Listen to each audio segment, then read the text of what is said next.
Hello and welcome to GWENT World Masters Season 1. Yes, Season 1, as you can see on this super heavy trophy that I am holding, we finally made it. We get to do the finals and I'm excited. I know we're in Season 3, but Season 1 has been ending and could not end, but it's ending today for the next 2 days, and I'm excited about that. My name is Pavel Buja. I will be your host for the next 2 days, and I will be leaking stuff. I will be doing interviews with the players, and I think that's the majority of the stuff that I'll be doing. I know you guys are mainly waiting for the leaks, but yeah, worry not, there's a lot to come. And tomorrow, there's a pre-final segment with me and Jason where we will cover everything with the upcoming expansion, last reveals, and the patch, which is coming very, very soon. But enough from me. I need to put this down because I'm a puny cyclist. I cannot hold this for too long. I'm already out of breath. So yeah, let's go to our first pair of casters. Take it away, guys.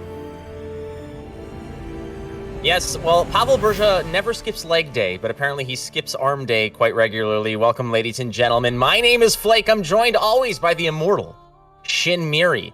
And much like the Avengers needed to defeat Thanos by going back in time, we too are turning back the clock here to go ahead and take care of Season 1. Yes, Season 1. Masters, Shin Miri, how are you, my friend? Thank you, Flake. I am doing wonderful.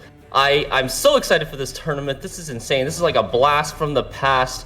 This tournament is 4 years in the making. Challenger number 1 was in May 2017, and here we are in 2021, wrapping things up finally for World Masters Season 1. $250,000 on the line, Flake. Yeah, man, that is a lot of reasons to stick with the game as long as some of these players have. Again, 8 legendary competitors. They've qualified through various challengers. I mean, through the span of like 2017 all the way to 2019. Players from winning challengers and crown points. Those are the competitors you're going to see here today. A lot of names that you obviously recognize, but a lot of names that some of the new players that have been injected into Gwent recently might not know as being the titans that they are. Indeed, and to celebrate this legendary event, we're bringing back 4 bundles previously available in 2020. Go get them while this offer lasts. Look at these amazing cosmetics, the Demaven, the headless Demaven and his ship, the elegant Francesca and the Scoia'tael nature board. And then we also have a Raha's Queen and the board, the Forgotten board, I think it's called, and then Grand Inquisitor Helvide with the Scorched Earth Firesworn board. What do you think? That's amazing, right? Well, I mean, for Elegant Francesca is Flake arriving in Warsaw for a tournament broadcast, and the Headless Demavend is Flake leaving after a few Kroleskis with Burza after a broadcast. Yeah, I mean, it is phenomenal. And again, get your grubby little mitts on those before they're gone, friends. Limited time to go ahead and get those skins and those game boards. All right, reminder, friends, that the tournament is run in an online format. You guys are definitely used to this by now. Nothing new with that. The players and the casters are broadcasting at home through space and time. Yes, all matches are also broadcasted on a delay. That's the time portion of that mentioned. So the Twitch Observer is online, fully operational battle station at your fingertips, ladies and gentlemen. So you will be able to go ahead, hover over the cards, see what they do. And Shin Miri, you and I have seen these deck lists. Holy hell. I wish I had the Twitch Observer for some of these because there are some cards I saw. I'm like, what the hell does this do again? Because I have never seen this in any competitive play, let alone ladder. There are some really unique choices in these lists upcoming. Yeah, I imagine a lot of viewers will be out there squinting at their screens, trying to remember, wait, did they just add this card to the game, or when did this exist? So a lot of exciting stuff coming up for you guys, but we also have some very special rewards for you for watching the tournament this weekend. Let's talk about Twitch drops. For 4 hours of watching, you will get the Beholder player title. And for 8 hours of watching the tournament this weekend, the World Masters Season 1 card back. Look at that beauty. Make sure you guys connect your Twitch accounts to your GOG accounts, and also make sure you claim that Beholder title after watching for 4 hours so that your timer can start incrementing for that second Twitch drop. Now, before meeting the players, Shin Miri, I know you're chomping at the bit here. You want to see what's up, But commencing the competition is around the corner. Let's remind everyone what's going on in Gwent right now in the whole community and the whole game of Gwent. Now, first of all, this is, as Pavel Burza would easily declare, the leak harvest season. So we're at the state of that reveal campaign where you've seen a lot of the cards already. And of course, these cards are for the upcoming expansion, Price of Power, and June 8th. boys and girls, is when it is hitting your screens, and you'll be able to play around in that sandbox. Now, in case you're not up to date about what Price of Power is, well, we got a special video lined up for you just to explain about how this unique style of expansion is available to you, featuring your own Pavel Burza.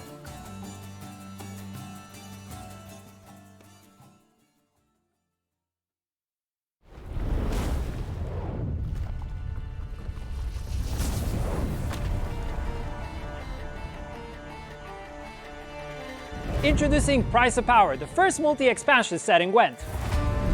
Price of Power set consists of 3 expansions to be released every 2 months. First expansion is called Once Upon a Pyre, which will be released in early June. It will introduce 26 new cards, 4 cards with different rarities per faction, and 2 neutrals. 2 other expansions of the set will follow, which will further expand GWENT's card pool, shift the metagame, and give players more room to experiment. Let's take a closer look at the first expansion. Each faction will be represented by 4 unique cards, 1 of each rarity.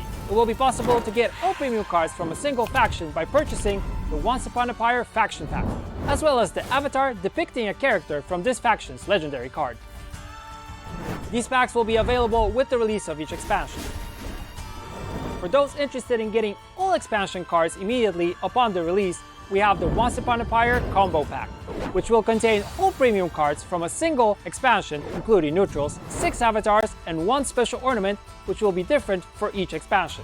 For the first expansion, it will be the Once Upon a Pyre Game Board. Similar to expansion faction packs, these offers will become available from the date of the release of each expansion. In designing the new products for Price of Power, we took community feedback in mind. There are no kegs in these offers driving the price up. There are multiple price points for players with different preferences. Finally, there is an ultimate offer with a 30% discount, Price of Power Expansion Pass. This product allows you to get all premium Price of Power cards. These cards will be unlocked to be used on the release date of each expansion. No need to spend time crafting anything. With each expansion release, you will also immediately unlock ornaments from smaller packs which were shown before. Faction-themed avatars. With the first expansion release, 6 avatars will become available. And we'll have the Once Upon a Pyre Game Board, coming up with the first expansion. With expansions 2 and 3, an exclusive card back and leader skin will be available. Their designs will be revealed closer to the release date of these expansions. But that's not all! This unique coin will be unlocked immediately to be used for everyone who purchases the Price of Power Expansion Pass. This coin is exclusive to this offer and can't be obtained elsewhere. This offer is already available. Buy it now in-game or on playgwent.com.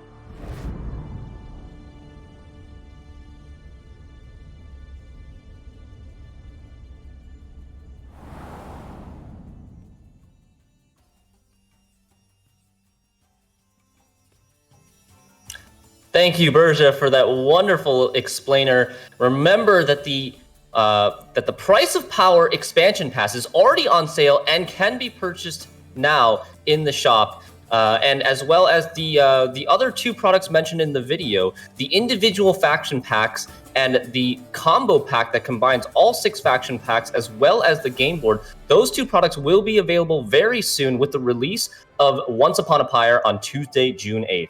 Yeah, do not miss that date, ladies and gentlemen. That's when the new cards are hitting. And I mean, you've seen a few of the leaks already that's been spread out throughout the community for you guys to just indulge in. And we've got a bunch of leaks already sprinkled around the broadcast. So you want to make sure that you're tuned in, not just for the Twitch drops, but also for that particular, the leaks that the new cards are coming out now. Now, I have a little surprise for you right now, and Shinmiri doesn't know about this, so this is the first he's for this.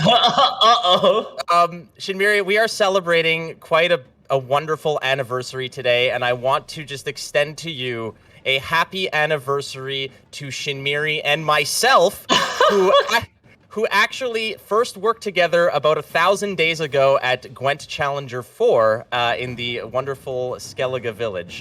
Flake and Shinmiri, 1,000 days strong last week. And but no, in actuality, Shinmiri and his wife are celebrating 10 years of marriage today, ladies and gentlemen. So let's get all the wonderful love in the chat there. Yeah, you thought I was just going to leave you out and high and dry, buddy. But I got you, man. I got you. And my heart. Thank you guys so much. Thank you, Flake, and thank you to CDPR. for the anniversary wishes. Yeah, today is my 10th wedding anniversary with my wife, my love, my sweetheart. So thank you and happy anniversary, babe. I mean, 1,000 days with me is also pretty damn good. Just gonna say. All right, let's just. But again, happy anniversary, my friend, and yeah, all the best to you and your wife. But we got 8 players and a prize pool, my friends, and yeah, that's a lot of money up for grabs right there, friends. That can be used to purchase Shinmiri and his wife a wonderful anniversary gift. If we take a look here, Shinmiri, every name here is a headliner. Indeed. We've got 8 legends, old school to new school, starting with Life Coach, the OG, the winner of Challenger 1, and a person who probably has gotten a lot of players into the game of Gwent, including myself, all the way back in February 2017. And we have Tailbot, a legend in his own right, Tail God, also known as Tobliat, winner of the most recent Gwent Open. And then Magpie, very famous for bringing unique off-meta lists to tournaments. And Colamon, just a methodical tournament player, one of the most prolific Gwent players in history. Yeah, on the bottom half of the bracket, we've got Adzikov, and this is somebody who has terrorized the ladder scene and the tournament scene early on in Gwent's competitive seasons, and he'll be playing against Captain Smiley himself, one of the happiest and most jolly people I have ever met. Game King, always with a smile on his face, always up for a laugh. That is the bottom half of the bracket. And then, of course, Demorkis, winner of Challenger 4, where Shinmiri and I met, actually. That is the notable part of that. But no, he won Challenger 4, and he also said that he did not like my Han Solo socks. So him and I have some beef. But he'll be playing against Freddy Babes, one of the early tournament mainstays, and somebody who has really, the Gwent acumen on Freddy Babe is... he's somebody that a lot of players respect for just how well he plays in the tournament meta, micro meta. Somebody who is also known for bringing some spicy cards.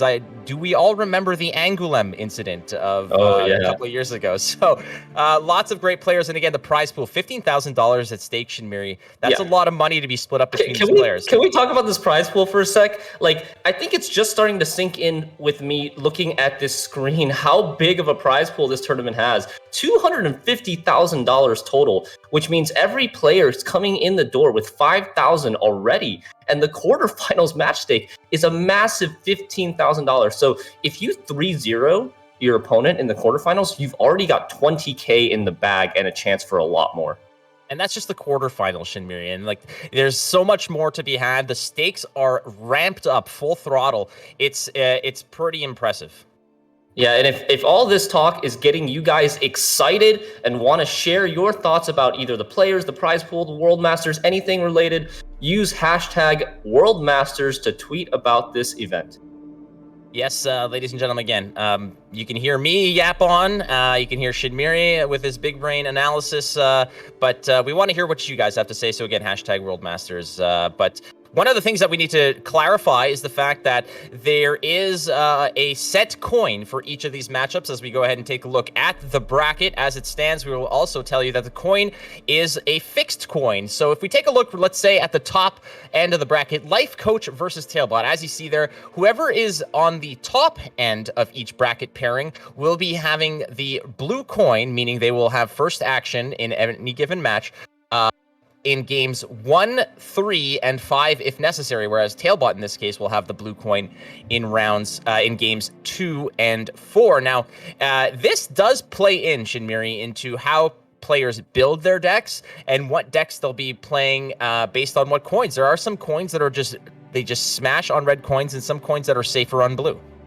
Yeah, exactly. Some decks that are just much stronger on one coin than the other. So knowing which coin you're going to have going into the game is going to definitely play a role in which decks these players decide to queue up with. And also plays a role in determining their lineups in the first place. You want to have decks that are strong on red coin, and you also want to have decks that are strong on blue coin. And if you guys want to play the game and check it out, you can get it for free right now on playgwent.com, and make sure also to check out our social media at playgwent on both Twitter and Facebook. That's correct. All right, so who do you think's gonna win? We've asked you there. We've threw out the divination challenge. Now, don't ask me because last time there was a divination challenge, I went 0 for 4 in the quarters. But gosh darn it, there is some significant lean towards Tailbot here. And well, if you're Tailbot and you're seeing this, what's going through your mind, Shinberi? I mean, if I'm Tailbot and I see 88%, I'm thinking we can't lose. You can't. You just doomed him. You just doomed him, Shinberi. But take a look at 88%. I mean, could be part of the fact that just some players don't necessarily know who Life Coach is. Not to mention the fact that Life Coach has only been back in Gwent really and really chugging along there for about 1 month or so, whereas Tailbot has been winning tournaments, very consistently for years. So, this doesn't surprise me at all. 88% leaning towards, Tailbot there is really nothing that I'm surprised at, but it's hard to count someone like Life Coach out. I agree. I think you can't count him out. He is an amazing player, really smart guy, and always, from what I understand, he puts his heart, mind, and soul into everything that he does. So if he's decided to come and play Gwent at the highest levels at World Masters, he's going to be preparing. I know he's been he's been scrimming like crazy, practicing nonstop for the past month, and he's been away from the game for 2 or 3 years, But if anybody can do it and pick it up in such a quick time to contest against the highest level players, I think it's Life Coach. Well, that's what you guys are thinking about these matchups. Why don't we find out what the players themselves are thinking about the matchups and their opponents? Here are the interviews with Ryan Godric and Life Coach and Tailbot.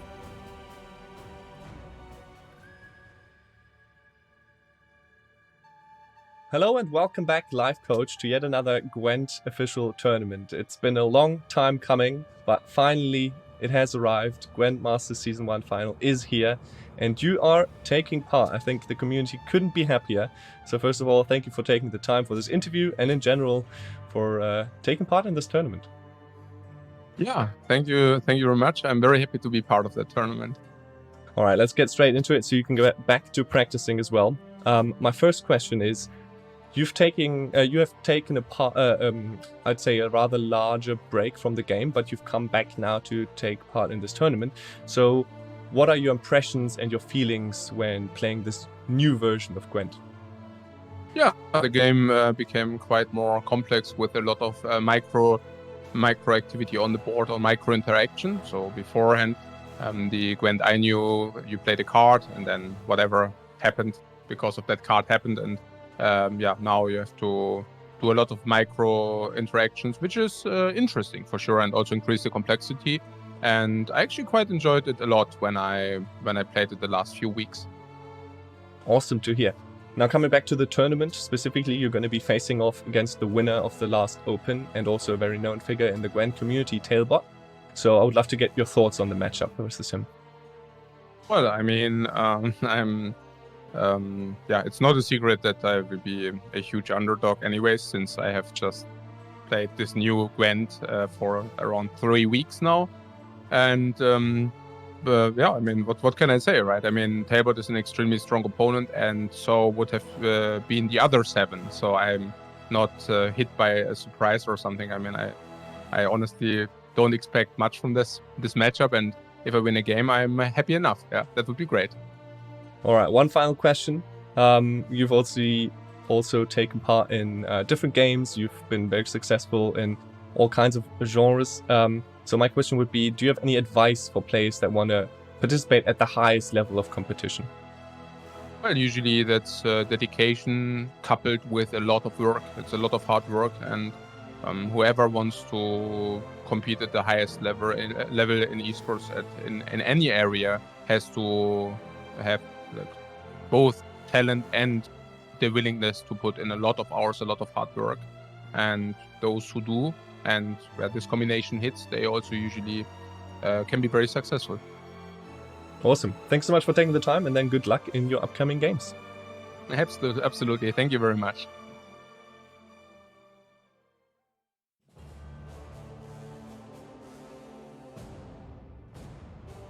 welcome back, Tailbot. Congratulations on making it to yet another GWENT tournament. Well, I guess the qualification for this one is a few months or even years back, but it's finally time. It is GWENT Masters Season 1 finale time, and you're coming in hot from a GWENT Open win for the last GWENT Open in Season 3, obviously playing as your alter ego, but now it is time for the main guy to come back on stage. So I'm excited to have you. First of all, thank you so much for taking the time for this interview. And my first question is, I just want to get a feeling on how you approach this tournament. What do you feel like when you now are finally able to play this tournament that you have been waiting on for so long? And also, what are your thoughts on making it maybe all the way and your chances to win it all?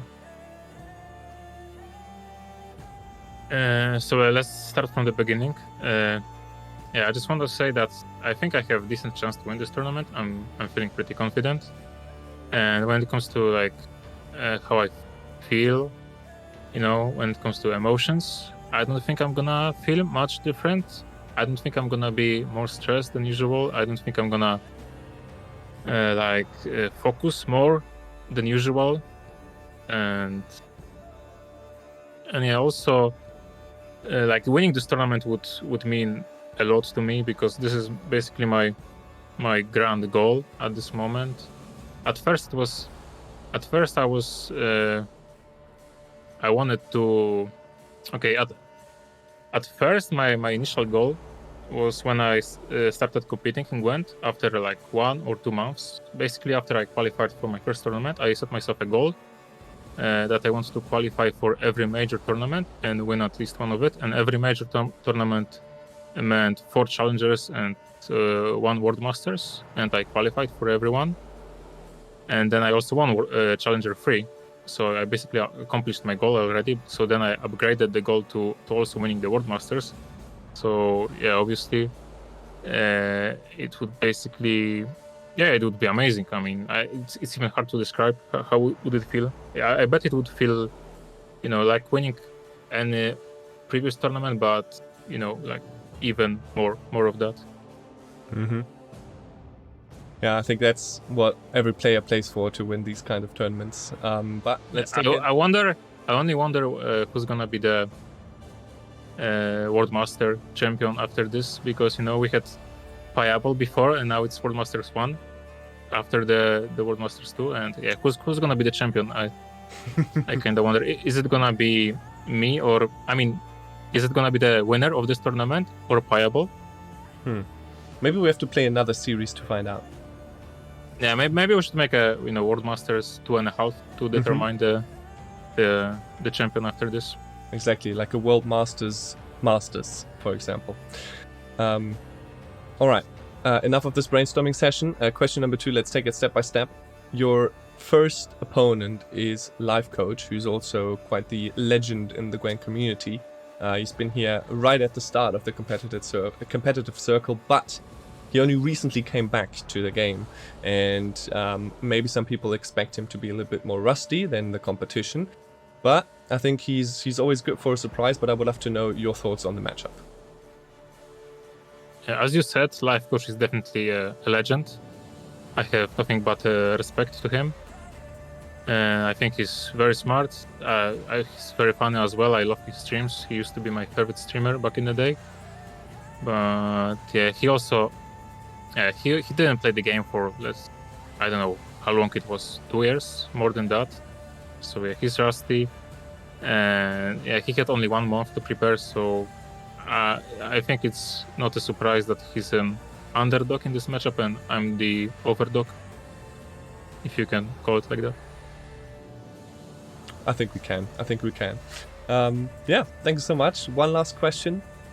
I think this ties back into the first question a little bit, because I think we covered it just a small part. But what is your favorite part about competing in GWENT, or maybe in general in life, when you have a target and a goal, and what drives you to that point? Yeah, that's a simple one, and the answer is the same for both GWENT and real life. It's a feeling of improvement for me, Like I think there is nothing better than the feeling of getting better at something, and that's basically what drives me to do things, to continue grinding. And yeah, if not for this feeling, I probably wouldn't compete in Gwent. Wow, thank you so much. This was a wonderful interview. Thank you for taking the time, and obviously good luck in the rest of your preparation. Thank you. Well, I mean, these interviews were very telling in terms of each player's. I mean, Tailbot's got rock solid confidence. We've seen that rock solid hair and rock solid confidence to boot as well. And it's no doubt that he would go into this, assessing the situation, despite the fact that he's got immense respect for someone like Life Coach. He has basically dubbed himself my new favorite term, an overdog. Yeah, the overdog. And yeah, I can't wait to get into the first match between these two players. First of all, we're going to take a look at the decks, right? Yeah, we are going to be having a quick peek at the decks in just a second. Again, we do have the none other than Shaggy. Now, I can do some analysis. It's fine, but my brain is not necessarily as robust as yours, Shinmiri, and we've brought someone in to help you out with that. We do have Shaggy joining us to break down the list. And again, what these players have talked about is one thing, but they have to show up with an arsenal. They have to show up with some weaponry here to fight one another down to the last card, as it were. And those cards and those decks are what is going to determine how this goes. Now they come in with strategies, etc. You and I have already looked at these lists, and I want to hear what you and Shaggy have to say about these decks, man, because they are hot. All right, let's go take a look at the deck list. First up is Life Coach Shaggy. Hello, welcome to the analyst desk for the first time. How are you doing, Shaggy? Hello, Dash and Mary. I am doing great, and I had a small little introduction planned for this, but I mean, looking at these decks, honestly, we're just gonna scrap that. I'm just gonna skip it, and I want to get straight into it, because what I'm seeing is just incredible, man. Look at this lineup. Let's start off with the first deck right away.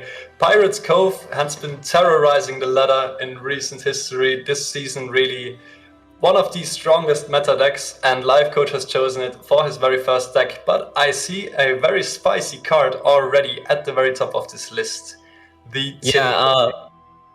Like you said, it looks at first glance, it looks like a pretty meta list, but it has a Tin Boy in it at the high end, a 12 provision win condition.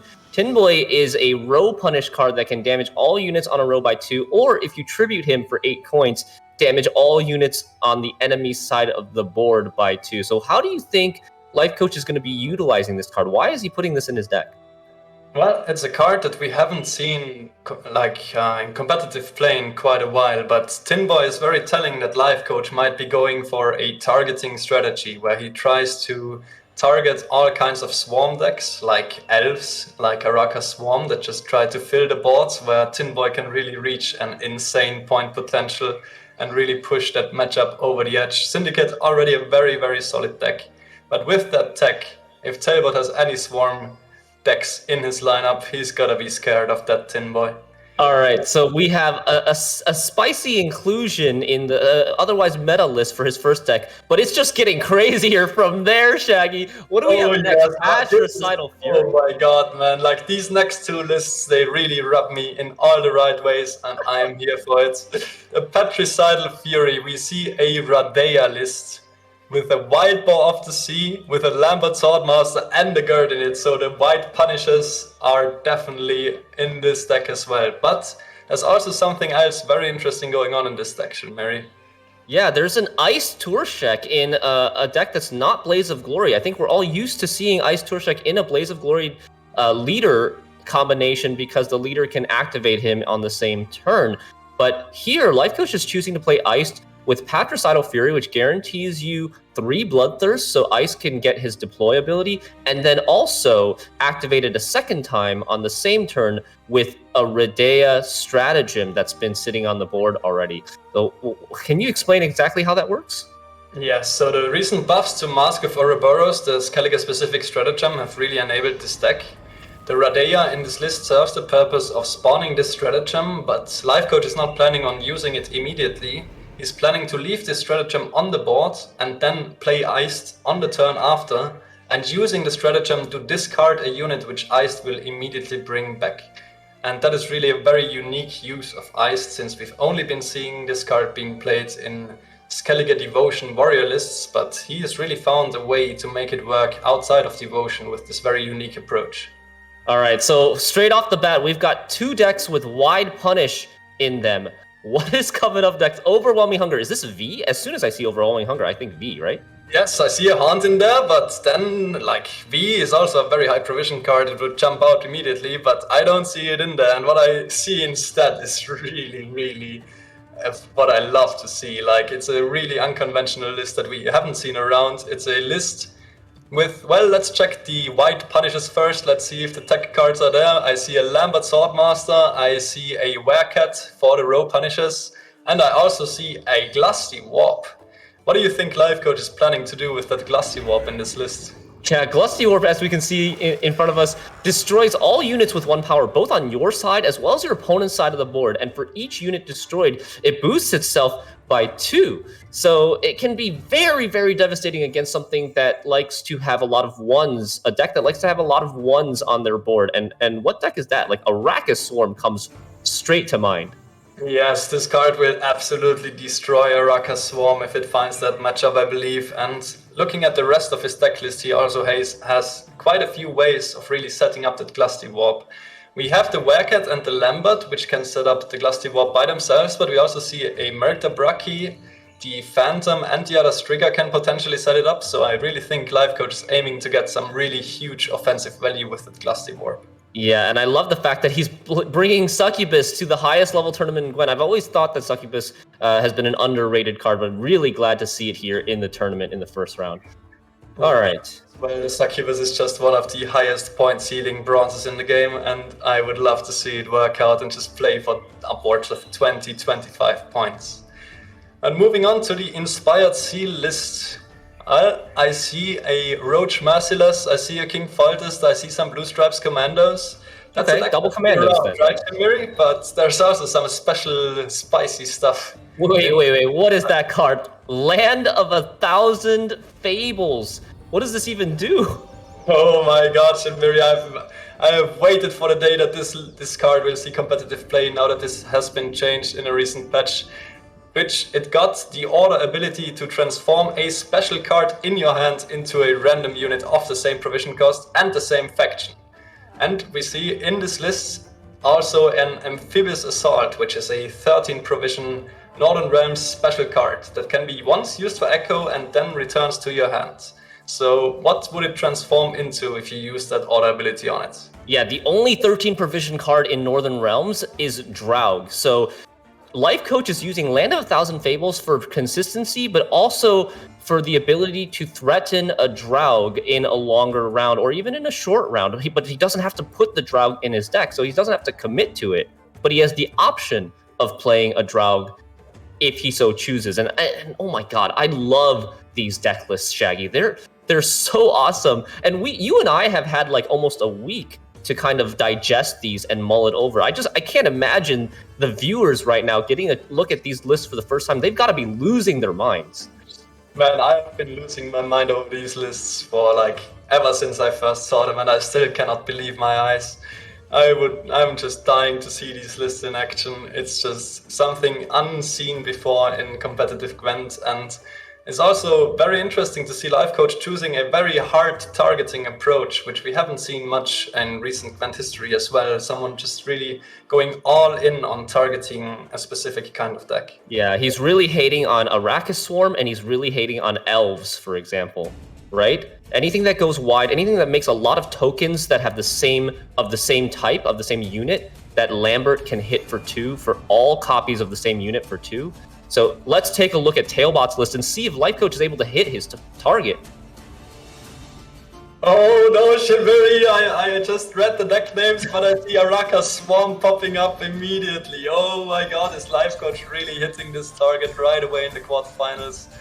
Oh my god. Yeah, we have the Arrakis Swarm, but we also look at the first list. It's Syndicate, Congregate, Fire Swarm. Oh, it wow, also goes wide. First. Oh my god, man. Like Syndicate, I was just expecting, oh, Syndicate is the orange faction. Alright, this is Pirates Cove. I'm looking at the second list. But yeah, it's actually a Congregate Swarm Syndicate, which apparently also is playing right into Life Coach's hands here. This is crazy. What do you think made Tailbot choose this Congregate deck over the standard Pirates Cove list? I mean, my guess is that he thinks that everybody expects every other player to bring Pirates Cove, which is typically a deck that doesn't have that much control or plays a certain type of way, and he maybe wanted to avoid some sort of targeting strategies on that and decided to go with Congregate. Congregate is no slouch of a deck. It has a ton of points, and I think it's underrated right now. You can get like very, very tall poison immune Fallen Knights, for example, that we can take a look at what Fallen Knight does, but it boosts itself for every unit that you spawn, and this deck has a ton of spawning, which normally is a great thing for the deck's game plan, but against Life Coach's wide punish decks, I don't know. Yes, these Fallen Knights really can reach an insane point ceiling. I have like seen my own fair share of 20-point Fallen Knights, even 30-point Fallen Knights going around, so there's really a huge payoff for the Swarm strategy in Syndicate. And obviously Syndicate with the Horson changes, Horson Jr. really wants you to play Syndicate Devotion, and Ulrich really just spawning that extra Fallen Knight with the Devotion tag and having access to the 3 Fallen Knights, making extra use out of playing Syndicate Devotion anyways, just makes a lot of sense to me. So I'm really curious about this list. I think it could actually outpoint the standard Pirates Cove list in a long run.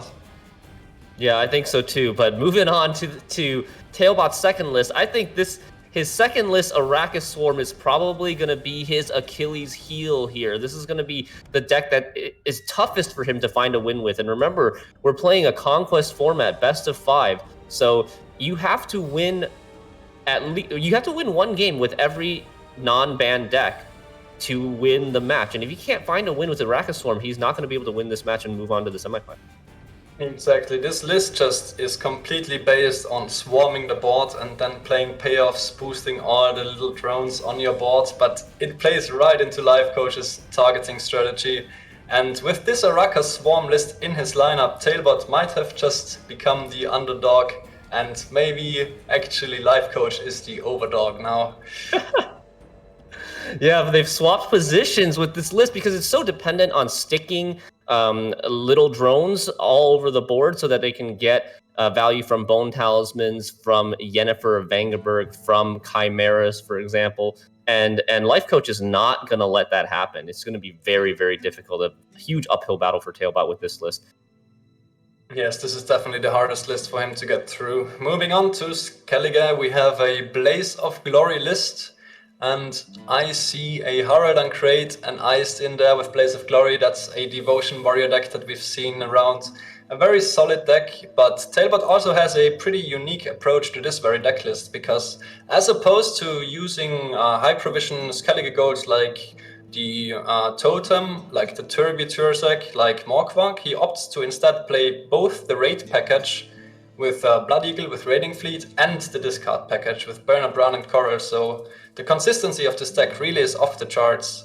What do you think about this trade-off of potentially like trading some high provision golds for more consistency and less polarizing? Blaze of Glory Warriors has been strong for a long time, and their main weakness is their consistency, not drawing into their high-end golds.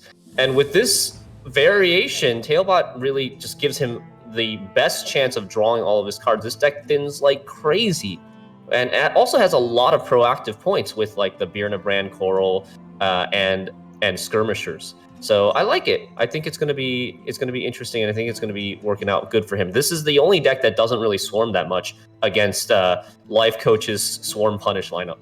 Yeah, that's a really good point, because looking at his last list, Inspired Seal, it is a commando deck that really aims to create a lot of commandos and shuffle them back and replay them. So actually, 3 out of his 4 decks kind of play into Life Coach's wide punish strategy here. So Tailbot's really looking like he's gonna have an uphill battle to fight here. What do you think about this specific Inspired Seal list, Jinmiri? Yeah, I think it's a little bit unique. We don't see that many Inspired Seal lists running the Defender Donamir. Donamir here is for King Foltest because it's just such an important engine that gets you 5 points a turn with Devotion, as well as carryover in the form of commandos for the next round. And he also plays, Tailbot's also playing Erland here, which is, I would say, unusual at the moment for Inspired Zeal commando lists. We can take a look at Erland. He is a card that can be used as carryover if played in round 1 or round 2, but he can also be used to play for immune value if you play him late in a round with Adrenaline 3. Yeah, exactly. I really like this card choice for the commando deck. Erland, just a really flexible card that can either play for a lot of points in the same round, or can be used, as you said, as carryover. And every blue stripe commando in round 3 coming out at 5 strength instead of 4, already boosted for cards like Scytheman, is really potentially an insane extra amount of carryover that some decks just cannot deal with in a shorter round. Yeah, normally Erland, you don't want to see him in round 3 or round 2 even, because there's not that many units in your deck. But in this specific double commando deck, you can Pavetta all your commandos back into the deck before you play the Erland. So you, even in round 3, you'll have like maybe 10 to 15 units to boost with that Erland. Exactly, and the last little interesting point about this list is that it seems to be a blue coin focused list with using the Cursed Scroll as your consistency tool and not really running any other tutors, instead opting for the devotion payoffs in form of Carrack Marine, a really strong bronze, and King Faltus with the extra devotion tag, obviously also creating some extra points. So I really like this approach to the commandos as well. It's a different approach than Life Coach had for sure. All right, Shaggy, final thoughts on these two lineups. Oh, well, man, I think Tailbot, obviously way more experienced. He had a lot more time to prepare and get comfortable in this meta than Life Coach did. But with these lineups, I really think Tailbot is gonna struggle very hard. I think the Inspired Seal and the Congregate are a little bit more resistant to the White Punish lineup, but the Araka Swarm is really gonna make or break this series for Tailbot. This list is gonna decide whether he's going through to the semifinals or whether he's getting eliminated in this round. If Araka Swarm doesn't go through, this tournament might be over for Tailbot in the quarterfinals, which would be a huge upset. Yeah, I totally agree. Thank you so much, Shaggy, for sharing your insight with us.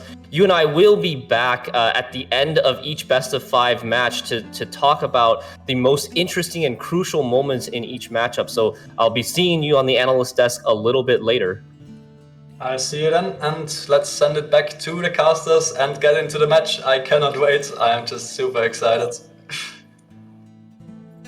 All right, there we have it. Flake, did you see those deck lists? What do you think, man? Oh, I mean, we've had some time to digest those over the week, like you mentioned, but just seeing you guys break it down is, I mean, it's a thing to behold. Now, again, I do appreciate you and Shaggy and what you guys do on the analyst decks, and I wanted to contribute. So, 1,000 Fables, Land of 1,000 Fables. I did my own analysis. So, that is about 2.739726027 Fables per day in any given calendar year. So, that's some Flake analysis for you. Just make sure that you got it. Some NA math. I love it. Definitely some NA math, but like you said, I mean, those interviews that we saw earlier with all the confidence on Tailbot's side there, that was before the deck lists were released to them. So I think now, I mean, given the fact that, you know, Life Coach might have been going through this, getting into this tournament as the underdog, it is clear he might be the updog now. Wait, what? What's updog? Nothing. What's up with you? Oh, got him! Got him. All right, so we've seen the deck list, and again, things can change dramatically on the battlefield itself, and each player does have access to one ban of their opponent's side, and we'll see what those bans are right now as we take a look at each player, again, reminding you what each faction and what leader ability each player, Life Coach and Tailbot respectively, and as we saw, Life Coach has a variety of lists and strategies tailored to just dominate Tailbot's lineup. Let's see what the bans are. And there you have it. I mean, there's no question about what Life Coach, I mean, really, the Skellige list is probably the only one that doesn't go terribly wide in terms of, you know, possibly threatening against Life Coach. But, I mean, when it comes to Tailbot banning that hunger list, is it just because you are terrified of that Glusty Warp? Yeah, I mean, I think basically Tailbot recognizes that this is an Araka Swarm targeting lineup that Life Coach has brought, And he knows that he needs his best chance to find a win with the Arrakis Swarm. And the hardest matchup, in my opinion, is probably that Glusty Warp list. With Glusty Warp, Lambert, and Werecat, there's very, very little chance that his Arrakis Swarm list will make it through. So that's a good ban from Tailbot. And we'll get to see some Syndicate play from both players here. I mean, I'm looking forward to that. I think a lot of people thought that Syndicate would just eat all the bans in this tournament, and straight off the bat, first quarterfinal, we've got two Syndicate lineups against each other. I mean, this is a great exhibit as to how a tournament meta differs from a ladder meta. And we see different cards, different strategies. You're targeting a particular archetype or a particular strategy. Go wide, go tall, control, etc. And in this case, it looks like Life Coach's strategy of targeting going wide decks has really paid off. He's playing against probably, arguably, the best player in the game. However, that prognostication, just that sitting down and studying and getting a list that is so, like you said, coherent and just targeting it. He hits the nail right on the head in this case, and it's going to be really difficult for Tailbot to just navigate his way through. But honestly, if anybody can do it, it's Tailbot. Yeah, indeed. Like, let's see if Tailbot's experience and expertise with Gwent, the tournament games over all these years, can help him pull him through this massive underdog status. I think with 88% of the divination results favoring Tailbot, I think a lot of people might be shaking in their booties right now, Flake. Well, that's it. Once you see the lineups and the deck lists, etc., I mean, this could be the initial bracket buster right out of the gate. And it's hard to count Life Coach out from the get-go. And now, just the fact that I'm sure that when Life Coach saw what Tailbot's bringing to the party, it's just all right.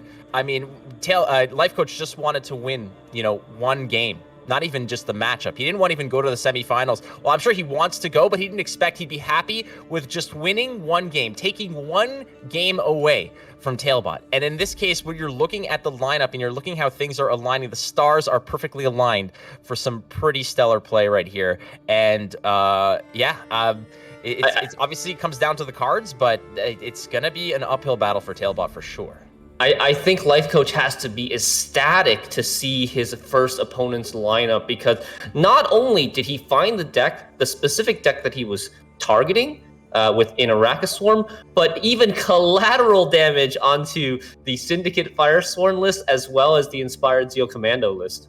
Yeah, a little bit of that splash damage, that AoE for that targeting. I mean, when you're going in looking to just shut down one deck, being able to find that peripheral, that value is spectacular. And again, the confidence just might be shifted here. But again, if you're counting Tailbot out in any way, shape, or form, we've seen him, pull rabbits out of his hat before.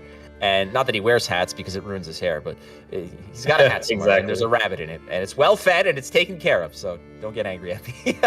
But yeah, the bans in it are what they are, and frankly, just banning that Blaze of Glory, really, that's probably the most threatening deck against what Life Coach is bringing. And there is always that X factor of you can prepare, you can practice as much as you want, but there's something to be said about busting into a tournament against someone like Life Coach, who's bringing Land of 1,000 freaking Fables. How do you prepare for that?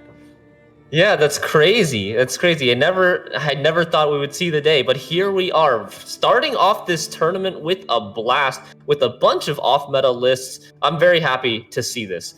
And I mean, I had a chance to actually speak with Tailbot just before the tournament this morning, and I asked him, after seeing the deck list and having practiced for a day for these lineups, like, how do you feel? And he said, feeling pretty terrible, not gonna lie. So even Tailbot recognizes how much of an underdog he is. He said he thinks he has less than a 15% chance to win this series. So that's just some insider info. Yeah, but we've seen Tailbot do this kind of, Tailbot is he's the guy, he plays the interview game too, right? He'll play the tournament game, but he likes to get in people's heads. And maybe this is just a way of saying, all right, let's pump those tires extra, a little extra PSI in there, so that maybe, Life Coach gets a little overconfident and makes a few extra plays he might not have otherwise made. But again, when you're preparing only for 3 weeks, I mean, that in itself could be a detriment, because even though cards like, a Radea, Patricidal Fury list, okay, sure, interesting, even with an ice thrown in just for good measure. You know, it's tough to practice against cards that, you know, it's like coming in and seeing your opponent's first play is like a wolf pack, and you're like, all right, okay. Like, it's happened on ladder where you see, like, how often, Shinmiri, are you shaken by just getting into a game and all of a sudden the first card they play is like, it's like queuing into Invigorate or something. You're like, oh god, okay, what the hell is this? And I am completely thrown off. Yeah, I always get super nervous when I don't know what my opponent's deck is. But yeah, Life Coach versus Tailbot. Jesus, this matchup. I don't think he could do any better. Like that, honestly. Miracles, you know, aside, I don't think it's that. Yeah. I think, you know, I'm actually really. I think I kind of expect Life Coach to come in with this sort of hard target lineup because he's been away from the game for so long, and he knows that his skills and his experience maybe are not up to par to somebody like Tailbot. He wants to give himself the most advantage possible in the deck builder and have a chance at just being very favored in the lineup, so that even if he, you know, doesn't find the most optimal line, he's still able to find that victory. Yeah, it's basically my baseball strategy. You just go up to the plate, you close your eyes, and you swing like hell. And if you connect, well, it's going to pay off. And in this case, it looks like it's going to pay off. Now, the players are just getting ready. They're doing their final stretches and preps. They're getting plugged into the matrix, ladies and gentlemen. So it's going to be just a couple more minutes before we get the games underway. We promise you. Trust me, we know you're not here to listen to us talk. You want to see the games played with the best players in the world, and they are getting ready. They want to make sure that they're in the right mental state to get into these games. And if you're Tailbot, I'm sure, staring down this list, this arsenal that Life Coach has brought in, I mean, it is just hand grenades of like left, right, center against Tailbot's lists, man.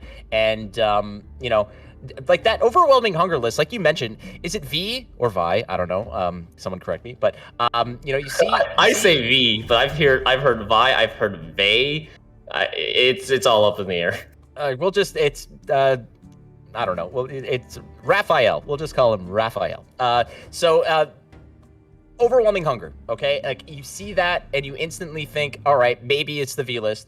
And then you look, all right, maybe it's just more of a traditional, you know, OG OH list, you know, an OG overwhelming hunger list that we have seen dominate metas a long time ago with cards like, you know, Maruna. You've got the Dettlaff Fire Vampire. You're getting a lot of that was more of just a lot of tempo, a lot of points value spread over a lot of units that are hard to really deal with because of the Death Wish value. But no, this is none of that.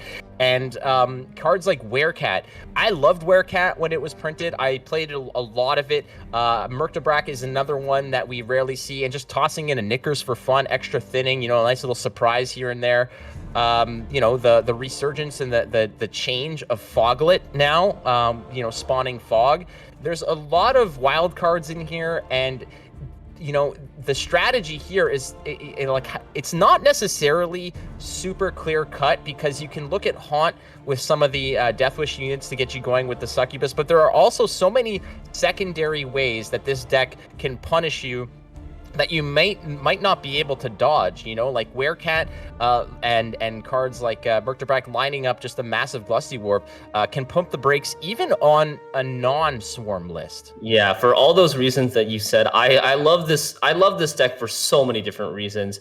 And I really wanted to see it in action, but unfortunately, Tailbot has banned this list. So maybe what we can do is we can dive in a little bit deeper and try to get into the mindset of these two players. Life Coach has Pirates Cove, Patricidal Fury, and Inspired Zeal, and he is on Blue Coin. So the first game, he's going to be bringing one of these decks on Blue Coin. Meanwhile, Tailbot has Arrakis Swarm, Congregate Firesworn, and Inspired Zeal, and he will be on Red Coin.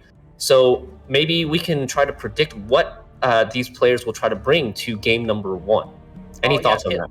Well, tailbot on red coin, right? Going into game number 1, you're going to have to play Arrakis Swarm. This might be your best option right out of the gate to just get this through. You have red coin advantage, so maybe you just got to pump this one through as soon as possible and take the L if that's not the case. I think that might be, knowing full well, like you mentioned, Conquest rules state that you're going to be left with 3 decks and you got to win with each of them. So it's not like you can just save Arrakis Swarm for later because it's your best deck. It's your weakest deck. It's got to win. So why not give it the best opportunity to do so, which might be on red coin. You might get, a favorable pass, win on even, and then bleed out some good cards. It's going to depend. Sometimes when you are in a dire situation, when the matchup is just not in your favor, Shinmiri, the best option is just to try to 2-0 on red coin, given the fact that you're giving your opponent less options, or less opportunity rather, to go ahead and dig through their deck for a lot of those answers. If Tailbot gets a little lucky here and he tries to 2-0, for instance, maybe Life Coach just misses some of those key cards, and if Tailbot can squeak through with this on that, I mean, that is a huge undertaking. Yeah, I totally agree with your analysis, by the way. I think it is official, ladies and gentlemen. It is published here on CDPR's channel. Bam. Just Flake has great analysis. Hell yeah. Look at those many fables. So many fables. But yeah, I think Tailbot is in a desperate position here. He probably believes, as I do, that the Arrakis Swarm is going to be his most difficult deck to find a win with. So he's going to, I think, give it 3 tries on red coin. On red coin, he can maybe try to swarm out in round 1, threaten to win on even, and force Life Coach to play one of his many wide punish answers to not lose round 1 on even. And then perhaps with a little bit of luck, Life Coach doesn't draw his other answers, and then Tailbot is able to win that match that game going from there. And yeah, you want to give yourself the most chances. If you're aiming to win the series, you want to give yourself the most chances to win with your weakest deck. Right, and the other thing there is the fact that, Congregate does have the Fallen Knights, right? And those can go really tall. So you're going to be able to house a lot of your point value within those, and they're protected with Veil. I'm trying to see here, in terms of tall punish, besides the potential poison that Pirate's Cove, represents in terms of tall punishment in certain cases, it looks to me like, Fallen Knight's not going to succumb to that because of the Veil status. So Congregate seems like a safer list. Same thing with Inspired Zeal, given the fact that, you could always drop the Voimir onto, either the Revenants or the Commandos, whichever are out there, and that'll protect against a one-row swipe with a Werecat, let's say. So there are options there. Again, like we said, giving the Arrakis list as much opportunity in the most favorable circumstances is the best way. And I'm getting it directly from Space and Time here that there are some slight technical difficulties because apparently the prize money has been basically it's gold bars, and they fell and they hit the server. Okay, this is pure facts. Gold bars do weigh a lot, so those gold bars currently are being sort of sorted out as the server and the hamster, which is going through the concussion protocol right now because one of the gold bars hit the hamster, which is on the wheel turning to get the servers going. So we're just giving it some water, giving it some space.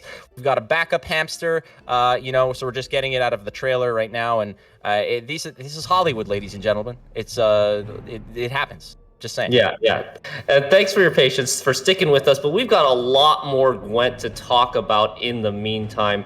Yeah, I think, Tailbot being on red coin, he's going to bring the Arrakis Swarm first. His Commandos deck is a blue coin deck because he relies on that Cursed Scroll to get that round 1 consistency, because he's not playing a card like Oniromancy, and he's playing Devotion so that he can get extra points from his full test, and he can play the likes of Carrack Marine in the 4 provision slot. So I think that Commandos deck is definitely a blue coin deck.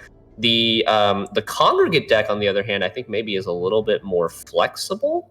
But yeah, like you mentioned, Congregate and Inspire Zeal aren't as dependent on the Swarm factor as the Arrakis list. Right. Because because Congregate has Fallen Knights that go tall, that get the points as soon as you swarm out, and it doesn't like need those swarmed units to stick on the board. It also has just like good cards like Jacques, like Grand Inquisitor Helvide, for example, and then Inspired Zeal Commandos. Yeah, you have a little bit of swarm, but you just have that huge burst potential too from the second wave of commandos as well.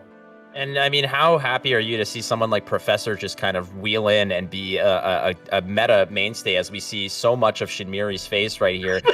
You guys wanted it, and we gave it to you. You said, more Shinmiri, okay? And I have been boxed out, apparently. This is what happens, friends, when Flake talks too much. They're like, you know what, we're just going to give twice as much Shinmiri for you. We're working on it, friends, and that's what matters. And this is a good opportunity, again, to say that you're loved, and we're here for you, and we appreciate your viewership. But Professor, I mean, how good is Professor now? Professor's insane now. Maybe like one of the auto-include cards along with Horson Jr., in Syndicate. He's 14 for 11 basically on deploy, because he's 6 strength, 4 damage, and then also collects a 4-point bounty on a 4 strength unit. So that's already 14 points for his 11 provisions. Not to mention, like, he has removal potential too. 4 damage is a lot, and often is going to remove a 4 strength engine that's going to get 1 point per turn, for example, like a tax collector or something like that. Right, and you could pair that up again with you drop it in, maybe you set up some damage with the Horson, and then you bring something down, finish it off with Professor. That can really fill the bank, get a lot of things rocking and rolling in that way. There's no boat in this list, because I don't think you're really looking to hoard coins necessarily for the most part. But for the otherwise, I mean, Congregate was probably one of my most hated decks to face, because it could go tall, it can go wide, it can just smash you with points, and just the addition and the or rather the buffs to the cards like Horson Jr. and Professor makes it so much better in terms of control options as well. Because this used to be a situation, Shinmiri, where Congregate would just have to sort of go wide, outpoint you, and if your opponent was playing a similar strategy, it was just a matter of who can get the better value out of what they've got.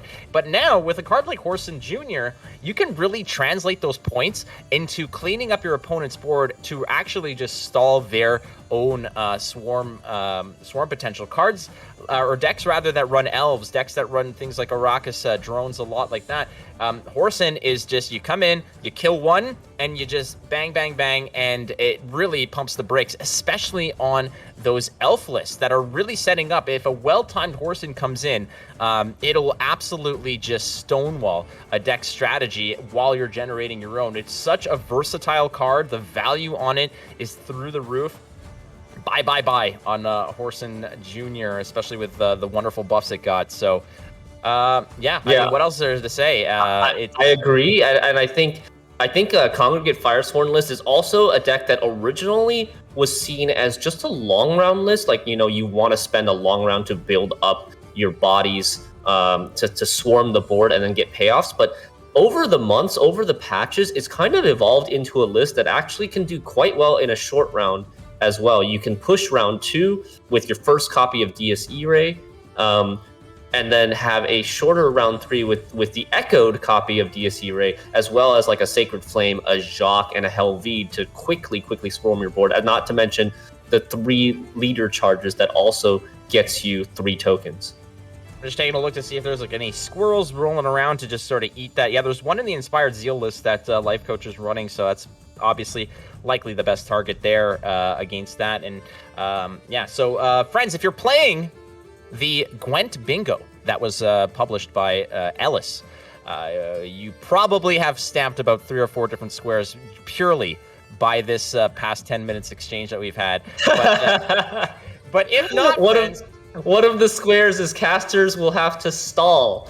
So yes, yeah, we're having stalling. This is clear-cut, grade A, free-range, no BS content. Okay, intentional, additional bonus content from Flake and Shinmiri. Oh, 100%, and that's what you want. I also, it's given the fact that it's World Masters Season 1, I wanted to bust out one of my favorite ties. You've never seen this tie on any other broadcast, but check it out. There it is, the Dark Lord himself. He is there as this is one of my favorite ties, and I figured, you know what? might as well bust it out. And the real reason I never wore it was because I am god awful at tying ties, and this took me about, it was like 1 in the morning, and I was watching 14 different YouTube videos trying to tie this thing. But yeah. Nice. Okay, so I think we talked a little bit more detail about Tailbot's list. Well, I think we could have a few more words to say about Life Coach's lists if we can bring them back up here on the screen, because I think Life Coach has extremely interesting lists that none of the viewers have seen before, because just nobody plays these decks on ladder. So No. He's going to have Pirates Cove with Timboy. Okay, that's kind of standard, and I think that is a big reason why Tailbot didn't ban this Pirates Cove list, because it's probably the deck that has the least wide punish. It's got the Timboy, right? But that's just one card.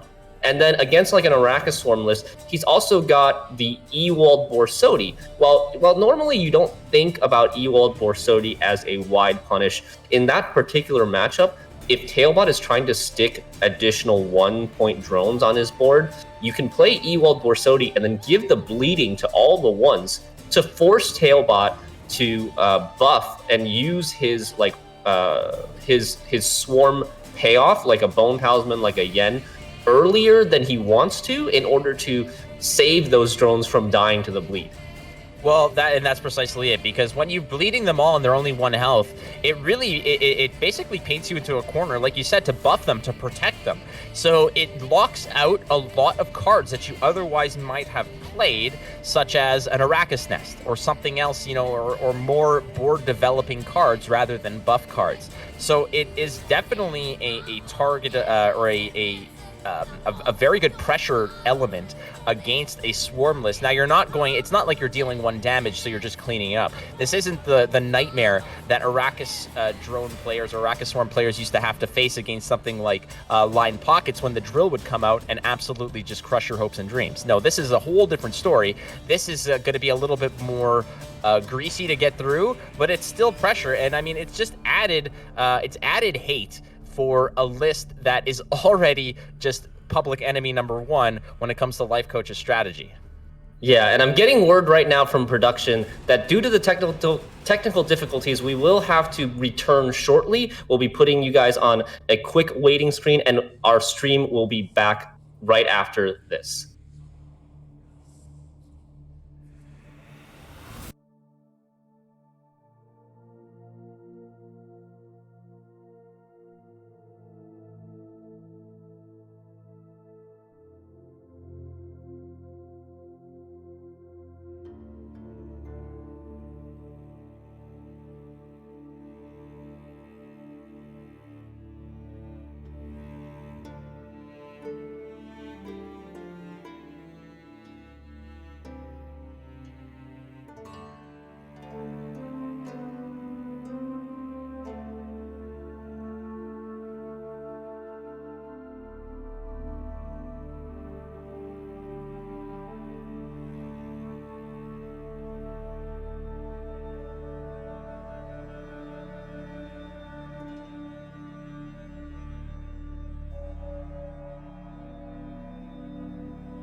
Welcome back, ladies and gentlemen. Sorry about that delay. We had some technical issues.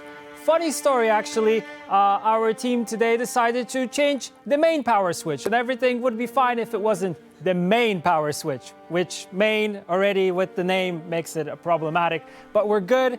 Everything seems to be working, and the players are here, the casters are here. So I will throw it back to Shinmiri and Flake. Guys, take it away.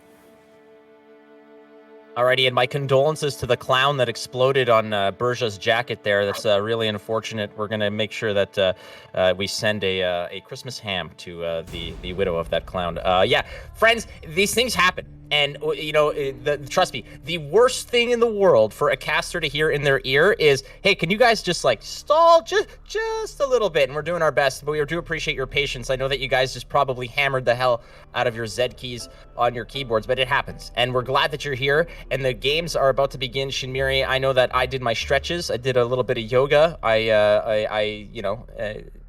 We're ready to go. I'm caffeinated, and I'm chomping at the bit. Exactly, Flake. I am ready to go. We're about to jump into game number 1 between Life Coach and Tailbot. It is a hyped tournament, so hopefully, fingers crossed, everything works this time. I think I see a loading screen, Flake. Whoa, I think I see a now. loading screen. Hold on. Wait a second. Hold your horses. Dear goodness gracious. Let's go! Game number 1 between Life Coach and Tailbot. We are in! Here we go, ladies and gentlemen. Welcome back. It's Life Coach versus Tailbot. GWENT Masters Season 1. I'm Flake. That's Shinmiri. We have grown beards since we began this broadcast, but dear goodness, have we grown also wiser as we looked at the decks and broke them down even further, and our premonitions were correct. Tailbot is going to be taking that Arrakis list on red coin. Again, the best opportunity to push the weakest deck through. That's probably what you got to capitalize in a Conquest format.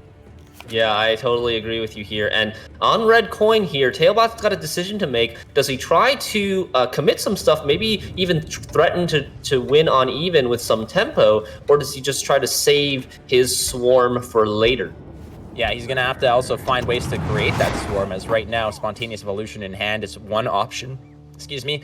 You also have the Arrakis Behemoth as well to go ahead and spawn and boost some more of those drones. And you always have the leader charges, but those I feel are just exceptionally valuable for the most part. You don't want to just free deal those whenever they come through, as we do see the Fish Flapper. I like it.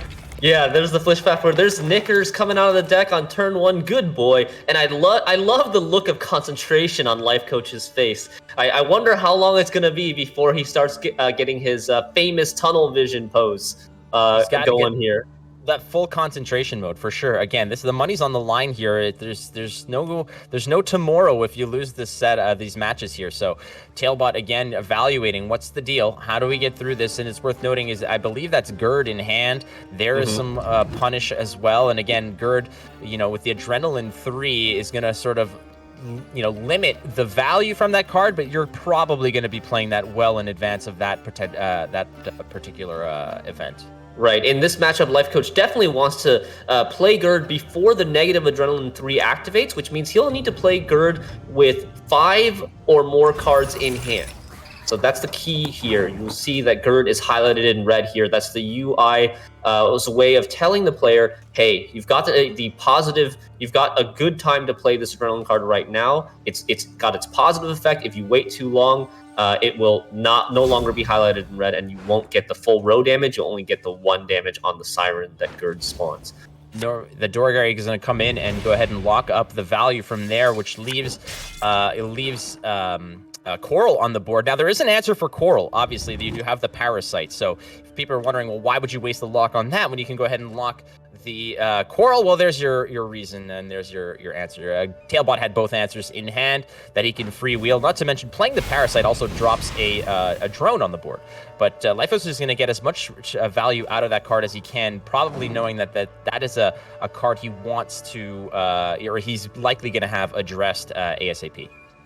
Yeah, and we also see the Lambert in Life Coach's hand. This is a big threat for Tailbot, being able to do 2 damage to all copies of the same unit. In this case, it's going to be a Arrakis drone, the one that we see just spawn on the board. Tailbot has a ton of cards. Every single organic card spawns one of these. His leaders spawn 5 of these, and then he's got cards like Arrakis Nest, Spontaneous Evolution, and location, Doldu Lock, that also spawns multiple drones. So these are the big control tools for Life Coach. It's Lambert, Swordmaster, Gerd, as well as Wild Boar the Sea, which is currently in Life Coach's deck. These 3 cards combined gives him a huge upper hand in the long round 3 because of all the wide punish that he has. He can actually, I think in this matchup, Life Coach can actually allow Tailbot to just fill his entire board and then just punish with 2 damage to pretty much everything on the Lambert, 1 damage to pretty much everything on the Wild Boar of the Sea, and then 1 damage to an entire row with Gerd. And that's not a bad maxi there, given the fact that Wild Boar is the first draw. You'll draw 3, mulligan 2, and then your next draw into round 3 is going to get you that iced. So I would assume that Life Coach just, took it as it was, took the snapshot in his mind. The bottom of the deck is where you have things like Morkvarg, you have your Utah is your last card in deck, so you're looking pretty safe here, especially if you're looking to actually just go ahead and, blaze through all of those cards with, the cycling that you'll get from Berta Brand, from the Heime Skald as well. Life Coach, again, just taking that mental note. It's very important when you drop the maxis just to know not only what's coming up next round, but where all those key cards lie, as we see Crimson Curse come through. One of Arrakis Swarm's very high-tempo moves, and that the Blood Moon that is going to be taken away is going to scare Life Coach out of this round, take the pass while he can, before Tailbot could potentially just get on top of him there and maybe a little bit uneven. Yeah, Life Coach, interesting pass here, really showing the confidence that he has to be able to win a long round 3 without last say. He's definitely practiced this matchup over and over and over again. I know he was very focused on, practicing the Swarm matchup so that if he does get it, he wants to be able to capitalize on that 85%, 90% favored win rate. And let's see what Tailbot can do here. Tailbot, committed the Crimson Curse. He is going to be able to win round 1, and we'll see if Tailbot feels the same as Life Coach, if he feels the underdog in the long round 3. If he does, he will have to push round 2, but pushing round 2 will be no easy task against this deck, as your Swarm can just get cleared very easily as you try to build it up. And that's a tough card to commit. That is one of the swarming cards, one of the board development cards, Spontaneous Evolution. They're using it this time just to boost the knickers, which is perfectly fine. But options are relatively limited when you have a lot of the key pieces that you want for the rounds that matter. Something like Yennefer, something like the Behemoth as well. Those Bone Talismans, if you could manage to keep the board healthy and alive, that's certainly something you'll want to use to just maintain the board health. But I mean, we saw what Wild Boar of the Sea was going to be coming up. A lot of those big cards are. There's no Wild Boar of the Sea in this draw, so Life Coach must have shuffled, I guess. I suppose so, which is striking to me because I feel like that is a game-changing card in this matchup. Life Coach must be looking for something else. I mean, he must have just wanted that iced here, perhaps to just defend this round. He wanted to roll for it. I feel like, that could be a gamble. I mean, Life Coach grabbing that Wild Boar of the Sea in this matchup. Worth noting again that the base strength of those drones being 1 means that Wild Boar is not going to get a second win or a second roll if any of those drones are boosted up by 1, if they're 2 or greater. But it's still a lot of points. Like, he might be relying on cards like Gerd here, and he might be just feel comfortable with Gerd and Lambert to just make sure that he's staying alive in this round. Yeah, maybe he feels comfortable with the level of wide punish he already has in his hand and values drawing the iced more so than the Wild Boar. I think that could be a possibility for Life Coach's mindset. Tailbot here, thinking about what he can do. He's going to open up with the Squirrel very, very slow. Not really that many proactive plays for him, though. There's no Arrakis Nest. There's no Spontaneous Evolution. Yeah, it's a really tough hand to push with here because he has a lot of Swarm payoff. Okay, he has Triss, Bone Talisman, Yennefer, Chimera, another Chimera from location, as well as the Behemoth. These are all payoffs for Swarm, but other than the Triss, there's nothing that actually swarms the board for you. Well, that's the thing, right? You've got all the sprinkles and the whipped cream, but you don't have the pie. So you don't have the cake. Yeah, it's got to be there to set the table to start off with. And in this case, Tailbot probably doesn't want to go ahead and use something like you know, his leader drones, because you're not really using one, you're using all in this situation. You want to really get things rolling. If Tailbot is looking to perhaps 2-0, he's going to have to commit all his leader charges, but he's just probably feeling a little handcuffed here, given that he doesn't have the options. Not to mention, you could rely on Triss Telekinesis, but in a Radia list, I'm sure there are plenty of bad draws in there. As we take a quick look at what Life Coach has in this in terms of specials. It's just the Gutting Slash, actually. There's that's not so bad. It's just the Gutting Slash. So Tailbot is going to push, but with such an awkward hand to push with, he's going to be forced to take the Doldu Lock for something like a Fuka. I don't think Tailbot expected to play Fuka from this Doldu Lock when he put the location in his list. Because look, he's got 4 units, and only one of them will thrive this Fuka. Now, this doesn't necessarily tell you that Tailbot's looking to push here. Again, is this another tournament first here seeing a Fuka? But it's quite possible. But nonetheless, Tailbot here is not necessarily saying that he's in this round. He might just be setting up that location to go ahead and pop it next round to get some bodies on the board that he can play with right out of the box. And in this case... Yeah, you're totally right, because he is still at 7 cards, right? So he still has the option of passing, regardless of how much ahead Life Coach gets in points here. Tailbot will still be able to draw back up to the hand size limit of 10. These are not bad. I suspect that probably the Heimei might be going here. You didn't find any of the discard targets there. The Scald and the Bear Witcher. Life Coach's hand is almost too good, and I wonder if Tailbot will pick up on that. If he checks the graveyard and sees that Life Coach discarded a Bear Witcher there, normally Bear Witcher is a very good card to keep. Okay, so yeah, Tailbot decides not to push here. He just doesn't have the hand to do it with, just not enough swarm capabilities. He's shaking his head here, a little dejected from the fact that he hasn't really gotten any help in terms of just setting the table here. The foundation of the deck is just not there. You've got every other piece ready to go, but you've got to have that nice firm base to go through as Life Coach, like you said. The hand is possibly too good. And you're even holding on to that Greatsword because that's a great target to discard with Iced in conjunction with the Mask of Robos. So again, here's some rags that he's picking up. The Yuta's likely not what he wants to see. No, the Yuta he does want to see it because it's not Blaze of Glory. You're not discarding the Yuta from the deck. You're discarding it from hand, right? And so he's got both. That is a great bronze card to pick up as well. He's actually he's hanging on to. He's got 2 mulligans left, and like you're completely correct here. The Yuta is just 2 extra points of what that Greatsword would represent upon the discard. You take but he's holding on to it in this case, I think, because you could get that full 10 points given the fact that you're doing a heck of a lot of damage, and it's a nice throwaway card to toss out onto the board if you've got nothing to interact with. Let's take a look at what he's got. I mean, Wild Boar of the Sea is gonna punish a big row. Lambert same way. Gerd same way. Life Coach has all 3 of his wide punishes here, and he's got to be super happy with his hand in this long round 3. He's got 2 discards with Iced, so he's going to be discarding both the Yuta and the Greatsword for like an immediate extra 22 points. And here comes the leader right away, getting all the 1s on the board, and he's going to get that Bloodthirst 3.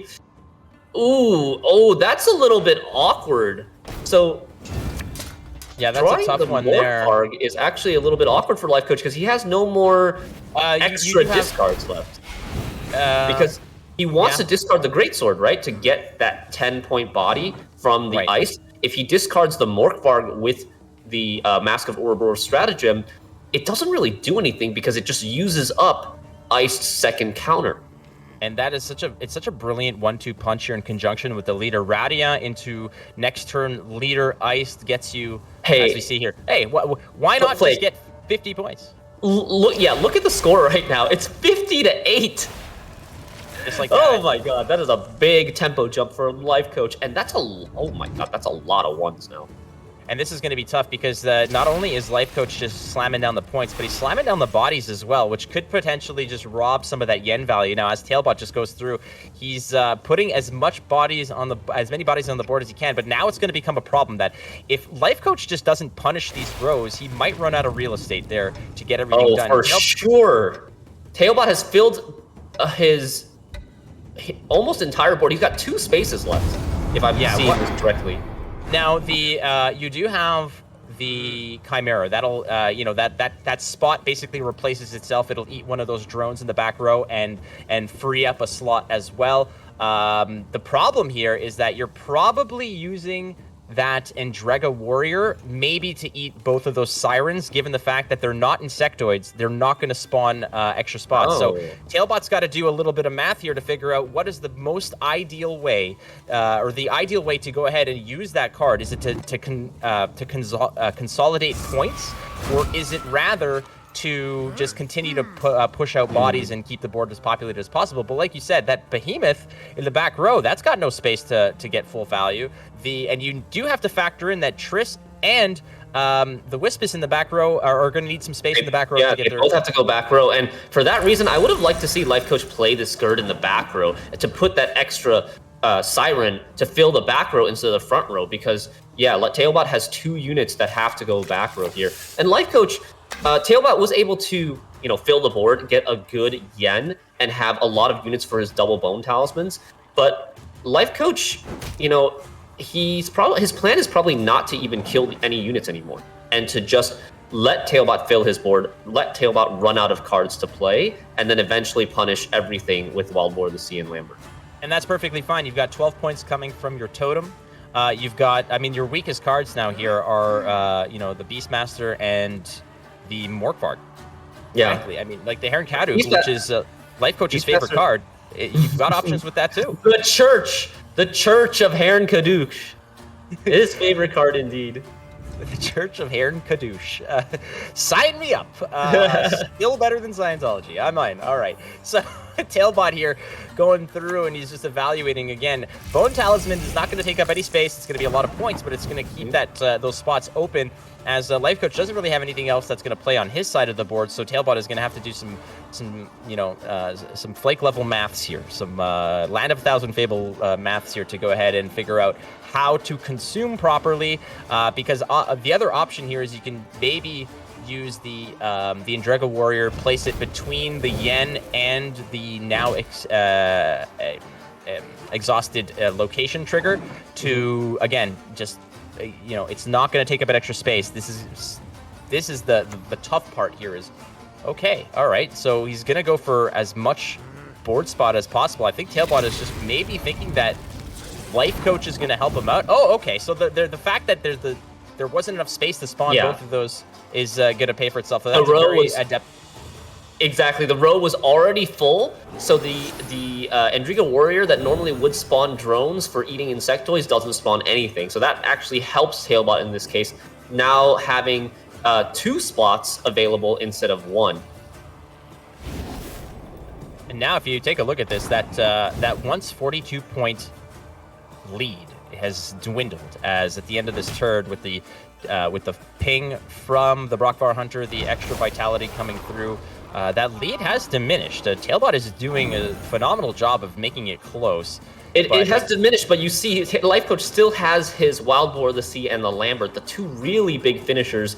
And Tailbot might not even find a Bone Talisman from this Triss. He could low roll, get unlucky, and find something like Arrakis Nest, Spontaneous Evolution, and Life Coach's Gutting Slash. I think Tailbot's list only has 3 bronze specials, but with that Gutting Slash also muddying the pool for Triss, he could miss it. I think it's a 25% chance. Yeah, there is definitely some room for failure there, and we'll see if Tailbot can pull it off again. It's not ideal by any means, but you've got to make do with what you've got. As we see Tailbot here is, again, consolidating points, doing what he can, but Life Coach, like you mentioned, has 2 immensely punishing cards, and really any one of these can be played last for you know, a resounding effect. Yeah, okay, so the Lambert comes down. That's 8 drones. 8 drones that he hits, so that's 16 plus 6, 22-point Lambert. Not too shabby at all, and the lead is back up to 30 points. And it was going to happen that way. I mean, Tailbot has finds the Bone Talisman on the Triss. That's huge. Could this massive. Actually win it for him? It's not the most that you could possibly get here. Again, he has been holding on to that leader charge, because if that card that he picked up, if he had to play something like Spontaneous Evolution, or, you know, if he didn't roll the Bone Talisman there, that would have rolled into, it would have been another organic, which would have put another body on the board, which means he wouldn't be able to play that last that last Wispus to pick up a spontaneous evolution, perhaps to boost a beast or you know, to get as much as he can going here. Yeah, I think Tailbot still has a spontaneous evolution left in his deck alongside an Arrakis Nest. You definitely don't want to be playing the Nest. And Tailbot gives up. He gives up, knows that he's got no chance, and Life Coach plays the Wild War of the Sea just for good measure, showing Tailbot that he never stood a chance in the long round 3. So Life Coach winning game number 1 against Tailbot. 1-0 for Life Coach. Did you guys expect to see this? I mean, prior to seeing the deck lists, perhaps not. But after seeing the deck list, I think it was a shoo-in that that particular list was going to absolutely just crap all over Arrakis Swarm. And like we mentioned, we're beating a dead horse here to say that Arrakis list is obviously the weakest link. So we're not going to talk about it anymore. But we'll see it come up again on Red Coin because that's the best opportunity that Tailbot has to win with it. Well, Tailbot could bring it in game number 2 right away on Blue Coin, because maybe Tailbot's thought process is, you know, my best chance with this Arrakis Swarm list to get a win is actually against maybe, let's say, Pirates Cove, and he doesn't want the Pirates Cove deck to squeeze out a win somewhere else and miss his chance to find that win with the Arrakis Swarm. So it's possible that he will just keep taking Arrakis Swarm until he can get a win with it. It's completely possible. Again, you might be at a more significant disadvantage, obviously, with the blue coin on that. But if you're hunting for a particular matchup and Tailbot's kind of thinking, again, this is where the mind games come in. If he's thinking that Life Coach is, or if Life Coach is thinking that Tailbot is not going to play that list on blue, then he might go in with the Pirates Cove, knowing that's the weak link against that Arrakis list. Whereas then maybe Tailbot goes in with the... All right, game number 2 is starting. Tailbot is not elected to take the Arrakis list here on Blue Coin. Instead, going with his dedicated Blue Coin list, the Inspired Zeal Commandos, really needing that Cursed Scroll for that extra consistency. And we've got a Commando Mirror, Flake. Well, we're going to see a lot of those, that's for sure. Again, not typically. I know that there's a lot of players out there that have been, refining and perfecting the triple commando. This is not the case. We're gonna see 2 times commandos, and talking about potential alternative win cons. It's, you have the Erlin to go ahead and boost your whole deck if you have it early on, or you can just go ahead, refill your deck with those commandos, boost them all up, and have an immense amount of points off of a protected by an immune Erlin. So there are opportunities here. The other thing worth noting is that I don't know if Life Coach has opportunity to get around that defender. Life Coach's Inspired Zeal list, obviously no Purify. It's not really what they do. Yep. Yeah, there's no control in really either of these 2 lists. They're both just playing for a lot of points. Tailbot electing to use a Dahlia to copy a commando here. Normally you see a Dahlia copying Scout to get you extra commando, which effectively plays for 4 points, but Tailbot probably has his reasons for copying commando. Maybe he's trying to save his commandos for round 2, because, even though, like you said, these are double commando lists, they only play Pavetta once, they don't play a renew per Pavetta. There are some lines that allow you to actually play a double commando list with 3 rounds of commandos. By playing a Dahlia onto a commando here, he can save his other commando, or he can save Roach Merciless, leave the copied commandos in the deck, and then pull them all out in round 2 for the first time, Pavetta them later in round 3, and play them again in round 3. That's certainly an opportunity or an option. That is definitely something to think about there as we go ahead and pick up Roche Merciless right out of the deck. Why not? And the way that you want to play this, obviously, is you want to get that Echoed wheeled out right away, as Life Coach wastes no time. Double utilization of the Inspired Zeal to go ahead, not only on the Roche to bring out the first commando right away, but then on that commando again to bring out his 2 buddies there. So everyone's at the party here. 3's a crowd if you're commandos in this case. That was a dangerous rope by Life Coach to start off the match. But 2 leader charges is what he intended, because his list does not play like a Selkirk or an Onseus that requires, a leader charge of Inspired Zeal. His leader charge is just dedicated to these commandos. King Foltest, one of the latest cards to come out for Northern Realms, is going to be boosting the commando on the right. And the first boost received on any given turn will create a copy of that particular card at the bottom of the deck. So Tailbot, every turn that is played in this round, will go ahead and just bolster all the commandos there. And you still, like you said, you still have the scouts. The scouts are still there to go ahead and just pile onto that cloning factory going on there. It's like Camino up in here, and 250,000 ready to go with 1 million more on the way. This is a big difference here in the round 1 hand quality. Tailbot having both the commandos as well as the Foltest. Life Coach, I don't think he has access to Foltest because he had to Oniromancy for Roche Merciless. And so Land of 1,000 Fables has Amphibious Assault left, which cannot get Foltest. One thing maybe Life Coach could have considered was using Land of 1,000 Fables to get Amphibious Assault to get a regular commando and not Roach Merciless, so that he could use the Oniromancy for Foltest. But in this round now, the way that he's played it, without Foltest, I don't know how long he can stay in this round, because you don't want a long round where your opponent has a Foltest going and you don't. Right. Precisely. Every turn that you're trying to stay relevant in this round is going to get punished, because it's not just copying one commando now. Tailbot with those scouts is copying 2 a turn, and just tossing those back is going to be pretty nasty. As we're going to go ahead and pick up Pavetta off of the stratagem, allowing you to go ahead and pick up the card you want. So now being able to just have that card ready to go, another scout comes in and just, again, loads up the deck with commandos. And not clicking the button is perfectly fine here, given the fact that at a moment's notice, you can just go ahead and use an order, and 8 more points are just going to fly out of the deck just like that.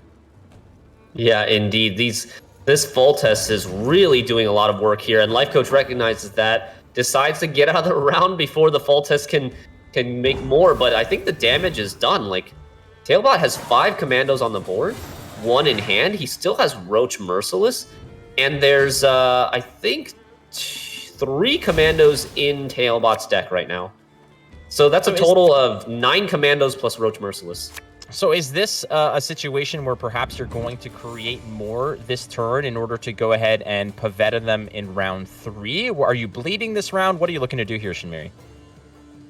Yeah, I think Tailbot might think about doing what I mentioned earlier, is like playing his commandos. Because he has 3 commandos in the deck right now, he can kind of play commandos in this round and then play commandos again in round 3. He can kind of go for the triple commando strategy. Where Life Coach, I don't believe Life Coach has any commandos in his deck. He's pulled them all out, didn't copy as many as Tailbot. So I think that gives Tailbot a distinct advantage in this game right now. Each player just looking at the hands, assessing the situation. Again, they've had plenty of time to practice with these lists, but not against each other. And Tailbot, again, this is a little bit more of a comfortable matchup, given the fact that the deck he's playing is not going to get absolutely iced by what Life Coach brought. But again, when you're staring down something as funky as a Land of 1,000 Fables in the list that Life Coach brought, and again, there's a squirrel in that list, so that's a nice card to have if you're ahead on a bleed. I'm just saying, like, if you've lost round 1 and you're well ahead on a bleed, being able to punish something like a first wheel of a Amphibious Assault is a great way to just punish what Tailbot's doing. But again, you have to stay ahead of your opponent too. That's also something you have to keep in mind. Do you risk, or do you sacrifice the tempo that the squirrel would be to eat that Amphibious Assault? I think you usually do, given the fact that you can come back on another card. So Pavetta's going to come through and go ahead and refill the deck with those commandos. And it's not the most amount of commandos I've ever seen, but it's still enough to give Erland a nice beef. A beefy. Yeah, so Life Coach has 5 commandos. Kind of wimpy compared to Tailbot's 9 commandos and Roach Merciless. Not gonna lie, I think this one is very favored for Tailbot at the moment. I wonder how Life Coach, if he has a plan to dig himself out of this hole. He's still got the Land of 1,000 Fables. So Life Coach has access to a potential Draug that Tailbot does not. That could be the difference maker.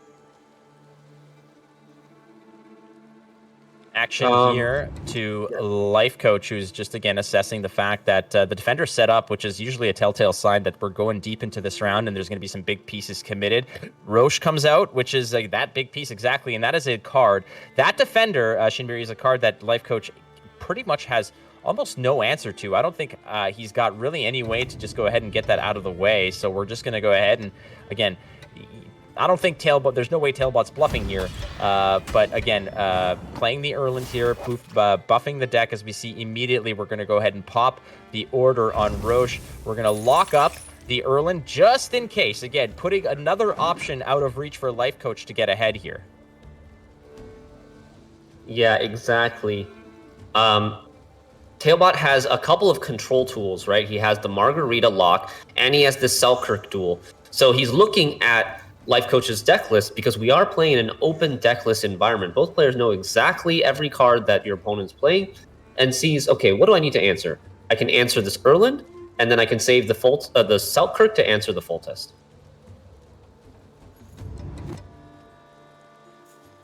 Life Coach doing what Life Coach does, which is taking his time, assessing the cards, the situation.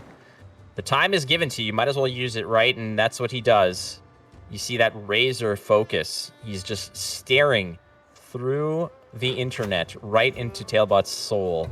And Maxi's going to come through just to sort of, again, these are cards that are, you want to play in earlier rounds, obviously, to just go ahead and see what's going on. But man, there is no hesitation from Tailbot as he just goes ahead and calls in the cavalry, without the horses, apparently. The commandos come through, and that's a lot of them. And we still have not seen, Shinmiri, we have not seen the, that's just half the story. Yeah, that's just half the commandos. There's still 5 commandos in the graveyard right now.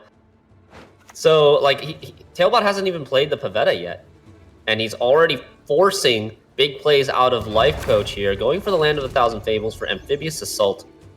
Will Life Coach play his second wave of commandos? That's the big question.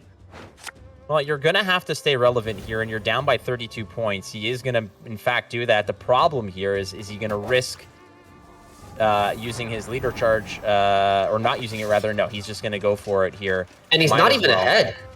So that's the problem. Then that's a significant, situation here. If you imagine not making that massive play, how far back you'd still be. You were down by 32 points.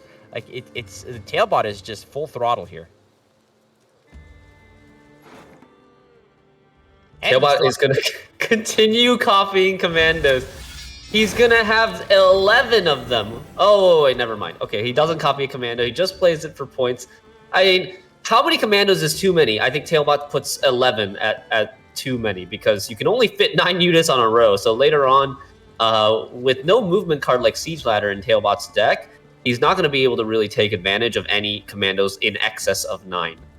Yeah, there is an occupancy limit on those lines, and not all the commandos are going to get into the club, unfortunately. But he is boosting here, perhaps to just make a better Scytheman, which is a possibility over there. The Scytheman now on the back row, I believe, is worth 8 points, which is still a pretty big take here. And I believe is that still the first wheel of Amphibious Assault? I think it is. For Tailbot, yes, I think it is. He hasn't played it yet because maybe he's thinking that there might be a squirrel in Life Coach's hand, which there actually is. So Tailbot could be considering saving this or playing it when he's so far ahead that the squirrel is too much of a liability and too slow of a play for Life Coach to consider. Boimir's another great way to catch up here. The Boimir coming through for 5 points, boosting the back row, but still not enough. Not enough. Day late, buck short here. Tailbot taking a swig of that confidence juice and assessing, do I push? Why not in this case? If you drop a Scytheman, a 4 provision card on a row for 8 points, you're forcing another card out of Life Coach. But like we said, that Scytheman is also worth a lot on a boosted row full of commandos. But are there too many commandos at this point, Shinmiri? I don't know if there's such thing as too many commandos, but Life Coach will be wishing that he had some more.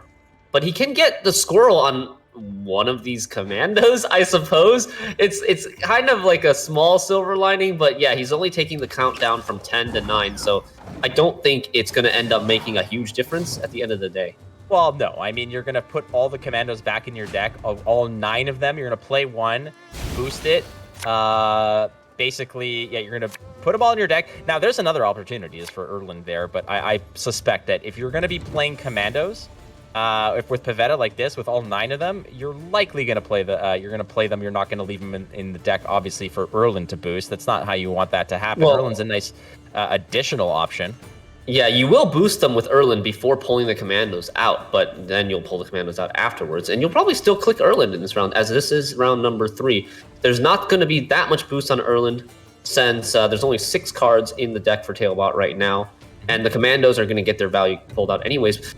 Life Coach does have his second copy of Amphibious Assault, so he does have a Draug available to him. It's a 7-card round 3. Life Coach has no commandos versus Tailbot's 9 commandos. But will the Draug be able to carry this round?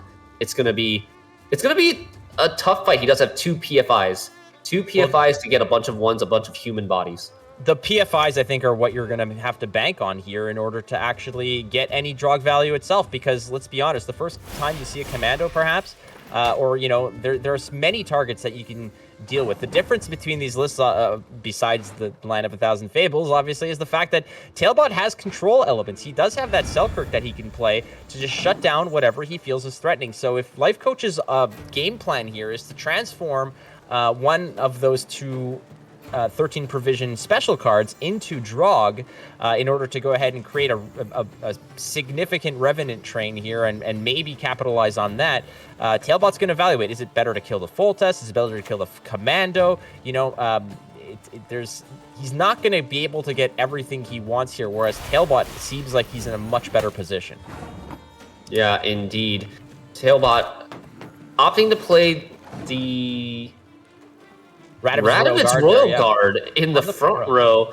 It's usually you play him in the back, but because he has so many commandos that will fill up an entire row, he's got to choose which row to leave empty for those commandos, and he chooses the range row because Selkirk is the more important row lock card here. Selkirk has to go front row, so every one of the units that Tailbot plays, other than the commandos, are going to go melee, and then the commandos will fill the back.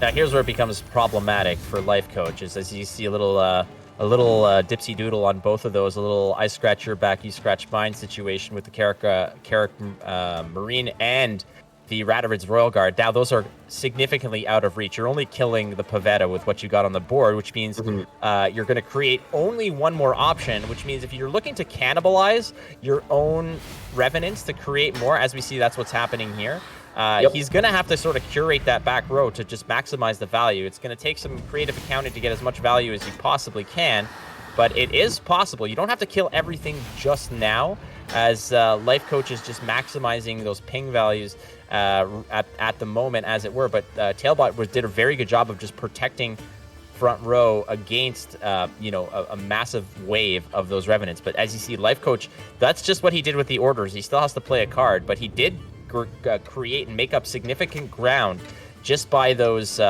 Revenants, smacking each other around a little bit. Right. And Life Coach effectively turned all his 1-point Revenants that spawned from those left flank and right flank infantry. They're now 3 points. Basically, that's what he did. So a lot of free points for Life Coach there with the Revenants, and he still got just as many pings as he started with. Life Coach used both his 2 Inspired Zeal charges in round 1, a round in which he lost. As you see, there's the first one coming through from Tailbot. And, dire situation for Life Coach. The resources at his within reach for him to use are not necessarily as great. That is going to be a so-so Scytheman. It's going to be all right.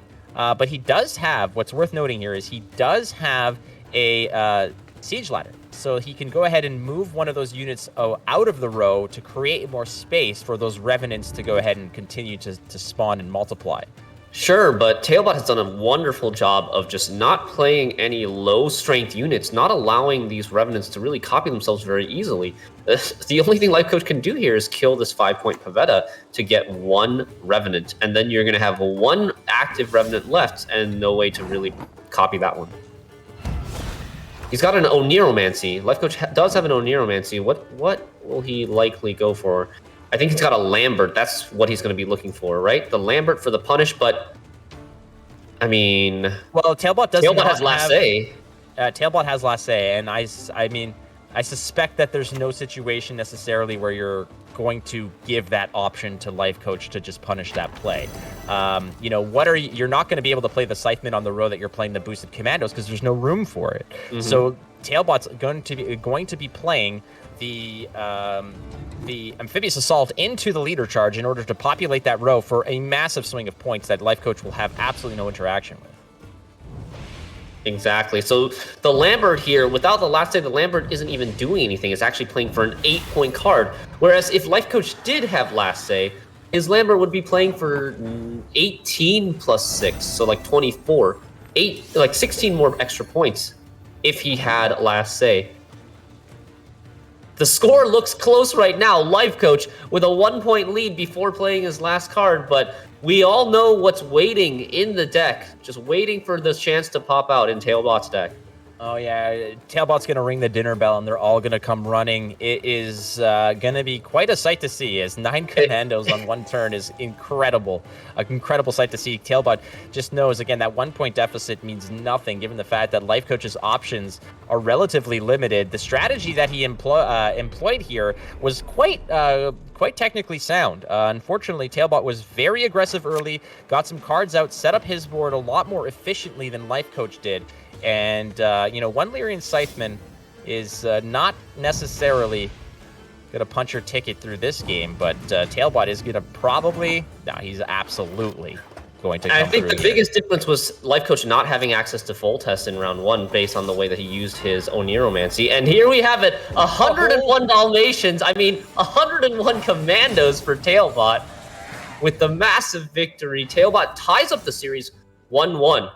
I mean, we've got ourselves a match. We do. It's all tied up, and anything short there of Tailbot pulling a Bart and misclicking something, and, you know, that would have been tragic. Unfortunately, in this case, for Life Coach, Tailbot's got a mouse, and he's got that, you know, he set the sensitivity ultra low so he doesn't accidentally slide it over. And there's the power of those commandos lists, ladies and gentlemen. We've seen it as memed in the past, triple commandos, this, that, whatever, but the deck actually has got some significant legs, and a lot of people are already on this list, and that is, I mean, we've seen 2 unique ways to actually play this. In this case, I think the tail of the tape here, Shinmiri, is the fact that Life Coach had to use up those leader charges just to get set up, and ultimately did not win that round. It's a tough thing to digest when you've committed so much of those resources and you still have to walk away with an L in that round. Yeah, agreed. But that's not really the matchup that matters. Like, Life Coach is okay with Tailbot's Inspired Zeal list getting a win. All he has to do is shut out this Arrakis Swarm 3 times, and he's got it. So here we go. Game number 3 getting started soon. Will Tailbot bring Arrakis Swarm again on red coin? I think that there's a good chance that he's not going to be playing... Life Coach is not going to be bringing that Inspired Zeal list on this side because there's no way to deal with... There's not as many ways, rather, to deal with those... to deal with the Swarm that Arrakis is going to bring here. So it's likely going to see another list that's going to come through and try to punish the Arrakis. Now, again, the mind games are in order here, and is Tailbot again going to take advantage of red coin to try to play the Arrakis list and try to get it through? He has to do so to get through. It's 1-1 in the series, friends, and you know, it's all tied up, but it's certainly leaning one way. Yeah, so if Life Coach doesn't want to bring commandos versus the Swarm list from his blue coin, then he'll bring... There's only one list left. That's the Tin Boy Pirates Cove list against Arrakis Swarm is likely what we'll be seeing coming up. This Tin Boy list... Yeah, go ahead. Yeah. No, I was about to say, I mean, not as many ways to deal with the Swarm that, let's say, the Patricidal Fury list did, but there's still some major threats. Things like Tin Boy, like you said, an expensive but immensely impactful card to play, but also something like Horson Jr. You fill the bank, you drop Horson Jr., and you can just go to town cleaning up the board as Tailbot again on red coin, leaning on that advantage, that potential last day advantage that he's hoping for. But Life Coach does have tools in his arsenal, as we already see Tin Boy just chomping at the bit. It's there, it's ready to go. Now, unfortunately for Life Coach, a card like Professor in this matchup isn't really going to be all that fantastic. Yeah, it's going to be okay. It's really just going to be okay. There's not much to remove, but you can maybe still get, like, you could potentially just kill your opponent's Archospore for them, knowing that they're going to consume it anyways. Larry is offended by that statement. He just got back into viability status, and you're already just putting a target on his back. How dare you? But you're right. Again, Squirrel potentially is just a one-shot kill if necessary. The Archospore as well. But it's gonna be a tough one here. As Life Coach is right out of the box, is gonna drop Siggy, and there comes the boat. The Flying Redanian is some thinning and some bodies. All right, so this matchup, unlike the Patricidal Fury matchup against Arachis Swarm, is not as favored for Life Coach in the long round 3. I think the long round 3 actually is pretty close, because you only have the Tin Boy as wide punish. You don't have anything like, you don't have a second and third card like Gerd and Wild Boar of the Sea, right? Horson, but it's expensive. Yeah, and there's no Lambert in the list. This is the only list of of Life Coaches that doesn't play a Lambert, and because it's a devotion list, to get value from Horson Jr. But Horson Jr. isn't that great of a punish for Arachis Swarm, because if you use his order ability if you use his fee ability to kill drones, they're getting 3 points of value anyways.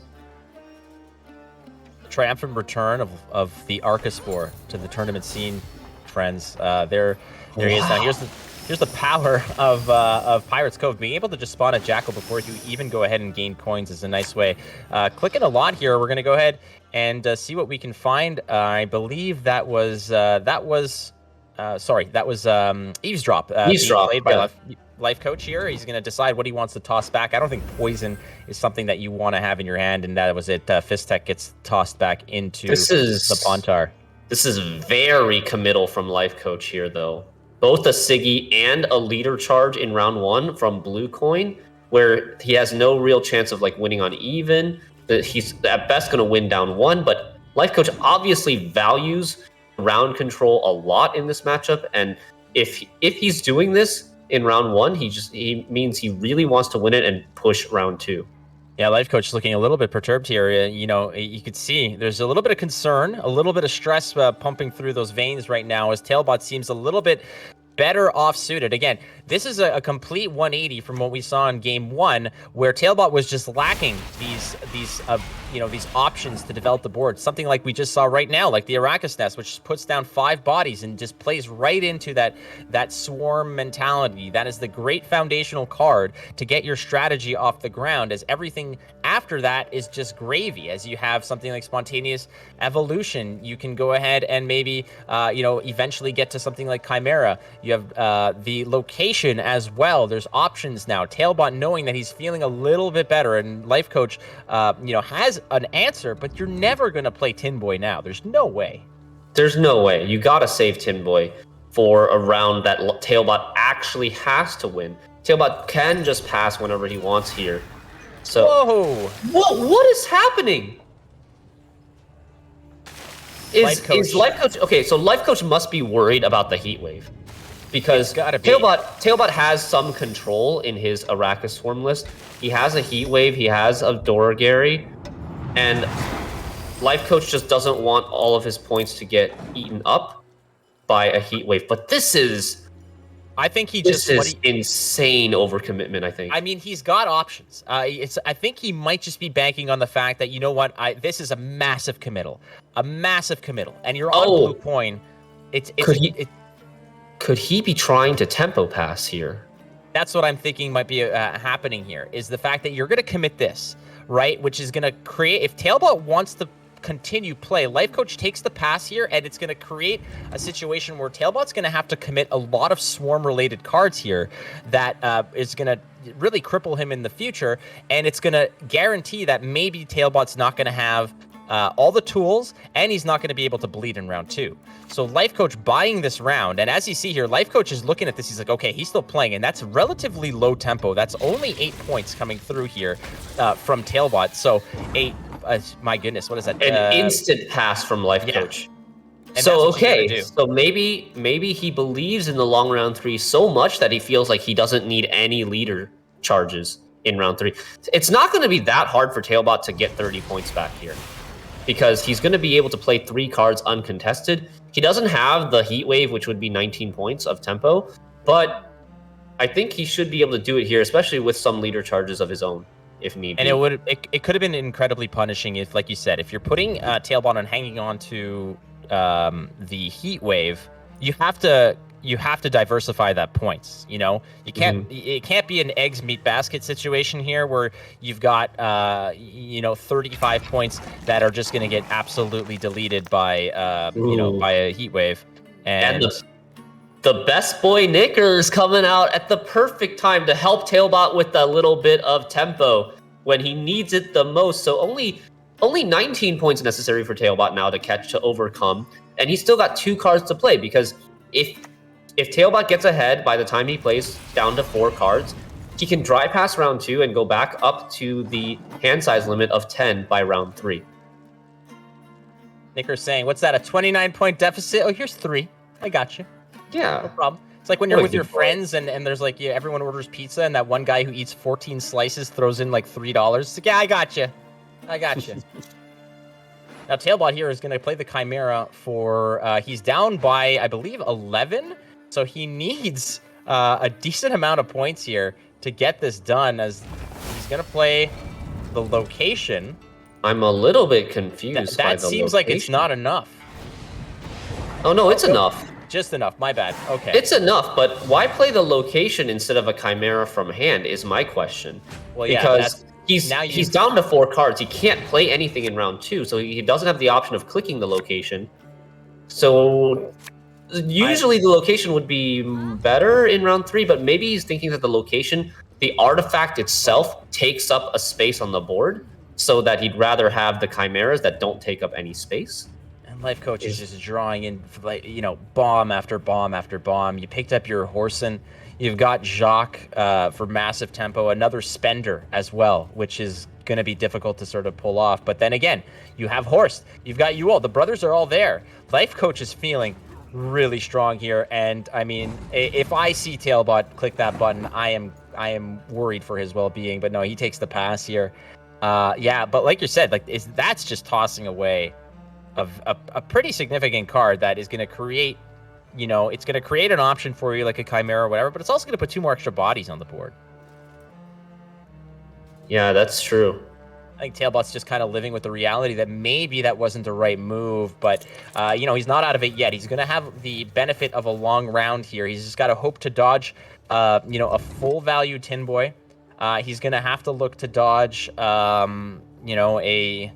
some bleeding on Ewald, maybe? Yeah, the bleeding on Ewald. Ewald's going to come in and kill one right out of the box. The thing is that he doesn't profit, right? So you need to sort of gain some bank as you're starting.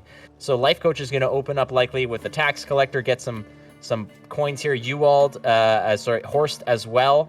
But I'm curious. I mean, do you drop the Ewald Borsodi here to get more coins off the profit do you drop Ewald to get more points from the profit on Horst? On Horst, so that that you can have some there's that option. With.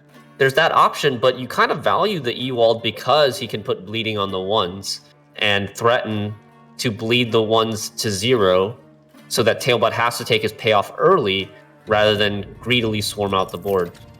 Life Coach is going to play the second Tax Collector, start racking up some coins.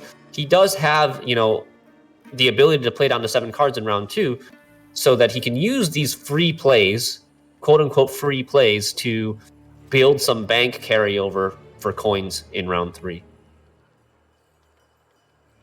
Is a Dippin' Pontar there, a Professor? I mean, I don't know what he's going to toss away. I don't think Dippin' the Pontar is able to target his own unit. No, you can't play Dippin' Pontar on your own unit, but you can But if you play Ewald, or not Ewald, Horst, you want one of the Borsodi brothers in the graveyard anyways, right? So that you get carryover for the other one, and Horst gives you coins. Is the 4 damage from Ewald really worthwhile in this list? I mean, it might do something like, let's say Tailbot opens a leader charge plus a spontaneous evolution, then there will be a 5-point drone and four 1-point drones. Then you can use the 4 damage from Ewald to hit the 5 down to a 1, and then bleed all of them and threaten all 5 drones at the same time. I still think that the bleed is what you're hanging on to here for sure. Yeah. Like you said, putting the pressure of just bleeding a 1-point drone paints Tailbot into a corner where he has to respond to protect those units. There is Gellert. There's a location as well. Sewer Raiders coming through, and it's looking Not what you really decent want for Life Coach. to see. The Sewer Raiders is not really what you want to see right now. Because, I mean, it could potentially end up being a brick if you hold on to this and mulligan something else. All right. You would rather have had the thinning earlier. 1 mulligan left. I mean, you toss away a poison, and maybe you pick up a Sewer Raider, or you toss away a Sewer Raider, and who knows what happens. And in this case, the Mutant Maker is what we get. Good opportunity to just profit free and clear. Now, there is always the option of keeping that Fist Deck and actually just poisoning your own Abomination. Is it the Abomination? I keep forgetting the name. Yeah, Salamander Abomination. That's the one, the Salamander Abomination. Poisoning it yourself for profit and for boost is certainly one way to get the job done. Now, here's what Tailbot's going to have to contest with, is that there's going to be bodies coming through. Tailbot has to start setting up here, and it's going to be tough for Tailbot without... no, there is an Arrakis Behemoth in the hand, but keeping these cards alive is going to be problematic. Now, he hasn't played Crimson Curse yet, and that's a nice card to play. Unfortunately, with the Devotion list, that means that Jacques going to have Veil, and if you want to play it on that back row, you're either bleeding those small units and Life Coach plays to the front row, let's say, or it's going to hit the Veil unit and it loses a lot of its luster. Yeah, that's definitely true. And Life Coach, confident that he has the long round without any leader charges. Let's see what Tailbot decides to respond here. If Tailbot's got a plan, he's going to... Looks like he's going to forego the Blood Moon, the Crimson Curse for now, and just start swarming the board.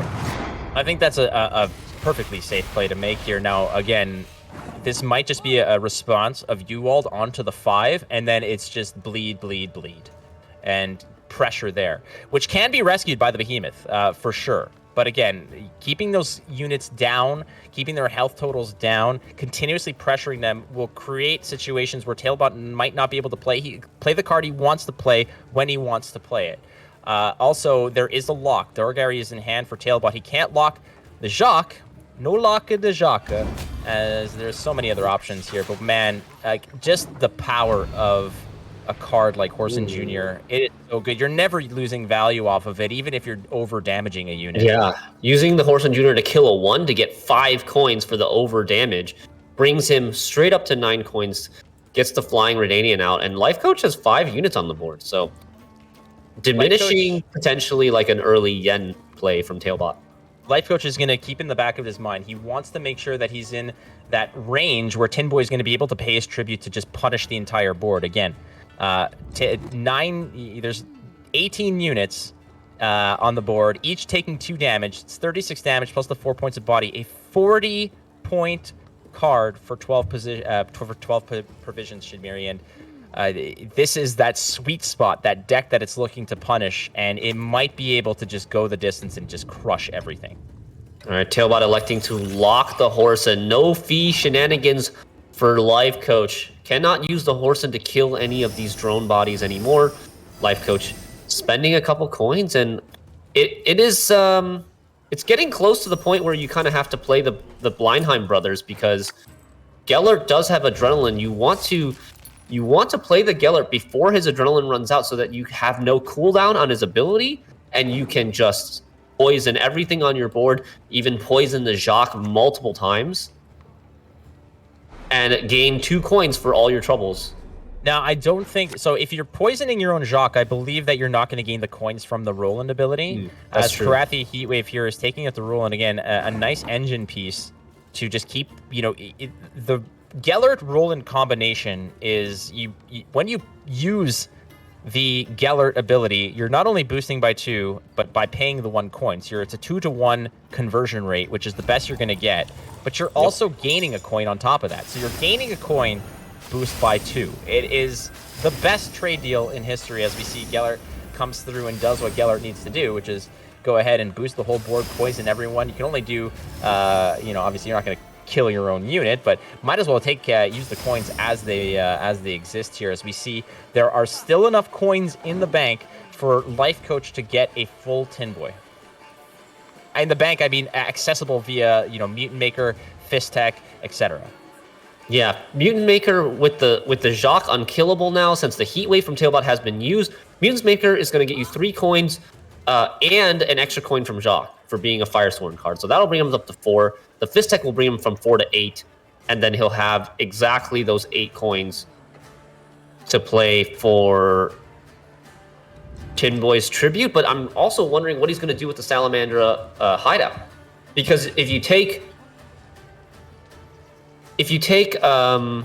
Salamander Abomination, that costs Tribute 1 as well. You could also consider taking the Salamander Mage that damages 3 adjacent units. That could be used to kill drones as well.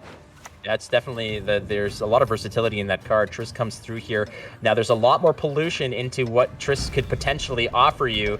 It's going to be a spontaneous evolution. That's what you want to see if you're Tailbot here. It could have been a Fist Tech. It could have been a Dip in the Pontar. These are really bad ways to pollute what Tailbot is looking for, but he does nail what he wants to find, and Life Coach can just go with the Mutant Maker here, get the 3 coins, follow up with the hideout if necessary, but also keep in mind that there's a Uwald still waiting in the wings that could pair up nicely with the Professor. Perhaps the Professor even now going to go ahead and crush that Triss, but if you want to get greedy, you can Uwald, let's say, the Dorgary, and then follow up with the Professor to get even more coins if that's how you want to spend your money. That's true. Life Coach is going to take the guaranteed 4 coins. Doesn't want any shenanigans. Those are the worst. He's going to be poisoning every single unit he puts down on the board for 2-to-1 coin ratio, which is pretty much the best you can get in the game right now. It is. It's on par with cards like Philippa, right? Philippa's going to go ahead and convert 2-to-1, although not necessarily as free and clear. It's a one-shot deal, right? You got to really line that up properly, whereas something like Gellert is just every turn, it's and against the right lists, it's just going to go ahead and convert those coins magnificently. Paired up with Roland, it's beautiful. Tailbot had already Heat Wave the Roland, though, so that's an old story, but Life Coach definitely has plenty of ways to just make do here. Now, we need to keep in mind that he does want to make sure that Tin Boy does hit the Tribute. Tin Boy does, I believe, profit by 2, but the Tribute is a full 9. You gotta empty the bank here. Everything goes into dog coin in this case, if you're Tin Boy, if you want to make a splash. So Tailbot taking the early yen. Normally, if he was just playing Solitaire, he could have gotten more units on the board with his last leader charge with the Arrakis Behemoth. But he takes the early yen to put everything to 3 minimum so that Life Coach cannot wipe the board with the Tin Boy. Right. Or wipe a row. Yeah, and Tailbot is eventually going to have to start keeping in track. In Tailbot's mind, he's looking at the coin total, knowing that Tin Boy is going to be his worst nightmare, and you want to make sure that you can get as much value before that's kind of, those hopes and dreams are just squashed. It's a tough go here for Tailbot, down 20 points, but there's still a lot of points to come as you have 2 Chimeras and 2 Bone Talismans with the Behemoth coming through to repopulate some of these units. There's a ton of payoff left for Tailbot, and he's already catching up. You see, he's pulled it within 8, and he's got payoff after payoff after payoff for his Swarm, and Life Coach only has really 1 punish, right? Right, He's only there is got the punish. Tin Boy.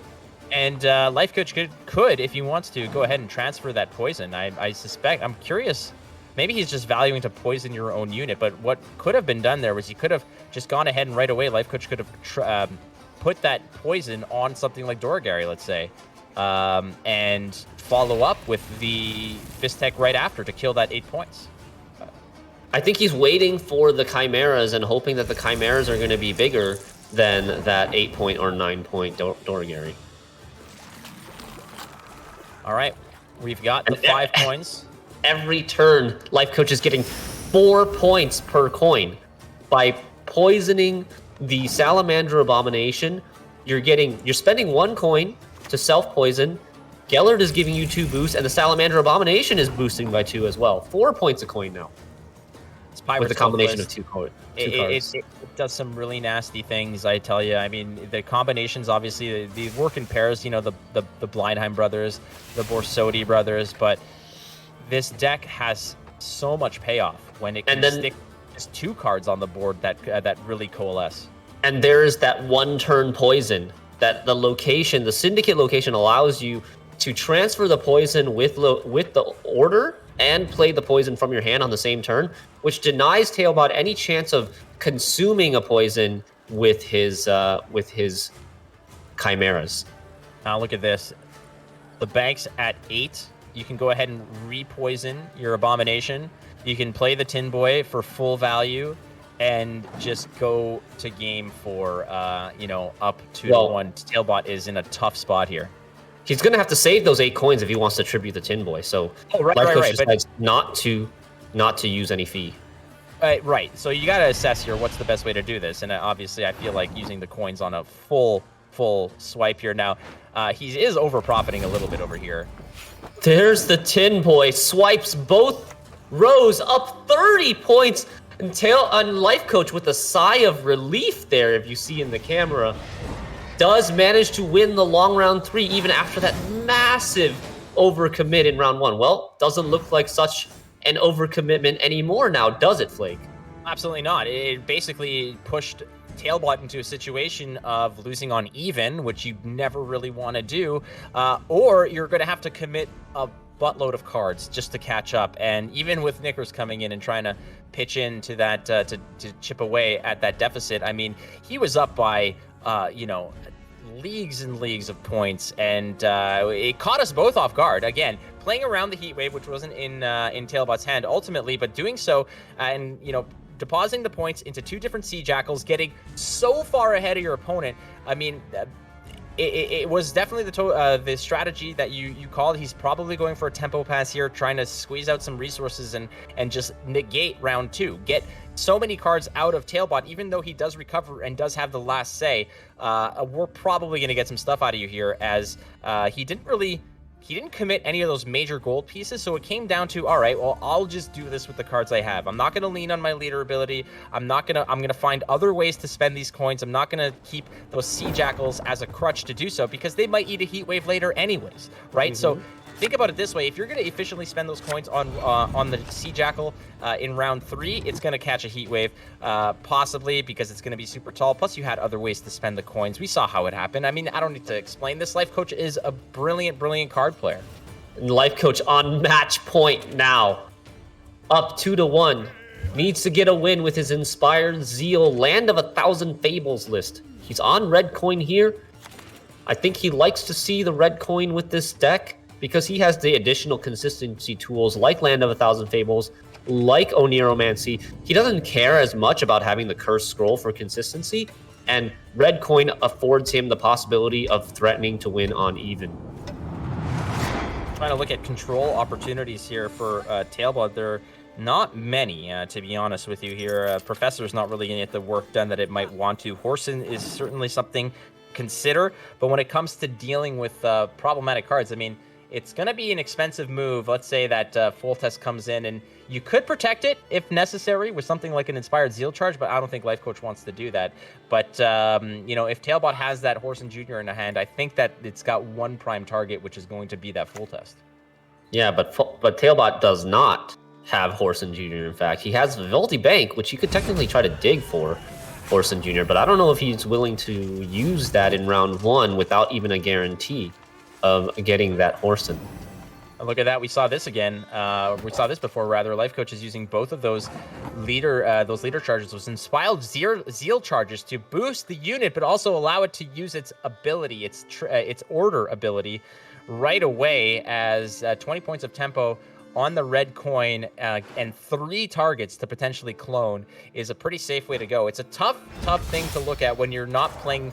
If you're not playing a leader ability like Precision Strike or, Imprisonment or something where you can go ahead and use your leader to answer one with a card to answer another, 2 commandos is a tough thing to stare down, especially when you basically just walked into this round. You've barely hung your hat and you're staring down this threatening board that is only going to get worse. Yeah, so Tailbot committing the Ulrich into the Firesworn, the Fallen Knight here. Getting ready to put up a fight, I guess, for this round. And Life Coach has a great hand. He's got Full Test. He's got Scout. He's got Reinforcement. Maybe looking for the Oniro into Land of 1,000 Fables. A tutor for a tutor for a tutor. I mean, they did play in beta. Life Coach was a beta player. I mean, tutors into tutors into tutors was essentially the identity of Gwent for a while here as we go get Is that on the bingo? Is that on the bingo chart anywhere today? 3 tutors. It should be. It absolutely should. Tutors into tutors into tutors. Oniromancy into Land of 1,000 Fables into Amphibious Assault to get a Centurion Knight. This is not a card that you see very often. A 4 provision Northern Realms Bronze that does 2 damage and gives himself vitality if you get a death blow. Cleaning up that tax collector very nicely. Now, this is going to be a tough answer over here. How are you going to kill that full test? You're down by a load of points. Tailbot's only option here could be just to get out of the round, but he's already committed 2 Fallen Knights. That is an indication that you might want to stick around, and Life Coach is going to take advantage here and commit a big piece like Full Test to go ahead and continue to clone those commandos. Again, Full Test is typically a card that you want to play earlier on to just populate those commandos, get them going, as well as it's just it's a tough engine piece to contest with when that point generation is unrivaled off of one card. It's going to put a body on the board. It fixes or helps establish and reinforce the strategy you're already going with here.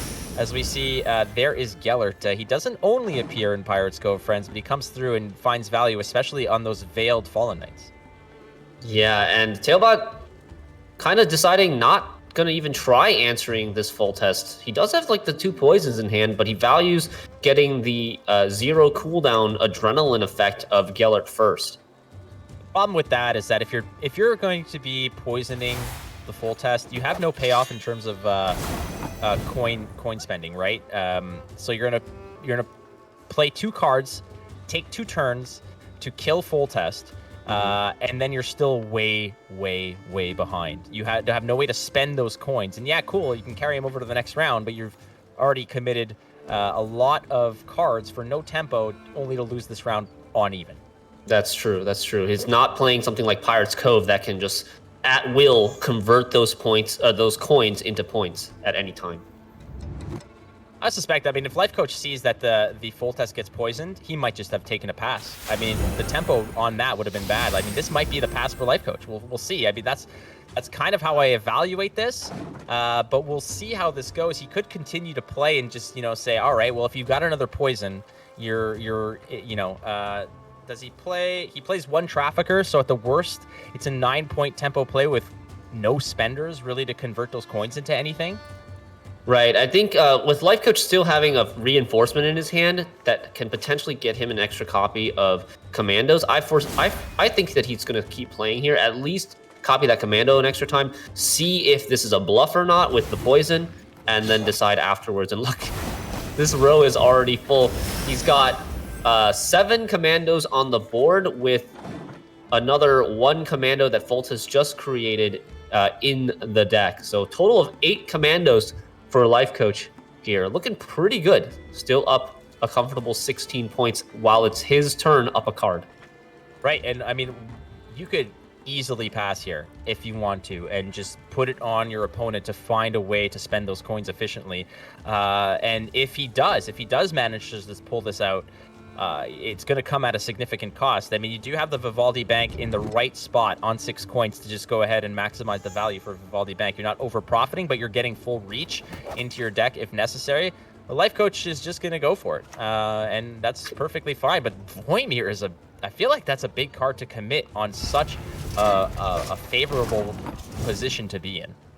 He's already had a big lead, and it's just made the lead. I think that's what Life Coach is trying to do, though. He's trying to make the lead insurmountable to get a pass from Tailbot. Life Coach really wants to win this round on even. He's not happy. It seems like he's not satisfied with just losing the round up 2 cards and having card advantage. But he's running out of things to play. Can't play the Pavetta. I mean, technically you can play the Lambert, I guess, but Lambert is a great card for later in this matchup because of how many Firesworn Zealots Tailbot is going to make. Right, and you've seen one congregate, but you've seen no leader charges. You haven't seen something like Sacred Flame come through, which is going to really get extra value out of those. I think what you're trying to do is you're trying to hit, pick your spot for that Lambert to hit before the Dies Irae.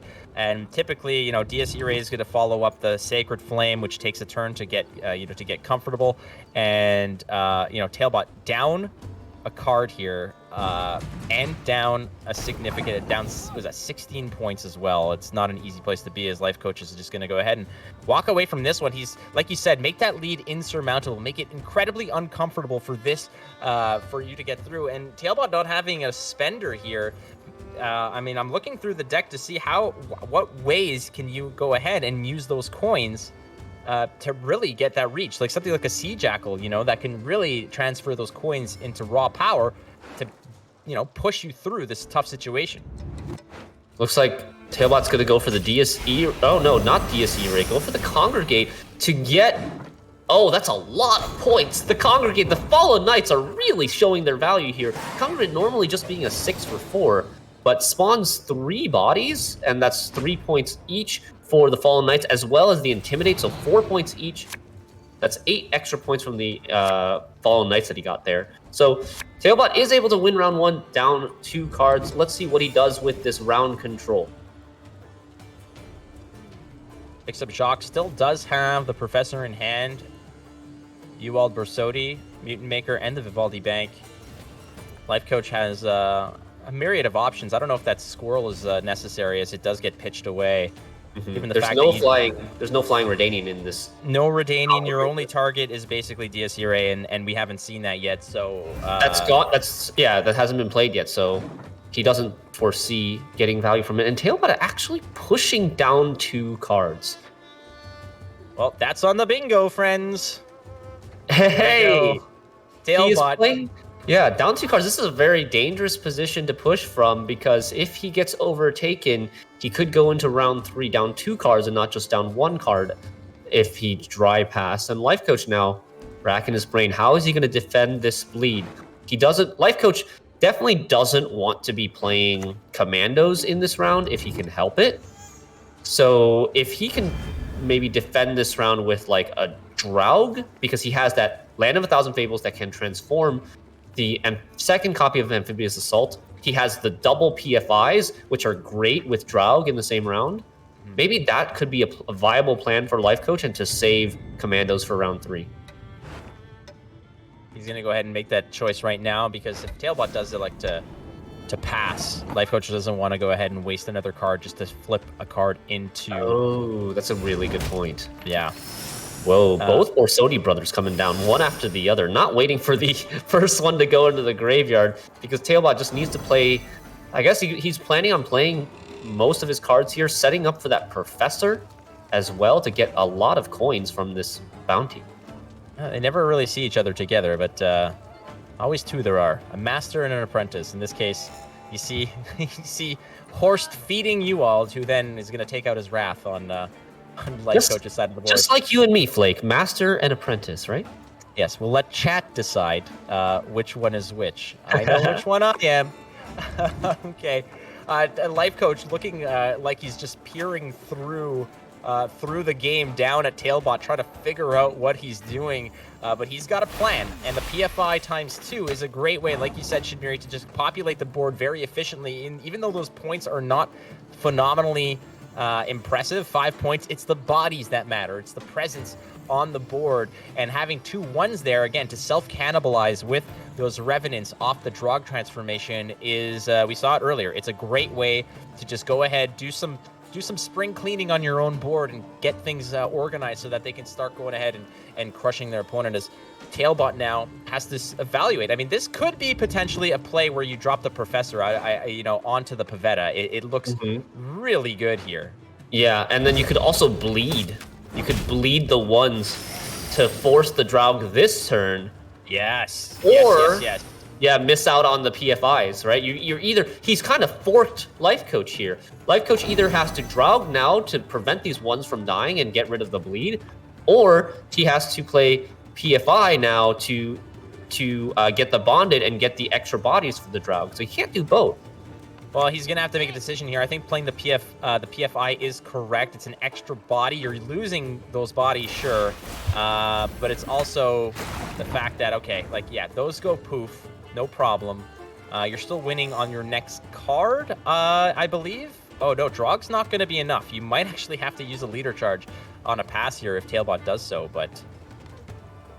Ooh, and that would be expensive for sure. But Tailbot's gonna keep going. Tailbot, I think at this point, Tailbot has accepted the fact that if he doesn't get Commandos out of Life Coach in round 2, he will not be winning round 3. Because there's just too many Commandos to contest with. So Tailbot, I think, is committed to going all in here, but he doesn't know exactly what this Vivaldi bank is going to get him. Perhaps we can take a look into Tailbot's deck to see what's left there. The Draug does come down here, getting extra value from transforming the 2 bleeds. Has 4 Revenants and a couple of 1s. Still 12 points behind, though. Lambert looking a little shaky here because there aren't any of those Firesworn on the board. None of those tokens are really appearing. You do have the 3 strength, 1 armored, but that just basically robs the value out of what Lambert would otherwise do. But here it comes. He's already playing it. No, wait. Just 1 charge to get to 8 coins to give himself some consistency on finding Horson Jr. Awesome play here. Able to erase these Revenants, 2 of the Revenants, and he has the choice of erasing all of them if he wants to. Well, he could bleed 1, because there's no real easy way for Life Coach to get it done here, because there's no way to just tailor a one damage situation. Lambert is going to kill something or bring something down to 2 like Horst. I'm trying to think of how this can happen. Life Coach is probably going to have to dig in with the Ownermancy. What can he find here? He can take Commandos if he wants. He can take Erland, potentially. He's going to go with Commandos. I don't know. He did this very quickly. 38 points is a lot, though. But, I mean, Lambert's 12, so you've got 26 left. And Scytheman is not very much because you've got no units on the board. So I think Life Coach might have made the only decision possible to get ahead here to use Commandos. And Tailbot's got to be pretty happy to see this. Well, at that juncture where you're at, I mean, take a look at this. Tailbot did make a favorable bleed here because are we going to see those Commandos again? No, we're not going to see the Commandos again. So let's just evaluate what Tailbot got out of them. We've got Draug gone. Land of a Thousand Fables combo is now wiped out. You've basically eliminated the threat of Commandos. Life Coach needs the final leader here too to get enough points to play the Scytheman. But yeah, go ahead. Sorry for interrupting. No, you're spot on here. And that Land of a Thousand Fables is kind of just it created too much situations. But yeah, you're right. We're gonna have to use that last little bit there, the one last ping. It's fine because the Commandos are gone. There's nothing else that really needs the Zeal, but you'd like to hold on to that 2-point carryover if you can. But what does Tailbot have left to hang on to? Life Coach has card advantage here. He'll have Last Say. He still gets to save this Lambert. Tailbot has, I think, Grand Inquisitor Helvide. He's got Sacred Flame, and he's got DSE Ray as his golds left. But doesn't see any of them. Well, here's the problem, is that if you're going to DSE Ray, you need a board that has all of those units on it already. Yeah.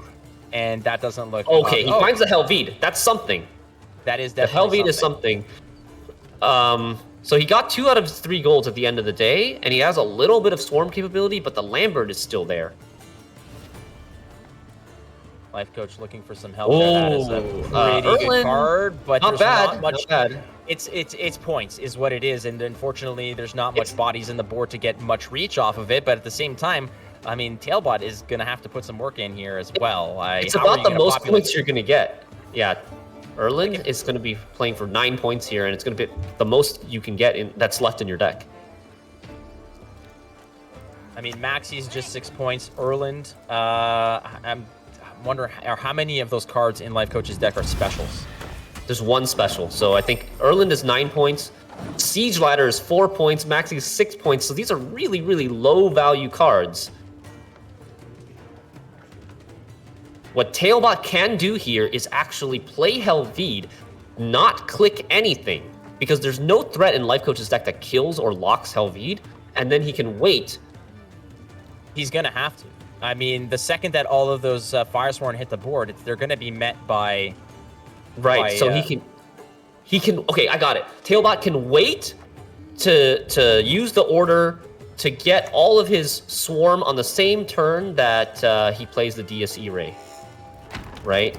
Right. Well, that you have to. I mean, that's the only way to do it to protect those points. You have to go ahead and do it. The fact that those Firesworn are coming off of fees, right? They're not showing up from.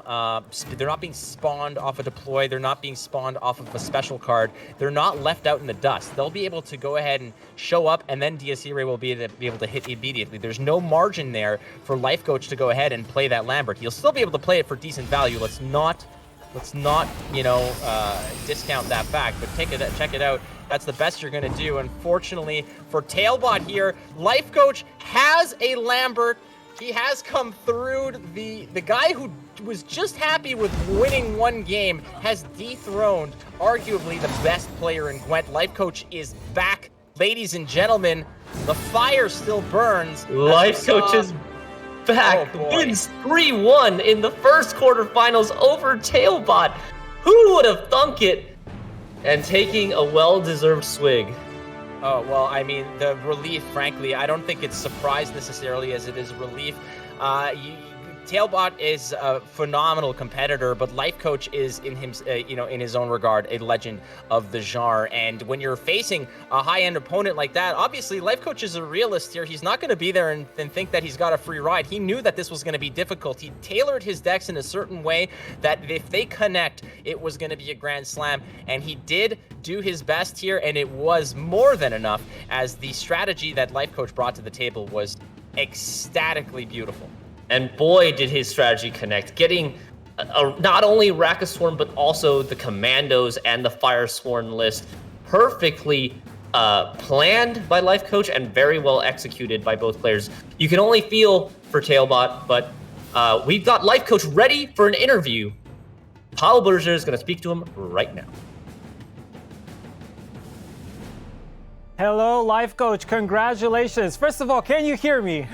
Yeah, absolutely. Yeah, awesome, man. Congratulations. You wanted to win at least one game, but you won the whole series. How do you feel? Like, what's your first feeling here? Yeah, it's pretty great. A big relief. Big relief for sure. I mean, you were going against the favorite because, Tailbot won the last Open, and people were saying that maybe you're the underdog, but never, you can never count out Life Coach, and I think you just proved that today. Yeah, thank you so much. Yeah, awesome stuff. Get some rest, and we'll see you in the semis. Okay, awesome. Thank you so much, mate. Bye. Thank you, bye. All right, and before I go, I also have a leak for you guys. The first one for today. Let's show it. Teleportation. This is a neutral spell, and the ability is reset an allied unit's power. If it's a bronze unit, replay it instead. Art by Anton Nazarenko, and this card has 4 provision, and like I mentioned, it is a spell coming with Price of Power, Once Upon a Pyre, our expansion, which is launching on June 8th. Don't forget that. There will be more leaks today and more leaks tomorrow, so don't miss that. But enough from me. Let's move on to the analyst desk and let them talk about this match. Hello there, ladies and gentlemen, and welcome to the analyst desk. I'm joined by Shin Miri to bring you some of the coolest plays of the series. And right off the bat, I've got to say, Life Coach's target plan really seems to have worked out super well. What do you think, Shinmiri? Yeah, indeed. First of all, it's great to have you here on the analyst desk with me. Yes, this lineup paid off massively for Life Coach, getting probably an ideal opponent. Exactly, and the first clip I want to show is something that really surprised me, and as I heard, also surprised you, casters. Life Coach in the Syndicate game on Blue Coin. He plays Dijkstra as first play, and then jams one of the leader charges, and 2 plays later he jams another leader charge and just goes all in, spends all of his coins. He just creates like 60 stats in 3 cards, man, and that's like an unseen commitment on Blue Coin. I've never seen this before, and we've seen a lot of Pirates Cove on ladder this month, right? Not once have I seen both leader chargers come down on Blue Coin within the first 3 cards. I was legitimately worried for Life Coach until I realized this is part of his plan to get so far ahead in round 1 that Tailbot must go to a long round 3 after this tempo pass. Exactly, that was a line that I actually figured out with Life Coach when I prepared a little bit for the tournament with him. And we figured out that basically the Araka Swarm is so dependent on getting a huge Yennefer value, right? Yennefer of Venga Boys is going boom, boom, boom, boom. I want drones in my room and just wants like that huge difference of units. But if you have first say as Syndicate, you can really effectively deny a lot of that Yen value, and you're just super favored in that last round with the first say. And the Tempo Pass also gets out some of the payoff that Tailbot has in his deck. He might have to play like Chimeras, might have to play Talismans, and it's really just a nice way of securing that long rounds with first say. Moving on. Excellent. Well played by Life Coach. Alright, yep.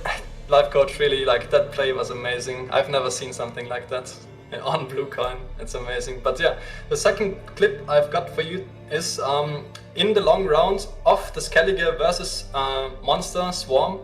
I was actually super surprised when Tailbot went for so many leader charges before his Yen, right? He maximized his Yen value, but when I counted his board space, I was like, no way this works out. Tailbot is completely overswarmed.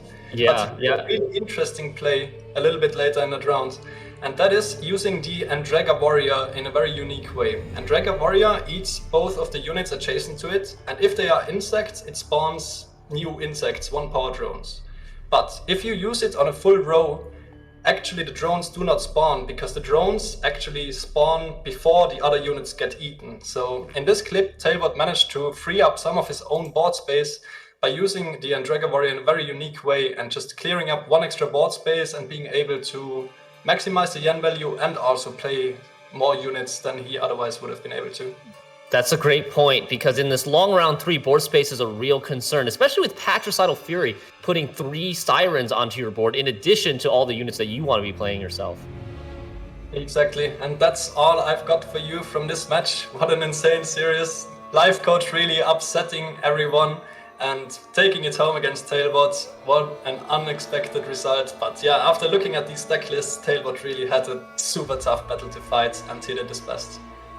Yeah, so thank you so much for joining me in the analyst desk and getting these wonderful clips ready. We'll see you guys again at the start of the next best of 5 where we go over the deck list, and afterwards when we do the analyst desk replay again.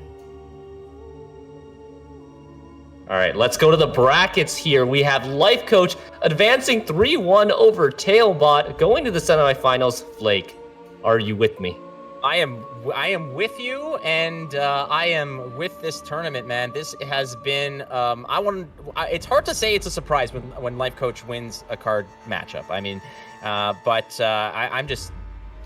It's going to be nice to see if maybe this just reignites that fire for future tournaments. I mean, we've seen him just really enjoying Gwent nowadays, and putting a little extra cash in your pocket is also a nice incentive to keep playing. And if anybody can do it, it's certainly him to continue to win tournaments. Shinmiri, this entire situation here has been unfortunate, given the fact, that we're from home and the tournaments are not live anymore, and it would have been nice there to be all together, but that's coming around the corner sometime, maybe soon, who knows.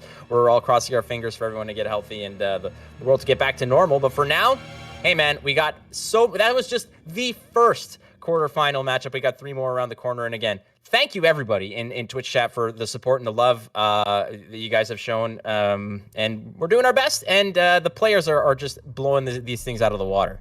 Yeah, let's take a quick look at the prize pool, the updated prize pool after Life Coach taking it 3-1 over Tailbot. Life Coach is already at $16,250 in prize money and can increase that further on day 2. Tailbot, not too shabby, walking home with $8,750 despite getting eliminated in the quarterfinals by a very tough matchup. Yeah, I mean, walking away with $8,750 is that's a lot of price of power expansion passes that you can buy with that, which is now's a good time to sort of wheel back into that whole thing. The fact that price of power expansion pass is available, it's coming soon, so make sure that you are ready to go ahead and get your grubby little hands on that. It is around the corner, and new cards are coming, so I'm excited. But like, look at this. That was just the first little bit here. We've got 3 more iconic matches coming up: Magpie versus Colamon, Adzikov versus Game King, Demorkis versus Freddy Babes, CDPR versus servers. This is crazy. It's nuts. I mean, it's just the first quarterfinals, and I feel like we've watched the pinnacle of Gwent, and we've got so much more coming for you guys. Don't forget. I do have to say, I now have to change. So that also, I believe, was a bingo card. Unfortunately, I don't know if this was gonna happen, but I did have the Tailbot shirt on. Man, the commitment, wearing the extra layer of t-shirt under your button down as hell outside, and my air conditioner's off to not make noise. It's a whole thing, but literally there was going to be a moment where it was just like, bam! But no, that wasn't going to happen. There's such a commitment. There's no caster bias here at all. So don't forget, guys, you can get the Price of Power expansion pass right now, and it'll get you all 117 cards from the Price of Power expansion, the exclusive animated Pyre coin, as well as the game board, card back, and leader skin still yet to be revealed. Right, but before we move on, there are still much more to do. There's much more matchups to play. That one, while that one's still sort of gestating with us, we've got Magpie versus Colamon, and we've got Tia and Lionheart around the corner as well to bring you those matchups. Before we get to those 2 lovely casters, let's meet the players.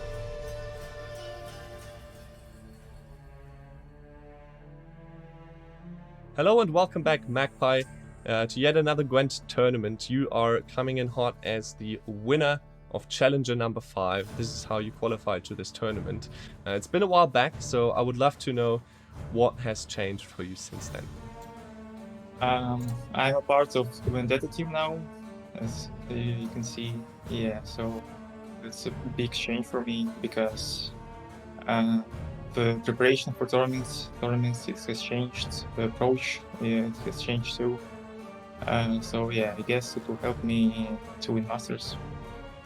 Awesome to hear. It's, I think, different to prepare on your own, or if you've got people you can train with and compete in a team setting. I would love to find out more on that later, but now let me get your thoughts on your matchup, because you're going to be playing against Colamon. Some people think that Colamon might be the best Gwent player there is at the moment. Certainly was very consistent in the past, but you already showed that you can beat him, and he's not this immovable object that some people thought he was. So how do you feel going into this matchup? I think it's going to be easy, like easiest quarterfinals and easiest semifinals and easiest finals. So my hope is my lineup will easily go through his, and if it's going to happen, it's going to be pretty fast. Nice, I like the zero, clap, tack, tack. Suck. Okay, I love it. So you must have a pretty good read on the meta then, if you're feeling so confident. So maybe can you share that with us? I hope so. Like the meta, I think, is very diverse right now. All the 6 factions are playable, and it's hard to hard target specific deck or faction.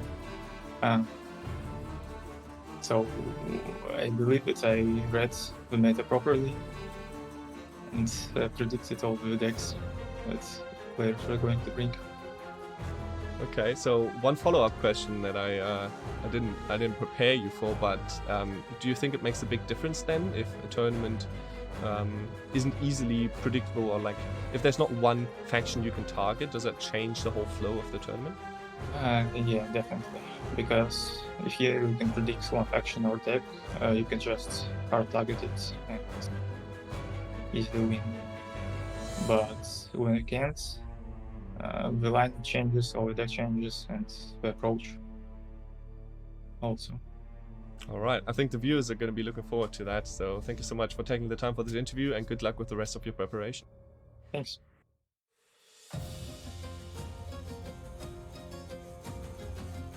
Hello and welcome everyone, and welcome Colomon to another GWENT tournament. This one is a very special one. You've probably waited a long time, as well as everyone that's watching, to finally see who will become the GWENT season #1 final master in the end. And I want to get straight into it. You're going to be playing against a whole different kind of opponents in this tournament, because obviously your initial matchup, we'll talk about that a little bit later, but you've experienced playing against people that are very active right now. But in this tournament, there are also players that have been active in the past and have returned to this game. So is there a difference in how you approach a tournament like this than the usual ones?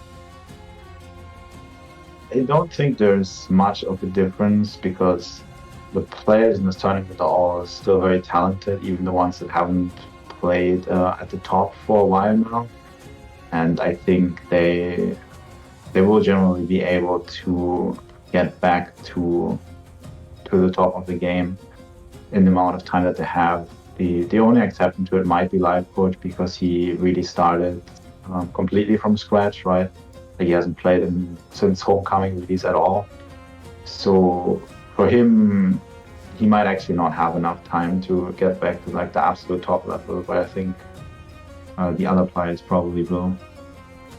And focusing specifically on your first matchup against Magpie, he's also, I think, taken smaller breaks, but has been rather consistent as well. And do you have any thoughts on that matchup going into that first round? Yeah, so Live Coach Magpie, I mean, is an interesting opponent. He is usually bringing lineups to try to target a specific meta deck. I think my lineup is overall fairly resilient towards common targeting strategies, but maybe he's gonna target a deck that I don't expect. But yeah, generally it's pretty hard to predict how the matchup is gonna go before I've seen the deck list, of course. Yeah, that makes sense. I think there's some interesting history, because I remember when the same matchup where Magpie not only beat you, but your preparation partner Damo as well in the final to then take the victory. So maybe there's some eagerness to get back into it. Yeah, it's time for revenge. Exactly. All right, one more question before I let you go. You were already talking a bit about how the right preparation is important for the tournament, specifically avoiding being focused or targeted. Do you think that's possible in this meta? And I don't know, maybe give me some general ideas how you view this current tournament meta. So the current tournament meta is the following. Everyone has Syndicate because it's overpowered and it's mostly going to get banned. And then you have a decision as to whether or not you want to bring monsters. Tall monsters, aka Kelly or Vi, are very good decks if your opponent is not going after them, but they are at the same time vulnerable to targeting strategies. So you have to decide if you want to bring that or not, and then you have to decide if you want to target it or not. Apart from that, I think most players will have Square Tile, which is also pretty strong with either Elves or Gift. And Elves is also a deck that might get targeted, even though I think it is somewhat resilient to that. Yeah, then you can choose between Skellige and R, and I suppose Nilfgaard as well. Nilfgaard only really makes sense, I think, if you're going after monsters, because it's overall fairly weak right now. But yeah, if you're trying to beat the tall monster decks, that makes sense. All right. Thank you so much for that insight. I think viewers will be especially happy to hear how you view the current situation. So thanks so much, and good luck in the rest of your preparation and with your games to come. Thank you. On the back of arguably the biggest upset in Gwent tournament history in quarterfinal 1, hello and welcome to the second quarterfinal of Gwent World Masters #1. This is the biggest tournament in Gwent history, and I've got to be honest, it feels incredible to be a part of this event. My name is Lionheart, and joining me for this momentous occasion is Tia Beastie. So Tia, how are you feeling? I am hardly able to contain my excitement right now, Lionheart.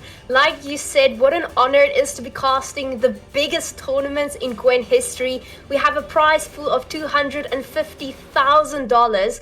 We just witnessed Life Coach and Tailbot face off in the first series. Life Coach going through to the semi-finals, putting all of those divination results to shame. What a day we have ahead of us.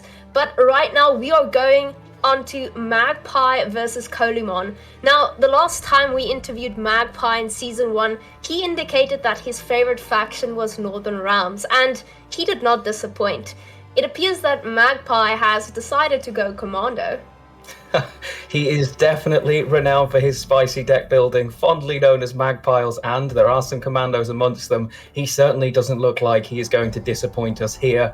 He qualified for Masters by winning Challenger 5, amassing over $60,000 in Season 1. Now, we spoke to him earlier this week, and as you saw in the interview earlier, he is quietly confident. He is calm, collected, even though his opponent is in fact the legendary Colimon. He is fine. He is completely ready. Coley, on the other hand, qualified for Masters 1 via Crown points, but he has got vast tournament experience. In Season 1 alone, he appeared in 8 different tournaments. That's just phenomenal. Yes, and it's worth noting that in Season 1, he played more than 10,000 matches, and he still managed to retain an overall win rate of 67%. Now, if that is not impressive, I don't know what is, but I think it's time to go ahead and take a look at the divination results and see whether our community agrees here. Well, Colimon coming out strong favourite, not as strongly favoured as Tailbot was, but as we've just seen, the divination is not always correct. It could in fact be a curse. I did hear Shinmiri say that he couldn't lose, so it is entirely on Shinmiri that went the other way. But will this go the way you have predicted? Will Magpie end up taking this one, or will the favourite, the legendary Colimon, end up taking it? Now, while we wait to get underway, there are Twitch drops available. Yes, we have some very special rewards for those of you who are watching the live event today on Twitch. Now, we had a little bit of a delay, so that's good for you. It means you're one step closer to getting that first title at 4 hours, the Beholder. And if you stick around for 8 hours, you'll receive this beautiful card back of Kaer Morhen, the place where witches reside. That card back is something I have been waiting for a very long time. As much as I've been excited for Masters, I have been very excited for acquiring that beautiful card back. After 4 hours, make sure you guys do claim your drop for Beholder so that the next 4 hours and the card back can potentially be there for you. It's going to be so nice to finally get those in our inventory, and it is always good that you can get something for being a part of this incredible event. I really want those drops, I'm not going to lie. And I do believe we are ready to go across. Masters is a special occasion, and there is an analyst desk, as you have seen. Shaggy and Shinmiri are ready and waiting to take your way and look through the deck lists for this one. All right, we got Magpie's list straight up. Hey, Shaggy, how's it going? We are back, man, and I can't wait to dive into Magpie's lineup. This is one of the lineups that I've been most excited to see in this tournament. Let's see if he disappoints or if he lives up to the name and the reputation of the famous Magpies. Yes, let's do it. First up, we have Line Pockets. A little bit of a blast from the recent past. The last meta had Line Pockets as the most popular Syndicate archetype. What has changed since then, Shaggy?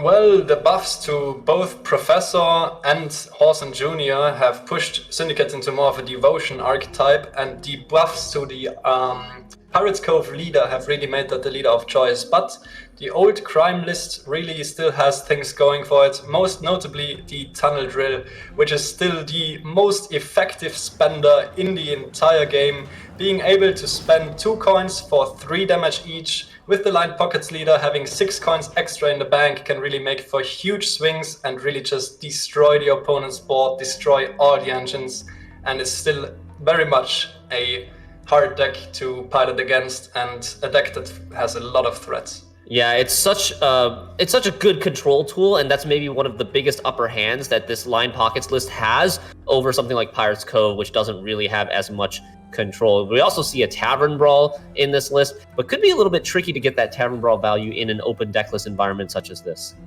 Exactly. Now moving on to the next list. Oh, I see Overwhelming Hunger, but this time I am not looking for the Y in vain. It is right there, V at 14 provisions. The little insect, well, it starts off small, but it can definitely become a very huge threat as the game goes on. Yeah, the game plan here is to play V, and then eat V, and play V, and then eat V, and eventually this becomes a 28 point, 31 point monster. Exactly, and this already hints that Magpie might be trying to exploit people who bring kind of safe lineups that don't have a lot of tall punish, like Heatwave, Curse of Corruption, Resets. Vi is very punishable by those cards, but against almost any deck it just has too many points to compete with. And moving on to the third deck, it's a Nilfgaard list. Nilfgaard still alive in this competitive meta. We've got Tactical Decision, not a leader you see very much these days. It's a Clog Colgrim list. It's a very, very greedy list as well. Lots of boost, lots of green strength with Defender, Colgrim, Letho Kingslayer to copy one of them, and then Renew as well to resurrect one of them.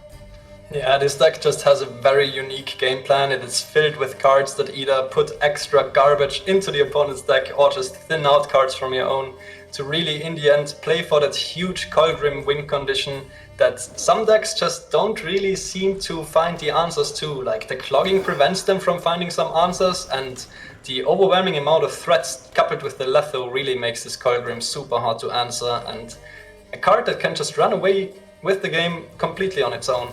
Yeah, despite getting nerfed, a pretty big nerf from Adrenaline 2 down to Adrenaline 1, Colgrim's still proving to be a big threat in this game. And yeah, the Clog archetype, you know it. Some people love playing it. Most people hate playing against it. We're going to see it here today. Exactly, and one of the most threatening things is also that the Adrenaline condition, it sometimes doesn't even really matter, because the Clog list could actually just go into card disadvantage on purpose to enable that Adrenaline even more quickly.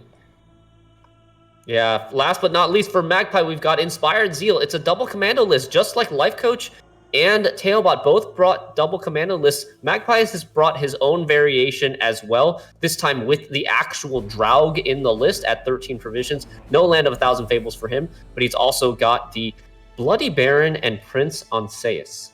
Yeah, he seems to be opting for a more control-heavy version. I see a Boiling Oil, a Margarita, Bloody Baron, Prince Anse, so there's really more control than Commandos usually features. But, well, looking at the Margarita, I also spotted a very, very unusual card in this list. A Kudak? What is that doing here? Kudak. Oh man, look at that guy go. He's a Purify for both adjacent units. The only Devotion Purify that Northern Realms has. Probably looking to unlock his Foltest, because Foltest is such an impactful engine, as we saw in the last series, as well as can potentially find some value against poisons. Exactly, a lot of common meta lists really like running just the one-off lock, and Kudak also being tutorable by Amphibious Assault whenever you need it really makes it for a very tough spot if the opponent just has a lock as the answer to Foltest. Well, Kudak comes in and unlocks it, and Foltest just runs away with the game. It's a really interesting deck card, and I hope to see it pay off, honestly. Yeah, so overall, pretty greedy lineup from Magpie. Let's take a look at what Colomon has brought today to World Masters Season 1. He's got Pirate's Cove, Reckless Flurry, Nature's Gift, and Uprising. So a lot of decks that we haven't seen yet so far.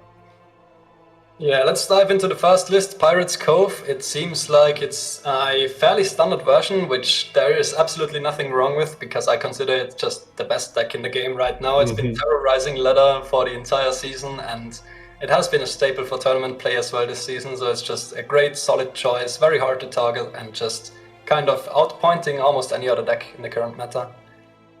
Yeah, and next we have Reckless Flurry. So there's been a couple different versions of Reckless Flurry going around on the ladder. This one is not as common. It's actually a more Witcher-centric Skellige Reckless Flurry. So it combines a bit of control that the leader gives you, as well as Point Slam and Swarm from those Witcher students, from Armor Up, from cards like Quartermaster, and then the payoffs in Vesemir Mentor, Leo, etc.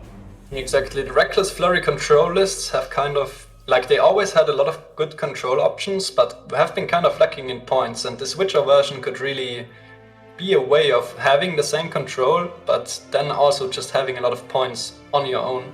And an interesting card I see in there is the Junod of Belhaven, which really for this list is an amazing control tool, because you can always choose to combo it with the leader, and you can basically always, whenever you want, take out a key threat that the opponent presents. Yeah, exactly. So the leader ability, the change to the leader ability recently has made Junod a much more viable choice in such a list. All right, let's move on and take a look at Colomon's third list, Nature's Gift Devotion Symbiosis. Oh, that's an interesting one to me. Colemon, I always had him in mind as more of an elf player, but as he said in the interview, he's trying to avoid those targets, and Nature's Gift really does well at not playing into basically any targeting strategies and just finding ways to play a lot of points that are not really very vulnerable to either white punishes or tall punishes. Yeah, and he's also got that Gezra of Leda, a very key card to this archetype. Very big threat, potentially boosting your entire range row and damaging your opponent's entire melee row over the last 4 turns. Exactly, that Gezras and also the Pathco in this list really super threatening engines, and with all the options to boost cards in your hands before even playing them, this deck really has a way of making the engines really, really resilient and hard to remove, because the Dryad's Caress can obviously also purify some of these engines. So really, besides tile removal, it's very hard, like, unless you just jam a Heatwave on this Gezras, you might just struggle finding an answer to it at all. All right, and the fourth deck for Colomon is an Uprising Northern Realms Witcher list. Colomon likes his Witchers. He's got both SK Witchers and NR Witchers. Yes, exactly. Colemon on the Witcher train here. Uprising Northern Realms Witchers has always been a staple for tournaments. Just that Crystal Skull on the Griffin Witcher, just making it such a huge threat for round 1, disincentivizing the opponent to play into you, and the Vesemir Mentor coming down if the opponent decides to contest round 1. It just plays for so much carryover and has so many points, and it really enjoys getting that round control from a round 1 win. Yeah, so overall, taking a look at Colomon's 4 list, he's playing a fairly a certainly fair strategy, I would say. Like nothing super greedy. More like Point Slam, more like a deck that wants round control so that they can push round 2 to get rid of your opponent's threats. This could be a difficult matchup for Colomon, not having anything like tall punishes like Heatwave or resets, because yeah, as we saw from Magpie, he's playing very greedy lists. Yeah, this is going to be a tough one for Colemon, I believe. Magpie just went for exactly the strategy that punishes this kind of lineup that Colemon has brought. Magpie really forces the opponent to have answers, to have tall punishes, to have good removal options, and Colemon opted more for a Point Slam safe lineup that really might just not be able to deal with all the threats that Magpie is going to put out. Yeah, but I would say that compared to the first matchup between Life Coach and Tailbot, Colomon's got a much better chance in terms of just like the deck matchups. But that's pretty much it for us in terms of analyzing the decks. We'll see how these games play out. I'm excited to watch. We're going to send it back to the casters, Lionheart and Tia Beastie, and Shaggy and I will be joining you guys after the best of 5 is over to talk about the most interesting and pivotal moments. Thank you very much, Shin and Shaggy there for that analysis. This one looks like it could be an uphill battle then for Colemon. His Point Slam lists having potentially not enough answered against the greedy lists that Magpie has bought, including possibly one of my least favourite decks in history. It's Nilfgaard Clogger's Colgrim. You hate to see it. It's just a tier above Mill, and I'm sure the chat is going to go crazy when they see this. You either love it or you hate it for sure. The people who know me know which camp I sit in, but there's no getting around the fact that it is an incredibly strong list and a really interesting call from Magpie to bring it, knowing just how greedy it is. I mean, when we spoke to him earlier in the week, he said, ultimately, I went for greedy lists that I thought people would struggle to answer. There are so many threats that you've got to deal with across his lists. It could be a real issue. Ironically, we spoke to Coleman as well, and he said his strategy is to completely ignore lists that go tall so he can focus on point slamming himself. And ironically, that's exactly what Magpie targeted. And this is going to be a problem for Coleman. I don't know how he's going to deal with these units that go so very tall. Well, I guess we'll find out when we get to see his bans. We will see which of the lists that he has decided to get rid of, and if they are up and ready on the screen here, we're going to see what has been banned for Magpie. It is V, so Magpie does not have access to V. If you're looking to ban greed, well, I think that is the greediest insect of all. That definitely makes sense. Now, Coleman is going to have to deal with triple Colgrim instead. We'll see if he's able to do that. Magpie instead opting to ban Coleman's Syndicate Pirates Cove list. Of course, this makes sense. It is a tier 1 list and perhaps the strongest out of all Coleman's lists. Yeah, definitely. You can see it is a pretty simple ban. I think a lot of players bringing it were expecting not to be able to play it if they did go down that line for sure. Although we didn't see it banned, we saw no Syndicate bans, in fact, in Series 1, and Coley has had the decision. He had to get rid of that V. His strategy, of course, was basically a tall monster ban. The Nilfgaard list is going to be the one that I am both excited and terrified to see when it comes through for sure. Oh, certainly, that is definitely the case. And a Magpie here starting off on blue coin in the series. Now, what do we think he's going to take? I have a feeling that going Commander is definitely the right choice here, particularly because of his stratagem, which is Cursed Scroll. So he's able to get access to Foltest off the bat, just in case he doesn't draw a card like that. And it's quite a pivotal card. It's not something you can miss, especially since Magpie only has one tutor in his commander list, which is quite scary. Yeah, it is. It's definitely looks like a blue coin list, as you say. That it is a devotion list by the look of it. So no Aneromancy in there to find what you're looking for. There is the Amphibious Assault, but Amphibious Assault's only downside, it doesn't draw cards above 9 provisions. So the Curse Scroll there to make sure you find that Foltest. I agree. I think perhaps picking that one up on blue coin would make sense for him, and it's probably the list that he opens up with. And then I suppose you need to work, what do we think Coley takes if we go that way round? It's a difficult choice, isn't it? I have a sneaky suspicion Coleman might try to bring in his Northern Realm Witches, as you definitely have some lists that you need to take through on red. He doesn't have access to his Pirates Cove anymore, and I have a feeling he wants to take Nature's Gift on blue perhaps, maybe keeping Reckless Flurry for a red. Yeah, it's quite possible. NR Witch is, of course, traditionally a blue coin list, but we have seen it may well be that it needs to get through against the NR list. Does he worry if he ends up keeping this list against some of the other options here for Magpie? That's one of the biggest worries. In my opinion, the biggest question is here, what list are we going to take in order to deal with Colgrim? Because you're going to need some significant removal, or you're going to have to play in such a way that you aren't able to be clogged. And in order to not be clogged, you can't play any bronze cards. You need to be able to win round 1, push round 2, and prevent round 3 at all costs, because we can renew Colgrim, and that's very scary. That is scary indeed, and it looks like we are going into game 1 here. And game 1 has just loaded up, and we do in fact see players have taken entirely different to our expectations. That's very interesting. Coleman did in fact go for Northern Realms. I suspect he was thinking Magpie would go for Northern Realms, and Magpie perhaps purposely not taking his Northern Realms list, instead going for some nice control with line pockets. This is quite an interesting 5-head play here from Magpie.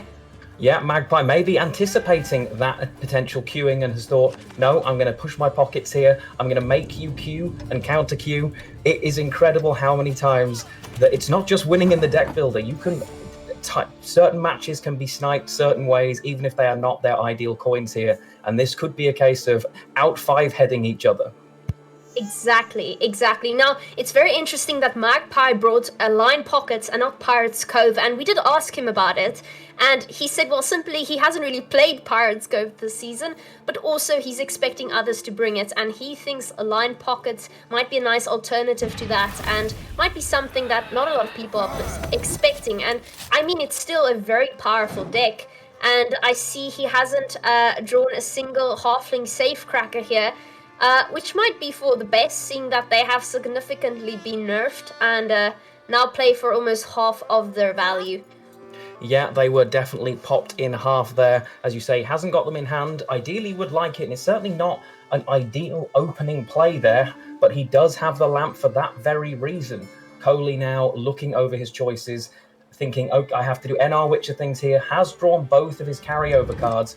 One of the things that NR Witchers does struggle with, now having to stay in for the Adrenaline 4 for that Vesemir, of course, something that Magpie may consider playing around. And we see the Erland come down, he's just developing his carryover as early and quickly as possible here. Yes, that's a very nice proactive play. Adelan's boosting every unit in your deck. That's of course going to carry over in later rounds, and it's going to make that end Scytheman just so much bigger. Now, Magpie having an interesting hand here. It would have been nice to have a Safecracker in hand, seeing that they only get boosted with the amount of crimes you currently have in your hand. But right now, he's in a bit of a tough position. He needs to play a unit here, unless he decides to instead go for crimes and begin poisoning Adelans. I don't think you ever want to commit your Professor in round 1. Yeah, I mean, it is a Professor target. It's not a terrible Professor target, but as you say, it's a big card to decide to use here, and it may be that that is in fact what he is deciding to do. Decides, I'm going to make sure that I get into a situation here. You're not going to pull those boosts out if you want to. Also takes the leader charge, fills up the coins, gets the boat out. Doesn't look as happy as he'd like, but that could just be a face of concentration. I think both players are definitely concentrating here. It's a problem because when you're playing crimes, you have a lot of tempo, and it's normally a great list to bring on red coin, merely because of the fact that you have so many strong cards that can tempo your way into having round control. Now, the problem here is Magpie might gain round control, but he might also overcommit significantly. Colimon has only played Adelan so far, which has a lot of carryover value, and he's simply able to opt out of the round, and Northern Realm Witches, we know, are very strong in a long and a short round, but having round control is still quite significant here. Yeah, definitely. The round control will be quite relevant here, which is certainly like having that. Coley dropping out the Amphibious Assault, making sure he stays within touch here, and we go through and see what he's having. What is he going to take? Does he go for the pure points? No, he tries to set up his Witcher engines with that Griffin Witcher Adept. Can be quite scary with the shield and the potential engine it can develop. You can see he does have a couple of options in hand as well to find the value from there if he uses those target practices. And we see that Sea Jackal coming out first there, being able to use the Horde ability twice. That's very nice. And I suspect Magpie is setting up his spender merely so he can now use Fist Stick onto that hefty 10-point Griffin Witcher Adept. I think that's going to be a very nice target, and of course he gets 4 coins for every Fist Stick he uses. He'll be spending those on the Sea Jackal most likely. Yeah, definitely. The Sea Jackal. Knowing that there isn't really Tall Punish available in this list, we can see, NR Witches, there is an Ansace. We know it's not in hand, he doesn't, but if he can get the Ansace out here, he's not going to be too devastated. So he does have to be mindful of what's going to happen here and overcommitting on the blue coin, but we'll be okay. You can see the selective mutation now for Coley. What is he going to pop into his hand? He does drop the Witcher into his hand there, the Griffin Witcher, which is usually the card you want for blue coin. You can develop it with that Veil from Crystal Skull, and it becomes a very, very scary engine. Coley here working out what he would like to put back. Yes, Cody here being quite a few points off, though I doubt Magpie is willing to pass yet. Now, he has to decide which crimes he wants to spend. He has quite a few options. I doubt we ever see Horse Son Jr. coming out. That Tunnel Drill he's definitely going to keep in hand until he has enough Crown Splitters on the board later in this game. I think we might very well see a poison here, unless we instead decide to go for something like Tavern Brawl. That is always an option, and it might find some significant value there between the two Griffin Witcher Adepts. Yeah, Tavern Brawl in an open deck list is a very interesting idea, and we saw a few people do it in previous opens and indeed qualifiers.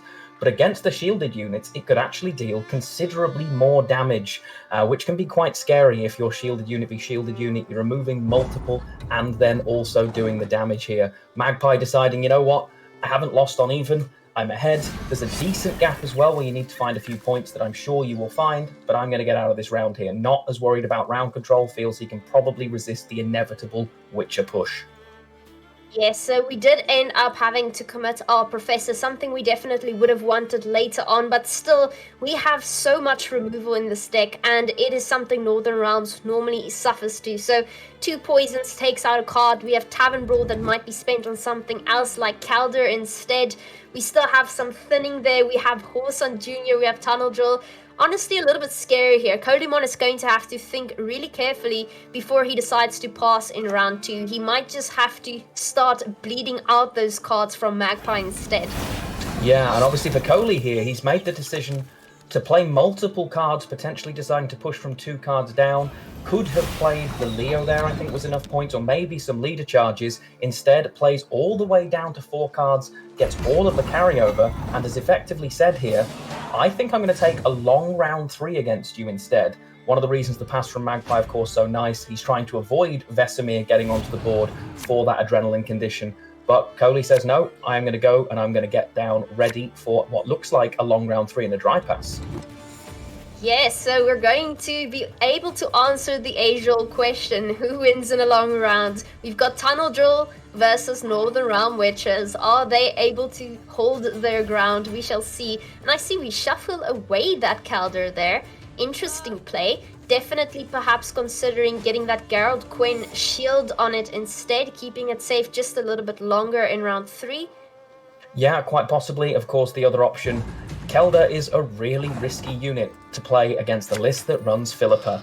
If you end up losing the Keldar and it goes the other way, it can be a horrible, horrible thing to have stolen, arguably your best engine. Coley could just want it shielded to protect it a little longer, or could be deciding, actually, you know what, I don't even want it. I don't want to play this card. It could end up costing me the game rather than winning. And we see that Quarterling, a safecracker being dropped there. Not nearly as powerful as it used to be. Makes sense. We still have other Crown Splitters that can come out there with Novel Gradient Justice. Coerced Blacksmith might very well be the card he decides to pull out there. And we are... oh dear, we see another Quarterling there. That's not good. That's going to be thrown away as quickly as Magpie can manage to do so. Yeah, he may consider getting rid of that. Does have a few crimes in hand, though. It will play as an 8. It isn't an engine anymore, of course, but he may decide to hold it, and in fact does decide to hold it. Just point value and a proactive card. Also another option as a pocket for the drill. He has got a very strong-looking hand here with Cleaver, knowing that it is a very, very likely that even Cleaver himself does not get answered. There is only a single boiling oil in the uprising list on the other side. It's going to be really interesting to see how this long round goes. Well, you're very right there. It does at least play for 8. That is not bad. And we will very well likely see that engine being dropped now on the melee row. We'll see the Griffin Witcher hopefully coming out there. And we've got 2 of those in hand, which are going to play for 2 points every turn. I wonder how quickly that Horson Jr. is going to be dropped onto the board, getting rid of one off the bat. Of course, he has been buffed recently, so if you're running a Devotion deck, Horson will now damage a card by 6 on deploy and will get a coin for every point of excess damage. It's a great card to have and a must include in today's meta. Oh, definitely. It's probably one of the strongest cards in the game right now. You can see Coley currently looking over, taking his time. If anyone uses the full extent of a rope, it is Colamon, and he does drop the Griffin Witcher on the front row as you would expect. One of the things that he's going to struggle to play around here really is the Tavern Brawl. It is open deck list, but ultimately Witches Swarms. You cannot just try and low unit your way out of it and alternate rows. It's something that he's going to have to constantly consider. And Horson Jr. says, no, it's not happening today, Mr. Griffin. we're not going to allow you to survive much longer. And again, it's quite scary, like you said, the amount of crimes we have here in hand. Of course, Tavern Brawl would have been a death sentence there if he placed another Griffin Witcher there on the melee row. It would have taken it out off the bat. He still has 2 poisons here as well, so he can take his time. But we have Intimidate cards like Cleaver that you want to place on the board first, because that's going to keep growing every time you commit a crime. So we might reach a point where we want to commit something like Cleaver. We might hold on to Tunnel Drill just a little bit longer, as it's definitely going to get killed or locked very, very quickly. Yeah, and you can see, depending on which way around the cards are committed, Colemon here could consider just making the exact same play again and dropping his Griffin Witcher. He has managed to find in hand both Margarita and the Ansays, of course, so does have answers to both of the cards that are going to be played. There is a Kurt in the line pockets list, so could answer that lock if he can find it from bank. Only 9 cards left in deck, so as long as he has maximum coins, does have the guarantee of finding it, but how deep in the deck will it be and how expensive will it be to find that Kurt? That's the question. Yes, I wonder if Kurt will ever be the card we see here. I have a suspicion that we will first fill up our pocket with coins before we commit something like Drill, and get as much value out of it as quickly as possible. Now, Drill, quite a scary card in this matchup, seeing that we rely on boosts in order to get our Scytheman as big as possible. So we might hold on to Drill just a little bit longer than we would, but Magpie now first considering what he wants to place on the board first. We actually see Cleaver coming down there next to a Crown Splitter, so he's going to get a little bit more Intimidate value off the bat, making it just a bit more difficult to remove. But Anzi's perhaps still being able to just kill Cleaver pretty quickly. Yeah, interesting choice there. Has chosen, instead of boosting the Cleaver, has decided to boost the Whoreson Jr., perhaps expecting this card to be removed instantly anyway, trying to deny as much value on that removal as possible for Colemon, expecting that, you know what, I know you want to deal with my Cleaver. So, if you're going to deal with my Cleaver, I'm just going to put these extra points somewhere else. But now it has a pocket. Every crime card is Intimidate 3. So if it isn't answered, and he knows how many crimes are in hand as well, he knows there are 4. Each of those crime cards potentially +3 if not answered here. So now Coley having to make the decision, is it worth just simply getting rid of this card as it stands? It's an interesting situation we're in here, a conundrum, if you will. Now, if we end up locking Cleaver and Magpie ends up purifying it, Colemon will have to commit something like Anzi's to get rid of the card. Now, that's 2 control cards you're committing on one single Cleaver. That's not something you want, right? Because you want to be able to get rid of that Tunnel Drill instead. So if Magpie decides to purify Cleaver here, Colemon will have to sit with the decision if he wants to hold on to his Anzi's for later, or if he wants to get rid of Cleaver instead. Yeah, and that's one of the decisions he's going to have to make here. He continues to develop possible pockets on the front row there. There are multiple shielded units. I am curious to see if Colemon decides to, instead of using damage, decides to remove those shields for when the Adrenaline Fact hits that Griffin Witcher. Be interesting to see if that is a choice that he makes. But the single coin spender in this list that the Blacksmith offers is actually really nice. The ability to overprofit. Remember, all of your crime cards give you an additional coin in this matchup. So when you're looking at that poison thinking, oh, nice, that's nice, 4 coins, it's actually 5 here and could result in overprofit. Having a single coin spender feels really nice. That's definitely true, and one of the reasons Pirates Cove is so extremely popular right now, because the Borsodi brothers both give you the option to spend 1 coin at a time, something that is very valuable and people often overlook, because if you're only able to spend 3 on Whoreson Jr., 4 on Cleaver, and 2 on Sea Jackal, you're often wasting a coin here and there, and that's never something you want on this competitive level. Yeah, definitely. I mean, when you can look, okay, there is a Jacques in hand, but that's a card that you're not necessarily looking to commit at that point. It's a little early, and we do see now a setting up, uses second AA, and drops out the Griffin Witcher Adept here. And again, deciding not to pick the Kelder. Doesn't surprise me at all that the Kelder wasn't chosen. I do think he is desperately playing around the Philippa possibility there, albeit we are aware, of course, that it isn't in hand. He is not aware of that and has to assume that it exists. Yes, you always have to assume the worst, right? Instead, we see Jock coming out there first. Now, of course, a very nice poison target there once again, but we want to spread out the boosts there, and perhaps that's the reason we have another spender there. But Tavern Brawl not necessarily getting a lot of value because of the shield. You'd hit the Adept once and the Adept would kill the 7. So perhaps looking for more value before we decide to commit something like Tavern Brawl. I'm still curious to see when that Tunnel Drill comes out. We're still waiting for enough targets here because right now Magpie isn't finding the sort of value he wants. He wants to get most of these green cards into the red, and being able to target 2 of them just isn't enough, I think. Yeah, I mean, he's in a quite nice position here. He knows that his pockets can't be interrupted, so he is okay to play relatively slowly. The poisons, of course, get rid of the shields, and at the moment there is a very juicy 11-point target for those poisons as well. So the only downside, of course, if there is another card on board at the time, it could actually end up being reconverted. And we see Anzi's coming out there taking care of Jock. Now that is an interesting target for sure. It means Tunnel Drill is coming out and there's nothing that's able to deal with it.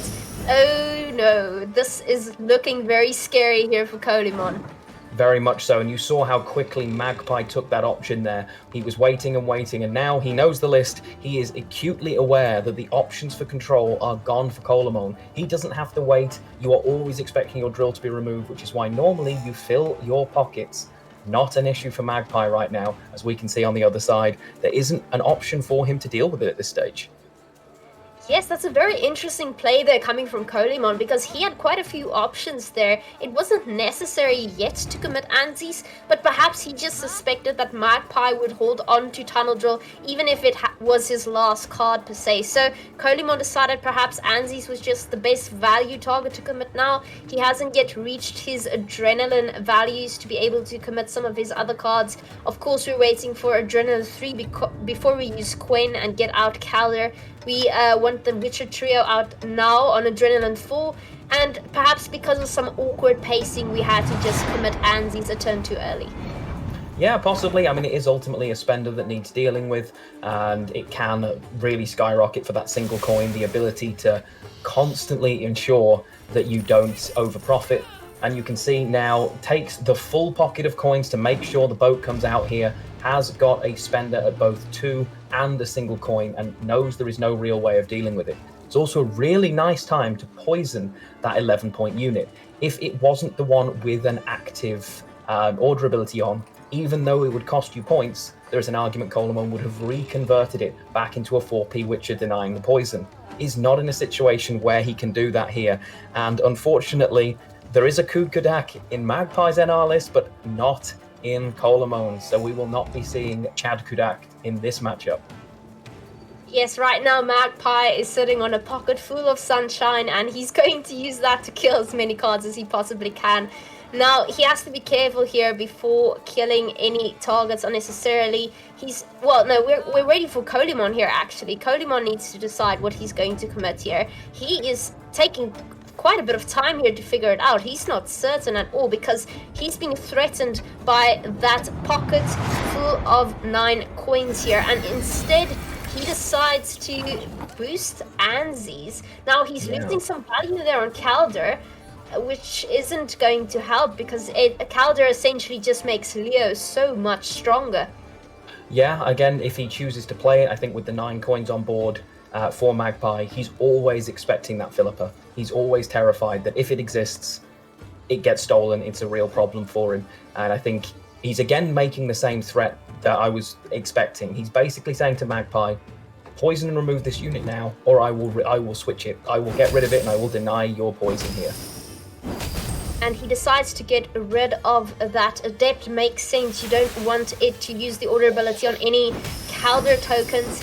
Now we see that drill being used to get all of the cards in the red, significantly reducing the value of Scytheman. I'm curious to see when Colimon decides to just throw out the Scytheman while it's still worth something, because Scytheman is looking a little bit sad at this moment. I think Colimon needs to consider getting Calder out now. If Philippa steals it, at least it's not going to get as much value as it would have gotten a turn earlier. But I think we're running out of time. Yeah, it is a possibility, and it may well be what he's considering here. If you have Philippa, I lose anyway. So at this point, maybe he decides I just have to expect that it's there. He is taking all of the time he is entitled to, and you can see Magpie going at it slightly differently. He looks like he's doing math in his head and isn't as happy about a decision he's made, but he is playing really quickly, trying to put the pressure back on Colemon because he knows he's in a pretty strong situation here. Albeit that Tavern Brawl not looking too amazing right now. It's going to play for pretty poor value in reality, and it is indeed the Kel that we see. That certainly makes sense. Now, getting the Calder out is obviously going to give us quite a bit of value there. Magpie having a bit of a catch-22 here. Vivaldi Bank doesn't necessarily get him access to Philippa, and if it does, it might spend too many coins. Philippa will simply not be able to use her coins and steal Calder, and there she is. He's definitely not getting access to it. Perhaps going for bloody good fun instead? Could do, or if he's going to do that, maybe he takes Furco into it because it is those extra points. Could also take Swindle just for pure spending value. Swindle can be a lot of coins here. Takes him back up to a full bank and allow him simply just to destroy the Kelder without worrying too much. And this, as much as his last card is not amazing here, the sheer value and power, he is 20 points ahead. Yes, that tunnel drill going brr, it is doing its job. Bingo! Quite nicely indeed, and a Tavern Brawl definitely not finding the value it would like. I suspect we might see it going into a shield there because Colemon is going to be playing around it. I suspect Leo comes out next, and hopefully Leo is placed on the right side of that range row, lest it gives more value to Tavern Brawl. Yeah, I mean, the Tavern Brawl, I agree, he probably does have to go back row to play around it here, which is frustrating for him, simply because there are already 2 boosted units in the front row. That Tavern Brawl itself likely to play for the 6 in the current situation, but also, of course, it is a crime card, will give an extra coin. The drill is pocketed, so it'll actually play for a total of 9 points here, and we do see that Leo. It's the most value the Leo's ever going to provide in this matchup, and it's a respectable 10. This isn't quite over yet. There is a big gap, but it's a lot of points here to try and make up. Oh dear, I fear we are simply lacking points here. That Scytheman is not going to find much value. Magpie using Tunnel Drill the way it's intended to be used, getting rid of all the boosts, putting cards in the green. Oh gosh, it's close, but it's not close enough. We've got a 6-point difference here, and Magpie takes the first round on blue, getting his Syndicate out of the way. Wow, he takes it. It is 1-0 Magpie. So once again, the Divination Challenge is not exactly where people thought it would be. That was a really, really impressive series from both players there. And you can see in the end, not having the control options was really, really difficult there for Coley. Yes, and Magpie just one step ahead here. I think he knew that Colemon expected him to take Draug on blue. I still think he takes Draug on blue. He needs blue to get that Cursed Scroll stratagem in order to get full test into his hand, guaranteed round 1. Now Magpie's on red coin, and I very much fear he might be taking Colgrim here.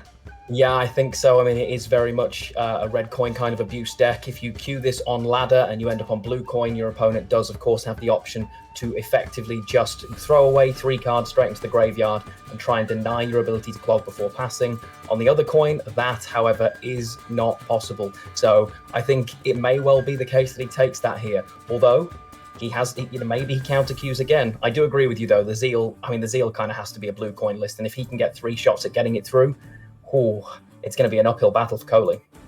It certainly is. Magpie's lists are just countering Colemon's list. It's something you can't really foresee. It's a guessing game before. Players don't have access to each other's decks and only get access on the Friday before the tournament. So a lot of guessing going on there. But if Magpie decides to take Colgrim now on red coin, Colemon has to take a list that's able to deal with it on blue. And I suspect he's either going to have to go with his Scoia'tael list or his Skellige list. Both of those quite scary against Colgrim, honestly. I mean, Nature's Gift is a long powerhouse and the defender there is definitely an option to try and deny some of the value that Colgrim's initial clog. So obviously, if you can find it in round 1, you can try and prevent some of that clogging. The Skellige list, we do see it does have tall removal, so there is a Junod. But Colgrim is tall with green points. It doesn't really get damaged. So it is very, very difficult. But there are ships in the deck, and if he expects it, maybe the ships will come in and save the day there for Colemon. It doesn't look like we're going to have to wait too much longer to find out, though. Oh as it dear. looks like we are going in. It's exactly what we thought. Magpie going for his triple Colgrim list. Please, guys, do not flood the meta with Colgrim on Monday. It will ruin my Monday. Let's hope Colemon proves that Colgrim is not as strong as we think it is. Let's hope this is the case. But Colemon here having access to his stratagem, at least on blue. That's very nice, as he gets to draw a card and discard one as well. He has both of his boats here in hand, which will brick raiding fleet. So I suspect he mulligans one of those away right off the bat. He could decide to keep it here because the boat likely gets killed. If the boat gets killed, it's possible it goes straight back into the deck if it has been killed by the coated weapons. So actually he could end up with 3 ships, not 2. So it might be an interesting, nice take there from Coley. And Mulligan's on the other side from Magpie. He's drawn really nicely. He's found his portal. Has he managed to brick his portal there, actually? I'm just going to check. He's actually got a bricked portal right now. 3 of his 4 portal targets are in hand. So not nice at all. He had to mulligan away the dogs. Because he'd drawn both of those mulligan portal targets into portal targets. So not going to be too happy here. Ironically, one of the only ways you can beat this sort of list is if Colgrim bricks or doesn't draw the cards it needs. Now, this rarely happens, but when it does, Colemon is having a very good day indeed. Now, the problem here is you either have to win round 1 and push round 2, trying to get a 2-0 out when you're facing Colgrim, or you simply have to prevent clogging altogether. Now, this isn't an easy feat. We've seen these players prep beforehand. Playing a bronze on the board is something you unfortunately have to do. You can't just commit your golds. So clogging is going to happen whether you like it or not. But Magpie, like you said, lacking quite a bit of cards here. He's bricked his portal, and he doesn't have much clogging left except for proactive cards like Cynthia, as well as the Infiltrator. Yeah, and he's decided to use and create some tokens, which I think Magpie would happily have clogged, but we can see that he doesn't have them. Instead, using Cynthia, thinning out the Roach to hopefully improve his draws later on as well. One of the things this list does very well, of course, is thin itself as well as fill your list. And so he has managed to start the clogging process, but nowhere near as efficiently as he would like. Coley's stratagem, even a nice answer as well, being able to simply just Mask of Ouroboros that away and say, nope, off you go. Bye, Guardian.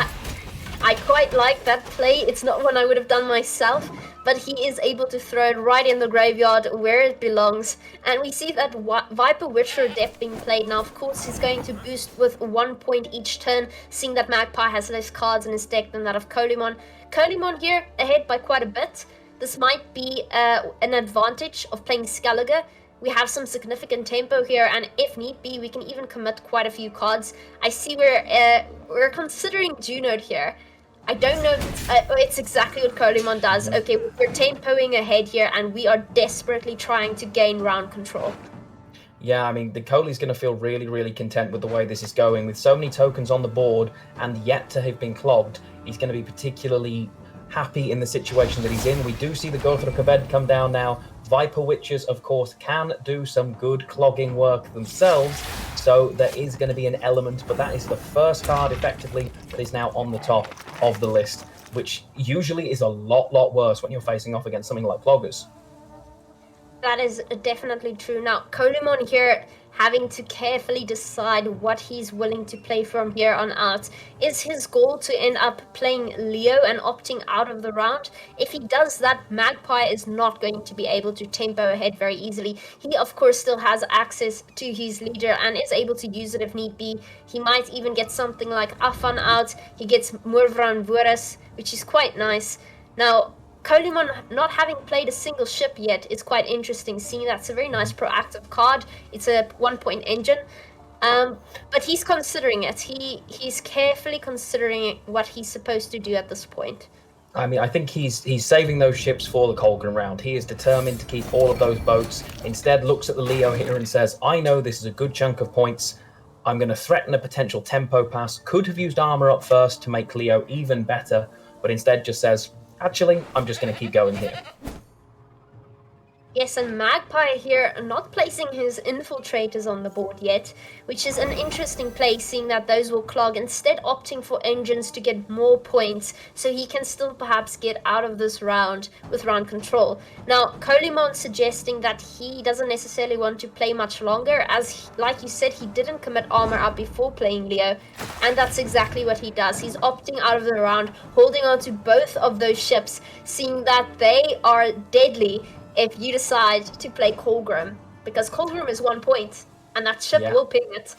Yeah, and that's the thing. The first Colgrim can disappear. Magpie deciding to use the portal here, and potentially going to have to pair that with Leader in order to make sure he gets a decent play. Or the problem with passing against Colgrim, you can go multiple cards down. It does not matter. And he's gone from a position where nothing was clogged to all of a sudden, there are now going to be 4 cards clogged into the list. Those infiltrators going to jump into Colomon's deck.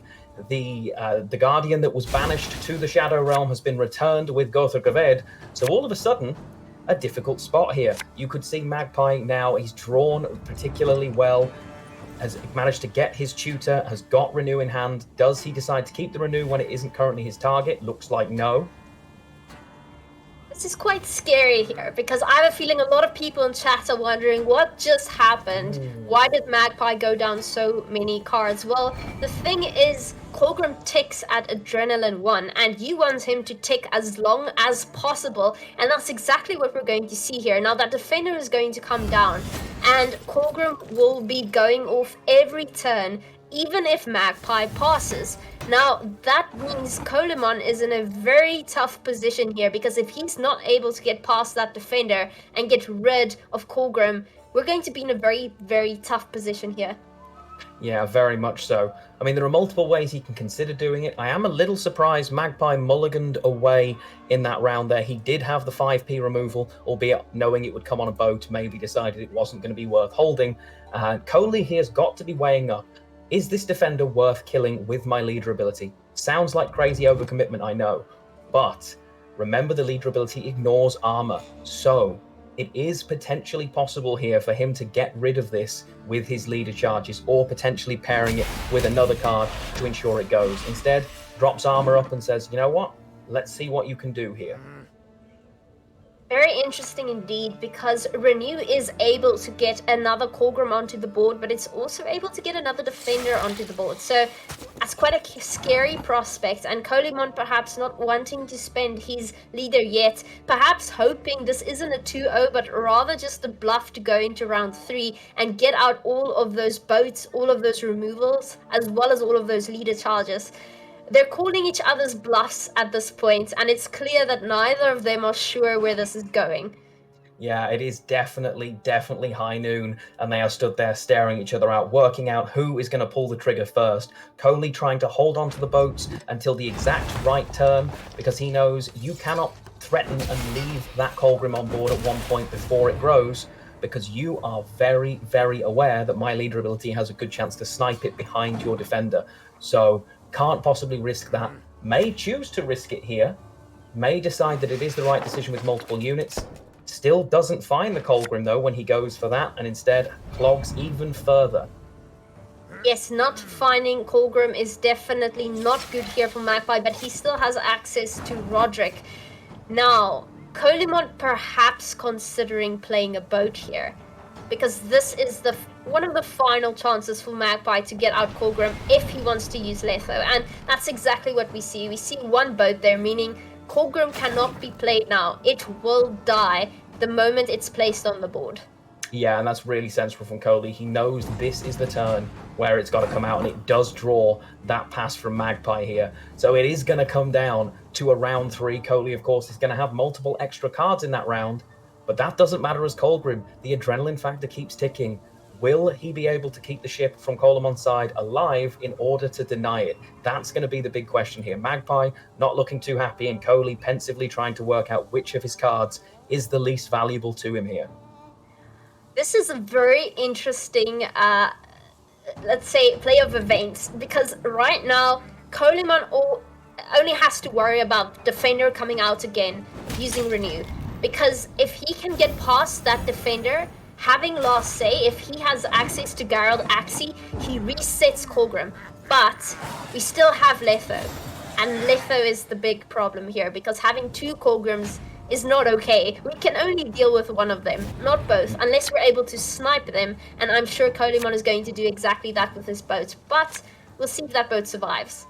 Yeah, and you can see draws here, not finding Colgrim at all. He finally found it on the other side. Of course, leader does still exist as well, so it was a guarantee eventually, and all of the bricks that Colimon has been rapidly clogged with here, he's now having to mulligan away. That 4-point round 3 infiltrator, not a card you love to see, but the stunning blow, not insignificant as a card to pull. He hasn't bricked the Vabiorn yet, because if I'm not mistaken, there is a raiding fleet, although that raiding fleet, not your ideal target when your boats are potentially all dead. Coley will be very, very happy if this boat here is dealt with by Magpie using the 5-point removal in his hand. If he coated weapons this boat to deal with it, it will re-enable. So Coley potentially still has 2 boats here playing old school Gwent with 3 copies of a card. Now he's going to have to deal with the boat. This is the catch, right? He can't leave it, because then Colgrim simply dies. Now, of course, he can renew Colgrim, but then he can't renew the Defender. So it's a bit of a catch-22 here, because Coley will be able to deal with Letho very quickly. He still has all 3 of his leader charges. Oh, okay. Now we decide to hold on to that boat instead. Yeah. It's way too early to need to drop it. Colgrim couldn't grow right now. If Colgrim tries to grow right now, of course it doesn't because of the adrenaline factor, and even if the Defender were to come out with just 2 units and 3 leader charges, he will be very confident that he will be able to get a single ping of damage onto that. So he can hold this out now until Magpie has got 2 cards left ready to play. So if once another turn, then he is in a situation where it's possible. Magpie, of course, will try and get as much onto the board as possible to deny that, but this is a really, really interesting matchup. I mean, this is like chess. Every single move matters. I have been watching these players prep yesterday all day long, and Colgrim just manages to win almost all of the time, unless you find the exact combination you need in order to deal with every single card in order. And that's exactly what Colimon is attempting to do here. Now, Magpie here, having access to Colgrim with Roderick, having access to another Colgrim with Kingslayer, and having access to his Defender with Renew. Now, the order in which he plays this is pretty important, but Colimon now having to decide if he is able to play this boat with it surviving. Well, in terms of what's left in Magpie's deck, there is only a single 4-point removal Tawny Joust left. I don't think the boat dies here, in which case this is looking particularly positive for Colimon here. He is waiting. Is he working out, do I just drop another Bear Witcher here? And I lose the value on the damage, sure, but I'm more than happy. I don't need to make a decision yet. Let's see what comes of this. And that is exactly the choice he makes. Alright, now this is where it gets tricky. Magpie having to decide, do I want that Defender or do I play Colgrim? I don't think Colgrim is an option here. We instead discard the Kingslayer, immediately taking away double of the points you would have gotten. Yeah, this is very interesting. This really is. I think Coley has to play the boat. This is the turn. If there isn't an answer, which I don't think there is for Magpie, Magpie may choose not to keep playing on here. Or it'll be very interesting to see Coley now pensively thinking, this is the turn. This is the one where I have to make the call. The boat comes down and Magpie is devastated. He knows his Colgrim will not survive and he has no answer. Oh no! It's so tragic. It's so tragic that you're able to deal with a 9 provision card with a measly 5 provision boat. It's as simple as that, folks. A Colgrim should be buffed. It's just too weak a card. You immediately need to stop talking. And we see instead Magpie saying, okay, I've clogged you a lot.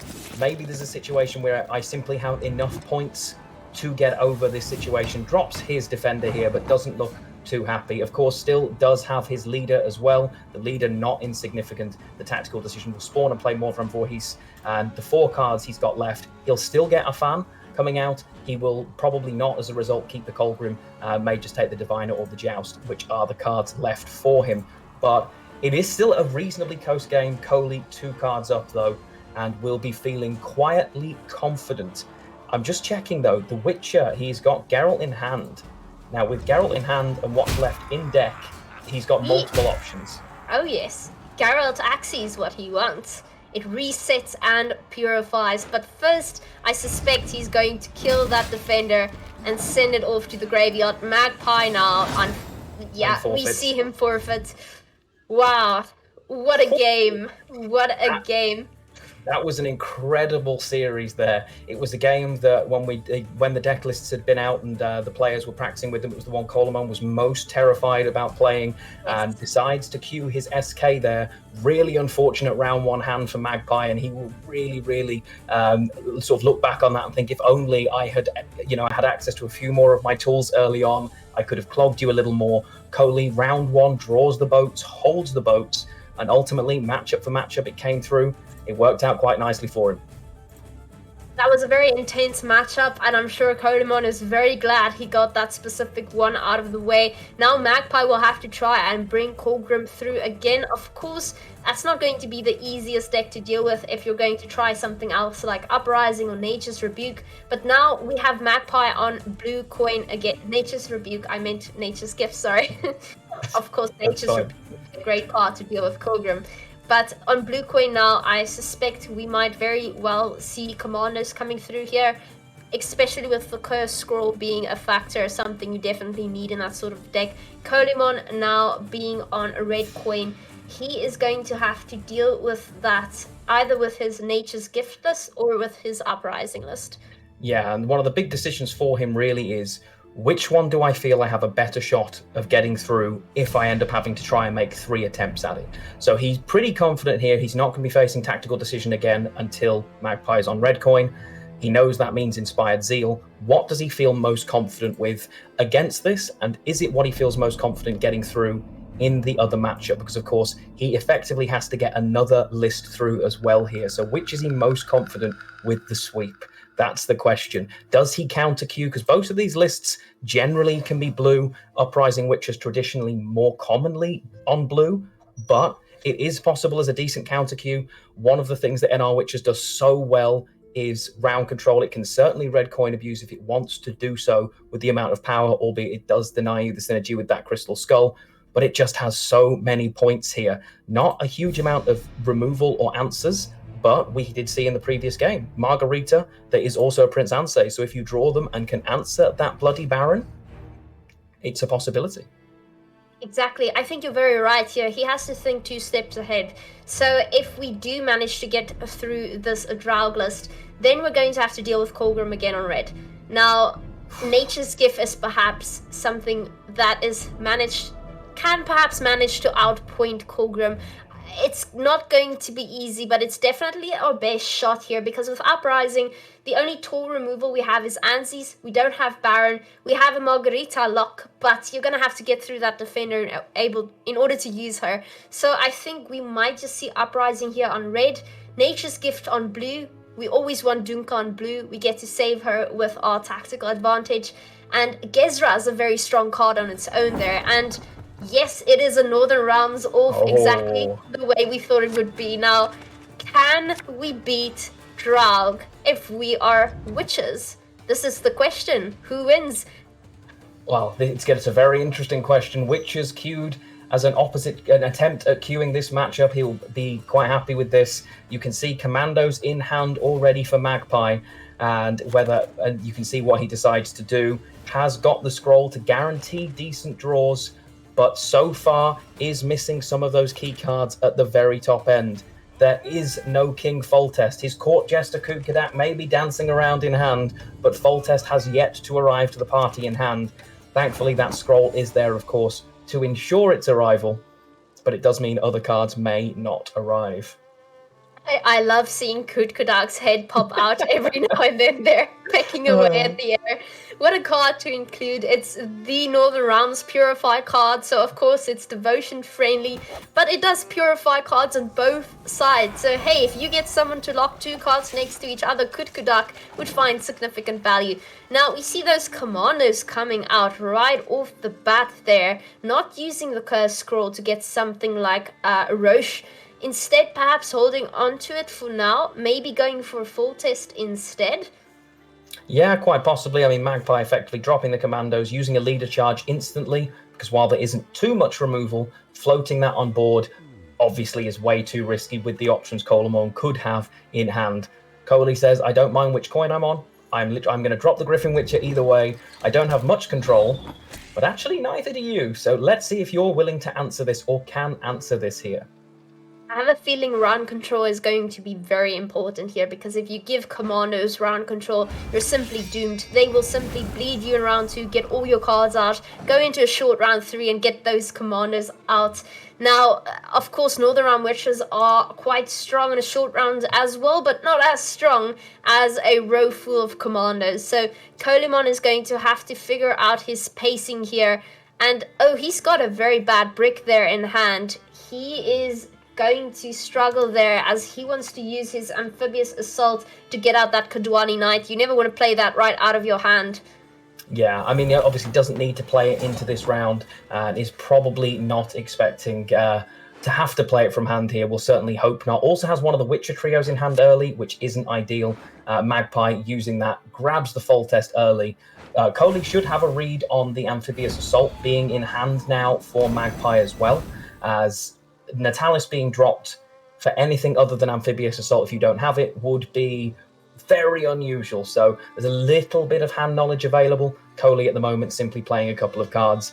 Now has to make the decision. Full test is on board. Do I deal with it? I have my answers. I have the card ready to develop it so I can drop this front row, and I'd be very surprised if that isn't what we end up seeing here. And you are correct, that's exactly what we end up seeing. We don't even have to use Leader Charge in order to boost Anzi's. Full Test, of course, a very deadly card that has been recently reintroduced into the game and completely changed. He now boosts the unit to his right every turn, and the Bronze Commando will simply keep replicating, inserting 1 copy of himself into the deck, making for a 5-point per turn engine. Something that's extremely scary. You want to reduce those commandos at all costs, simply because they're going to come out once again after Pavetta is dropped on the board. Yeah, and interesting from Magpie there, he's 7 points ahead, and he currently should have 2 of those commandos, has decided not to pull them out here. One of the things this list can struggle with is finding those commandos in difficult spots. He doesn't have the Pavetta right now. The AA may end up needing to be for Pavetta if he doesn't draw it. So, at the moment he's making the decision, I am not going to draw these out of my list. May have to for tempo in the next turn, but at the moment he's trying to keep natural ones in the deck list.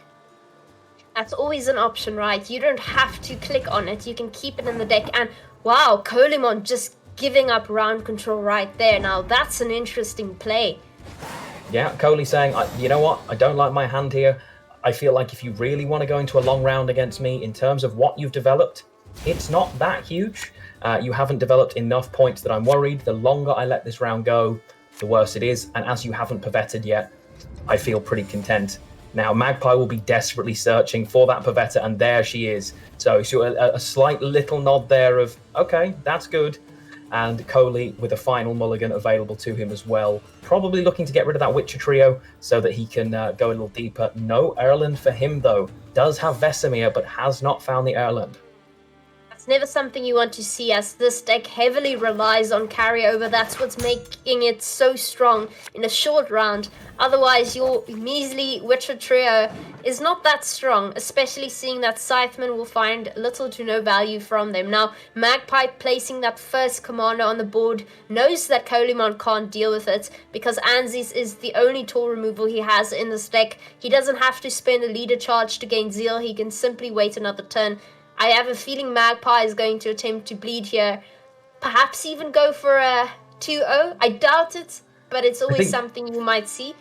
The bleed here feels really nice for him. Keeping the commando in deck puts him in a great spot, because he's now effectively playing triple commandos. he can continue to develop commandos. He has, of course, got the scout and the reinforcements in hand to build more and more and more, and then Pavetta in the third round if he chooses to.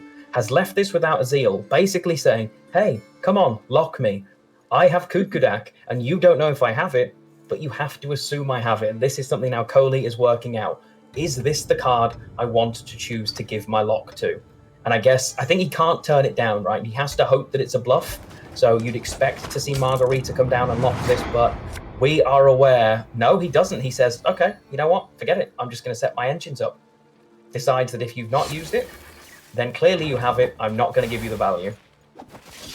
I mean, that makes complete sense here. Colimon knows that Kudkudak exists. It's just, there's no point in playing Margarita even in this sort of matchup if Kudkudak is there. And we see instead an engine coming out there, the Griffin Witcher Adept. Of course, that makes sense. We have some nice cards there like Target Practice that will immediately give us some substantial engine value. Now, Magpie here having some more options to duplicate the commandos. He also has Anzis for some toll removal, but I suspect he holds on to that in order to get rid of Calder. He also has a lock though, so a bit scary there for Colimon. Yeah, the options there, as you say, there's only a Kudkudak on one side. You wouldn't expect to see Calder gain any real power in this situation. And you can see Magpie just setting up commando after commando here. It'll feel pretty nice. He should be out of ways to create new ones now, of course, but he's got 4 on board already. In Graveyard, there are another 2. So going into a third round here, he potentially has 6 of them dropping out, which is a pretty powerful short round slam. Even NR Witchers might struggle to keep up with that. That is certainly the case, and a Magpie knows that a long round of Northern Realm Witches is quite deadly. Commandos is only as strong as the round is short, and I suspect Magpie will be trying to get out as many cards from Colimon as he possibly can. Colimon will end up oh dear, he just passes off the bat. Now, I did not see that coming at all. I mean, he's got his full commando set up, I guess, and he's thinking, at this point, I'm just going to trade down with you. You have your engine set up, but if I go into a long round, your engines suffer to my engines. A really nice decision here as well. If you look at, he's thinking, okay, none of your carryover exists right now. You have 0 carryover. If I keep playing here, I play into the Adrenaline of Vesemir, and you know what? I give you the carryover. This is a nice pass. I don't lose my card here, and you have 0 carryover going into that final round. I think if Erland existed, it probably would have been dropped already. So it's a really nice read from Magpie there. And it's going to be really interesting to see how this long round goes. Will a long round with a lot of commandos take it over a long round for NR Witchers with nothing developed? That's the big one. There is nothing developed in terms of that carryover. Well, at least when it comes to engines, Magpie has quite a few control cards that adequately deals with Colimon's engines. I mean, we have Margarita to lock, we have Anzis to duel something like Calder, we just draw Fortist, and we have Last Say as well, so Baron just deals with Colimon's largest card. This is a little bit scary looking here.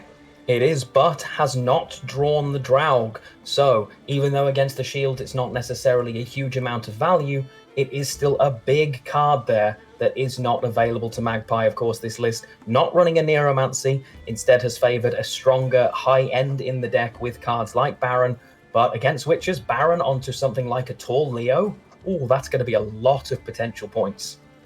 Oh, it's certainly going to hurt. And yes, only including one tutor like Amphibious Assault, definitely showing here the consequences of that decision, because with a Neuromancy, you'd be able to draw Draug, but unfortunately Amphibious Assault just doesn't draw cards that large. And we see Amphibious Assault, we see Anzi's immediately coming out there dealing with the engine right off the bat. Yeah, very much so. Does, of course, have the Amphibious Assault available to him, Magpie, and there is still a Voimir and a Kudkudak that he could choose to pull, as well as a couple of bronzes, the siege support still in there, and the Maulers as well, but it is the Draug that he will not be able to access.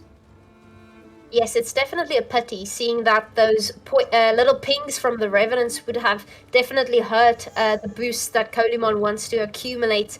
Right now, he's in a bit of a tough position, like you said, with no carryover whatsoever. All of his cards are white, a little bit too white for my taste. You want them all to be green, so those Cyphermans boost themselves. But now, We're instead perhaps going to draw something like Adlant and get as much value out of him as possible.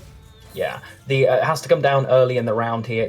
There's a good chance that this ends up being the lock target, as being able to pull all of those boosts out would feel particularly problematic. And Magpie, again, slamming cards as quickly as possible. He knew full well what he was doing here, and if he can make his decision nice and quickly, put the pressure straight back on Colemon, reducing the amount of thinking time that Coley has.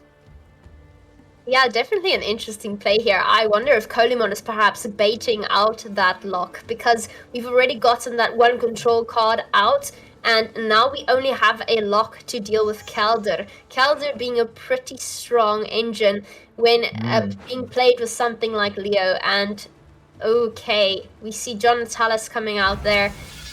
We see Amphibious Assault. What card are we going to go with? Yeah, it doesn't surprise me there. Drops the Griffin Witcher Adept and is thinking, you know what, this is a long round. I want to try and find my engine value as quickly as possible. The lock, not really going to find any value for him here. He knows how many commandos exist and is obviously row stacking to try and find value for his Scytheman later on.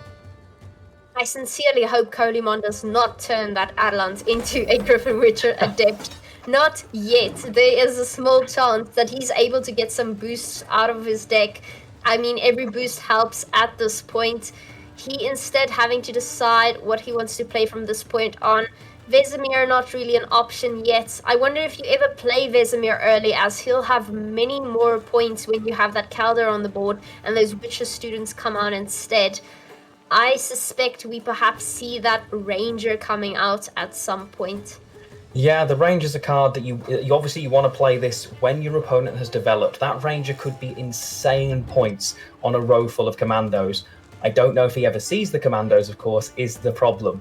Is he ever going to see them? He's got a juicy target constantly there with that John Natalis to save himself the points that he would need to zeal Vernon Roche. So Magpie must be feeling reasonably content with the situation he's in here. Access to everything but Draug, and with Last Say and the number of points that those commandos are going to drop, he's got to be feeling pretty happy about what he can deny. Alright, so we see Calder coming out. Now, this is too early as Adrenaline has not yet ticked. We see Margarita immediately dealing with it. Now, this means that Adlant survives.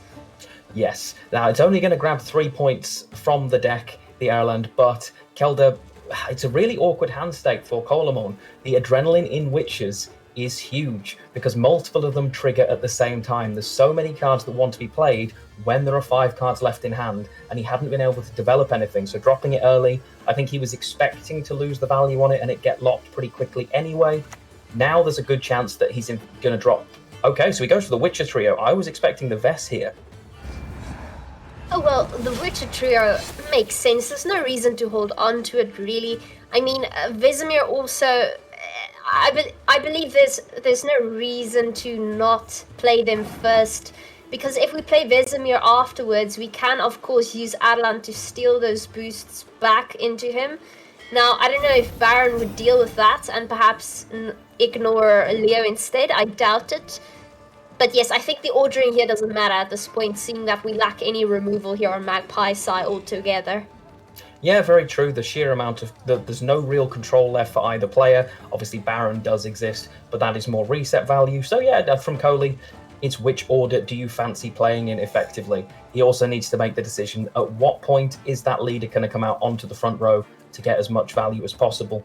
And that's a decision he's currently weighing up. Does he drop the Vesemir now and gain the full value that he's going to get from it at this point? And it looks like the answer to that is yes. A lot of points coming out from this play. He's already up 9. He's now up 20 points and another conversion. Yes, that is quite a bit of points, and I'm seeing a lot of cards in the green. Wow, those Scythemans are going to find quite a bit of value. I wonder if Magpie might ever regret going into a long round here versus Northern Round Witches, because they're very, very strong in a long round, and Commando's whole play is to go into a short round merely because you out-tempo your opponent significantly in that sort of situation. And he had round control as well, willingly gave it up to go into a long round. But we'll still see, the game isn't over yet. He is slowly creeping closer to Colemon, but we're going to see that Scytheman, that Ranger, as well as that Leo still come out, and they're going to play for a substantial amount of points. Yeah, I mean, each of them is a lot of points, and a lot of green points, one of which will be nullified by the Baron. There are so many commandos still to jump onto this board, though, that even though it is a big gap right now, 14 points, I think the commandos, that's a lot of points. That is a lot of points to have to deal with. It certainly is a lot of points, although we did have Fultus remove very quickly. So perhaps, how many commanders do we have at this point, Lionheart? Do you know? Yeah, I believe there are 6 commandos. So, that's a lot of points. That is a 24-point slam. Another one created from Roche, of course, as well. Roche will play for 10 effectively and then drop those 6 commandos onto the board. So it is a huge play here. Now we're playing that Baron in the melee row. It's fine because we do give it a boost. Of course, we don't want to overfill that row. We want the commandos all to fit in there, seeing that Roche does play one himself. Now, again, these points are looking pretty scary here. Baron already being used, which is quite nice, seeing that if he is boosted, he gives bleeding as well. So that Scytheman is now going to lose 2 points there as well, which could be significant. Yeah, definitely. There will be a slightly taller card. The Leo is going to play for more than the Scytheman played for, but the bleeding pretty much balances it up. You can see why Magpie has taken that decision there. It's such a huge gap. Obviously does still have access to both of those Zeal charges, and here they all come. Here is the army of Temeria, and that point gap just vanished. Is this going to be enough on its own? Leo dropping out. There is also the boosts that can be moved and a single conversion, as well as a few buffs coming out here. Coley now having to work out, there's nothing left to work out. Can he do it? Is this going to be enough? He's down by 6. This is a whopping amount of points right here. We're going to see Leo. Alan first draws those out. Okay, Leo boosting himself with every Witcher, giving him 92 points altogether. With the bleeding, that's 91. Magpie now having to see how much value he gets with Boimir. Oh, and he 1 point. By 1 point, Magpie takes it, being able to grab that Voimir. That is a huge play and a massive win for Magpie. He is a single win away from qualifying for the semi-finals, and the only list he's got to get through is Cloggers. Big win for Magpie there. It's so crucial, the way you play these cards. The mere fact that he decided to play Baron when he did, boosting it first, that single bleeding on the Scytheman just gave him that win. If he didn't have bleeding at all, it would have been a tie. But instead, it would have been a win for Coley. The 2 points of bleed made exactly huge the difference. fact that he had 2 turns of bleeding made sure that it wasn't a tie, but instead a win, and that's just quite a game. Wow. I mean, it's incredible how many games at this level come down to a single point. It shows how incredibly close these two players are. They'll have practiced matchups and matchups and matchups. They've played thousands of games, tens of thousands just in single seasons even. And it's incredible that comes down to just 1 point. Really difficult uphill battle here now for Coley, and Magpie will be breathing a big sigh of relief that he managed to get that list through. Yes, and now, like you said, Magpie needing to bring his Colgrim list through on red. Now, that's exactly what he wants. Let's just put it like that. Colimo now having to decide which list he wants to bring through on blue. It's either Uprising or it's going to be Nature's Gift. Now, both of those lack significant removal. He's going to have to try and outpoint Colgrim. He's going to have to try and get round control, and he's going to have to figure out which list is better on blue to do that. Now, on Uprising, you obviously get that Crystal Skull on the Griffin Witcher, but on Nature's Gift, you can get a guaranteed Dunka. Now, both of those are pretty nice, and both of those are going to be an uphill battle. Yeah, I mean, both of them, as you say, they are just pretty much raw points lists, engines, and just hope you have enough. But equally, both of them spawn tokens that could clog you. It may end up literally being, do you draw well enough in round 1 to avoid being clogged and then have an answer? Answering that Colgrim is going to be so tough in these lists, not just because you've got to answer 1, you maybe have to answer 2. You've got to get through a defender, possibly more than 1 defender, because that renew does exist.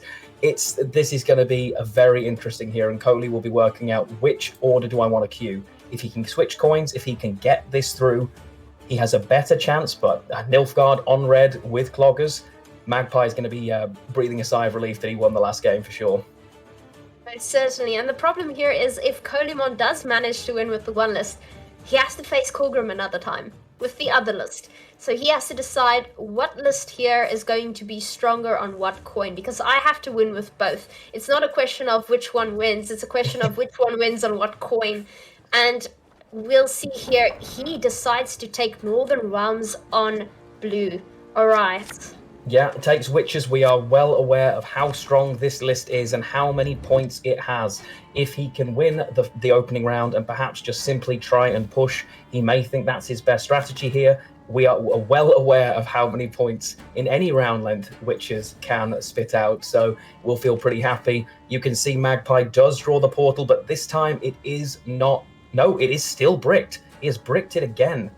3 of 4 portal targets are in his hand again, but does have Colgrim in hand this time. Yeah, I would call it karma for bringing Colgrim, but let's be honest, all these decks are fair play and you can bring any single one of them. Now, at least Colimon having blue coin like he'd like, he can now use Crystal Skull on his Griffin Witcher, making it just a little bit stronger there when it hits Adrenaline 3. Magpie here already having Colgrim in hand, he has his Defender. I'd say he'd be pretty happy with the hand he has, but like you said, a brick is never something you want. Yeah, I mean, the brick will be frustrating for him, but there's no reason he can't use Leader in round 1 to potentially switch his card order up if that's something he decides to do, if he really feels he has to pressure this round a lot. Coley going to have to make a decision, which of my cards am I willing to commit and potentially be clogged with? Obviously, the Griffin Witcher is out of clog range right now anyway, so it is definitely a standard NR Witcher's opening play here, and does crucially have access to the Erland this time. You know full well you are not being given more Erlands, and developing some of that extra carryover will feel really nice for him, as it cost him not having it in the previous rounds. Oh yes, it certainly did cost him, and now we're in a pretty good position here. Of course, we also have our 2 control cards. We have Anzi's as well as Margarita. Now, we're going to have to be very careful when we spend these, as both of these are pretty crucial when dealing with Colgrim. You cannot commit these earlier than you need to, as it's that little misplay that will cost you an entire game. Yeah, quite possibly. And you see the thinning there from Magpie, just a nice simple opening play, reducing the number of units in his deck, and does turn on, of course, the Adept engine should he decide to drop one. It is also what's guaranteed to be pulled from the first portal target as well with what's left in deck. So we'll be trying to work out here. He is having a definite think, and you can see Coley's position now. He is thinking long and hard, has developed both of the Griffin Witches. That is an aggressive round 1 line. Oh yes, and it's exactly what you want to see if you're playing Northern Realm Witches. That's going to be a 2-point engine here, and the moment the 1 reaches Adrenaline 3, it's going to start damaging by 3 points instead. So that's quite nice, and it's going to make it a little bit difficult for Magpie to out-tempo Colimon in this position. And Magpie might not have that option of going down like 4 cards simply to win the game and gain round control. So Colimon here perhaps in a good position for now. Yeah, quite possibly. Magpie trying to work out what is my best option. Takes the Defender early here. Has said, you know what? I want to reduce the value that you're getting from these Witches. I don't want you playing into this round. Roach jumps out as well and is basically signaling, I'm going to play here.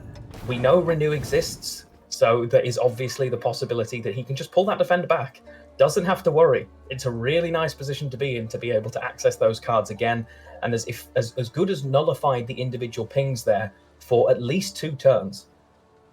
That's very true, but now Renew can only be used on the Defender. The moment that Colgrim is played, you're going to have the option of using Renew on either Colgrim or on your Defender. So an interesting play here from Magpie, definitely reducing that tempo that Colimon has, signaling that he wants the round. He's not willing to give it up without a fight. But Colimon perhaps not too upset with the fact that Defender has been committed this early on. Yeah, quite possibly. I think Magpie's worried about the round control here. I think he wants to be in a position where he doesn't want NR Witches to potentially be going for a 2-0 push because of how many points we can see it has in a long round, and it can be particularly scary He does have an answer to that in hand, though, and this should be a pretty snappy Tawny Joust. One of the interesting Nilfgaard tactic cards that the Northern Realm Witches just hate. And there's the best boy. Oh yes, the very best fluffy boy. Yes, I love it when Tawny Joust finds that amount of value, because of course it ignores the shield. So just getting rid of that Adept off the bat, something you love to see if you're Magpie. Yeah, very much so. And although it does jump out into the back row, so it is damageable, perhaps giving Coley a little bit more ability to do some damage here. He's now going to have to work out, what am I willing to play? Normally, something like the Selective Mutation to grab something else into your hand doesn't feel terrible, but you're creating tokens on the board that you can be clogged with. He could simply just drop his Erland here and say, I feel pretty content, but Erland is massive in this matchup, and the reason he isn't, Erland can win you the game against Cloggers.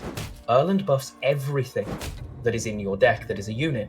What does Cloggers do? Well, it fills your deck with units. So, in a short round 3, Erland can actually be a really nice counter. It can be an absolutely wonderful counter to Cloggers in terms of just raw point value. I mean, that is very true, Lionheart, and I wonder if that's something we might be seeing here as a consideration. Colimon is definitely have to consider here what play he's going for. Is he going for tempo and round control, or is he going to give that up in order to go into a short potential round 3? He needs to figure out what he needs here, and he's going to constantly be testing the waters here. Magpie, of course, can't commit Colgrim now, or else he has to use Renew on Colgrim, and he has no defender to protect Colgrim with. That is not something you ever want to see if you're playing this sort of lineup. No, definitely not. We do see, I think the Selective Mutation brings the Vesemir into hand. Coley having access to that, he's going to be in a position sitting thinking, okay, I can use this without using my Quen. That feels pretty nice for me. But it means Magpie will have to consider this, because if this round does get down to that point where carryover can be developed in round 1, Coley starts feeling a little bit better. And of course, one of those engines, there he is again. A little bit more value. Also, Coley did use a single leader charge, worried potentially about the second Tawny Joust denying his engine, so did use a leader charge a turn before just to ensure that it survived. Yes, and we see that Witcher student being clogged, definitely not something Coley necessarily wants in his deck. Now, Coley wanting to go down to 3 cards so that Adrenaline 3 can start ticking. I'm wondering what 3 cards he's going to hold on to if he decides to pass. Now, with your theory, Adelant perhaps, Anzi's as well as a lock, I can see that as being a potential hand you want to keep for Colgrim, and instead using Geralt Quinn now as well as Vesemir. This is just a theory, but that is if Colimon is prepared to pass here. Yeah, it's quite possible. I'm not convinced Coley's ever looking for a pass. I think he knows the importance of winning this round, and we do see the Vesemir.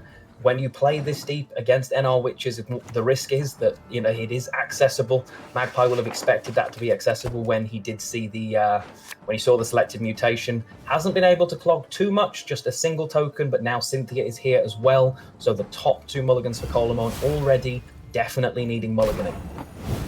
That's very true, but we are reaching a stage where Magpie might not be able to catch up here merely by going a few cards down. That's unless he decides to commit something like Colgrim.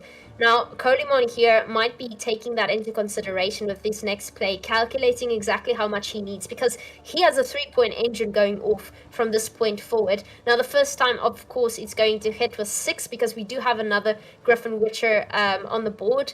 Now, I have a feeling we could easily outpoint Magpie with those engines alone.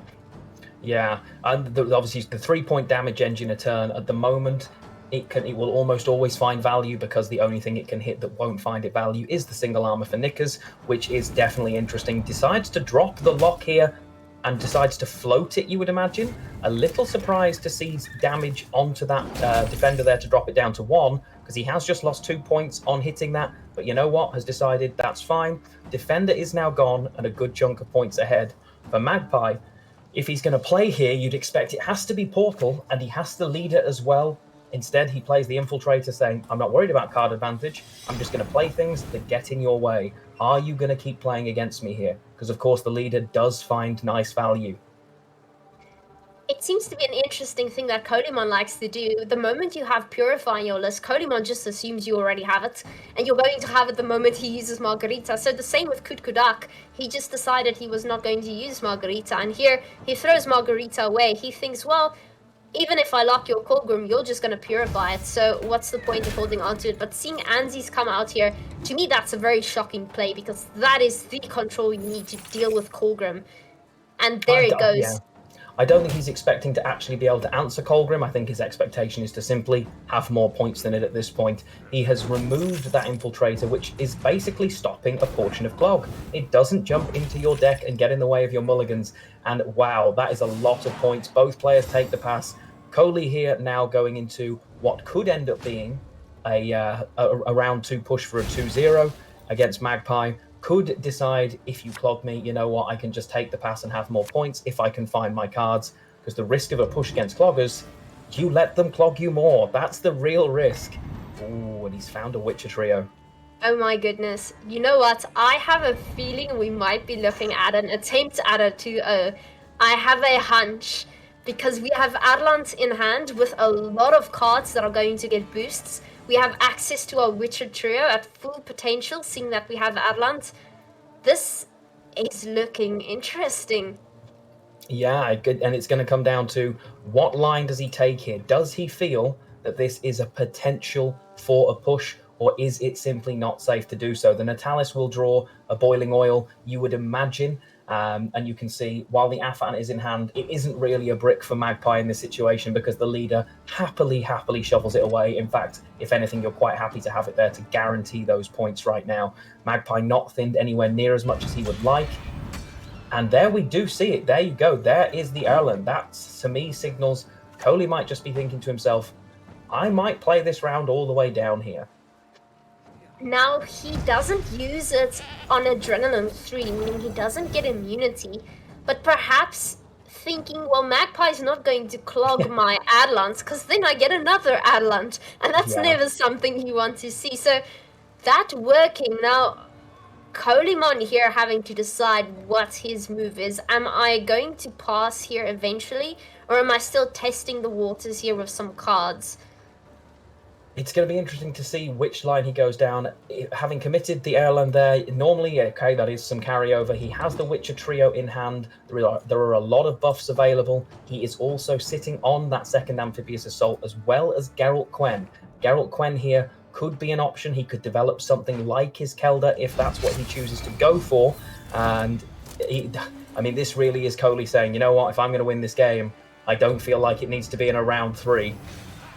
Yes, this seems like a push for a 2-0. I'm almost certain now. This is definitely what it looks like. And he is perhaps relying on the fact that Magpie hasn't drawn all of his cards, which is the case for now. Of course, we still have access to that leader. But right now, Letho Kingslayer isn't accessible. So we won't have another Colgrim necessarily. We will have a defender, but the defender means little now. We already use our Anzis as well as Margarita. Defender does little to nothing, except giving you points. We'll likely be holding on to that in case we go into a round 3 and want another Colgrim. Yeah, very nice option here. Takes the Boiling Oil when it can deny the engine, but significantly, while there are more cards in Colomon's deck, every card in his hand will actually help him thin, which is huge to deny some of that Colgrim value. Obviously, there will be more thinning as well from Magpie, but the Witcher trio pulled 2 more cards out. Amphibious Assault, another one. So Witchers here and their ability to thin themselves quite well, actually playing against the Colgrim here. Wow, this is looking like a very scary matchup, because we're playing Colgrim right now, and we don't even have to boost it, because I don't believe we have a single card that can deal with it right now. And that's the joy of the open deck list scenario. He will have looked through the whole deck list and realized all of your control has gone. I can literally just drop Colgrim, no problem. I can drop it there as a 1-point card, and there is literally nothing you can do about it. That is something you would certainly never do in a closed deck situation, and it's one of the things that makes open deck tournaments so special. There are very different lines you can choose to take. Yes, and Colimon now knowing Colgrim was in hand, he knows what's about to happen. He's definitely doing some calculations here, and he has done them. He's decided, you know what? Bring it on. I can face your 1-point Colgrim. Ooh, there was a possibility there that a pass might have been the option. He knows defender's gone.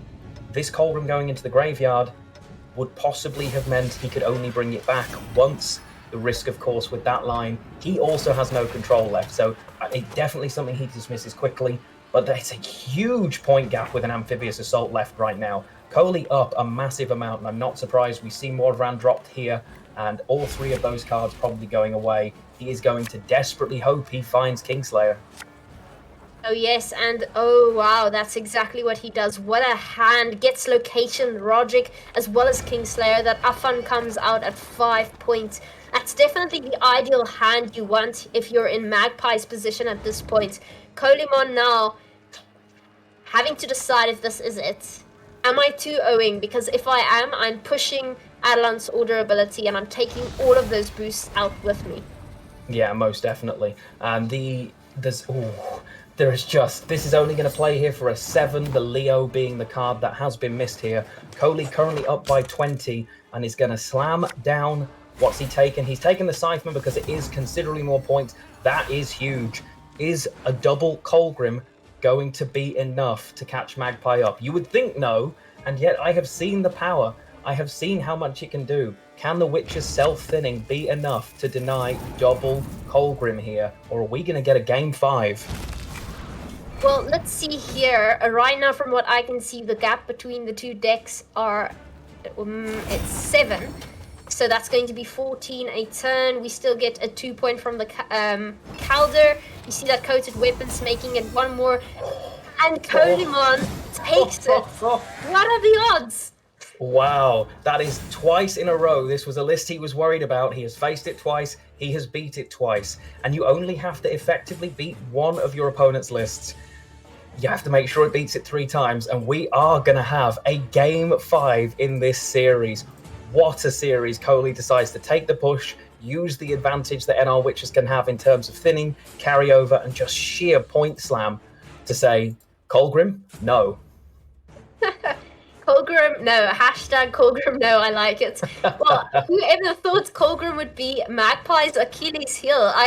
I personally was of the belief this would be the deck we struggled against the most, but perhaps because of that fact, Colimon prepped against Colgrim the most because it just looked so scary. And now we're in a position where we're going to be seeing Colgrim on blue coin and Nature's Gift on red coin. Now, again, this can go either way. Still, it's not easy to beat Colgrim. Nature's Gift, though, has the ability to point slam. And it's going to rely on whether we can clog a deck with something like Defender in place. We have a card like Siren. We have Pavko Gale to perhaps ping off tokens so they don't get clogged. We have many options here, and it will be very interesting to see Colimon's take on this sort of matchup. Yeah, for sure. I mean, Magpie, his worst case scenario is having to queue this list in on blue coin.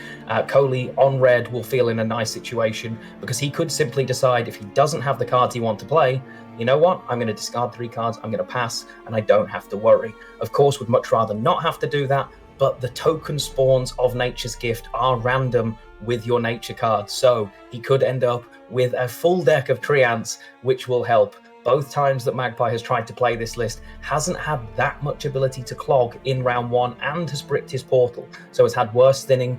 Even though the list thins down really, really well by the end, the quicker you thin, the better access you have to your tools as and when you want them. So not gone as he would have wanted with that list so far, but it is game 3. Will it be his Achilles heel, as you say, or will he end up getting it through on a coin he wouldn't expected? I guess game 5 is literally here. There are no surprises. It is 2-2 against the 2 of the legends of Gwent, and this is going to be huge. Yes, and the winner of this game will be playing against Life Coach in the semi-finals. This is a big one, Lionhearts. I have no idea which way this is going to go, which makes it all the more exciting. It really is. I mean, the Divination Challenge was already turned completely on its head when Life Coach was out, but if Coley goes out as well, I would safely say that we will have a 0% success rate. But you can see the cards here now. No portal in hand for Magpie at all this time, and it's the only time it wouldn't have been bricked, which doesn't feel amazing for him. Does have some clogging tools available, though. There is an infiltrator there, as well as those coated weapons. Has the option to thin and some decent damage as well, so not going to feel terrible. Kohli on the other side will be searching for that defender to try and prevent the clog, and doesn't find it, so is likely to play cards, more likely to play golden cards, you'd think, because they're okay to clog. But that Ethne in hand, she is just going to absorb some of those Dunker boosts, and you know it's going to hit her. And of course, as she transforms, that valuable carryover just disappears. Yes, that is very true here. The only way we can possibly win Colgrim here is by either bleeding him out or winning with a full-on point slam in a long round. Now, with something like Nature's Gift, you might just have the option to do that. And like you said, playing gold cards here might be the only way we can prevent some clogging. Now, Dunka isn't the worst card to play, but like you said, a lot of boosts are going to go missing the moment Ethne changes form. Instead, we see Pavko Gale going down there. I suspect we might very well see one boost on him, and yes, that's exactly what we see. So now it can't be killed, and we will see a lot of special cards going down on that Pavko, preventing clogging almost altogether. Yeah, it'll certainly prevent the clogging on that. The problem with the special cards, they will start summoning, and that is a real problem. So whether or not he chooses to use them yet will certainly be the interesting one. Looks like he's gone for War Council here. They're terrible draws. Oh, okay. So the Roach, you never want to play from hand. He's never going to drop something else out. And while the Viper Witcher does come down, it does not clog yet because it has Adrenaline. That is a rough take for Magpie there, because there's no way he's playing Letho or Roach from that situation, because Roach would have thinned anyway. So not ideal for him. Yes, he definitely doesn't look happy with that. Now, Kolimon here having to decide what he's going to commit next. I personally do like the idea of seeing Dunka, but instead we see Tampering. Now, remember, Pavko is able to ping his own cards. Now, if we really want to prevent clogging, we could potentially kill off our own cards. Of course, that's not exactly something you want to do when you're trying to tempo into having round control, but it is a problem here having tokens that will get clogged. Yeah, I mean, from red coin, I can honestly see that being something Kohli would consider, albeit at a single coin right now. Not the... Oh, no, Magpie again. He tries to roll the gold here. Oh, no. For a list that thins so well, there was almost a smile from Kolimon in the corner there. Magpie, both options, punishing him time and time again. This list, in terms of draws, has really let him down so far. Oh, no, he's just so unlucky. I'm feeling for Magpie here because the first two games he bricked both times with Portal, and now his draws are just terrible here. That's not good for Magpie.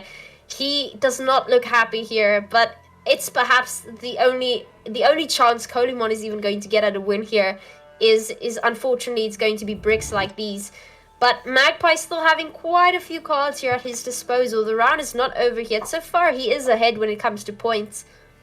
Yeah, he is. I mean, the choice of dropping the Roderick was an attempt at quite a high roll. There's lots of gold still in his deck. Nicker's obviously still there. Letho he knows and doesn't want to use. He was trying to find Cynthia, the Portal, or possibly the Defender, but could easily have drawn Renew. So it was basically a 50-50 on finding good cards against bad cards, and it's one that definitely hasn't gone the way for him. But now the Dunker is out on the board and manages to dodge Ethne, which is nice. Yeah, that's always nice to see. And that's also one of the reasons you want to keep quite a few units there in hand. It gives you more chance to boost something that isn't Ethne. Now, Kolimon is developing some significant tempo here, something that Magpie is going to lack. There's no way Magpie is taking this round, and he is just going to have to take every chance he gets to clog and perhaps just get out. Of course, he can go a few cards down, but I doubt Kolimon ever passes from this position because he's even getting some carryover at this point. Yeah, I mean, the carryover really nice for him. Has got something like a Circle of Life in hand if he wants to develop a little bit more carryover as well. Tempo is relevant. Instead, he really says, you know what, I'm going here. Does he decide to give this another leader charge, though? He does, and pings the shield as well. All right, we're going all in here. We're getting round control at all costs. And then, the clogging starts. Oh, yes. You hate to see it. Nobody wants a 1-point Treant in their deck. Most definitely not. And while it does give 2 points of bleeding, the clogging value is considerably more valuable than the bleed that you get in this specific round. So he will not be worried about losing that point of bleeding at all. While this first round hasn't gone the way Magpie would like, as was mentioned by the analysts earlier, card advantage isn't really relevant because adrenaline keeps ticking. Ultimately, Magpie may not be happy right now, but if he gets a defender that cannot be dealt with and those Colgrims just sit and he gets 2 of them and they tick, it is going to be a very, very difficult matchup. So, and that's what he'll be telling himself. Just keep playing the cards, get yourself into a winning position. While it hasn't gone his way so far, the 50-50s are going against him. Eventually, one's got to go his way. Exactly. Well, that's at least what you're going to think, right? Yeah. At least. Now, yeah, it's very much like playing Calculus. It doesn't really matter if you're a few cards down. Calculus will keep ticking, even though if you've passed. So that's what Colimon will be telling himself. He is pretty much all right with going down all the way to Ethne, I'd say. You never want to give Magpie that little bit of reach just so he can catch up even on a few cards down here. And remember, we can always renew Colgrim. So worst case scenario, he plays it. I mean, the numbers right now, it's 18-11. I believe Magpie's screen may be blocking out one number there. So I'm not too sure if it's 18-11, but that's already 7 points a turn there for Colgrim. Yeah, there are definitely a lot, and it is, as you say, 18-11. Heron Kaduk was used to drop in one of the nature cards back. It's a card, quite simply, that you're not going to want. And all of a sudden, now there's a big, big gap, and there is so much on the top of Coley's deck here that he has got to potentially draw into. There are 3 Wandering Treants, also a Tempering that has been put on the top as well. So already Coley's mulligans almost exclusively removed, and he hasn't found his tutors yet. He has not. Yes, that's a problem, right? If you don't draw your cards round 1 when you're playing against clogging mechanisms, you're not going to draw them later. That's the thing, right? Because these cards just get placed on top of your deck. You are going to draw them, and you're just going to have to hope that you draw your other cards after mulliganing them all. Now, Colimon deciding how much he needs to push here to get ahead and pass. Yeah, and can he keep? How much further can he keep playing will be the question. The amount of this carryover that ends up on Ethne could end up being game-winning, and another point does ping the other way. So far, just the 1. He has a decent lead with that Hammer Dryad there as well. And Magpie says, no, I'm going to keep going here. You are not getting out of this round as easily as you'd like. And that portal could end up being huge as a card if he chooses to keep it here. Wow, and what a hand. He draws every single win con he needs except for Renew. That's quite substantial right there. Wow, okay, so he holds on to that portal, obviously commits it right now. Now, the fact that Colimon used his Nature's Rebuke there on the Infiltrator would indicate that he wants to use Circle of Life on it next, because he did lose some Death Blow value. I think he's going for that 3 points onto the Infiltrator so he can boost his lock instead of boosting Ethne. Yeah, a little scary now, though, for him. Does he have to consider how much longer he wants to be in this round? He is effectively up by 5 right now if he passes, which is, it's not a huge amount. Does Magpie want to keep playing here? Renew is certainly a consideration that Coley has to consider. Passing would just be really difficult for him. Pavko, of course, represents 2 points. The Dunker as well could be committed and actually used. You'd expect to see him. He takes the Circle of Life on one of them. Does he use the Dunker on the other? That's the question.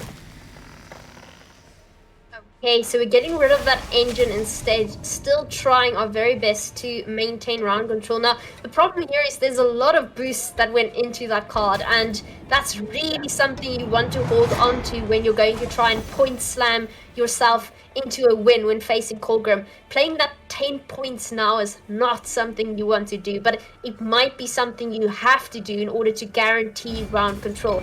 Oh, and we see Colgrim coming down there for 9 points.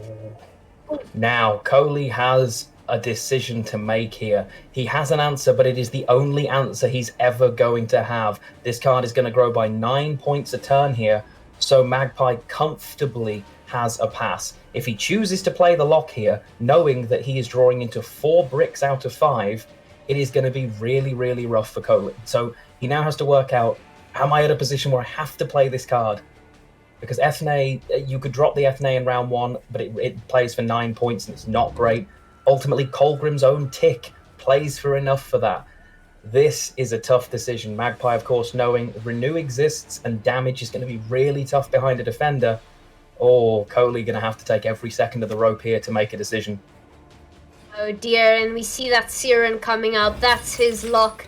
There it is. No more lock for him, and it deals with Colgrim. Wow. Colimon definitely not happy with having to commit that much in round one. That's something you would definitely have held onto if you could. But instead opts to go for Ethne instead. Ethne helping that Gezraz with a large row on the ranged. And yeah, gosh, I wonder, is it going to be enough is the question. Well, that's the question. I mean, he's behind by 15 right now, and there is a portal still to tick. That will bring out a 4-point unit as well, so it would never have been enough. And it does win the 50-50. The Infiltrator pops out, so a 5th clogged card shuffled into the deck. Colimon could feasibly find 0 cards here that he wants to play, even though he has won on even. Wow. All right, and there the Purify comes out. Of course, now it matters very little as we don't have any other locks in this list. This is looking scary. Magpie having the perfect hand. He has access to Colgrim. Letho Kingslayer will transform into another Colgrim, and we have a defender to protect all of that. He decides to shuffle away his Kingslayer as well as his Renew. Perhaps expecting a bleed from Colimon? Yeah, possibly expecting the push. Obviously, Coley here will be thinking to himself, if you've held these cards, I'm going to be quite happy, because if you play them, that's it. Game over. If I get this Renew in this round, it is GG here. Coley now in a position where if he chooses to push here, does he actually have the points to win? That's the question. Ethne here representing a lot of potential value. This could have been a really, really risky mulligan from Magpie. Will it pay off, or will Coley get the 2-0 he's looking for? Oh my goodness, Lionheart, I think this might be enough. What are the chances that this is enough for a 2-0? And then Magpie just shot himself in the foot. We need to do some calculations here, but that's always risky as a caster because you just get those wrong. It's just the way the world works. Yeah, not worth the calculations. We are not here for maths. We have analysts for that, and maybe that will be one of the things they come back to look at, because it could be game winning as well as game losing, remember. Coley likely to go here. He does have a tragic 1-point card in hand, but ultimately, that's just the way that goes. If there is a 1-point card in hand, the Symbiosis engines both give additional points to the new trees that spawn as well. So a lot of potential value in Coley's hand.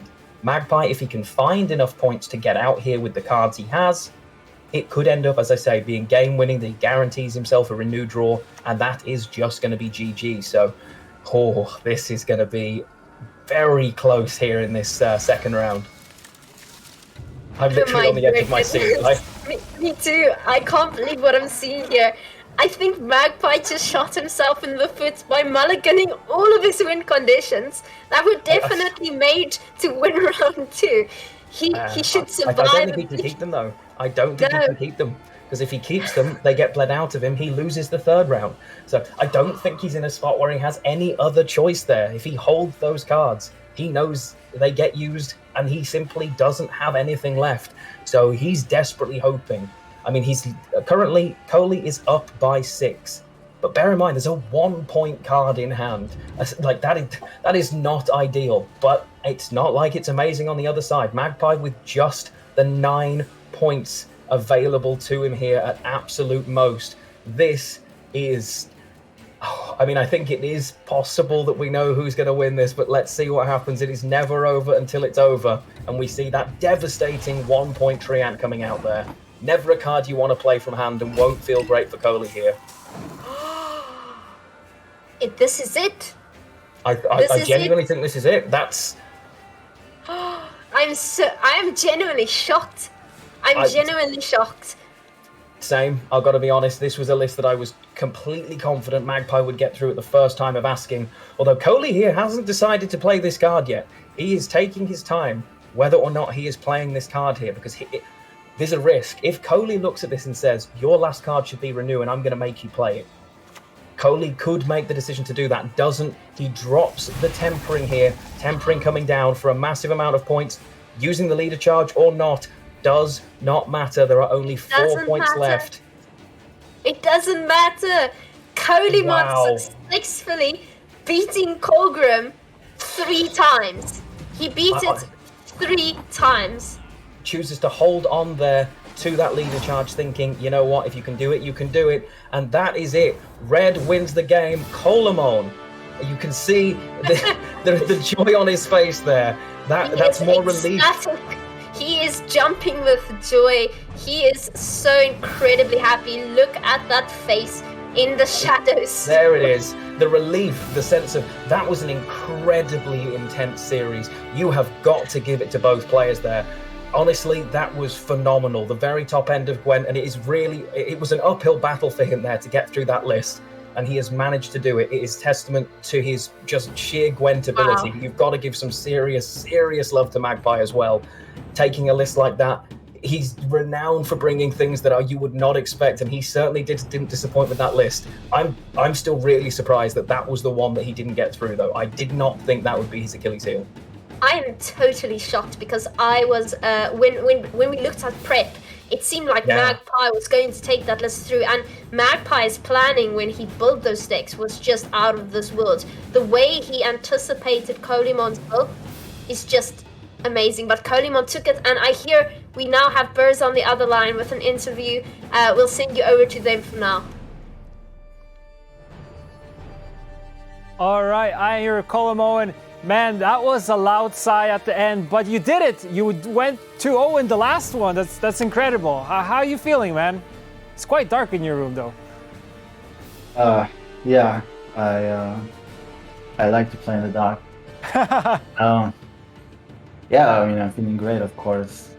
I think I was quite unfavored in the series. Like, he brought a pretty smart lineup, I think, that was very strong against the kind of decks that I brought.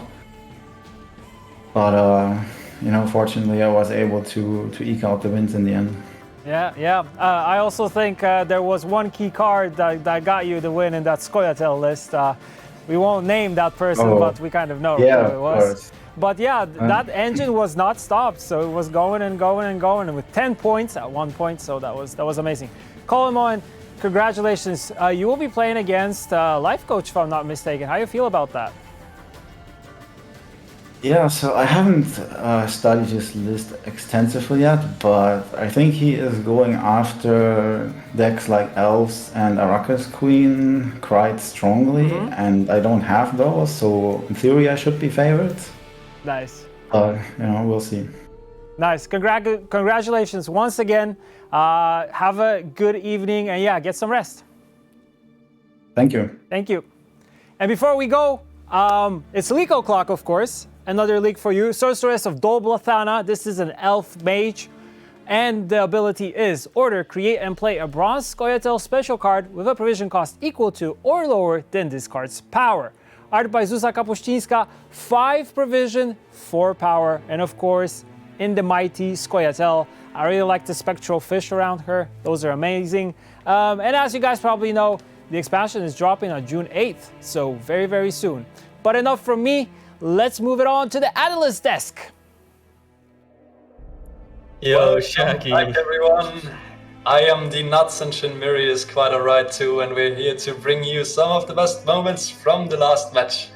Cloggers going 0-3, Shinmiri. Dude, I gotta say, it was so satisfying to see Cloggers get beaten 3 times, and also in very, unconventional fashion, as we can see from this first clip here, right? Exactly. So in the first clip we can see Colemon in the Skellige game versus Cloggers decided to hold both of his boats in his starting hand, and he held them patiently waiting for the exact moment to drop them at the end of round 2 and at the end of round 3, because Colgrim at 1 base power just dies immediately to the Metal Rowboat. So Colemon was just able to lock Magpie out of playing his key card, the best card in his deck, completely for the entire game.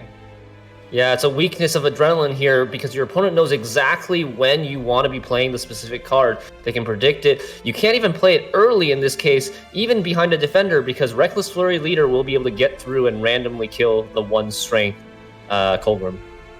Yes, and obviously in the Northern Realms and Skellige games against Cloggers, Colemon also he never let go. He pushed really hard for the round control and really just realized the only win conditions he had against the power of Colgrim that he could otherwise not handle.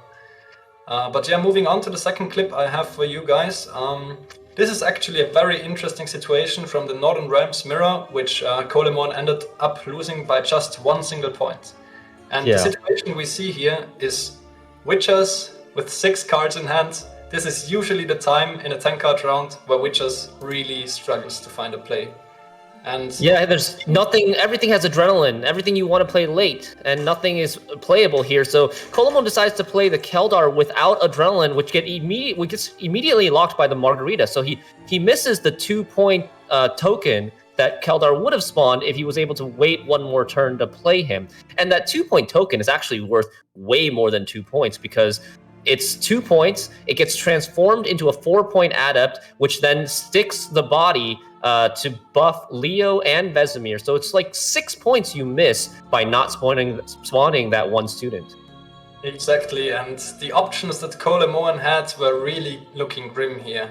Playing Leo before playing a bunch of other Witches from his hand is basically losing a lot of stats. The Ranger with only 2 units on Magpie's melee row losing a lot of stats. Vesemir unplayable, Scytheman losing a lot of stats, and the trio obviously also unplayable. So Colemon was really in a super tough spot. And the one thing I considered he could have done is playing the Ranger, which might have lost him slightly less points. But in that case, Magpie actually has the option of responding with the Margarita and not using the order yet. Because if the Keldar then comes down at Adrenaline, the Margarita can instantly lock him, and Vernon Roach can eat the Witcher token immediately. So Keldar would have been neutralized completely. So I think in this case Colemon actually made the play that was just the best option for him, if he just trusts Magpie to make the best play available to him. Yeah, but it's just like, this is such a good situation to show how complex the game is on a micro level. And when games are being determined by 1 point, like any little decision can potentially have an impact on whether it's a win or a loss.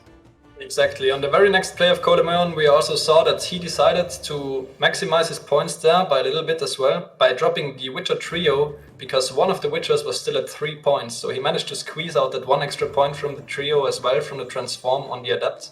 But it ended up just barely not being enough for him. Anyways, Colemon still managed to take the series, very impressively just defeating Cloggers 3 times, stonewalling the Cloggers from taking a victory. And honestly, while I'm trying not to be biased, if there's a Cloggers player, I'm rooting against him. Let's just be real here. I've got it. All right, well, we'll be back for analysis for the decks for the next series, as well as post-game analysis with more replays. See you guys soon. Back to the casters. And you can see we have the updated bracket, and it is the semi-finals for tomorrow. The first game you will see, Life Coach Colemon. Oh my lord, that is probably half the way people thought it would go. That is one incredible final. That really is. Yeah, and both of them are from Germany, so well done, Germany. We're going to have some friendly play here. Life Coach versus Colemon. That's going to be just as big a game as Life Coach versus Tailbot, in my opinion. But let's go ahead and perhaps take a look at the prize pools and how these players are progressing. I mean, it is just so much money on the line. The quarterfinal match stake was $15,000. And just for turning up, the players got 5. You can see the more games they won, the more they took home. So while they may be going home in the early rounds, Magpie has still managed to take home an incredible $11,000. That's just phenomenal. And Colemon progressing on to day 2, $14,000 in his pocket already. And there is a lot more to come for sure. Wow, you can buy quite a bit of kegs with that amount of money, and none of these players have any excuses not to have a full-on premium deck at this point. But there's also one more thing here for people who are watching. If you like Gwent Esports and you perhaps want to contribute to the next World Masters, you can of course purchase this epic prize bundle. It's the Year of the Great Oak bundle. Now, this is a very beautiful card back, one that Lionheart already has, and you know what? You can even gift this to one of your friends. And well, Lionheart, I don't have it yet. I don't know how heavy your wallet is feeling right now, but you know, there's always the option. So it's possible to buy for yourself, ladies and gentlemen. You can gift it for a friend as well, and I'm sure I will have to now look into possibly gifting it for Tiavisti. And joking aside, it is a stunning card back, and the avatar border is one of my favorites until someone reminded me that it looks like someone peeling back whatever is inside. So it is a particularly impressive one to go on with the monster avatars that you can possibly find in game. But this is all from us in quarterfinal number 2. Quarterfinal number 3 is coming up, and the legends and incredible players just keep on coming, dear. Yes, it has been extremely fun casting the series, but right now we're going to have to send you over again to Shinmiri and Flake. They will be casting the 3rd series of the day, Adzikov and Game King. We're almost halfway there, folks, and remember to keep watching so you'll reach that 8-hour milestone and get that beautiful, beautiful card back. Most definitely. We will be back for the final quarterfinal of the day for Damo and Freddy Babes, but we're going to send you over now, and it's going to be Flake and Shinmiri taking you through the next one. See you soon, guys. Bye. Bye.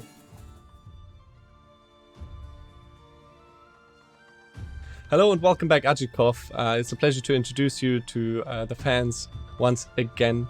It's been a while since we saw you live, but you were always known as a very good player, especially at the start for your success on the ladder, always taking those number 1 spots every season. Eventually you also turned that success into success in the GWENT tournament scene and qualified for this tournament through your crown points as well. So that was a while back and a lot has changed inside the game, but maybe also for you. So I would love to know how you developed during this time and leading up to this tournament. Hello. Yeah, on the start of my GWENT career, I was the only ladder player. I think I didn't really know how to approach the tournament, and I don't think it was only about like my skill in GWENT itself, but also about stress and things like that. I was always very stressful before tournaments and stuff like that, and I would not say that I changed like through the time, but there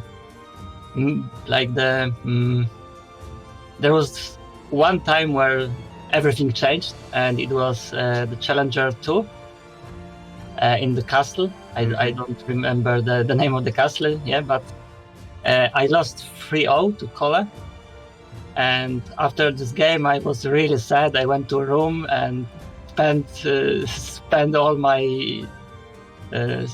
evening in the room. I even cried a little bit, and when I woke, I was still sad, but I opened the Twitter and I saw the many words of like support of me, and after 10 seconds after reading that, I like changed my approach. I don't know what happened really.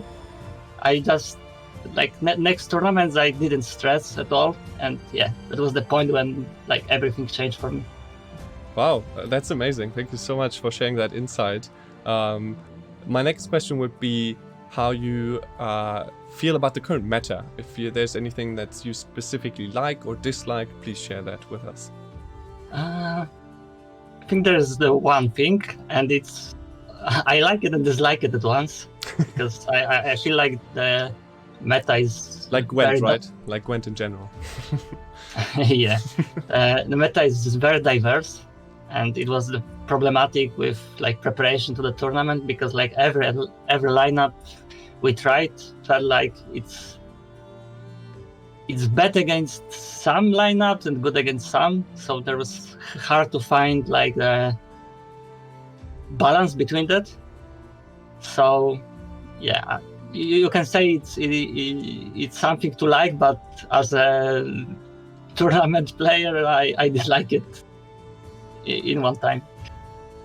All right, one final question before I let you get back to your prep.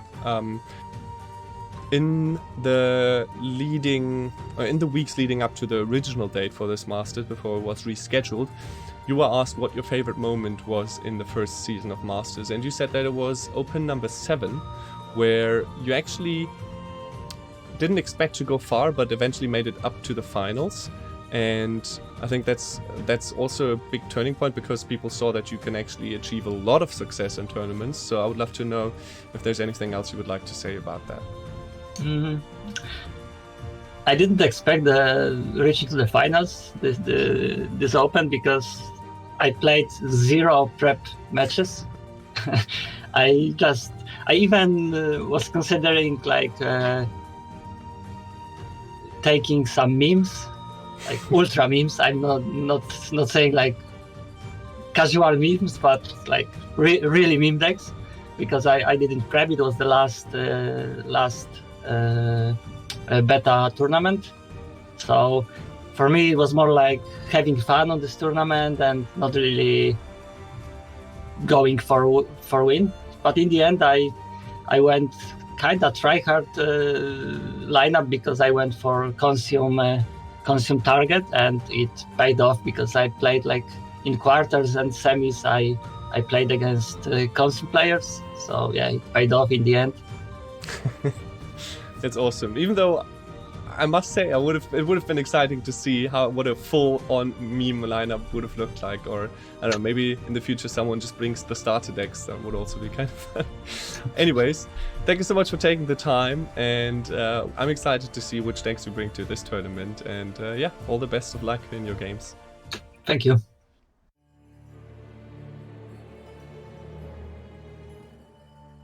Hello and welcome back, Game King, to yet another GWENT tournament. It's a great pleasure to introduce you. I've been watching GWENT since you started participating, and you've come a long way to finally be able to play in this tournament. So I want to know, how does it feel to get back into GWENT, and how do you overall feel about the state of the game? It has been like a rough time for everyone because of the whole pandemic.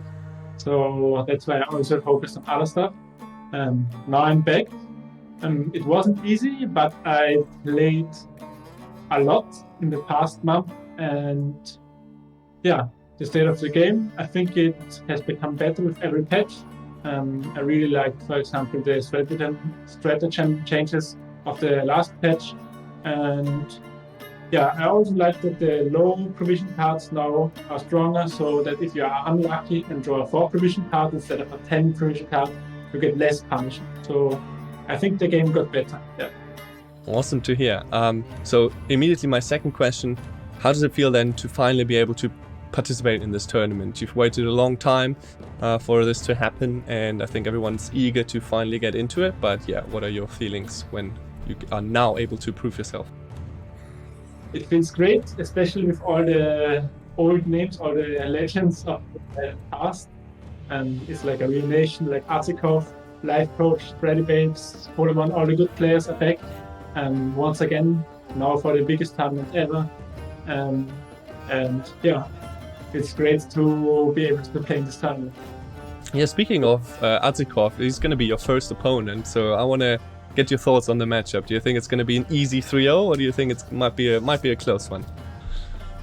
I once said Adzikov that I once made a prophecy that Adzikov won't win any tournament, but he will win World Masters. So that speaks against me winning, but I have some really spicy stuff prepared. And yeah, I think Adzikov is going to have a really tough time winning against me if he has the right decks. So yeah, I wish him good luck, and yeah, I think it's going to be very tough for him because I have some really special decks prepared. All right. Yeah. I can't wait to get into that. So thank you so much for that interview. I think people are eager to see which decks you're going to bring and how it's all going to play out against Adzikov. So best of luck, obviously, and thank you so much for taking the time. Thank you. Looking mighty familiar, that background there that Game King is conducting that interview in. It's almost as if maybe he was practicing a little bit with Life Coach. It's completely possible. Welcome back, ladies and gentlemen. We're halfway through GWENT Masters of Season 1. I am Flake. I'm joined by Shinmiri, and we've got another half here and another fantastic matchup to cast. Yeah, we've got 2 more series. We already had 2 extremely exciting and intense series. We had Life Coach with the hard targeting strategy hitting its mark against Tailbot, and then Colamon able to shut out the Nilfgaard Clog deck 3 times in a row to win a Nailbiter 3-2 in the second quarterfinal. And next up, I was just gonna say that's it. Like you get shut out 3 times with the Clogless. It's just testament to the fact that you have to bring 3 solid decks. There's nothing's gonna just sail through, right? You have to win with all 3. Yeah, exactly. And so let's take a look at our next matchup. It's Adzikov versus Game King. What did you guys think on the Divination Challenge? Who did you favor? And 70% for Adzikov. Now, this looks mighty familiar, Shadmiri. I mean, it was even more lopsided in the Life Coach versus Tailbot series, so we're not going to actually rely on these numbers because they mean nothing. There was a massive bracket apocalypse that occurred in the first quarterfinal. Yeah, I'm just not going to say those cursed words ever again. At least not for this broadcast. Maybe on my stream. It was like a dual kind of cursing here. Me with the shirt, you with the we can't lose, and actually sprinkled on with the 88% of people that thought Tailbot was just going to cruise through that one. But yeah, divination results are what they are, and but it's the decks that do the talking. So I think it's time to go ahead and go and leave it up to you and Shaggy to decide to dissect these bad boys before we get into the matchups. All right, let's do that. Taking a look at Adzikov's list first. Hello, Shaggy. Welcome back. These look very familiar, don't they? Hello, Dash and Mary. Well, yeah, something rings a bell right here. I seem to have seen very similar decks before today. And yeah, well, I mean, I've got to say it does not come as a surprise that Adzikov and Colamon, both being part of Team Aretusa, have brought almost exactly these same deck lists here. Starting off with Pirate's Cove, but featuring a Morels instead of some other value cards, maybe as a way of punishing some tall strategies. Yeah, he's got a couple of different tech cards, but for the most part, it is the Pirate's Cove meta deck you guys are already familiar with. We've got Nature's Gift, which is almost exactly the same card for card. I think the only difference is 2 Pyrotechnicians instead of 2 Marauders for the 4 provision Dwarf slot. These Pyrotechs are actually pretty useful, especially on blue coin, to make to be a very big annoyance for your opponent because they're not easily dealt with and they also threaten removal. Yes, exactly. And we've already seen the power of Nature's Gift in the last series where Colamon beat Cloggers relatively handily with it. Moving on to the next list, we have Reckless Flurry. Although in this list I do see a few differences, most notably the Hernkaduch is missing, but I do see a Doragari as a lock option, and I also see a Singleton Bear Witcher Mentor in this list. Yeah, we can talk about Bear Witcher Mentor for a sec. It is a very interesting card that pays off based on Mass Wound. Normally, if you play him early, he only boosts for every damaged allied unit, but if you play him later with Adrenaline 3, he boosts for not only damaged ally units, but also damaged enemy units. So this card, for 5 provisions, can get upwards of like 15, 18 points, depending on the board state. Exactly, and this Reckless Flurry list is also very capable of setting up a lot of damaged units on the opposing side, but also on their own, with armor up, spawning 3 damaged Witcher students at once. So the Mentor could really be playing for like a good gold's worth of value, which is just a very valuable bronze to have in quite a few spots. Yeah, and last but not least, we do have the Uprising Northern Realms Witchers list. I think it's the same card for card as the one Colamon played. Just a very strong, powerful points deck. Not that much control, just the Margarita and Anseus. No way to really get through Defender, but you do have just points. Your goal is to win round 1 and push round 2, get to that short round 3 with Silver Witchers and leaders still intact. Exactly, but just with so many cards being tied to Adrenaline or the number of units on your board, it's just very hard to find the proper sequencing in like a 10-card round, as we saw Colamon struggle with as well. But let's move on to Adzikov's opponent, Game King. What lineup will Game King bring to this tournament? Oh, we saw earlier from Game King's interview that he was staying at the same place as Life Coach, so they prepped together and they brought literally the identical lists, but these are so unique lists that I wouldn't mind seeing them in action again. Yes, I'm definitely excited to see those again, although, well, I just saw Adzikov's lineup, and I did not see a single deck that is reliant on swarming, as opposed to Tailbot's lineup, which got hit completely by the target. It seems that Game King's targeting will kind of hit a blank here. It seems like he's blanking a little bit with all the Lamberts and all the White Punishes against Adzikov. Yeah, I mean, the only list that I can think of that might get hit by Wide Punish is the SK Witchers list. That does, like, you do want to be playing a lot of Witcher students from your Armored Ups and from your Quartermasters, but I think Game King is going to be struggling here a little bit in terms of finding value with his decks when there's not such a good target list like Arrakis Swarm. Yeah, exactly. I mean, the Nature's Gift also could potentially give a very good Lambert value since it spawns a lot of the Treant tokens with the Symbiosis, but it definitely... Yeah, so there's some silver lining there for sure, but Game King's got his work cut out for him. Just a quick recap, he's got the Tin Boy Pirate's Cove, he's got the Patricidal Fury, Iced Redea with Wild Boar of the Sea, Lambert, and Gerd, and then this Overwhelming Hunger Succubus list. Do you want to talk a little bit more about this one? Yeah, I would be very curious to see this one in action, since in the first match, Tailbot actually chose to ban this Overwhelming Hunger list, seeing it as the biggest threat to his swarm. But maybe in this match we will see the Overwhelming Hunger show its true power, and maybe we will see some Succubus action in this match. Succubus obviously being one of the highest power ceiling cards in the entire game. For 5 provisions, it can really play for a ton of points. Yeah, it's another adrenaline card. We've seen a lot of this adrenaline mechanic so far today in this tournament.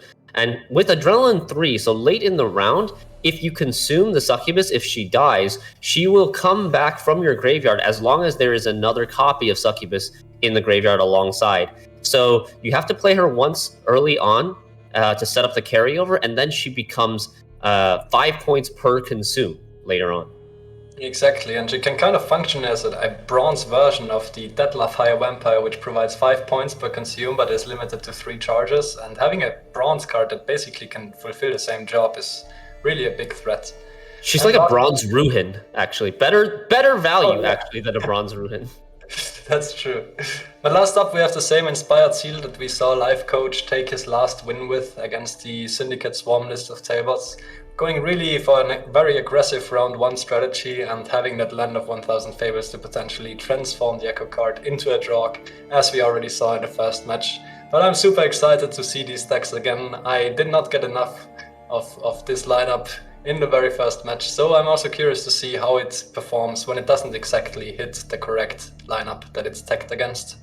For sure, and I am excited to see what Game King can do as well with these lists. Thank you very much, Shaggy, for analyzing the decks with me. We're going to head on back right now to me and Flake, the casters, and we'll see you at the end of this best of 5 for more replay analysis.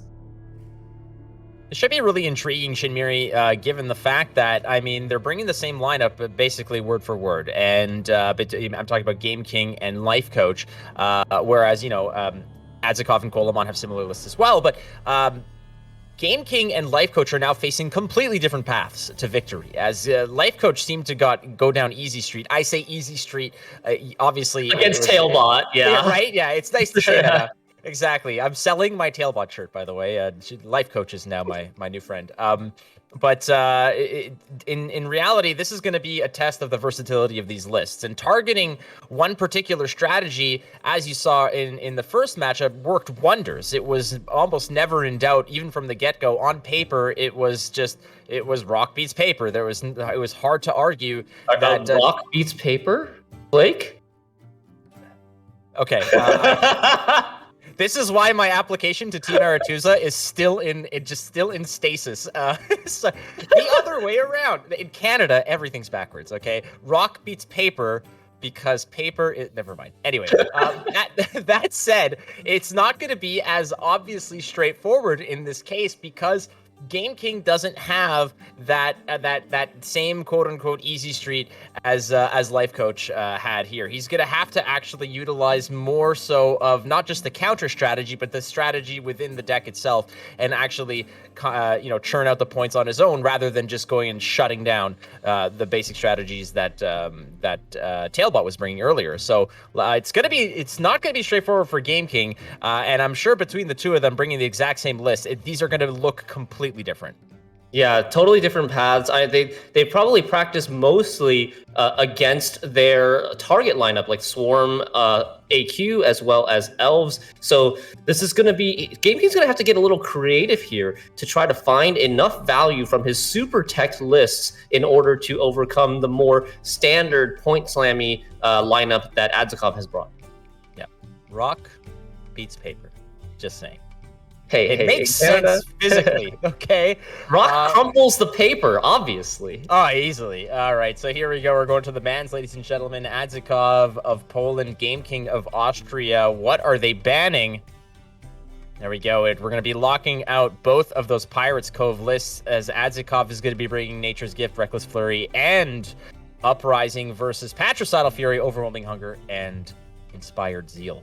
This should be pretty fun. Yeah, not too much of a surprise with the bans. I think coming into this tournament, this is what most people expected. Pirates Cove being regarded as the strongest deck, the tier 1 deck of this meta right now. So both players not wanting to contend with the pure points that Pirates Cove represents, and we're going to see this Swarm target lineup against this more like undisruptible point slam lineup. Yeah, and I mean, it's not like these... The strategy is what it is, and Life Coach and Game King obviously had a game plan going in, and Life Coach was able to execute on that. And looking at this list, like you, I'm not surprised that this list is getting the respect it did. The Pirates Cove list, the double ban on both sides, no syndicate in this matchup, is perfectly fine by me, because we've seen it in action, and we've seen it played rather, cavalierly by Life Coach, just dropping both Jackals in round 1 just like that, and creating massive amounts of points, and being able to have an instant, efficient use of your coins when needed. So respect of that deck, it does not surprise me. It's nice to see Skellige that isn't an elf list, in this tournament. Like, Nature's Gift is going to get some love. Reckless Flurry it's nice to see that as well. We've gone through this cycle of seeing a lot of Patricidal Fury back in the day, and now we're seeing a lot more. We saw a lot of Iced and Blaze of Glory in several tournaments, and now Reckless Flurry is getting its shot, and it's nice to see that there is certainly still some variety to be had within the factions themselves, as we're diving in to the third quarterfinal match here at GWENT Masters Season 1. I am Flake, joined by Shin Miri. It's Game King versus Adzikov. It's nice to have you, ladies and gentlemen. Here we go. Here we go. Game number 1 of the third quarterfinal of World Masters Season 1 is afoot. Adzikov versus Game King. Adzikov on blue coin, going first with the Northern Realms Witcher deck, and Game King bringing that Land of 1,000 Fables Commando deck on red, maybe looking to abuse the coin, maybe looking to tempo out and see if he can win on even. But does he have the cards here? He's only got the Land of 1,000 Fables so far in his hand. He actually doesn't find the second tutor. So he's not going to be able to play both Commandos and Foltest in this round. That's going to be a tough one to swallow, but you're on red coins, so it's not the end of the world. If you should feel threatened in this round, you can get away, and that Griffin Witcher in the front row with the Crystal Skull as support is a really tough pill to swallow in terms of just the value that it will get you. A point over turn, a shot here and there is fine, but once you get down into that adrenaline range, the Veil is going to just nullify the lock, and it's just going to be firing off the extra 3 points at the end of the turn. That's a nice engine to have. It's a nice piece to set up with, a great opening play that Northern Realms Witchers has relied on for quite a while now. Yeah, indeed. This is a very, very strong play, and it will just carry the round once you get down to Adrenaline 3. Game King opting to go for, let's see if he goes for the Oniromancy or the AA or both. Like, we could see a tutor into a tutor into a tutor again. I mean, that gets them all echoed out and back into your hand for later. I think that's perfectly fine to do, as you see him going to look for what he wants to do. No, he's just going for Vernon Roche here, and he's going to go ahead and likely use those pings right out of the gate. I'm just taking a look here. Does Adzikov have any way to go ahead and disrupt that? No reason to even worry about it. Let's just look at that APM skills from Game King, squeezing out both leader charges right before the rope runs out and not wasting any of them, getting the double zeal and 3 commandos on the board already and counting. And that's just not about knowing about the play that you want to make. It's knowing the time that each animation is going to take and sort of just squeezing out every extra millisecond that you possibly can there. But that's an opening we saw Life Coach use twice in the first setup, which was basically, you know, you go in and immediately use 2 leader charges to set up your commandos and get that big tempo swing on red coin. Yeah, but going forward, without the full test, Game King's options are a little bit limited here. He can copy the commandos a couple times with like this Blue Stripe Scout and possibly reinforcements. But I don't feel like the threat of winning on even is really here anymore without that full test. Full test is just such a nice thing to have on the board, especially when it's paired up nicely with, you know, you might play some bronze cards. You could really slow tempo your way through the round 1 if you do have a full test set up there. Again, full test boosting a unit on the right and then creating a copy of it on the bottom of the deck. It feeds in so nicely to what a commando list wants to do. Exactly, and Game King notably not clicking his commandos. So thinking about keeping his copied commandos in the bottom of his deck, maybe deciding, you know, I don't have full test here. Maybe I should be trying to play for a 3-round commando strategy so that I can utilize the full test in round 2. That's definitely an option. You can sort of spread around, you know, you can use something like these, like the Blue Stripe Scouts, to go ahead and create some commando value now, you know, clone out what you need. And if things get a little bit hectic and you can threaten for this round, if necessary, you can always click and bring them out if necessary. You are on red coin, which is a nice little safety net to have, you know, should things go awry. As Adzikov really has just sort of been playing to set up a potential round here. You have the Griffin Witcher in the front.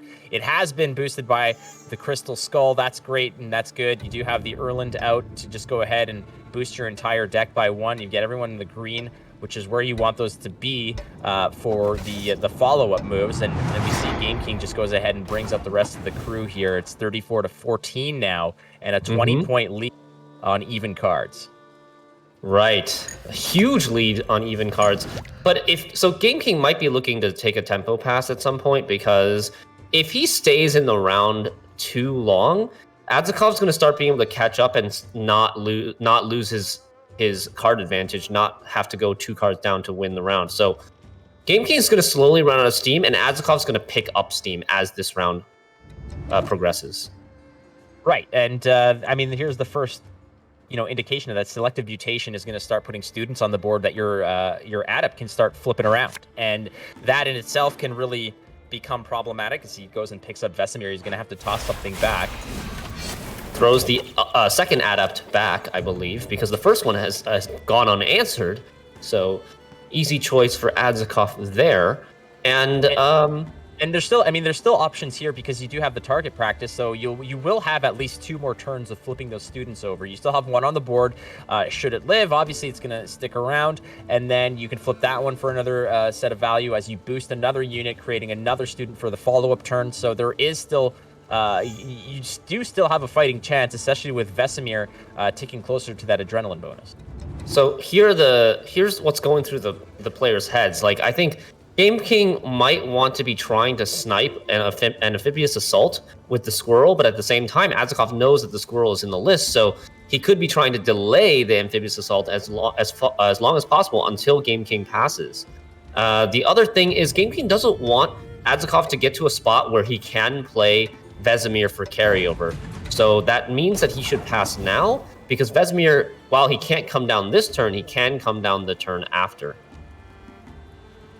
Adzikov with a 13-point deficit needs to get ahead. 14 points will do it. Just how do we get there is the question here. You can always go ahead and flip the student. That's 2 points right in the bag. 1 ping from your Griffin Witcher is another point. That's 3 already free and clear. So you need 11 points here. And let's just go for it. And you know what? That's a nice safe way to do it as well, because that's just going to go ahead and recycle your your AA and put it away. Keep it away from that nasty squirrel. Adzikov still thinking here. He hasn't passed, using the most of his time. This is still the same turn that he played the Amphibious Assault into the Knight. And Adzikov deciding, okay, I'm already 2 cards down in this first round. Am I, like, if I'm not going to push, I might as well just play the Vesemir now while the Adrenaline is active and just go to a long round 3. But am I happy with a long round 3? Do I maybe want to consider pushing round 2 despite being down 2 cards? These are the things that he must be considering right now. And to the inexperienced eye, you might be thinking, well, he's ahead. Why doesn't he just pass? You know, get on with it. But okay, Adzikov does decide to play the Adrenaline Vesemir at the price of going 3 cards down and giving up the round 2 push completely. Yeah, that's an astute point there. And I mean, sometimes the experienced eye rock beats paper too. And, you know. But yeah, no, that's a very, very good point there, especially since the fact that that Vesemir is only going to be really super useful once it gets to that Adrenaline range. Why not use it? If your intent is to go to a 10-card round 3, an extra card being played there in round 1 is not really going to matter. Why would I hang on to that Vesemir in my hand when I can just play it now, get all the benefit of it right now, and then go ahead and hunt for more cards through my deck that way? And I mean, that's kind of how this is going to go. The difference here is that, I mean, the benefit I'm trying to think here is that should the Keldar, let's say, be able to tick several turns, you can maybe get extra value based off of the spawned units, for instance, from target practice or the Keldar. The students that are coming out of there might be able to create more value for the Vesemir, but I think that it's a perfectly fine play, as you mentioned there, to go ahead and play the extra card when you're already up on a round that Game King already passed. Yeah. And Game King here has a decision to make, because he has a Land of 1,000 Fables only for this round. It doesn't have Resilience anymore after being played in round 1. So if he wants to transform that Amphibious Assault into Draug, he's going to have to do it in round 2. And he'll never get a chance to play the first copy of Amphibious Assault. But knowing that it's going to go to a long round 3, Draug might be more worth it than playing Amphibious Assault. The decision here is, would it be Amphibious Assault that he flips? I would imagine that's probably the best option. You want to keep the free and clear tutor, the no nonsense tutor that is Oneiromancy to just be able to. Oh yeah, you can't flip Oneiromancy. You can't transform Oneiromancy with the Land of 1,000 Fables because it is faction locked. There are no 13 provision neutral units, or I mean, well, there are, but you don't get Draug with it. Because Draug is Northern Realms. Big news, ladies and gentlemen. The amount of times I've played Land of 1,000 Fables in my decks exposed as a big fat 0, much like myself. All right, here comes the Oneiromancy. That's going to go ahead and flip through. What is he looking for here? This is the second use of Oneiromancy. He's going to play Erland to buff everything in the deck, including the commandos that he just placed back. And now he has decided to transform the Amphibious Assault into the Draug. And here we go. Long round 3, 10 cards versus 10 cards. Draug Commandos versus Witchers. What do you got? What do I got? I got an itchy tie. My shirt is not fitting right. But gosh darn it, am I enjoying this Gwent action, my man. But I know, these are... The decks are unique, and that's what I'm really enjoying about this, because there have been, matchups in the past where basically 90% of the lineups were relatively identical. Even within the factions themselves, there was very little, wiggle room. It was just, this is the list you play for this faction, and this is it. So the fact that there's multiple different types, the multiple different archetypes within each faction itself is just brilliant. Look at that top deck skill. Game King, with 1 mulligan left, risks mulliganing away Squirrel to get a bricked commando, because those are randomly in the deck from Pavetta, but draws the Lambert instead. Lambert going to be huge, potentially huge in this matchup, if those Witcher students stay as Witcher students. They're looking for upgrades. They're in school for a reason, Shinmiri. They want to improve themselves. And there's the last charge of Inspired Zeal, bringing out the rest of the boys. They're all there, 5 strong, 5 of a kind in the back row. And that's going to pay dividends. And, you know, the question here is, you're going to have to make space. You do have a siege ladder if necessary. When are you looking to flip with Drog here? That's a really good question. I think perhaps you may want to get a couple more humans on the row, because you want to be able to threaten to kill like either a Keldar or an Adept, in my opinion. And right now, with only 5 Revenants, you don't really threaten to kill either. Maybe with the help of Centurion Knights you do, but we'll see. We'll see what Game King decides to do here. Well, I think the first order of business likely here is you're going to be playing that scout to go ahead and create a new commando, creating a 6th one that is going to show up. That would be enough. With all their powers combined, they summon Captain Anti-Keldar, and that's basically how that's going to happen should it go that way. It's looking like the Blue Stripe Scout is being hovered over. Game King just sort of evaluating the other options. Sometimes it's straightforward to you and I, us pedestrians, us civilians here, but the pros know what they're doing. So Blue Stripe Scout is going to hit the melee row and go ahead and create another one. And there they are, the Bad Batch, all the way in the back row. Not clicking yet. I guess. I mean, there's no reason to. I suppose you've got 4 different options for the panic button there to go ahead and bring the buddy out. Exactly. And you got to also keep in mind that Adzikov has leader charges with the Uprising to potentially put these threats out of the damage range. Game King now, potentially 6 humans on the range row if he clicks the commando. Is he going to go for the Draug here? I think it would be a good time to go for it.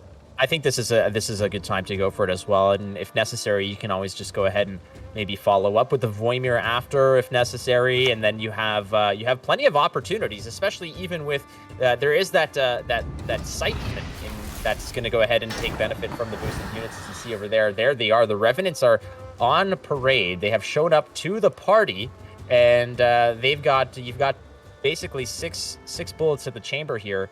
And I do see basically vulnerabilities all along the front row.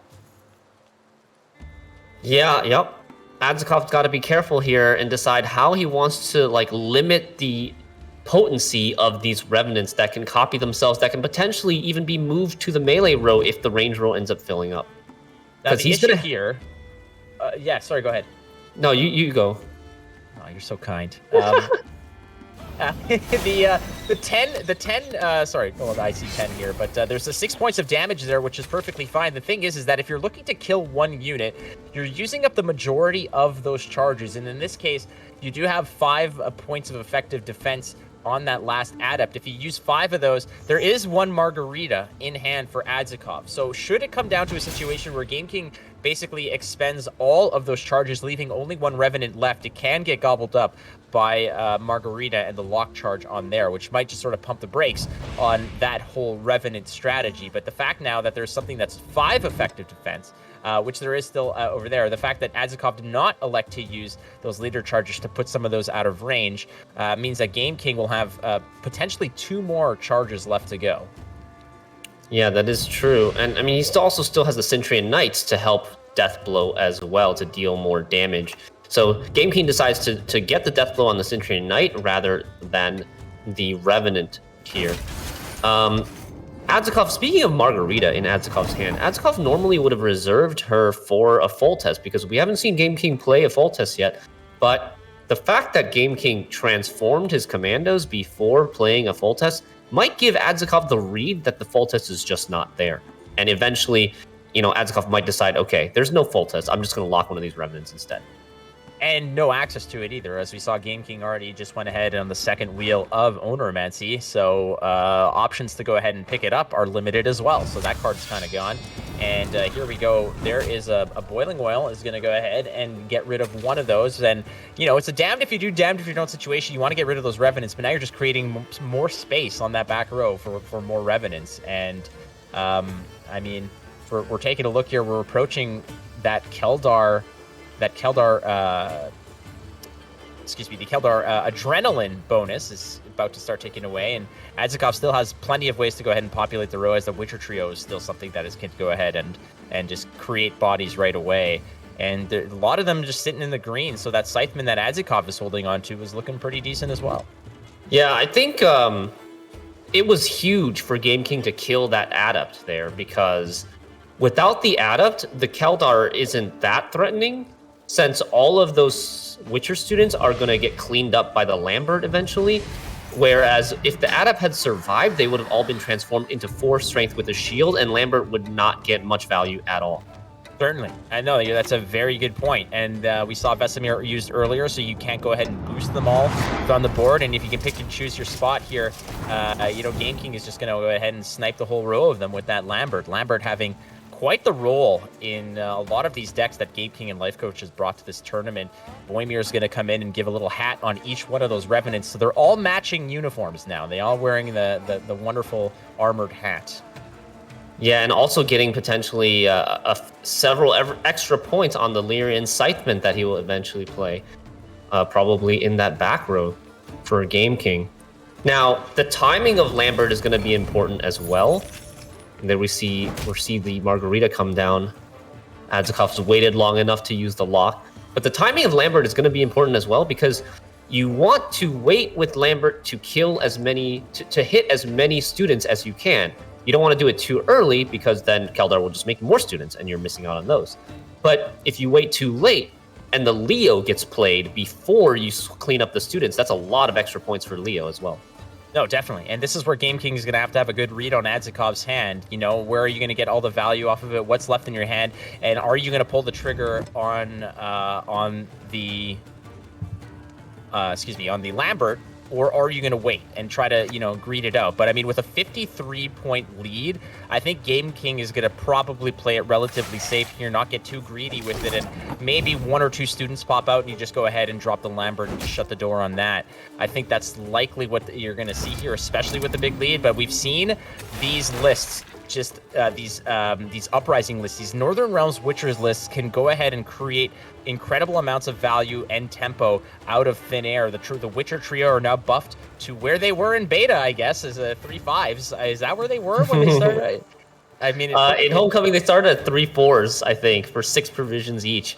They've been nerfed many times since then, rebuffed a little bit, and finally found a home in a niche Witchers list for Northern Realms. And I think that they're in a good spot right now. But yeah, like you said, despite this being a 25-point lead right now for Game King, like, Adzikov is not actually far behind at all.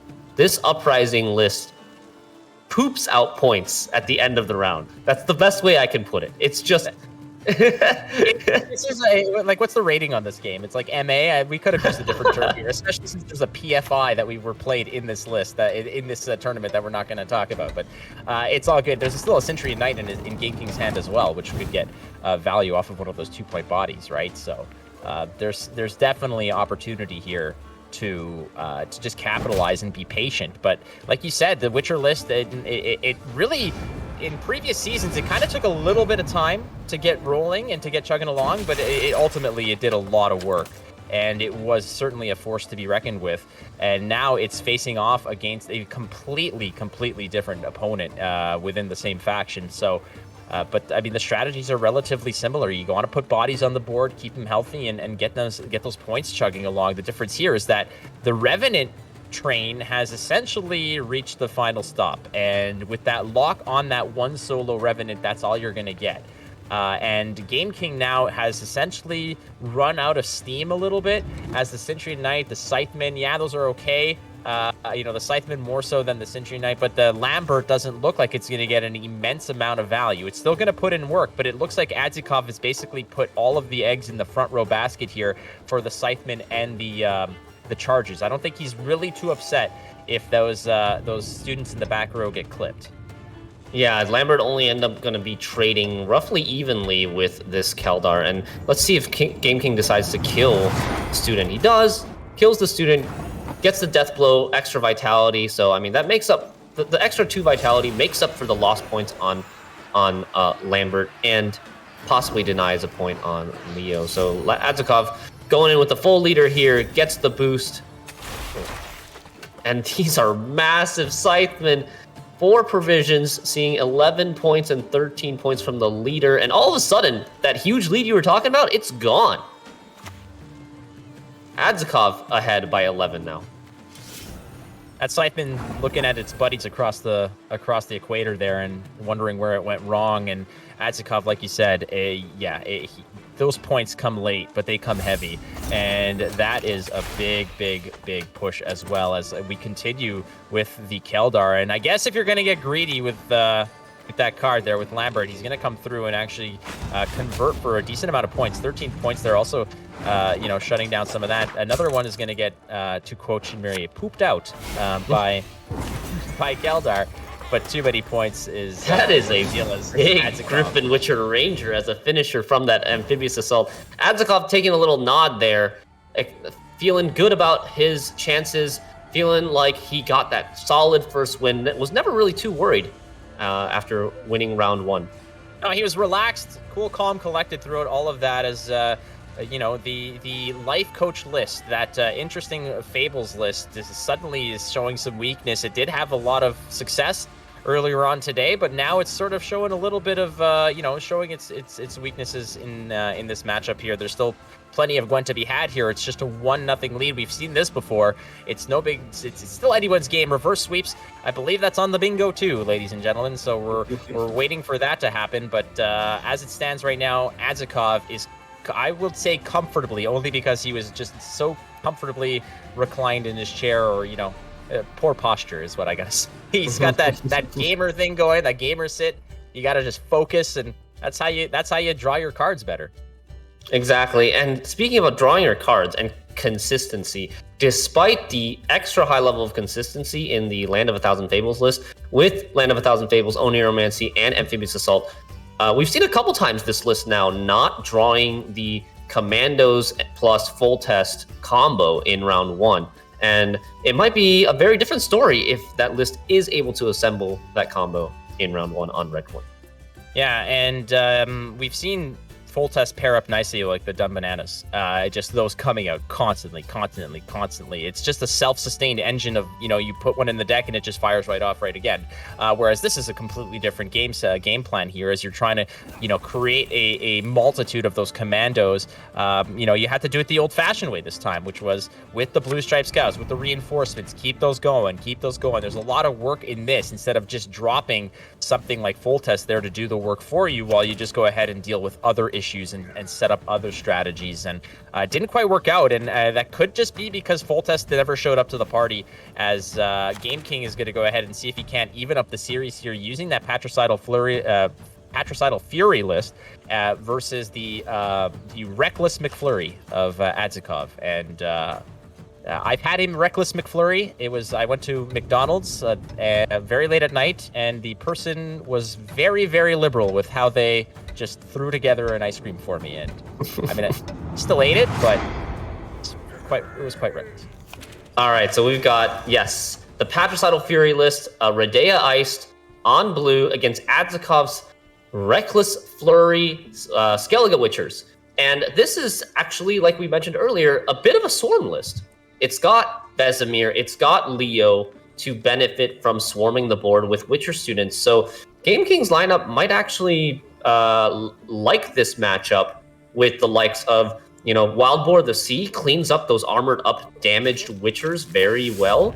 Lambert as well. I think Gerd also very happy in this list. So I think Game King's, on paper, Skellige list might be favored in a long round 3. Important to note also, Game King has found a lot of his key pieces that synergize very well together. Cards like Coral with Bernabran, as well as some discard fodder like Morkvarg. That's all there and ready to go. You know, and then there are cards like Maxi, and Maxi has found itself into very many lists that are obviously non-devotion as a way of just, in a round that you may not be interested in winning necessarily, it's a nice way to go ahead and take a look at what your deck looks like. In this case, that's exactly what Game King seems to be doing. Heron Kaduk there, the Invader, and Iced is the first mulligan you're going to pick up, and everything else after that seems rather blah. But I guess he's also evaluating where are the cards that I want to draw that I might want to discard with Burnerbrand. But Burnerbrand is going to put you closer and closer and closer to a lot of those important cards. So we're going to see how far Game King wants to go into this round. I think he's just waiting. He's waiting for bodies on the board so he can go ahead, use Coral, use the stratagem, get some damage off, fix the hand a little bit, and go from there. Exactly. I think you're right. Coral, want to wait for Coral so that the stratagem can be played with the Coral on the same turn, and act as an additional 2 random damage. And here comes the Vabjorn, I imagine, into Raiding Fleet to get an engine going, to get a bleed going, and thin, so Adzikov gets that consistency for his golds, to draw his golds later on. The Onkrite Longship has been a thorn in many players' side, both on ladder and in tournament, as we saw in the previous matchup. The masterful patience of Colamon to hang on to those ships to just shut down a Colgrim is a beautiful thing, and you can add so many others to the self-help group that exists for cards that are just absolutely punished by that. And Cleaver is now one of those, and it's sad to see it, but certainly a troublesome thing to stare down here, as everything that Game King is going to play now is going to take a 1-point haircut in while facing down that boat. Yeah, so Game King elects to just soften it up a little bit with that Gutting Slash, bringing it down to 1 strength, maybe thinking to finish it off with a Gird, or trying to get lucky with like some Coral Pings to kill this engine. Right, because you're basically out of I don't want to say non-interactive plays, but you're out of plays that you can make now that are not going to jam a body on the board, right? It's a tie game here, but as it seems like both players are kind of still just probing each other to see, all right, what do you have? How committed are you to this round? What are you looking to give up? Both players haven't really made any big plays. Once Game King commits something like that Coral with the stratagem, you can start to see the points are going to eventually just start to really distance themselves. There's going to be a larger discrepancy moving forward. Is Gird going to go ahead and drop in and just finish off that boat? That could be an option for you there, given the fact that Game King's list does have a lot more wide punish if necessary, as that's exactly the case here. We're going to go through, and before the boat even is able to say hello, Gird just goes ahead and sinks it. Yep, and that cleans up 1 engine, the only engine on Adzikov's side of the board, so Game King is now looking a little bit better to win this round. His hand is very gold, though, if you look at what he has. He's going to have to probably play Coral next, and if he draws too many good cards, he might not be able to play the Spearna, otherwise he'll have to discard one of his golds. That's a good point over here, and you might get punished for the fact that you're going to be picking up cards that you want to play. You don't want to toss them away. As much as the tempo might be great and the extra help with the Coral could be something that you're into, it's not a good thing in this case. We'll see how it goes. It's Adzikov taking a 1-point lead, and when you factor in the bleed for Game King here, no pass available for Game King, so he's still kind of just probing. Now there are a lot more bodies on the board for those Coral Pings, but they're 1-point bodies, and that could rob you of certain value. But boy, oh boy, let's get ready to go right away with Lambert. I don't think you're going to get a juicier one than that. That is a very juicy Lambert, but that's also a big threat that's now out of the way and utilized up on blue coin for Game King. So, I mean, with the Lambert out, Adzikov's long round 3 is actually looking a lot better now and potentially even favored for him. So he might be willing to do something like pass or just keep playing garbage as long as he can stay within reach. Adzikov evaluating the board here, checking out the situation. The point differential seems relatively difficult. Now, as great as Skellige bronzes can be, eventually they do run out of gas, and in this case, on their own, there's not enough to just get you there. Armor Up here is going to go ahead and drop some more Witcher students. Yep, Adzikov. With the Lambert close. out of the way, he's getting more Witchers, getting greedier with these armored ups, and trying to just stay within reach for this round and win it should Game King want to pass. Game King still hasn't used this stratagem. It's going to be a little bit awkward for him. Like, if Game King plays Coral, clicks Coral, discards the Morkvark, and draws the gold, he won't even be able to use the stratagem out of fear of drawing another gold that he doesn't want to discard. Like, what are you giving up here? You're not giving up Radia. You're not giving up your Wild Boar, and Burnabrand with the right hand and the right draws can be a significant amount of tempo in a round that you may need to defend. But he's gonna do it just the old-fashioned way here. But Whoa. Okay, that was close. That was close because you pick up the Heron Kaduk and you're hoping to God that the next card you see isn't something like Iced or like those could have been problematic. I think what Game King's doing here is he's reserving the Coral as the discard target, the backup discard target. If he were to draw into an Ice, he would just discard the Coral instead. Now, he did know that was coming up because he did play the Maxi, so he obviously did not shuffle. He knew that it was going to be Heron Kaduk and then into the Invader, but if you're not sort of paying as close attention as Game King is there, that could have been really ugly. You never know what's coming up. That's a really good point. Had he opted to shuffle, let's say, and that turned into Iced and Heron Kaduk altogether, I mean, what are you tossing away? That is, it's a tough call. So it's confirmed now that the Maxi did not shuffle, and if I recall correctly, Ice is actually the next card. That's right. He's drawing into some real jet fuel here coming through, especially with the cards that he's already got.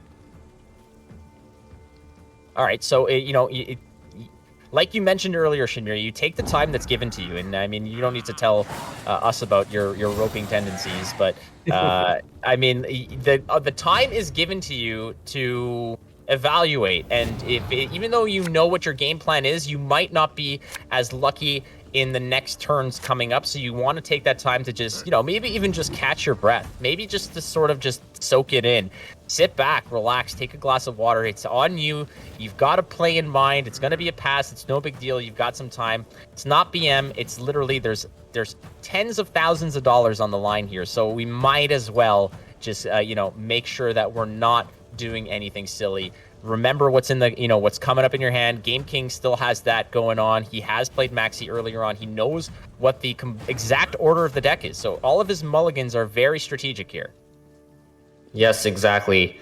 And this is a really good hand for Game King. Like, he's drawn pretty much all of his golds. I think, except for Yida, he has all of his golds. So he could do whatever he wants here. He could potentially even try to push for a 2-0. We can see Adzikov has a pretty good hand himself with the Portal, with the Vesemir and the Leo. So let's see what Game King decides.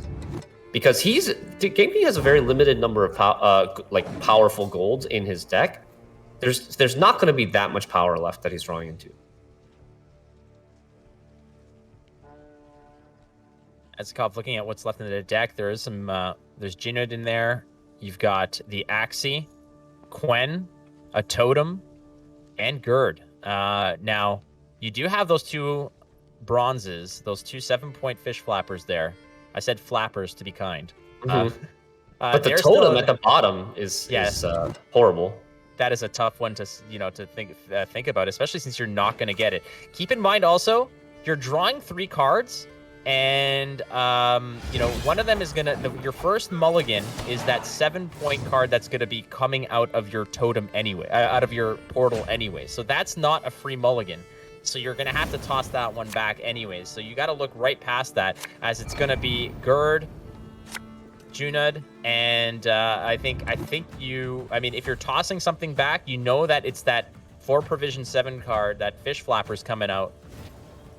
And then what's on top of that? That was the other question. Adzikov paying attention here, knowing exactly what is going on. So in reality, you're thinking, okay, I'm tossing away this Bear Witcher because I'm getting the whatever's 2 cards away from it, and it's going to be a very, very good card. You do have the Geralt Quen, which is probably actually going to go and likely fish out that Bear Witcher, which the shield is going to be very, very important to protect it against its self-damage on the deploy.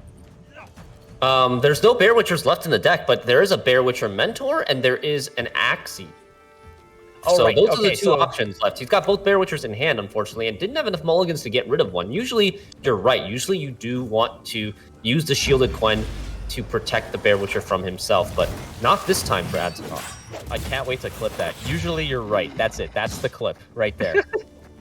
Okay, so there it is. A great way to tempo out some points right there. Again, once something is shot out of the portal like that fish flapper is, there's no deploy effect. So it's not going to damage itself. It's not going to take time to get up to that 7 points. It's actually showing up as 7 points, and it's going to start building up a nice armor shell around itself to protect itself against damage, as Game King is going to reply in kind with some points of his own. The totem shows up with the fanatics are there, and they're just waiting to get damaged. And you could probably be patient with how you're planning on damaging those.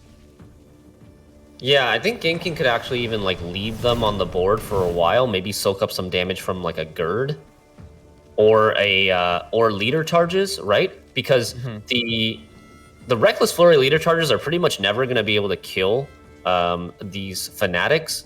They're almost always going to get them into the Bloodthirst range without killing them, and then they will flip over and really take advantage of the fact that Adzikov can't control where his pings go.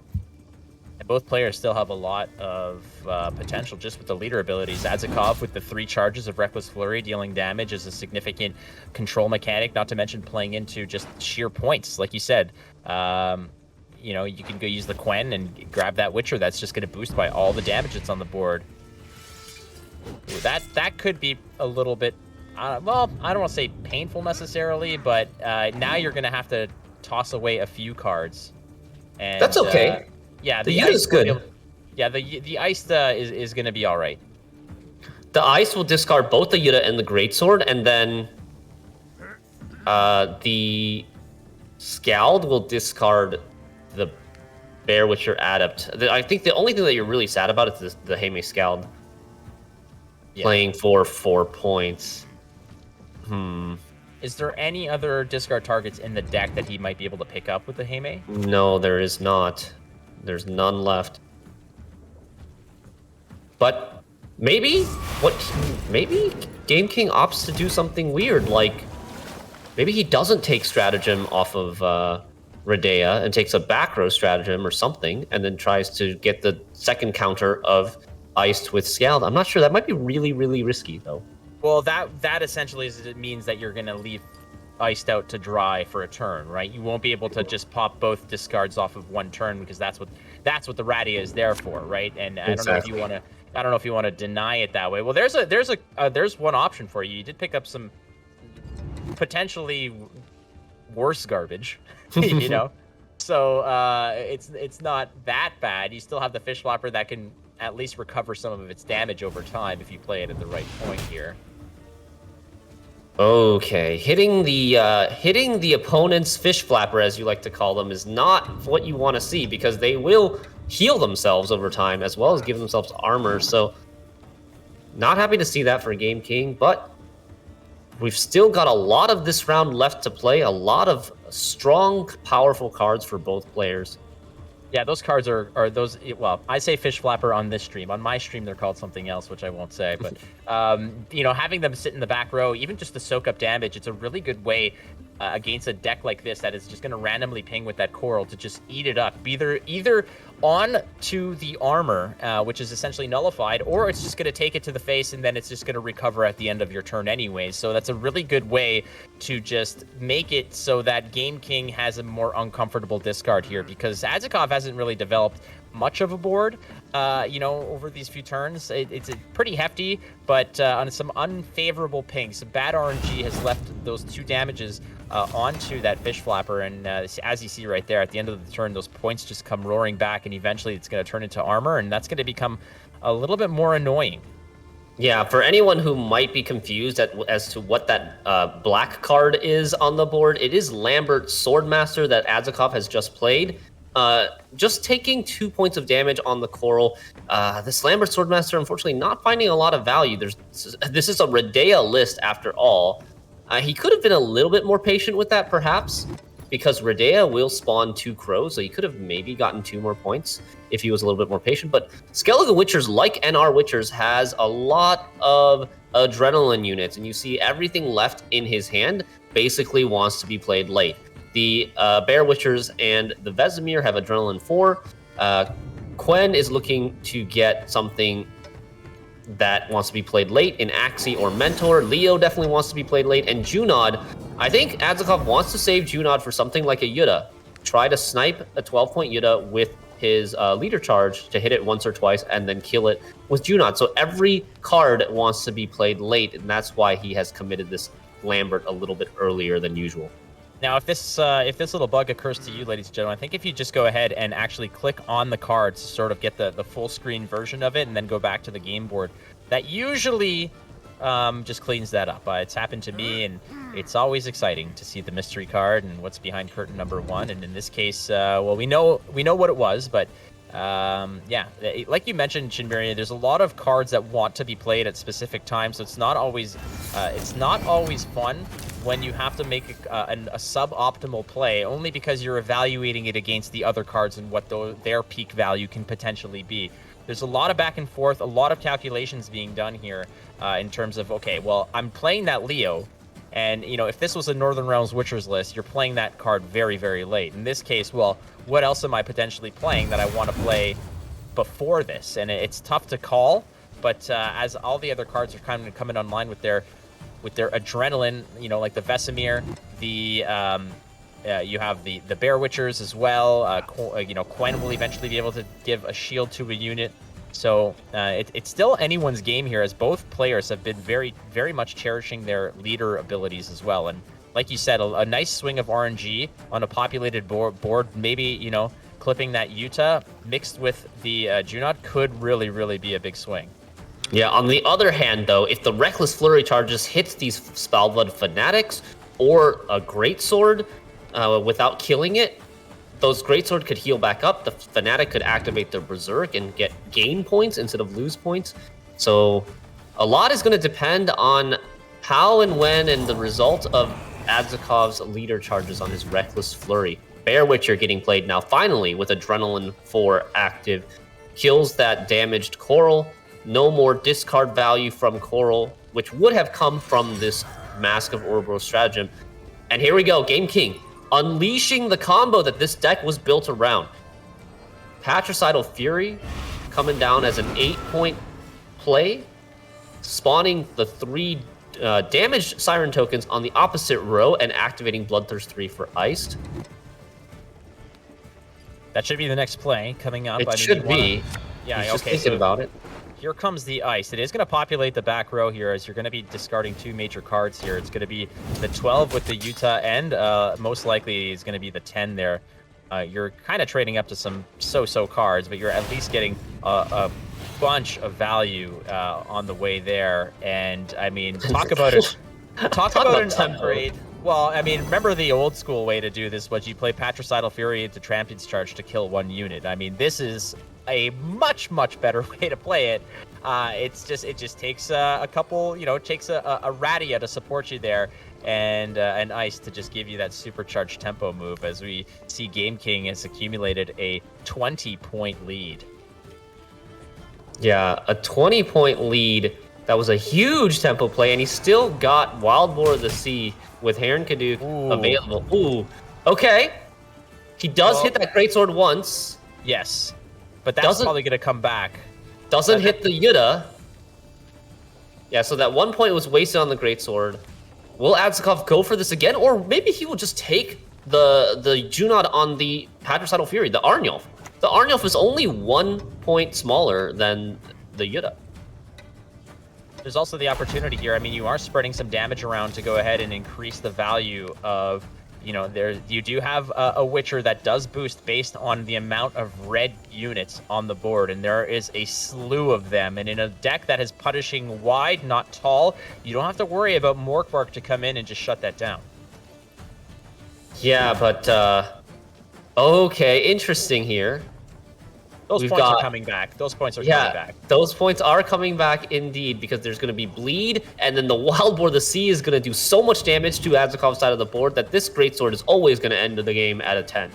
You know, like, the thing about it is that this Wild Boar of the Sea isn't as spectacular as you may think, given the fact that, yeah, there's a lot of red on the board, but it's not going to touch those fish flappers. You'd have the Leo that's going to eat one.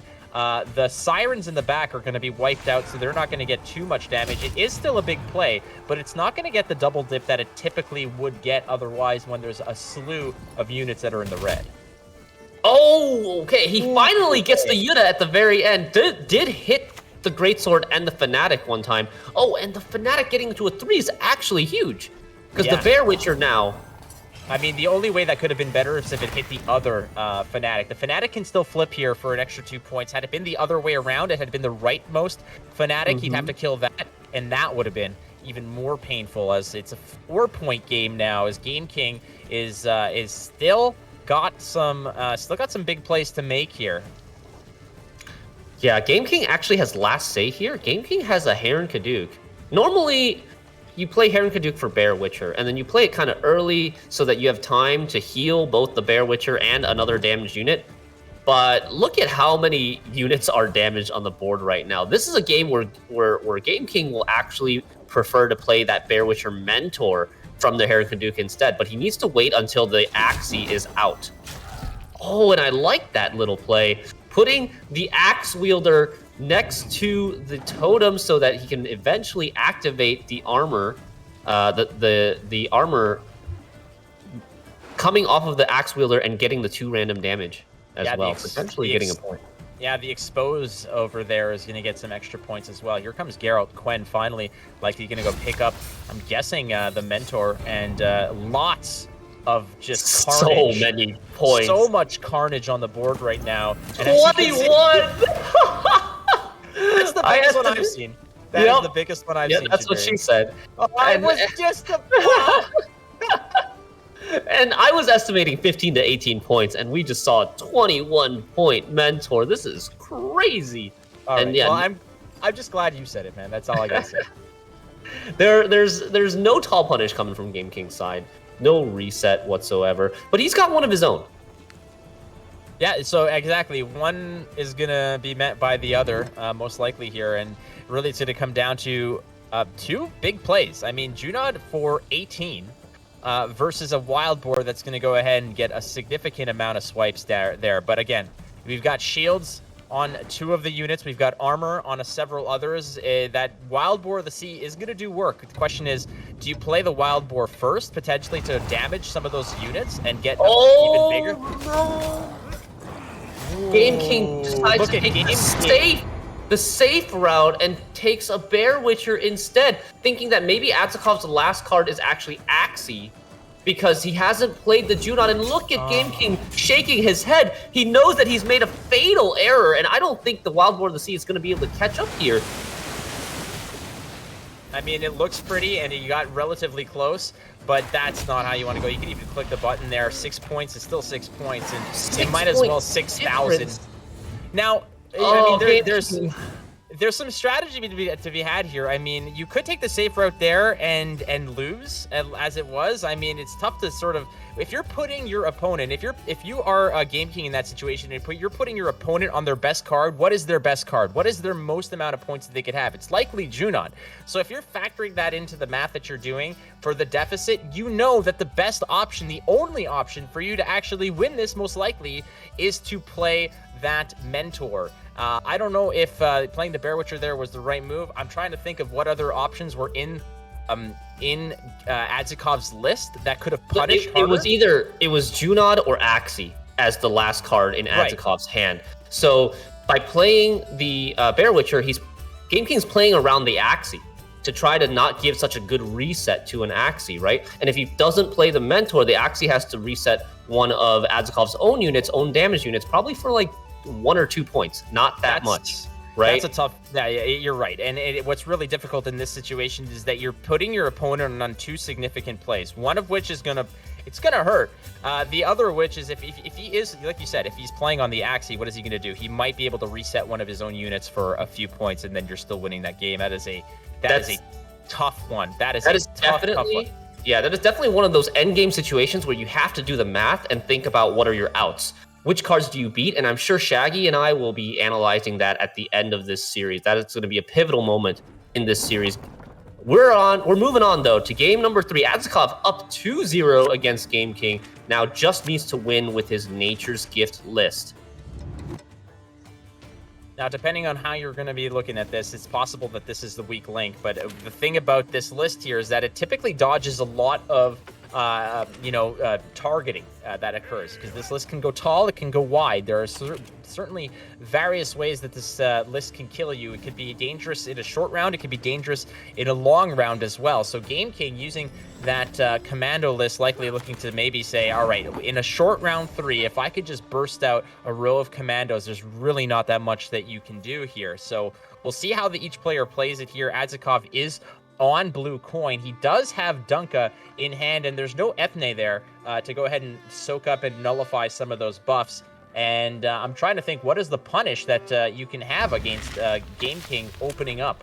With Adzikov, having that Dunka on the front row. Yeah, there's not much punish at all in this list for Game King. Not even a Boiling Oil. There's no Unseus, for example, or Selkirk. So Adzikov is able to just kind of freely play this Pavko Gale, and it's going to be shooting for 2 damage every single turn. All right, Deja Vu, we've seen this before. We're going to go ahead with the Vernon Roche double Inspired Zeal, and the Bros are back in town. 20 points straight away. We got the Commandos out, and it's going to be tough for Adzikov to fight this here. You do have 2 engines going on, the carryover engine as well as Pavko, who can go ahead and really, start picking away. 2 points a turn it's nothing to shake a stick at here. But looking at the hand, Adzikov is, you have the Hamadryad. That's in your hand. You do have ways to go ahead with the Dryad's Caress to really stretch out the value and make a lot of points off of that ability that it has, where every vitality is worth 2. I'm just taking a look here at Game King's list. Is it Run Bloody Baron? I do not see. No, it's a Lambert. Remember, it's Lambert for wide punish instead of Bloody Baron for tall punish. So Lambert can hit those treants. All those little symbiosis treants that Adzikov makes from playing nature cards, that could be potential Lambert value. Yeah, that can certainly be Lambert value. Another option is as soon as Ethne is played, you can just go ahead and take out those two units that really provide extra reach with your symbiosis. So that is certainly an option there. Here comes Full Test. And this is where I always struggle to really, be a fan of Scoia'tael Devotion. The lack of answers for tall units or problematic units. Now, you obviously have, if you are Adzikov, you do have a Karen in your hand that can lock that up. And then, is there really a better option than that? Or like Adzikov's doing here, you're probably going to have to, work at it, so to speak. Yeah, combine 2 things, the order ability from Pavko Gale, softening up the full test and cleaning it up with a Fauve into Nature's Rebuke. I like that option more. I think it's a lot more economical to do it this way than to dig for the Ciaran with Call of the Forest or Isengrim's Council. So I like Adzikov's chances right now. He's able to answer the full test, and he's got 2 engines on the board. He's not only getting hand buff every turn, but he's also getting 2 points of damage from the Pavko, and he's got Hamadryad with a bunch of nature cards coming up. What's tough here is that really the cards that Dunka is buffing in hand are these sort of low value bronze cards, something like Pyrotech or even Hamadryad. Maybe the Hamadryad is valued a little bit more than the Pyrotech, obviously, but the fact is you're eventually going to have to play these at some point, so that value, that carryover value, is going to be basically used up on cards that you might have otherwise mulliganed away in certain situations, which is tough. This kind of paints you into a corner to have to keep these cards in your hand, and as time goes by, obviously they're going to be better and better and better, but these are buffs that you would have probably wanted to see on something like a Forest Protector, a Gezrus, let's say, a Figus. Seeing those all fall onto a Pyrotech feels kind of bad. Well, this is going to be the biggest Pyrotech in the West. You believe me. You just wait. But here, us East Coast folk have some pretty damn big Pyrotechs too. Okay? East Coast versus West Coast. What's up? All right. That's it. I'm done. All right. Game King does come out to a huge lead here, but he's done copying commandos at this point. And we're going to see if Adzikov is going to stick in this round. I have a feeling that Adzikov will not give up this round very easily. He'll probably go all the way, if not down to at least the second to last card. Because he knows that if he loses this round on even, there are going to be consequences to pay, because his deck is one that really prefers a longer round, being able to set up multiple units in the range row and then get value from engines such as Ethne and the Young Dryads and Gezra. Whereas Game King's deck has just such a strong short round burst potential with cards like Erland and Commandos. Yeah, you have, and like that burst is coming from various different origins, and a 9-point Pyrotech, pretty cool card to have in your hand, not gonna lie. But other cards that Adzikov has been playing and still floating around, like Circle of Life. Circle of Life onto a Revenant is a really good feeling. You do have the 2 points of carryover. The problem is if you're playing that Fables to transform into the Drog, your Revenants are going to come out at like 4 points or plus, right? So it's going to be tough to kill those without Nature's Rebukes. And you've already expended one. The Forest Protector can bring it back, but you're going to have to pick up use a card like Carl of the Forest to get it, and later on. And as we see here, Adzikov is there's no reason to really pump the brakes here, given the fact that Dunka has gone unchallenged and has really just been feeding that Pyrotech. This is the magic number, though. Adzikov at 4 cards now. If he doesn't stay ahead from this point onward, Game King could take a pass and let Adzikov go down 2 cards. But that might be still favorable for Adzikov. We'll have to see. Adzikov does need to use the Dunka order in order to stay ahead. And there are some cards that Game King can elect to just toss away here if he wants to. There are some bronze, quote-unquote throwaways that are going to put him ahead if necessary. Ooh, I like this Karak Cutthroat in the front row with Zeal to overwrite the Vitality that was on the Hamadryad and not giving too much value to a second Purify. Because there's only 1 bleed that you're purifying away and not something like 3. Yeah, oftentimes, I mean, in certain matchups that you can't punish that 19-point unit, just deleting the Vitality is good. You don't necessarily want to bleed it, because the bleeding is then going to get re-nullified by a Dryad's Caress. It's just going to sort of cancel itself out. So oftentimes the bleed to nullify Vitality in a Hamadryad is much better than bleeding it itself. So good play there. Adzikov now has 2 more ticks of Vitality on the Hamadryad, representing 4 points. So the lead is effectively 44 points here. If Game King wants to sort of get ahead, he's going to have to make a fairly significant play, an 11-point play to get ahead of Adzikov here. Oof. I mean, the Voimir doesn't quite do it. Voimir's only a 10. Erland is a bit slow. So nothing gets him necessarily ahead, but Game King is on red coin. He wouldn't mind playing 2 cards. Right? Well, the question could be, are we going to 2 rounds? Are we going to take the gentleman's pass? Well, you can't pass here if you're Adzikov, actually.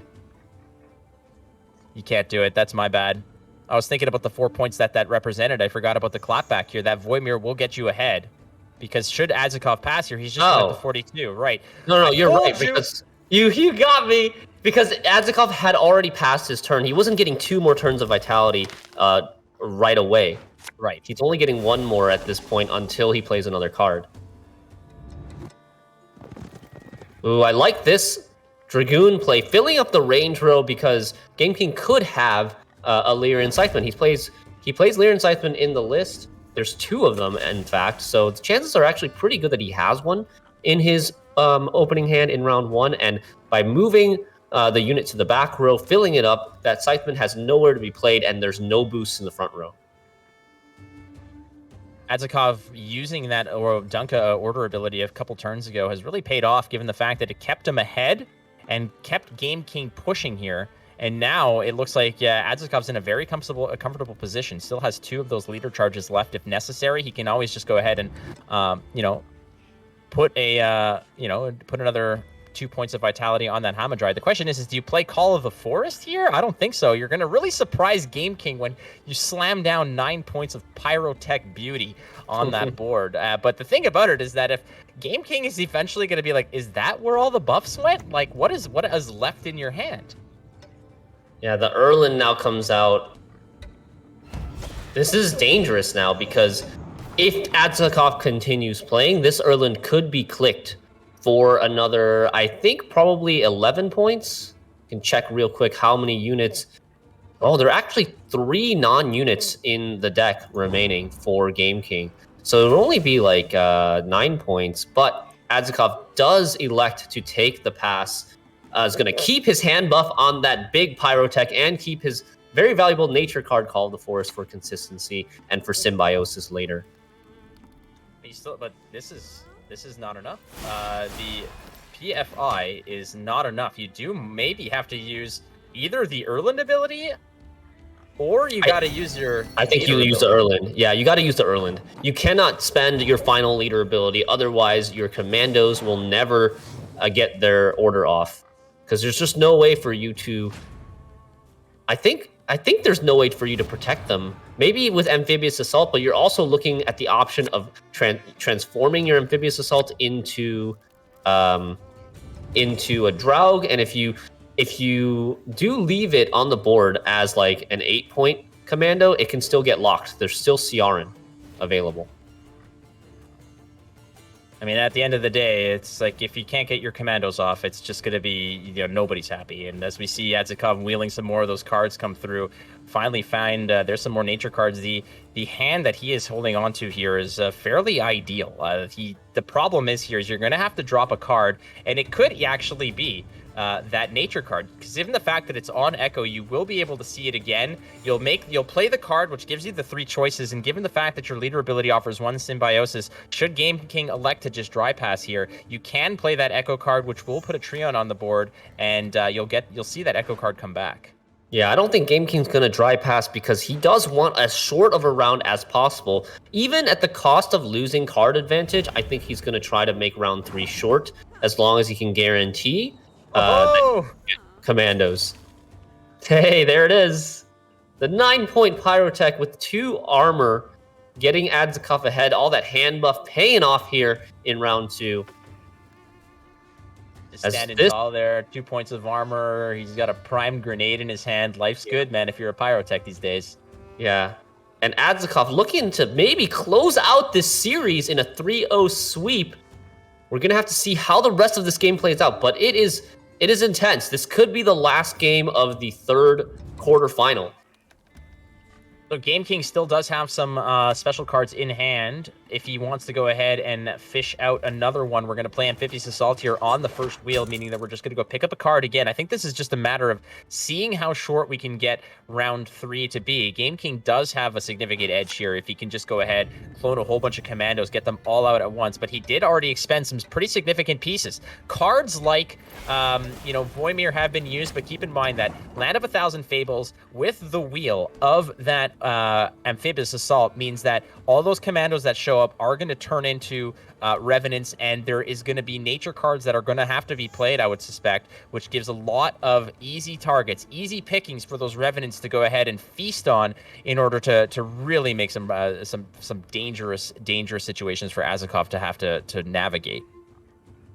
Indeed, and just to check here, the only special left in Game King's deck is reinforcements. So he'll be looking to play the reinforcements on a PFI, get that bonded ability, and oh my, that is really the biggest Pyrotech now. The biggest East Pyrotech. or West? East or West. We finally have a centralized Pyrotech Emperor sitting there, tall, fearless, no bloody Baron to ruin his day, as the Land of 1,000 Fables comes up, picks out just one Fable. Just one single Fable. It's going to be reinforcements on the PFI, just some more bodies if necessary, but the resilience factor of that artifact is what really is key here, as that is going to go ahead and survive to the next round. Game King only looking here to just sort of dump some more cards, get some more resources out of Adzikov's hand if necessary, maybe pull some big cards here as Adzikov now. The problem here, Shinmiri, is the fact that Adzikov is down by 6 points You know what? Okay, so you can play the defender here, but the problem is the defender might be able to protect. The defender might protect the Ethne against some of the Drog, the Revenant charges, the Revenant assault. I mean, you could the Lambert potentially as well. The Young Dryads. His hand is too good right now. Adzikov's hand is too good right now, and he's going to have to play something very important to him in round 3 in order to just stay alive in this round, and that's what Game King is banking on with this bleed. And I mean, I think you have to keep that. You have to keep that Ownermancy to just guarantee the fact that you're going to draw a commando, right? I mean, No. You have so many commandos that you put back with Pavetta that you can likely just top deck into them. I think you're more likely to have a problem with drawing too many commandos than not drawing a commando at this point. All right. You say what you got to say, man. I know how it makes me. You know, watch Game King not draw a single commando now after I've cursed him. But the Oniromancy could get him like a Lambert. Lambert cleans up these Young Dryads right now. Adzikov did not elect to commit leader charges to take these Young Dryads out of a Lambert range, and I think that's what Game King's going to do here. That's his last good gold in the deck, and then the other gold is Maxi, and that's too late. Oh, doesn't go for the Lambert, goes for the Squirrel instead onto the Shaping Nature. All right, I hear you. Okay, forces out yet another card. This is a very, very good trade. Well, that's the thing right there. I mean, it was the perfect card to play here. I mean, you could press for tempo if necessary, or you can just maybe, ruin some of the opportunity that Adzikov had by just getting rid of that nature card. The Shaping Nature is now a thing of the past. Plus, you're getting the Squirrel out of the deck. We don't want to see that Squirrel. It's all good. All right, so here we go. Are we going to find a commando, Shinmiri, or is it Flake Luck all over again? Oh, don't say it. Well, Look, I don't want to. It's gonna happen. I'm nervous because the Amphibious Assault does clog the top of the deck. There's a commando. Oh, thank God. There we go. Does Game King go for the Lambert? Go for another mulligan? That's super risky. He does not. Keeps his one commando in hand and hoping that Commando Draug and Cintrian Knight is going to be enough. But this defender is going to be quite the annoyance, and we see Adzikov actually has drawn into the nuts here. He's gotten Defender, Gezra. I guess he's missing Forest Protector, so that would have been even a little bit better, but this is a lot of points coming from Game King. Yeah, I don't think that Sharon is really going to get much value over here. You might shut down one of the Revenants, and that's perfectly fine. Nothing wrong with that. But Forest Protector would have been a lot more points here. Now, it's there are no nature cards that he's going to be playing, right? So there's going to be no easy pickings. There's going to be no one-point treants for the Revenants to just go ahead and shut down. And with the boost on that Gezrus, it's going to be very difficult. I don't think he's got, he can go ahead and flip those Revenants, flip the Commandos into Revenants. The problem is by the time he'll have a swing at them, Gezrus is going to be right back in the back row, protecting that row real nice. So I don't think that those Revenants are going to get any work done. They're just going to go ahead and poke away at the Forest Protector. This is actually, I think it's going to be exactly enough for Game King to be able to kill the Gezra, because he has 2 damage in his hand from the Cintrian Knight. If not for that, the Gezra would live, but with the 2 damage in hand from the Cintrian Knight, it's perfect. The question is you want to hit the 2 damage without the death blow. You want to make sure that the death blow comes off of the Revenant, I believe. I think that's more points. Exactly. It's 2 more points because you would only get 1 turn from the Vitality. This is going to be close, ladies and gentlemen. This Revenant spawns another copy of itself up. Okay, not that close after all. Up 22 points. It's only a 10-point gourd, small gourd for Adzikov. And Game King. All right, Game King clawing 1 game back here, making it 2-1. Maybe looking to reverse sweep the Nature's Gift. We know that's on the bingo sheet. Yeah, the reverse sweep is certainly there. I think that's a ticket that hasn't been punched yet. We're on our way there, though, as Game King just has to win 2 more against Nature's Gift. And that's one way to do it is, he already pulled it off over there. A very, very adept bleed in round 2 to get some of those pieces out. And figuring out, again, the power of the Commandos, being able to just show up. And even without a massive, massive long round potential of what those Revenants can do, both in killing your opponent or self-cannibalizing themselves to just generate some points off themselves, they were certainly effective to actually just get the job done, and keeping that Gezras just 1 point away from survivability. It wasn't enough, but still, at the end of the day, it was a very, very close matchup up until just the Commandos came through at the end of that game. Yeah, the key factor there is just how long round 3 is, and Game King was able to successfully dwindle that round 3 duration down just enough so that the Commandos would overpower any sort of engine value Adzikov was going to get. So Adzikov has Nature's Gift as his last deck, and Game King still has Patricidal Fury as well as the Overwhelming Hunger Succubus deck. We have yet to see this deck in action. I'm hoping that we do. Well, if he wants to win, we are going to have to see it, right? So, we're going to hope for a 5-game series here potentially to really ramp up the drama, ramp up the tension. And, I just wanted to say, I've said this in the past, at least, in my stream and such, that the days of the dry pass in round 2 seem to be relatively over, safe in certain situations where you have to really play down a lot of cards to catch up in round 1. But we see that the art of the bleed has really changed the dynamic of what competitive Gwent looks like. The dry pass of, beta Gwent is no longer the way to go. The last say, as important as it is still, is not the end all of the games, as we see a lot of players have been really fine-tuning their bleed techniques and exploiting the resource trade that occurs when you're giving up really low provision cards for value to try to get those important gold cards out of your opponent's hand. I love that. I'm actually loving that so much, Flake. I think this makes Gwent a lot more interesting of a game to both play and watch when round 2 matters so much. And it's not just a dry pass into a 10-card value matchup. And so, there's so many big threats now in the game, like Gezra, like Foltest that we've seen, that it does become monumentally important to bleed those threats out if you do not have an answer for them in the long round. No, definitely. And it's such a beautiful sight to see. And it's a skill that players have been refining over time, and they've realized the importance of that round 2. Just from a bleed perspective or a defensive perspective, that is a skill that needs to be really honed in, especially if you want to get to the ranks that these players are, not only on ladder, but on the competitive scene as well. There was a time, Shinmiri, when players used to just dry pass round 1. That was a thing back in the day. And it is season 1 Masters, so it's okay to reminisce about these things that occurred back in the day when you were, some Scoia'tael decks, just if they got blue coin, they'd just be like, see you next round. That just happens.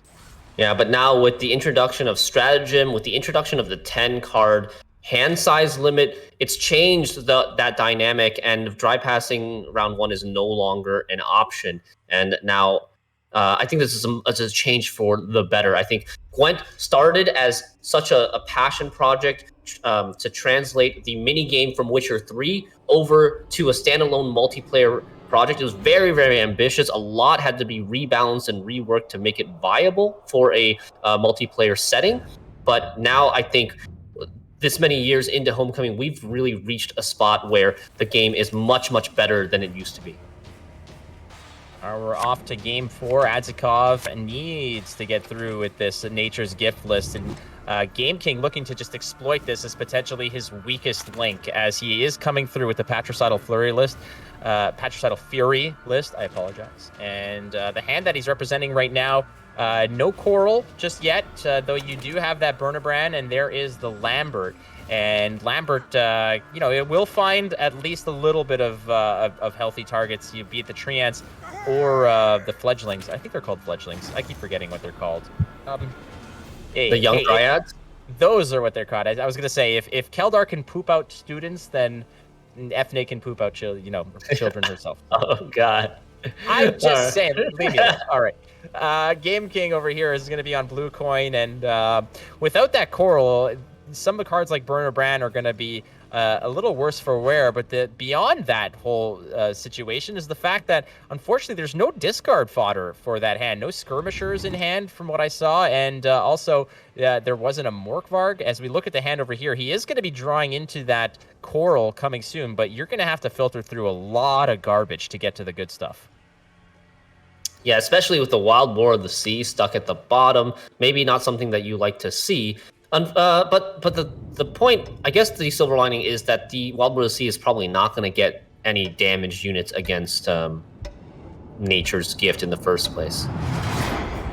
So Game King taking a good long look at the order of his deck, memorizing everything, and making sure to note down what's the importance of the cards that he's going to be drawing. And the way that he was looking at it, he didn't even scroll down. To him, it was just an evaluation of, is this coral worth keeping? Do I need to draw into this sooner, or can I take the risk? Right? Well, and he didn't even really care what was down there. About that, I think the scrolling thing is not Game King himself. It's actually the spectator, the person who's running the spectator client that didn't scroll down. So I'm sure Game King took a good long look at that. Well, I mean, he's gonna see where it is, but at the same time, it's not like those are cards that he's gonna see right away. He's gonna have to work to get there, and with cards like Burnabrand and Heimei, you will be able to draw some cards and filter out some of the garbage. But the garbage that was coming up was not like it was like there was a skirmisher on the top, so he could Heimei here into the skirmisher, assuming he elected not to discard. But yeah, he's gonna have to figure out. Whether that was worth a shuffle. And he did shuffle. He certainly did shuffle. That Wild Boar of the Sea went all the way from the very bottom of the deck to right to the top. So that's a pretty good maxi so far. We'll see what else he gets in. That's the thing. I mean, it could be the first chapter is great and everything else is complete garbage, but we'll find out here as Game King right now goes ahead, pops a stratagem. We're going to follow that up with Burnabrand, and there are the other cards that picked up. Gutting Slash and a Greatsword. You're going to have to toss two of these away as the Gutting Slash gets popped off, and I believe, was that a, what else went there? Was that a skirmish? Foulblood Butcher. A card that you haven't seen in a while, I bet. Well, you know, me and Skellige are like best of friends, so. Oh yeah, that's right. Exploring the fringe, not necessarily meta cards. It's something I do on weekends. Foulblood Butcher. You know, Foulblood Butcher hasn't seen much play in competitive decks in years, I would say. It lastly probably was seen in like Iron Judgment with Foulblood Priest and Armored Drakars. They were played as this fringe 4-provision card to activate the Drakars. But enough about that. Finally, they're coming back. They are seeing play in these Redea decks now that have to find those one-of bronzes to fill their deck with. And Adzikov already committing 2 leader charges here. Looking to stay ahead. Adzikov threatening to win this round on even on red coin by using these leader charges. Yeah, that's a very aggressive play here. Again, he is looking maybe to just end this as, you know, as quick and painlessly as possible for both players. As Game King is just at this point, you know, let's go ahead. Let's put some cards on the board. Let's see what we can do. The leader charge is protecting those units, especially since something like Hamadryad is just going to get extra mileage off of each of those vitality pings, and there is still a shaping nature in hand as we see it activated right now. Most likely going to find a home on that Hamadryad. Boost by 5, add 5 points of vitality is typically the way you want to pair up those cards. It is also going to pop out a 2-point Treant. The double symbiosis brings that Treant to 2 points, and right away we're back on top as Pavko goes ahead and drops another 2 points of damage, and the Hamadryad now is looking nice and cozy for the rest of the round, more or less. That's another 10 points represented on that Hamadryad over the next 5 turns. So Game King actually down like about 12 points at the moment, and even though Game King's hand is looking very good, he doesn't want to be spending all of these high value golds in this round and just to trade against like bronze nature cards coming up and the engine value of Pavko and Hamadryad. Well, that's the thing, right? Is that you do have cards like even something as silly as Circle of Life there onto one of those, you know, on anything, frankly, because you don't care what gets buffed in your hand at this point. I think they're all good. And there goes the Redea. She's already out and ready to go. And there's no support with Coral. She's not anywhere to be found. But if necessary, we might see Iced come earlier than we may have initially suspected. Yeah, Game King looking pretty desperate here, dropping the Redea, saving the stratagem for now. So you could see Iced with Greatsword, but then how do you get the second activation? I don't think Game King wants to commit Patricidal Fury leader here in this round. No, I don't think so either. I think you're just maybe just taking it as ice 13. onto. Yeah, you're getting what you can with it. Not to mention the Urbros is also going to drop the 2 crows, so there's some extra points there. And the problem is you have no real way to deal with that Hamadryad that's just going to grow and grow and grow. And that's work that's already done. The Vitality's already on it. You don't need to support it anymore, as Adzikov right now is just going to play some silly cards, as you can see here. And now this is where it happens, where every time that Game King passes, it's going to go back to Adzikov, and he's going to get those 2 points of Vitality bonus on that Hamadryad. So Adzikov right now leading this round on even. Adzikov is getting 4 points a turn right now. Basically, 2 points from the Hamadryad and 2 points from Pavko. So this is really helping him stay in the round and stay ahead on even and keep forcing out these gold cards from Game King. It's just gold after gold after gold, and then like this Heron Kaduk only playing for 8 tempo. Adzikov could easily trade that with a Rebuke. Rebuke not only cleaning up, like getting ahead, getting the symbiosis, but also cleaning up that damaged Bear Witcher so that it cannot be healed by the Heron Kaduk.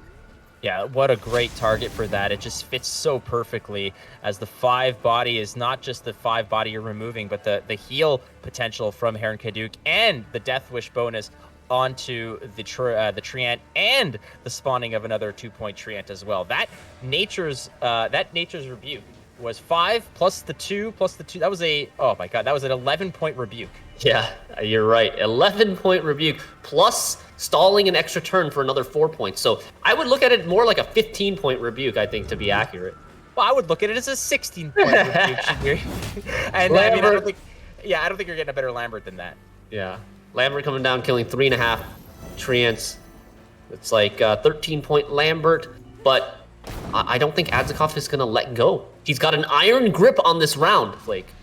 Oh, for sure. Here's another 11-point Rebuke. Why not, right? Let's go ahead, drop that in. We get another 2 points from Pavko, another 2 points from the Hamadryad, and look at that, we're right back on top. And Adzikov here has got to think, all right, do I have to ice? I can't use my Wild Boar. The Wild Boar is pretty underwhelming. It's pretty underwhelming this round, but it's going to be pretty underwhelming later too, I think. There's not really going to be that many. There's going to be no damage units. There's going to be some Treants, I suppose. But yeah, it's looking really tough for Game King right now. So the ice does come down. We see that Mask of Ouroboros being used. Oh, that's actually... Wait! No! No, you could. No, Game King! He could have discarded the Coral and then used the Coral Zeal to discard the Greatsword. That was perfectly set up for him with the top deck into Coral. But this is probably just like an interaction that he didn't come across very often in his practice. What I'm thinking is perhaps that was enough points that Adzikov might actually pull the shoot here and get out of the round, meaning that he doesn't have to play that much points to get ahead. Maybe he's hanging onto Coral for late game, where he picks up another Haymaskald with the Morkvarg or something like that. Yeah. That he can maybe pair that up later. I could see that. There's still a Skirmisher and a Morkvarg both left in his deck, so maybe he's trying to save the Coral for that. But I don't think this is going to be enough to stay ahead here. Like, Adzikov just gets too much engine value here, and this Force Protector, I believe, is going to keep him ahead. Yep. Yeah. Oh boy. Like you think that maybe just the iced into a 10-point drop like that is enough, and the picking up the Coral there is like you said, like that could have been. That is basically the ideal situation. You pick up the Coral, you drop the Coral, she hits the board, you use her order, she drops the 10-point Greatsword. Look at Game King. He is just not giving up over here. He's going to go put some, and he puts them in the back row, feeding into the Gezerus too. But it's they're okay. Not going to live for long. Exactly. The Wild Boar of the Sea is going to do some work. Is this enough points to maybe push Adzikov out of the round? It might be, but Game King is out of gas. Game King has a Gird and a Coral left. That's literally all the power he has left in terms of golds, and it's that he's got the Yuta, but the Yuta is probably going to end up playing for a 6, maybe a 12, maybe. Man, but I am like Adzikov's not giving up.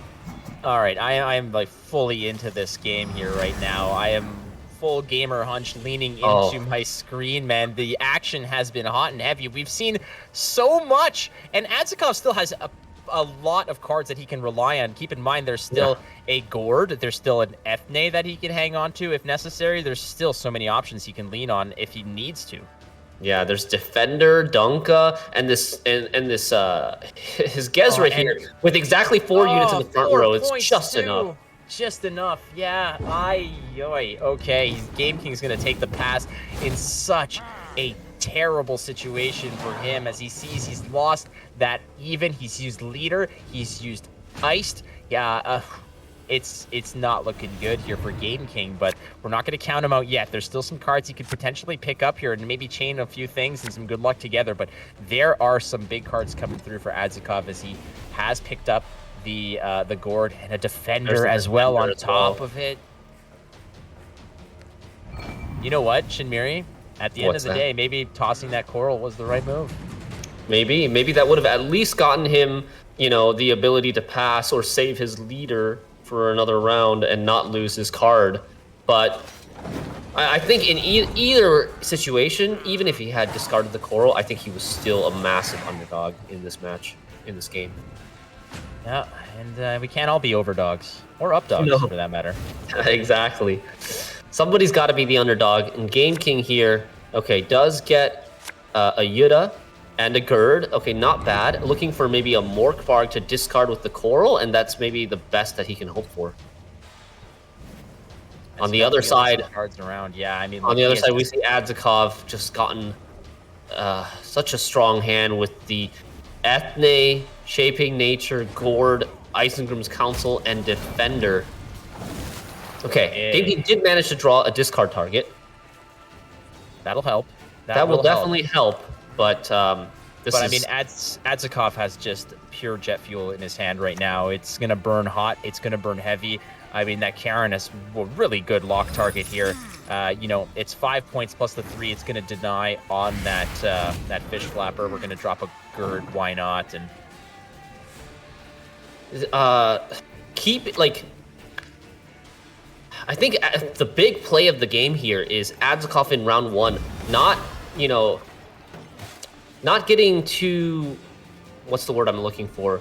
Not getting too hesitant to use his leader charges. He committed 2 leader charges early in round 1 to keep his tempo up, to stay ahead early, and then he was able to just keep the pressure on for the entire round that way and trade bronze for gold over and over again while threatening to win on even. I think that was like the key play from Adzikov to keep up the pressure. Let's see where this ping hits. If it hits the 2 points of armor on that. Okay, well, we're going to make some room on that back row. The tempo that he picked up is not enough. He does have an 8-point lead, but Shaping Nature with 4 points of Symbiosis on the board is... It might just be too much for Game King to digest over here as that one card comes through and immediately puts him right back on the back foot. Now we're going to go ahead, take the damage where it exists, but I mean, just Gord himself is a nasty card as Isengrim's Council gets the Fove. I think Fove might be able to get something like Call of the Forest. This is just, yeah. Oh, God. Oh, no. The chaining into Symbiosis, into nature cards is showing how powerful this deck can be in a round 3 with Ethne and Leader passives. You're just getting so many bonus points for every single nature card you play. So hey, why not? Let's just make that Gord even nastier. Dunka's going to come through. But again, this is World Masters, ladies and gentlemen. Lots of bank on the line. Lots of pride. Lots of win here for Adzikov as he takes it through. Why not? Let's go ahead. Tempering, you got the stage, my friend. You can do what you want as he goes through and drops a 15-point Gord just for show, as it is not even 35 close. wins the final round by 35. Adzikov punching his way into this semifinals, into day 2 with a little bit of a smile. He's back 3-1 over Game King. Well played by both players. Yeah, both players definitely showed resilience and very intuitive playing from both sides. It's tough to see if you're Game King, one of the happiest and jolliest guys I know, a really, really good person, but Adzikov has come back. I mean, we've seen this guy dominate ladder in the past. He has been a tournament mainstay in the early years of competitive Gwent, and we know why. He has just gone through like you said, the pivotal moments there could have been in that round one on both sides. Number one being just the sheer pressure, the fearlessness that Adzikov demonstrated by protecting those engines and saying, standing your ground in that round. And saying that I'm going to win this round and I'm ready to spend everything. And on the opposite side, Game King not taking that play that we mentioned, maybe discarding the Coral with that Urbros charge. Maybe that was the way that he should have been going forth with it to just maybe secure it and stretch that out. Now, that's our point of view here. I know that you're going to be breaking that down with Shaggy a little later, but before we do that, let's go ahead and talk to Adzikov as Pavel Burz is standing by with our winner of this quarterfinal match.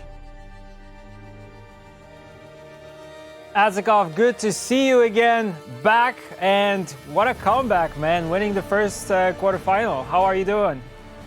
I'm doing great. I mean, I won, so what can I say more?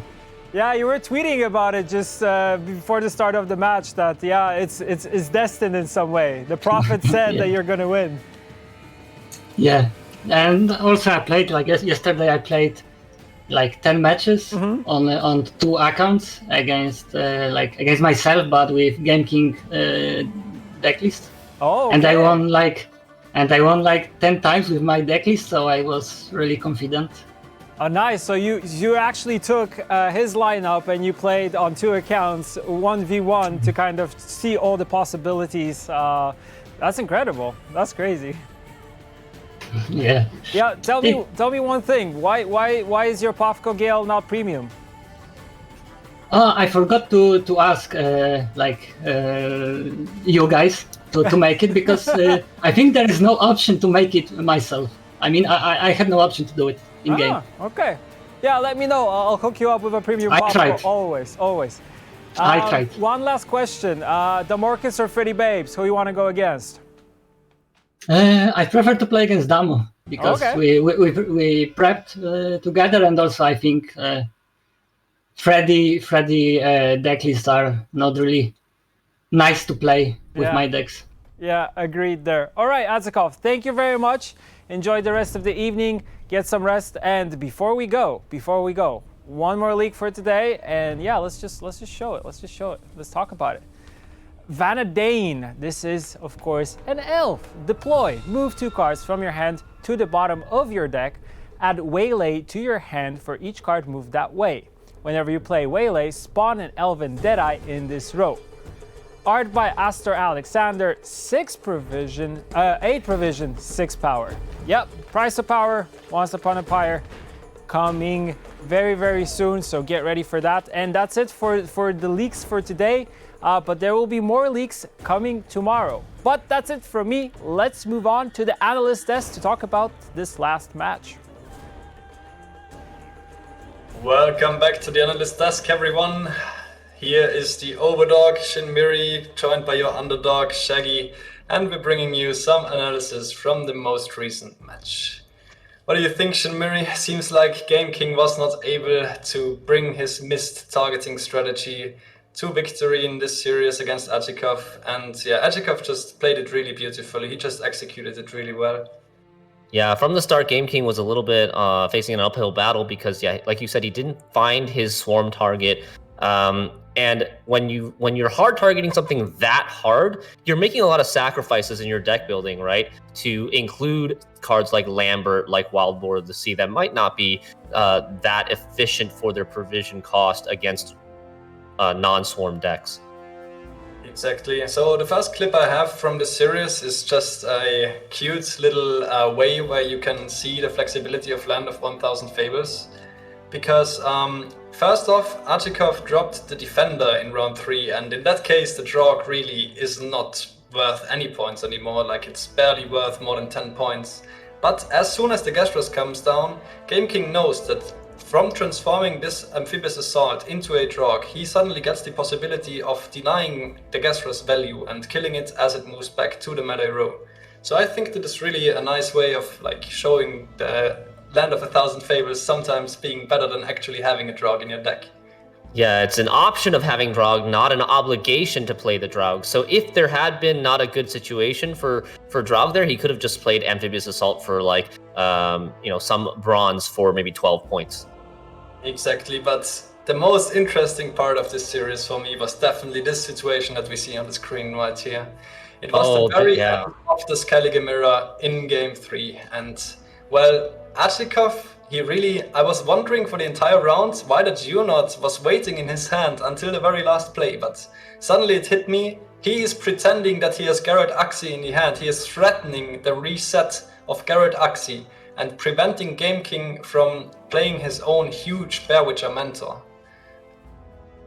Yeah, so this is a really interesting situation to analyze, right?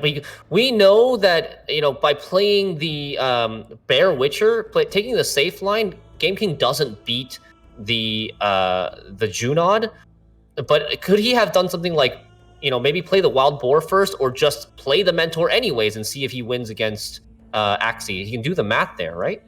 Yes, exactly. So I took the time to do the math, and I figured out that playing Herrnkaduch into the Bear Witcher Mentor for 20-21 stats would have even won against the reset. So Game King seems to have run out of time or just got baited into thinking it was surely going to be the reset, when actually the Bear Witcher Mentor did beat the reset anyways.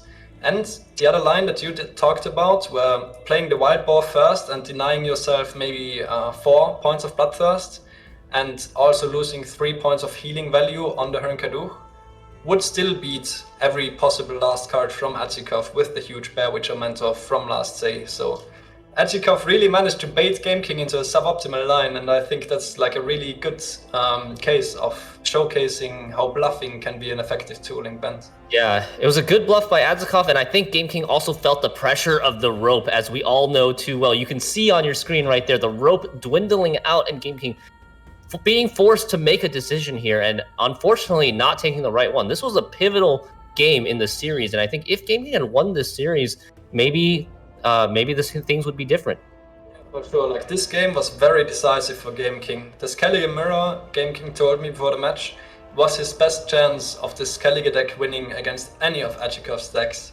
So losing that particular game really hurt Game King's chances of winning this matchup by such a huge amount. It was really the most pivotal moment of this series. All right, well, thank you so much for your thoughts and the clips, Shaggy. We will be back one more time for the 4th quarter final of the day. Appreciate it, and we're going to send it back to the casters. Hey, that's us. Hey, that's you're me. back. Hey, I'm back. A couple things to note here. One is I'm really, really thankful, Shaggy, for doing that math, which I guess proved me right to a degree, that you got to take that line every day. Again, I just winged it. I'm not going to take credit for that. Tough situation to be in if you're a Game King in that situation. But baiting it out is essentially what happened there. You were forced into a 50-50. Is it this, then this? If it's that, then that, and I can't win both. But apparently you might have been able. There was a way out of that, and that's why we pay you bucks, Shinmir. But so far so good. And it's also worth noting is that life coach lineup has showed its vulnerabilities. It hasn't gone through for Game King as it has for life coach, and we're lining up for quite a tournament as players like life coach and Colemon and Adzikov have already punched their way through, and there is still another heavyweight bout coming up around the corner. Yeah, last but not least, the final quarterfinal of the day is going to be Demorcus versus Freddy Babes. And it's going to be a good one. Make sure you guys stick around. We can take a final look at the prize pool before moving on to the last set. 3 matches have been played, 1 more to go. Adzikov taking it 3-1 over Game King. And no sweeps to be had yet, whether it be just straight up 3-0 or reverse sweeps. But there's still a really good matchup through as Freddy Babes, one of the original tournament winners from way back in season 1, has come back to show up here at GWENT Masters, playing against Demorkis, the winner of Challenger number 4, the Skellige Challenger, the day that Chidmiri and I met. And Demorkis took us on a tour of Warsaw and made us march for like 5 kilometers after we had not slept for easily 36 hours. We love him. but we'll never forget it. And that's kind of how it goes. But again, these are two players. I know that Freddie Babes has been back to practicing somebody whose name pops up randomly on the ladder and has really put some in. But Demorkis is he is the technician when it comes to this stuff. He is really cold and calculated when it comes to competitive Gwent. Exactly, and I'm excited to see this match play out. We've got interviews from the two players, and Lionheart and Tiabisi will take it over for the casting after this.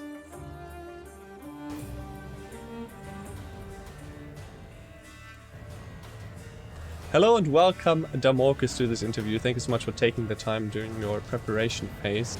It is my greatest pleasure to introduce you as a participant in this tournament. You've qualified since quite a long time after winning a very, very special challenger against your teammate Andy, basically forcing you back out of retirement in a way. And so I want to know, what does it mean to finally play this tournament? Yeah, it's a great feeling to compete again in the esports scene in Gwent. So many histories that I can look back upon, so many great memories.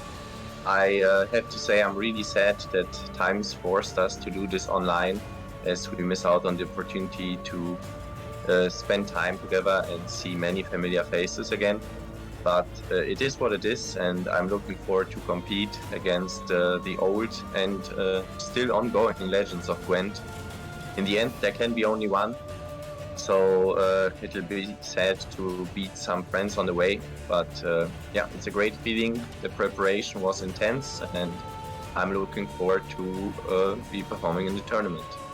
Awesome to hear that. That's the spirit I like. So you already mentioned that the preparation was intense. Maybe you can give us a little insight on how you prepared for this tournament. Yeah, I was curious how it would work because, as you might have heard, currently I'm working as a consultant, so it's not always easy to take that much time off. I was pretty lucky that my bosses were also interested in esports, and when I got the news about Masters, I told them I would love some holidays to prepare, and it was super smooth. So I was really grateful for 3 weeks of free time that I used to prepare, get back in shape. I spent again some time with Colemon in Berlin. Last challenger we prepared together, and I think that we came to the tournament in a shape that was very good. And in this tournament in particular, everyone will be on the top of their game. So I decided to use the opportunity again and step up my game with a good prep together. Awesome to hear. So I think we're going to be excited to see how that preparation turns out in the tournament itself. One more question before I let you go. Is there anything you would like to say to the Gwent community and specifically the fan base that you've got behind your back? Sure. I mean, it means the world to me to see me coming back after such a long time, and there is people who pick me in the Divination Challenge. That's an amazing feeling to have that support, to see that people believe in the ability and the prep that I bring to the tournament.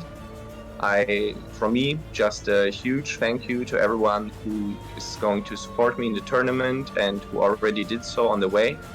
And a huge shout out and great thanks to all the people who helped me prepare. It was an amazing journey. I never would have expected so much support, how many people approached me, and I needed all the help I could get. And now I think I'm slowly getting where I want to be. Awesome. Well, everyone's excited, so let's get into the games. I won't take up any more time, so thank you so much for taking this time for this interview, and all the best of luck in your games.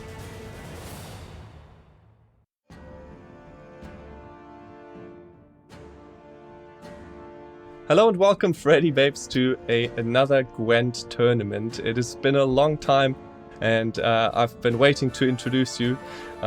It's been, I think, over a year, or maybe even a bit longer since you've qualified for this tournament.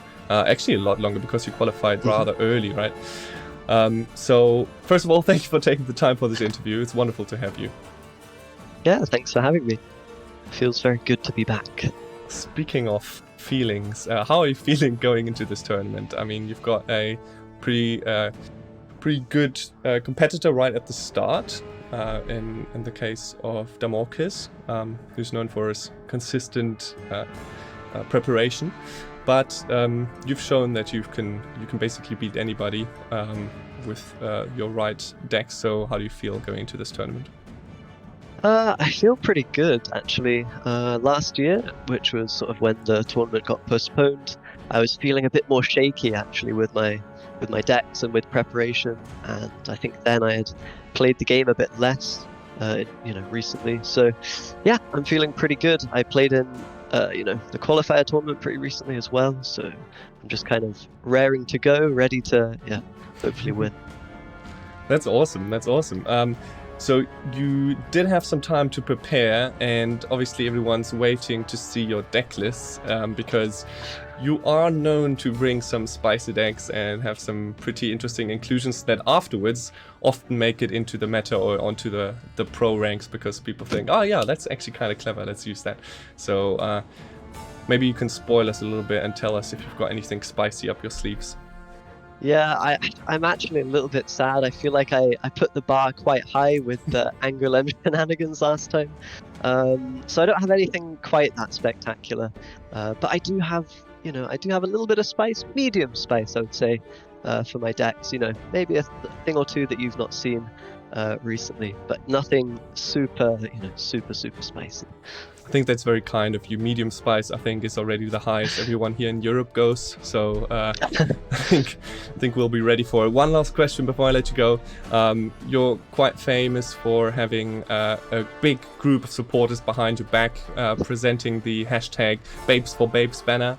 So is there anything you would like to say to these people? Honestly, it's really nice, and I love all the support. In fact, that's one of the best parts of these tournaments for me, is just seeing everyone that's whether or not they want you to win. It's just a lot of nice comments and a lot of supportive stuff. So huge thanks to everyone, whether it be on my YouTube or on Twitter and whatnot. That's just so nice to have that and to read up on all that stuff. So yeah. Wonderful. Well, thank you so much for taking the time. Obviously, all the best luck in your tournament, and I think then we'll speak very soon. Thanks a lot. Hello everyone, and welcome back to the last quarter-final of the day. We have seen 3 epic series so far, and we still have a Clash of the Titans ahead of us. Joining me, as always, is my co-caster Tia Beastie. Tia, welcome back. Yes, thank you, Lionheart. It's great being back here with you. And what an eventful day it has been today. So far, we have Life Coach and Colimon facing it off in the semi-finals tomorrow. But right now, we're going to be witnessing DeMarcus and Freddy Babes fight for that final spot in tomorrow's lineup against Adzikov. Now, neither of these players really need an introduction, but boy oh boy are they worthy of one. DeMarcus is the founder of Team Aretusa, and when we asked him how he was feeling about his lineups today, he said that he was just happy and relieved that he didn't have to face any of his teammates, which could be a problem seeing that both of them went through to the semi-finals tomorrow. So if he manages to go through this, the stream might come to a short end. It might well do, but I suppose if you qualify, it's an issue you have to go with. Damo attended an impressive 5 tournaments through Season 1. He qualified with a win at Challenger 4. I remember watching that series. It was incredible.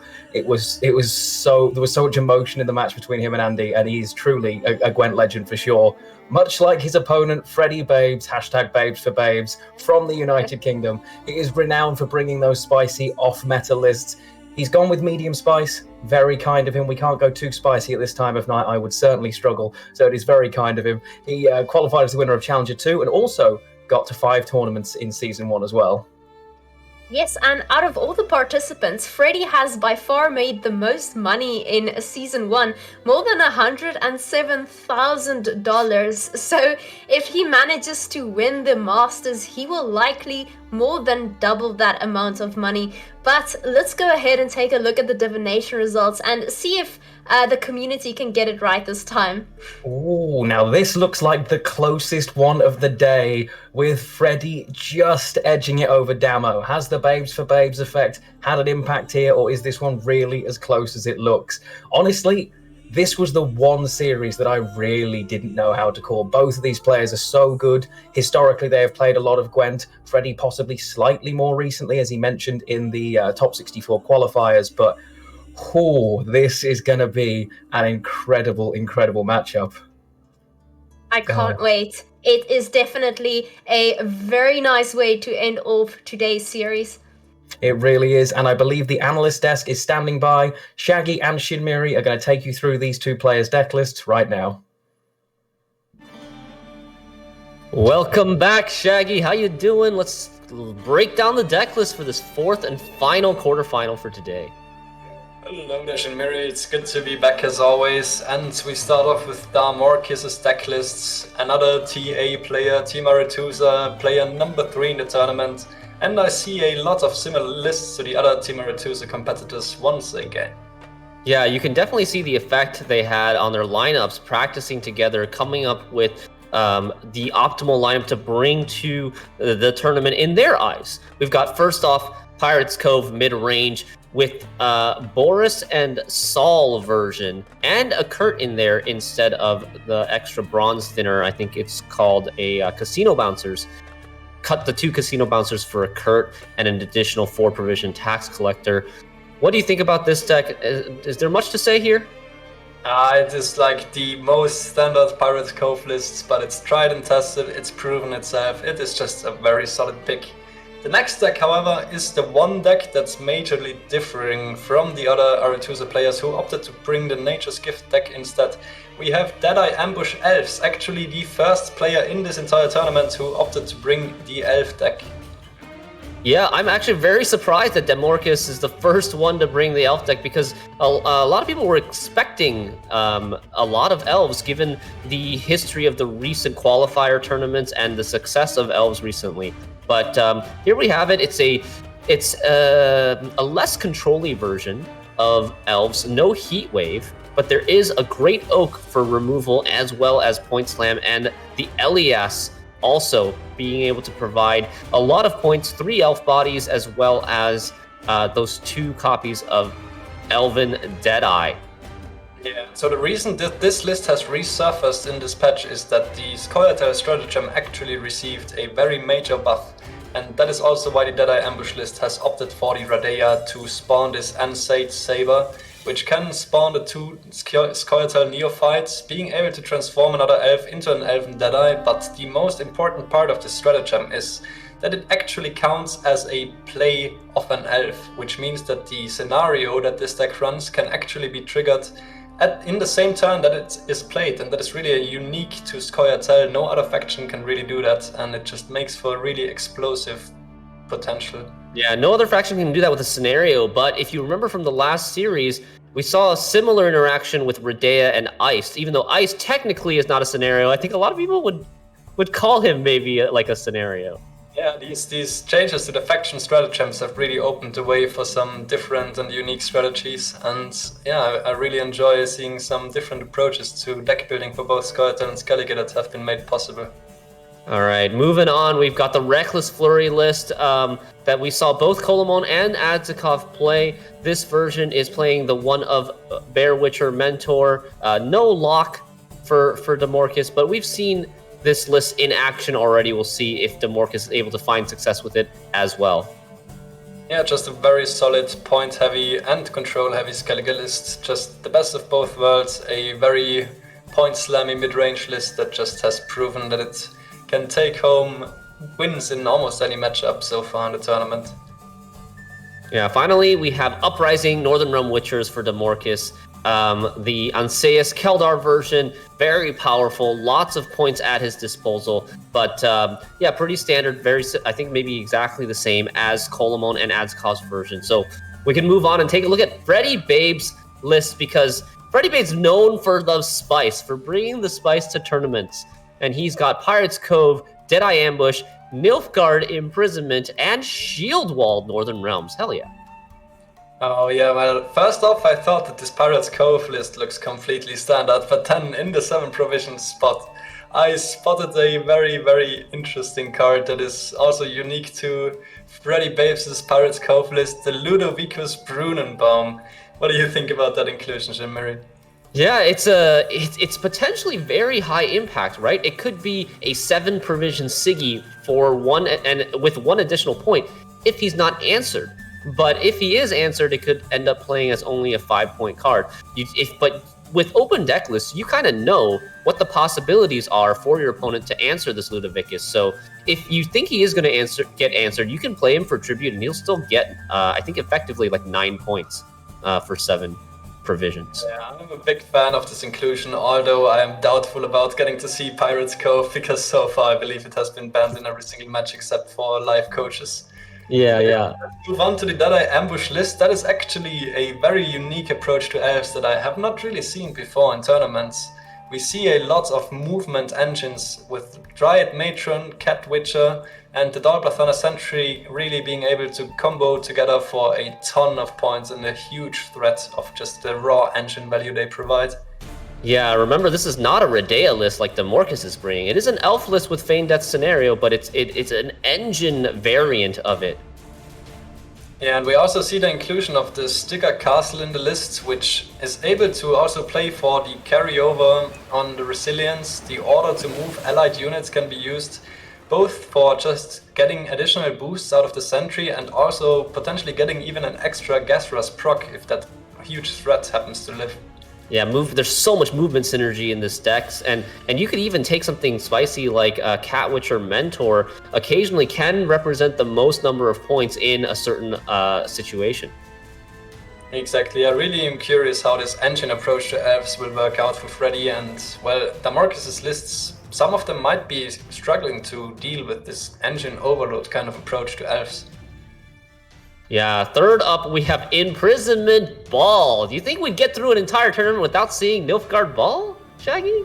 No way. I didn't expect it. I already was looking for the Ball in Magpie's list, which ended up being Cloggers to my dismay. But here we have the Imprisonment Masquerade Ball list. It has just been a staple in the past months, but since the Masquerade Ball change, not being able to be procced by spying units like Joachim the Vet and Roderick anymore, it has taken a definite hit and forced people to build the list in a different way. Yeah, now you need to add additional loyal aristocrats, and we see here Freddy has chosen to include Vincent van Morlehem, Fergus var Emrys, as well as Anna Henrietta, one of my favorite cards that has been recently added to the game. Hasn't really seen much competitive play before this, but I love the fact that he's bringing Anna Henrietta. I want to see some really creative ways to combo and synergize enemy leader abilities with cards like Yennefer's Invocation or even Brothen's to copy enemy bronzes. Exactly, the Anna Henrietta is really a very unique card in Gwent, being able to just copy the opponent's leader ability. And looking at Damorcus's lineup, there's really just a ton of good targets, and the one that sticks out the most to me is Uprising. Copying Uprising with Anna Henrietta is just such a huge amount of points. And the Nilfgaard Ball lists have historically been kind of a little bit unfavored against the Notre Dame Switchers, but this Anna Henrietta tech might actually just completely flip the tables here, and suddenly that Uprising playing for like upwards of 15 points, maybe even more, can really just turn the tables in that matchup. Right. And that's not just value that she can play for. She can also play for carryover, because your leader inherently is carryover. Exactly. And the last list from Freddy, we have a very, very unique, very interesting list. Shield Wall Radea Northern Realms list. With Siri Dash. Oh my god, a Siri Dash Shield Wall list. Saving the best for last here. Exactly. Yeah, we also see the Crystal Skull Stratagem being able to give it Whale, and obviously the leader being able to boost it by 2 and give it Shield. He really has a ton of options of protecting the Siri Dash. And, well, if the Siri Dash goes off, well, that's definitely bad news for your opponent. That might just be the game right there. Yeah, and reminding our viewers like how Siri Dash is used. It's usually played in round 1 to gain card advantage, to try to allow you to win round 1 on even from blue coin, or even like played from red coin can let you win up 1, lose up 2. There's a lot of flexibility with it, but this is a card that you want to see in round 1. And the meta deck previously that played it a lot was Keltullus, but we don't see any Keltullus here in this tournament this time around. Yeah, and I believe that the reason that Freddy Babes opted for like the Shield Wall list but not bringing Keltolysis himself is that this looks like a monster targeting lineup to me. With Morales in Pirates Cove, we have Heatwave and a ton of engines in ambush, we have Imprisonment Nilfgaard, which has historically just been amazing, and the Shield Wall list features Prince Anseis, Seltkirk, Visigoda. It just seems to absolutely destroy the Y deck, will just completely be obliterated by this lineup, which we saw Damarcus does not have, but well, it's an interesting approach to see someone targeting monsters as well in this tournament. Yeah, I think overall Freddy's lists are pretty greedy as well. So I mean, I think greedy lineup versus Damarcus's more point slam lineup. I think Freddy's maybe a little bit favored here, but we said the same for Colamon versus Magpie, and Colamon was able to take the win in a close 3-2. So I'm excited to see the games, Shaggy. I'm super excited. Obviously the Shield Wall list cannot just only beat monsters, but an unchecked Visigoda of Corvo can also like literally just win the game on its own, and we see some cute little bronze cards like the Siege Ladder and the Pella, which can actually re-enable the Visigoda if it gets moved or locked. So there's definitely some options for these lists to beat point slam heavy and not so control heavy decks that Damarcus might be struggling with dealing with all the greed here. All right, you and I will be back at the end of the best of 5 to break down the best moments of the series. We're going to throw it back right now to Lionheart and Tia Beastie, our casters, for the final set of the day. Thank you very much, Shaggy and Shinmiri. I think Freddy might have undersold the spice there. Medium spice? Oh, I'm not so sure. That Shield Wall list is... wow. Yes, I think that's very spicy, and anything with Visigoda of Corvo gets a thumbs up from this caster. My favorite card in the entire game, and perhaps the strongest card in Uprising. We'll see later how that one turns out.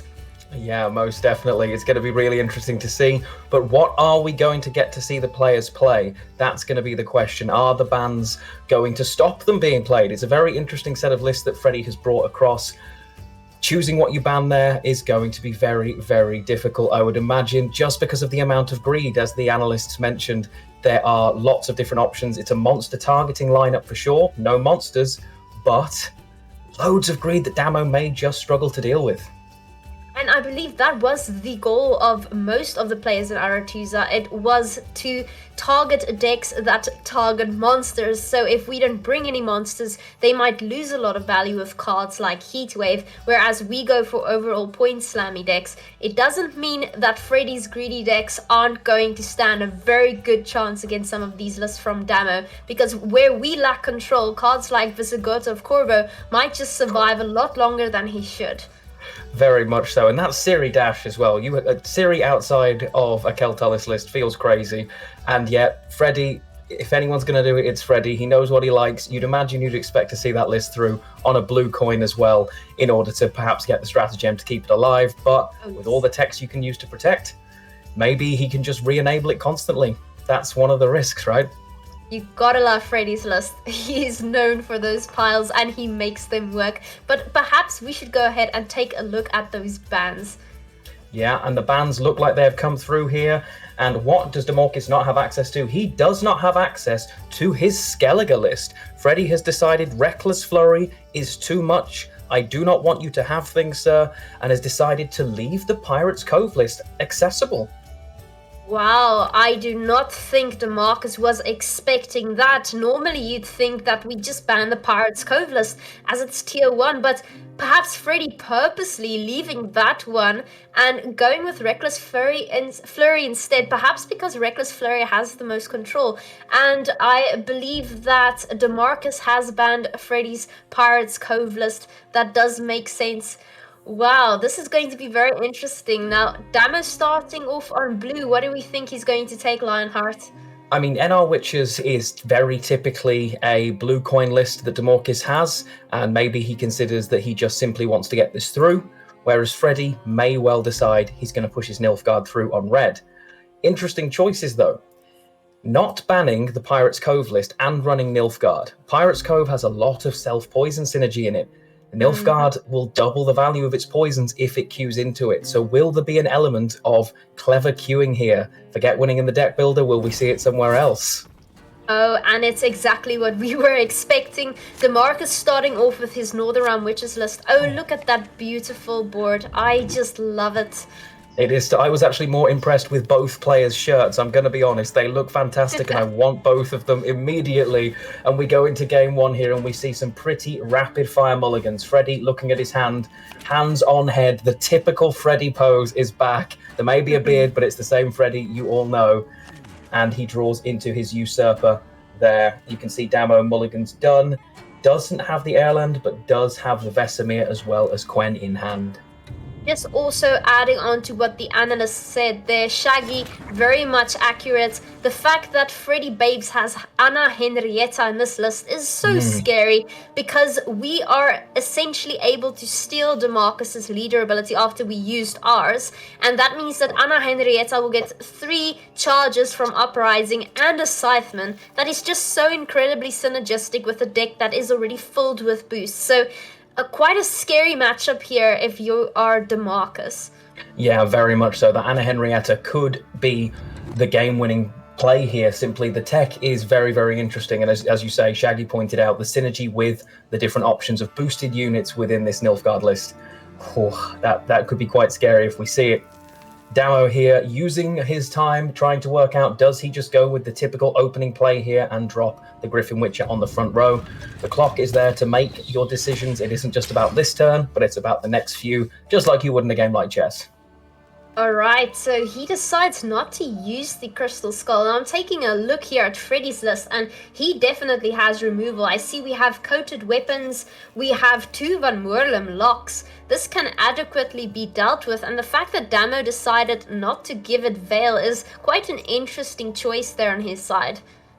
Yeah, he's decided to hold that stratagem there, and perhaps he's trying to play around the instant Vincent, thinking I'm going to give you pure Vincent van Moorlem value if you have pulled that, and I don't want to give that to you. Playing around one thing to play into another potentially. Of course, we can see on the other side, Freddy has neither of those answers, but I'm thinking that must be the logic there from Damo.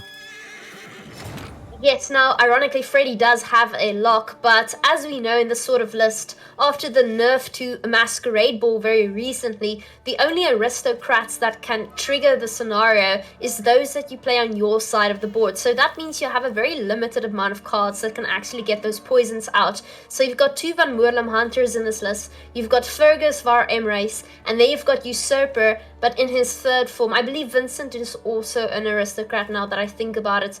We have enough aristocrats, but still, Freddy holding on to that lock, that might be him holding on to it just in case he doesn't draw enough of his others in round 2. Yeah, the locks are also really valuable in this list. He does only run the 2 locks, and Keldar demands an answer. So while it may be a yen target, it would also be a pretty nice lock. Damo here, again choosing by the look of it not to use that stratagem, and simply says if you didn't have an answer the first time, I don't believe you have an answer now. More than happy here, believing that there isn't any removal option available.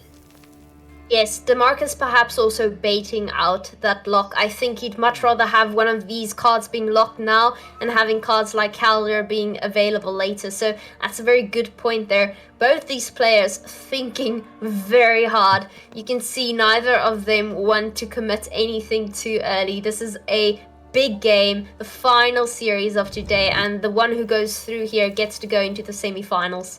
Yeah, and it's going to be pretty huge. Freddy taking the time here to work out what he wants to do.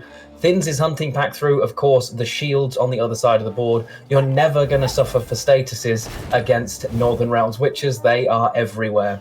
Again, possibly another line for Damo, originally not using it, but it does feel unlikely that that was the reason the stratagem wasn't used. Hey, you never know with these players. They are 5 steps ahead. They're not thinking about their next move. They're thinking about what is going to happen 4 moves after that one. Now, okay, we have to decide here what we want. Damo having quite a few options. Yeah, I'd imagine one of the... it'll be one of his cards. The 4 Ps will go back there, you would imagine. That would be what I would expect to see, the target practices, but he is thinking long and hard here about what he wants to commit. Not necessarily expecting to go all the way down here, and it is indeed one of those. Has pulled himself, he's got himself his Erland now. Really nice to be able to develop that early As we have seen regularly with the Witches, the adrenaline issues do become a problem, and developing that carryover early can really make a difference. Exactly. Carryover is what makes this list so incredibly strong. It's why you have so much power in a short round, because that Witcher trio is just amplified. Now we have Vesemir in hand as well as Adelant. I suspect Adelant might very well be our next play here. It depends so far. Our Griffin, Witcher, Adepts still have targets, so no reason not to commit Adelant now, but we'll see. Yeah, could easily as well not decide to commit too hard here. May just take a target practice to continue the engine, but does have one on board already. And it is the Erland. The carryover just makes sense to commit. And this is the point now where Freddy will be making a decision. How much further into this round can I afford to play? His hand, it's a little awkward. He only has one poison, and there he does take the pass. It's not the best looking hand. Brathens is a huge commitment in a round that he may have ended up not winning. The card is so good. And he just takes the pass here and gives round control up, saying, I believe I can resist the bleed here. Yes, this is quite scary because, of course, our Nilfgaard list is also very strong in a short round. This is not a quadruple Joachim list, but alas, you can still get 2 Joachims out in one turn, and that in itself is very scary. So Damo now just taking his time to decide what he needs to do here when he goes into the next round. He's definitely not playing another card, but rather considering what he's going to be doing in the next, I think, taking all the time he can get. Yeah, he's taking every second he can to make the decision that it was an inevitable decision he was going to pass. It was unlikely he was going to drop the cards, gain the carryover, and take the long round with this deck. But taking all the time he can, remembering the hundreds of times in the last 24 hours since he got the decks, and all the players did, that they've probably played these matchups trying to work out what did I do, what didn't I do, how often did this happen. So taking all the time, and he mulligans away his Kelder there, probably intending to grab it again from Geralt. That could very well be the case, but like you said, we are running Vincent here on Freddy's side, and Vincent will love that shield on Calder. He'll be a very happy aristocrat indeed. That is very, very true here, and Freddy taking his mulligans, almost probably doesn't want to find Masquerade Ball unless he intends to bleed with it, doesn't find it, but it's an interesting looking hand for Freddy. There is definitely points in it, and he's going to have to commit some cards there. Has the second stage of the Usurper as well as Brathens, 2 incredible powerhouse cards. I completely overlooked the Seditious Aristocrats for some reason. Freddy is running quite a bunch of Aristocrats. He's not going to run short at any point. And what a strong card the Seditious Aristocrats are, right? Because they have this retrospective ability where they boost themselves with the amount of spies on your opponent's side of the board, even after your opponent has played them. So that's quite a strong card. And interestingly enough, he did mulligan it away, probably for that Masquerade Ball later on. Yeah, I mean, they are effectively double engines, like you say. The current board state they will be boosted by, and when new ones appear, they boost again. So they are a particularly strong card if you have enough spying synergy. When they first were sort of available, there wasn't as much spying synergy available. It wasn't quite as good. Now they're actually a pretty strong card in Nilfgaard. They are indeed, and definitely something you include when you're playing Fergus von Emrys, because Fergus gives 3 spying statuses out, which just gives you 3 extra points on those Seditious Aristocrats. So Freddy now considering what he needs to do here. Damo not yet in the 7 card range, meaning this could merely be a bluff. He might not be committing too deep into the round, and Freddy needs to be considering that. He goes for a lock here. Yeah, he takes the lock there. Normally, the uses of your leader are huge. Anna Henrietta, of course, makes it a little different. We can see the coup in hand as well. But again, there is no... He's missing a lot of cards here, Freddy. There are a lot of the top end. He hasn't drawn the Anna Henrietta. No Vincent in hand. Is missing Joachim as well in order to try and thin the deck, and Masquerade Ball here. He's got to believe that this is going to go as a decent length round. One of the reasons he's dropping his engine nice and early here, because it's unlikely that Witchers don't go the distance. Damo having one of the Witcher trio in hand may mean he can't go completely as far as he'd like, because usually they are your short round win con. Yes, but if I have to place myself here in DeMarcus's shoes, not knowing what's in Freddy's hand, I would likely be playing until I get Masquerade Ball out of Freddy, the most expensive card in the game. You want that card out at all costs, and bleeding is the way to go. So I wouldn't be surprised if Damo goes very deep into this round until he's either outpointed or just realizes that Masquerade Ball is not coming. Yeah, and that's the thing, it'll get down to that point. Witches likes to bleed anyway. We do see the lock there, and also triggering for the deployability, closing off that Adept engine.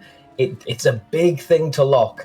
The ability for that to convert points, it was already going to convert the locked Witcher as well as create more and more points. That single lock denying upward of 10 plus points across the course of this round. Exactly right, and unfortunately we're not running Kudak in this list, because what a nice placement that would have been, unlocking both of those cards. What a pity, what a pity. But Damo now deciding, do I push into this round? I'm on 7 cards. If I go a card down now, there's no turning back. I won't have a full hand in round 3. Yeah, I mean, he'll also he's considering, is it worth effectively giving his card up? Which is something that you always risk in a bleed. NR Witches, a card down, can win in a short round 3 just because of the amount of points that it can develop if it is bleeding, especially if it still has that leader. So I think he is just taking his time, making sure he makes the right decision here and doesn't do anything too hastily.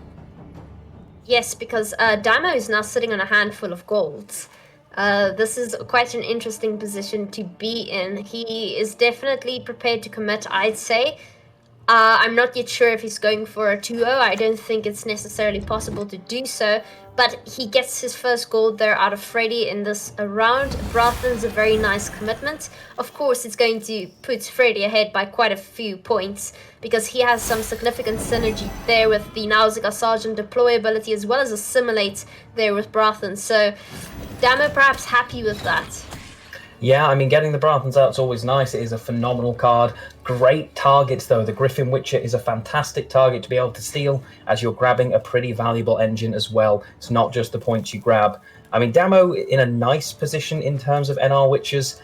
Normally, you start hitting the adrenaline factor, and while multiple cards in his hand do have that problem, that John Natalis into AA does become an option he can use here. Could also, of course, just trade his lock. Could decide, you know what, I'm going to drop this here.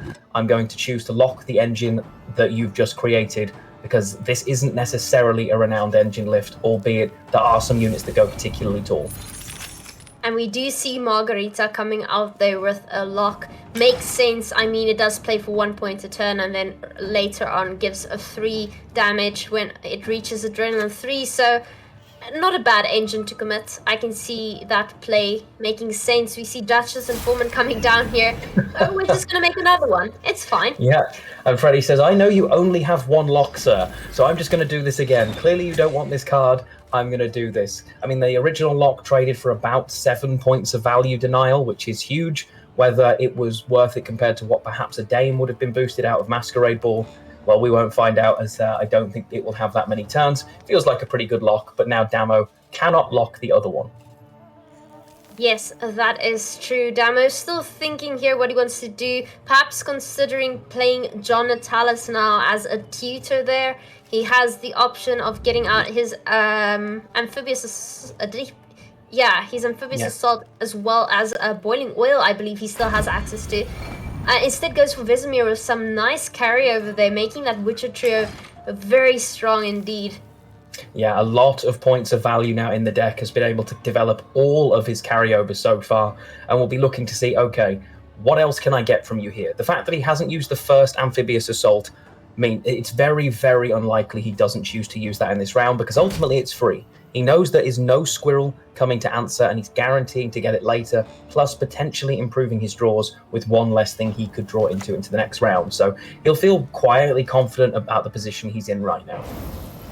Definitely. I mean, if Amphibious Assault hasn't been used yet, there's nothing to lose. Essentially, you lose out by not playing it and thinning the deck, as it does boost your card quite substantially if it's a low provision card. Now, DeMarcus, I think, is considering more of the pacing as well as the order in which he wants to play the cards more than anything. He does have his hands there on a Geralt Quinn, and that is something you normally want to play alongside with Calder, but if we draw Calder now, this could indicate that DeMarcus is trying to go for potential 2-0 or simply really trying to bleed Freddy for everything he has. Yeah, quite possibly. I mean, the rows are already pretty stacked as well. Obviously, Kelder dropping out. If you used it prior, you're going to double proc the Amphibious Assault as well, and that row is going to fill up particularly quickly with no engine to convert them for the extra points as well. Is still viable, but is it what he's going to choose? He is going down to the very last second here, and I'd be stunned if this isn't an Amphibious Assault, taking every second. Has he wrote out here, or is it just a slight delay? What does he choose? And yeah, no, that's definitely the card he would have chosen to take. Yes, and that certainly indicates that he is not attempting to go for the 2-0 there with the Kodwani Knights. If anything, he would have gone for another synergistic Witcher card. Instead, this just shows that he is trying to bleed. And now it will be interesting to see what he's willing to throw out here. I doubt we see Leo. Leo is not going to play for a lot of value here. The Witcher trio is also not something we're willing to commit unless we're going for a 2-0. But whether we see Geralt or not is still unclear here. Possibly. I don't know. I mean, the Leo right now plays for 11 points. That is a lot of value in a single card to be able to continue to push. Damo, the only thing Damo will be feeling right now is he hasn't got a lot of value out of Freddy. He's got to put Freddy on a particularly strong hand. He's got Brathens, but other than that, it's just been bronze, bronze, bronze. So he's going to be thinking to himself, when do I have to get out here? This poison on... Oh, I like this from Freddy. Okay, Freddy has dropped Cupbearer instead of dropping the 4p poison here. Damo's going to be considering, okay, if you've dropped this first, do you have a way of... Do you have the 4p bronze in hand? Because normally you would have played it the other way around instead, perhaps keeping the stronger of the two cards for later on.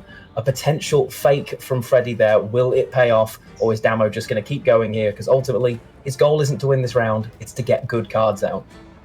Yes, and I saw a little smirk there coming from DeMarcus, very aware of what's happening, very aware of the fact that Freddy might be bluffing, but is he or is he not? This is the question, right? Like you said, committing Cupbearer instead of something like the Fistic Trafficker is... Oh no, not the Fistic Trafficker, sorry. Just the normal poison there. Oh. Commits the Leo and he... Wow. Oh, wow. Onto the back row as well. Damo saying, you know what? I'm going to keep playing here. I'm going to create as many points as I can. You can either poison that card or you can have an answer to my Kelder. You cannot have both. And I absolutely adore Freddy's pose right now. Freddy in complete concentration, trying to work out which of his answers. I mean, he comfortably, I would say, gets out of this round, especially with that poison. He's got effectively a 17-point bronze sat in hand, as well as the Usurper. Although there is the risk, of course, the spying status, not as bad. If he has to use the Usurper, the row could be filled before he gets the chance to do so because of this Kelder. So it's an interesting position to be in for sure. But I'm pretty sure he'll get this out. Freddy has to play the poison, right? I mean, Fangs of the Empire here is going to find significant value, plays for 4, gets rid of the 13. That's certainly something you have to do as Freddy. I mean, what else could you possibly commit? And we do see Fangs coming down there, poisoning the 13. It was not a bluff, and we are ahead by a substantial amount of points once again. Yeah, both leader charges out for Freddy, but as we've said, doesn't necessarily mean much on Damo's side. Damo will be looking at this. It is what looks like a big lead, but there are 2 points a turn coming out of that Kelder. Additionally, the sheer reach that NR Witches has, you always have to respect it. Bang, drops the Leo, 14 points. All of a sudden, he's ahead by 5, which is actually ahead by 7 because Kelder will tick again. Oh gosh, are we going for a 2-0 here? Has this suddenly turned into a 2-0? I see these pro players do this so often. They don't necessarily commit into a 2-0, but they test the waters until they reach their final 3 cards, and out of nowhere comes the 2-0, which is quite an interesting way to do it because your opponent also doesn't know and doesn't want to go full out. And now, I still suspect that Damo thinks Freddy might have Masquerade Ball in hand, and he's quite adamant of getting it out of him. He is not happy with this, and the moment Freddy here decides to play a card that's not Masquerade Ball, I think that might be Damo's cue that he doesn't have it. Yeah, and now you see the Usurper General coming down, a decent chunk of points. Freddy would love to have been able to take that, to take the Kelder there with Yen potentially. it would have been a really nice card to get, but wouldn't have got him ahead and would have given the card back to Damo. So as a result, he's now in a situation where he couldn't take that. Damo, oh, I wasn't expecting an all-in. Is he going to full leader here? I suspect he has no choice. He's committed far too much.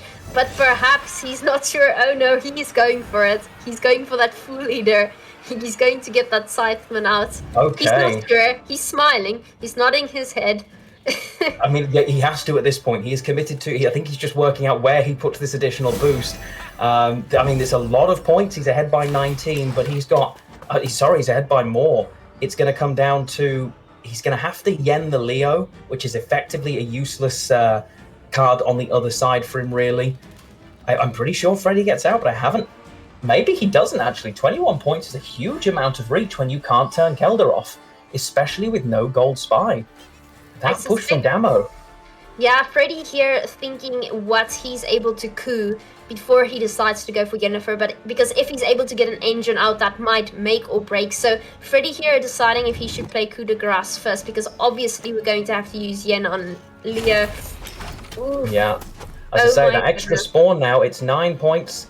There is 9 points available, and it looks like cameras are double Damo right now. We have wide peepo Damo. We see the coup de grace come in here. And obviously it's got to target the spying unit, but I don't think it's going to be enough.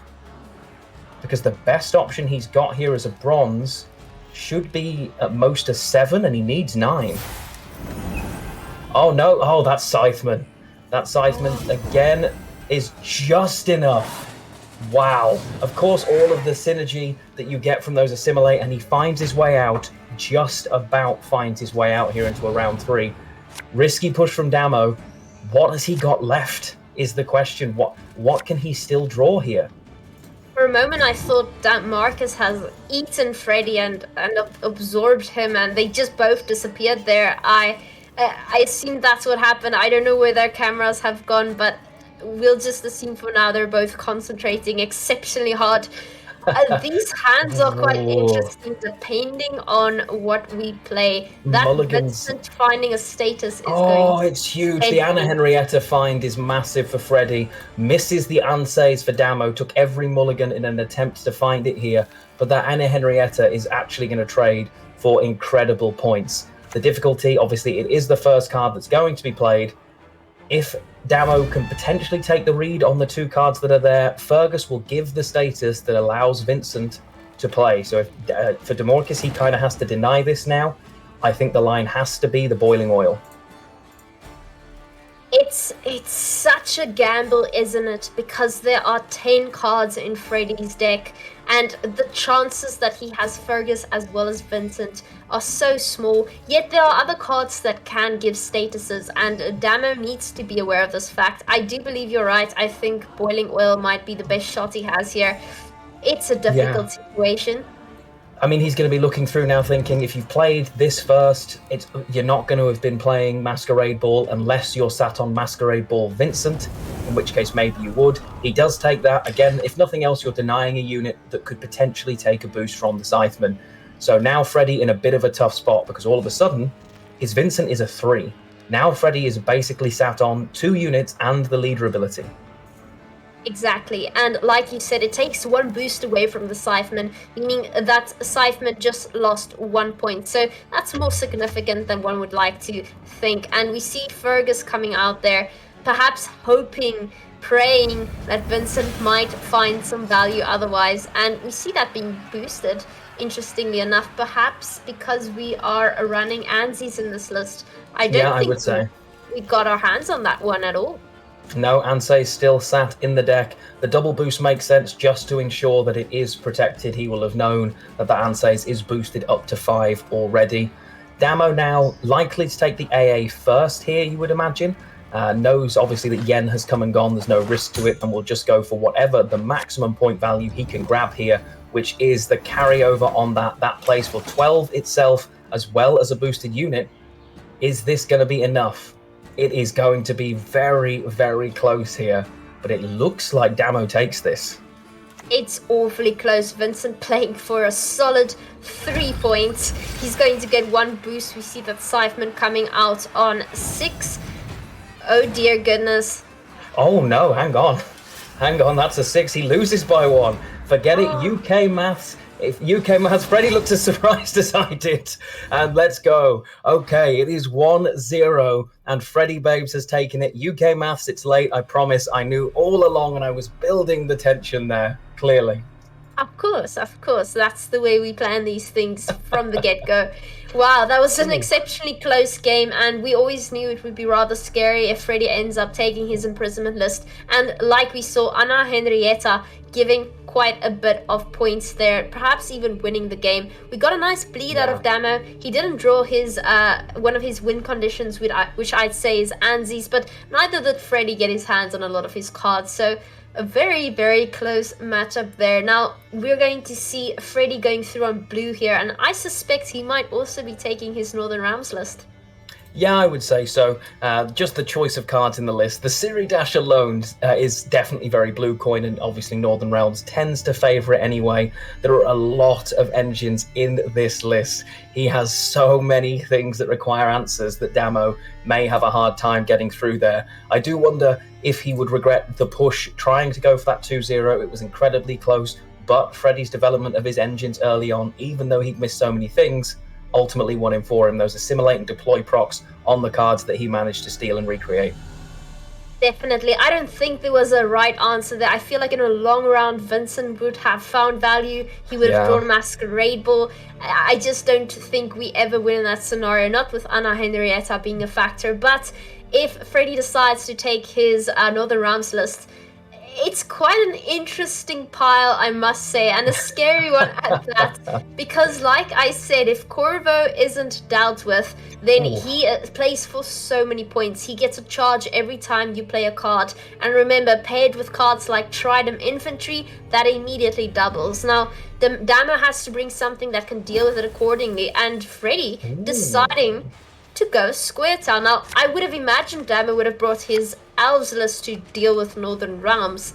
Freddie perhaps purposely playing his movement list, going for a Square mirror match of sorts. Yeah, we have Elves v Elves, but they are definitely not the same list. Freddie's is the non-Redea version, and it is very, very heavy on the movement cards. Cat Witches everywhere, and a Gezra of Leda as well. Cards that really are going to need answers. Damo does have some answers in his list. He has got a Ciaran. There is a Great Oak as well in there as a Yavin. Spores for good reset value on a single unit too, so he isn't without answers, but this is going to be a very interesting match here. Yes, my goodness. Elves on elf violence. Make it stop. We are going to have quite an interesting game here. Now, Dead Eye Ambush here, of course, like our analyst mentioned, is quite strong now because of Feign Death and the Redea combination. You can now proc Feign Death in one turn if you already have Redea out on the board. Now, we see Redea is already there in Damo's hand. We have Yavin, we have Elias, and we have Ciaran. All of those are strong cards. I suspect that Freddie is less happy to commit something like his Gezras or Vernasil. So it will be interesting to see who decides to opt out of this round first. Yeah, Elves is a really interesting list. It's one that can comfortably be taken on either coin. Ultimately, on red for Damo here, his ideal will be to play as many bronze cards as he can and go as deep into the round without really committing. It can resist bleeds particularly well, and it's all about the points that you aren't playing but are hiding. The amount of reach, the threat of that reach that Elves has is incredible. The leader charges, albeit that you don't want to use removal from things like Yavin. It's a really scary list, and every time I've seen sort of the pros play through this list, it's all about holding until the very last minute in the bleed all of the points that you have but that you don't use. And we see here that movement coming down, Freddie instantly triggering that scenario. One engine on, the other one is off. Yes, that a Swordmaster dealt with quite promptly there with Riot Dragoon.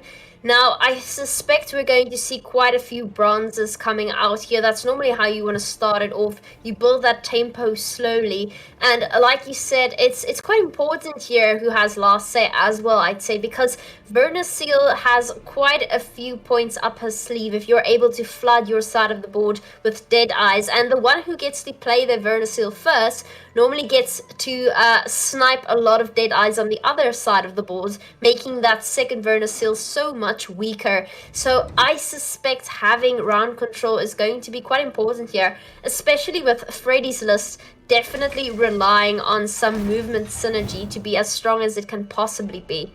Yeah, Freddy definitely preferring with those engines a longer round, and it'll be interesting to see if he gets his wish here. Damo just dropping down, getting a little bit of carryover on that Elias. The fact that it has gone on there would encourage you to think he is very unlikely to want to play this during this round. Understandable, one of the very best cards synergy-wise in this list. Creates multiple Deadeyes as well as 3 units in a single turn, albeit 2 because you trade down 1.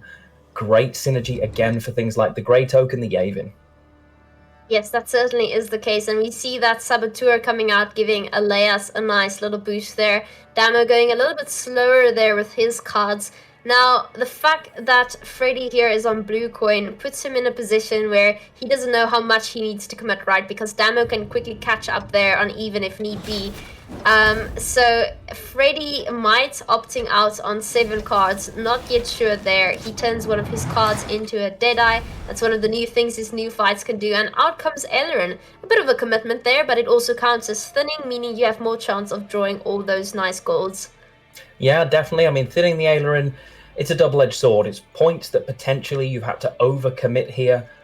It's a difference of 19 points right now, which sounds like a lot, but at 8 cards for Damo, it really isn't. His hand might be slightly better than he would like, but he's still got plenty of simple bronze cards that he just doesn't need to worry about. His list is full on elves. He is not going to run out of elves, and the longer he can threaten reach with these bronze cards, the happier he will be.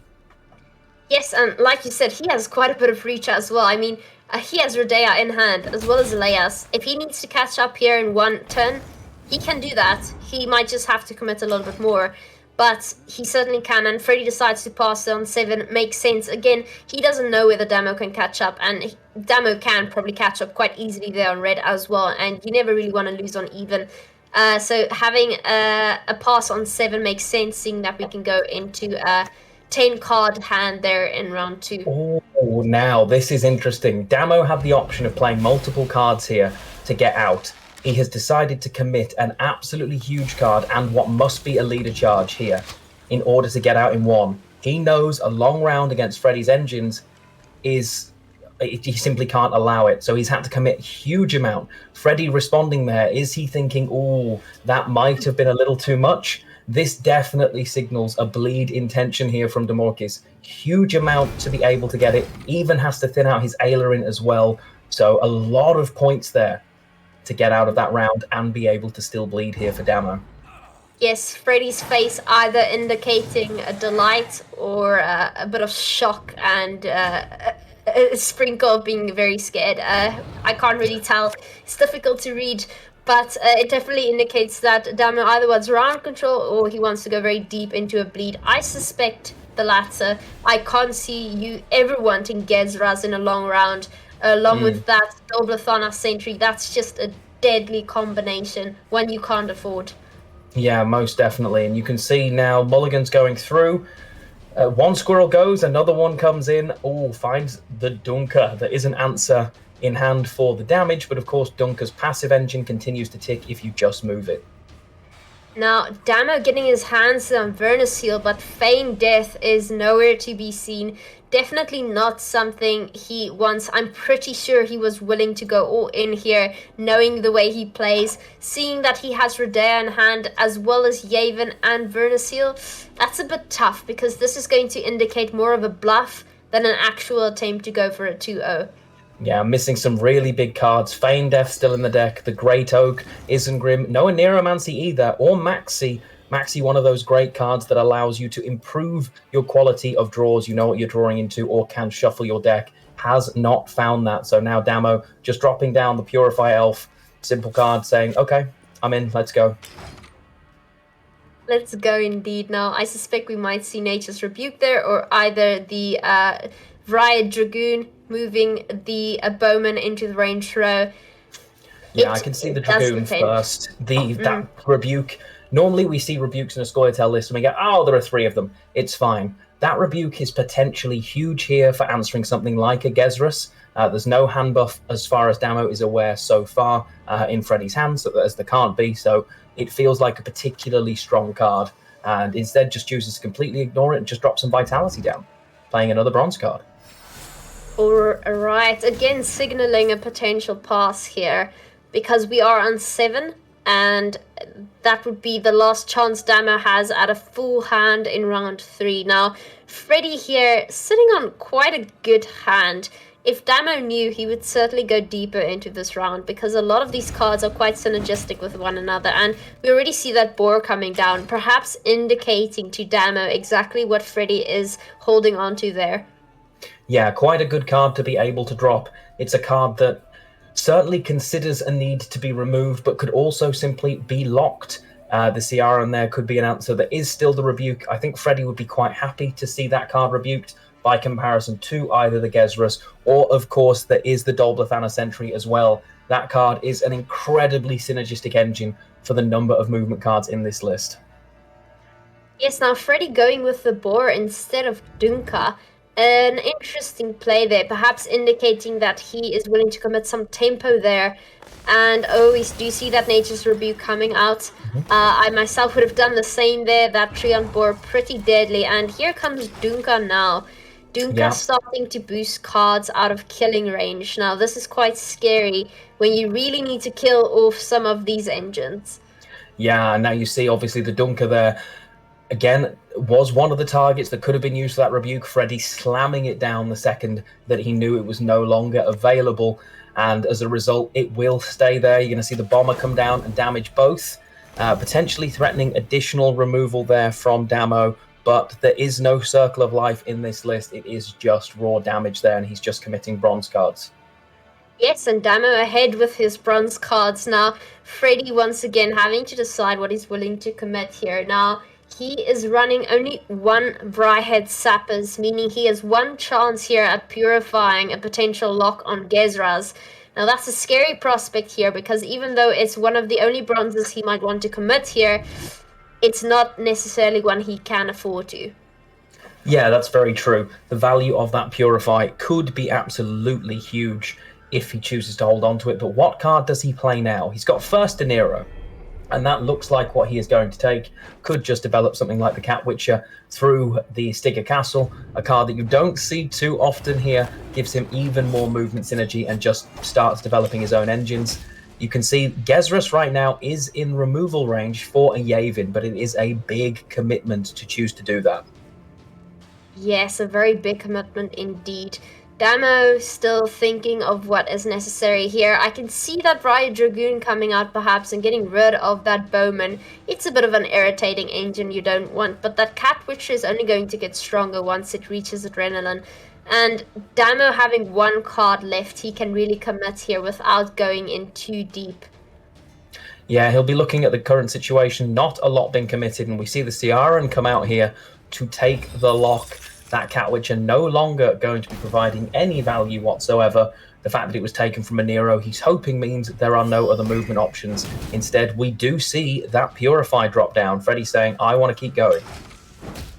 Now, there's little reason here not to kill the Bowman, but I'm suspecting that DeMarcus is instead holding onto his Riot Dragoon in order to move that Sentry, because that Sentry ends up being a big problem, and if he's able to move it onto the melee row, it completely disrupts the energy that Freddy has. But Damo here instead going deeper into the round and trying to get more cards out. He's committing quite a few of his necessary cards, but hey, if you can bleed the card out in round 2, you won't need to worry about it in round 3.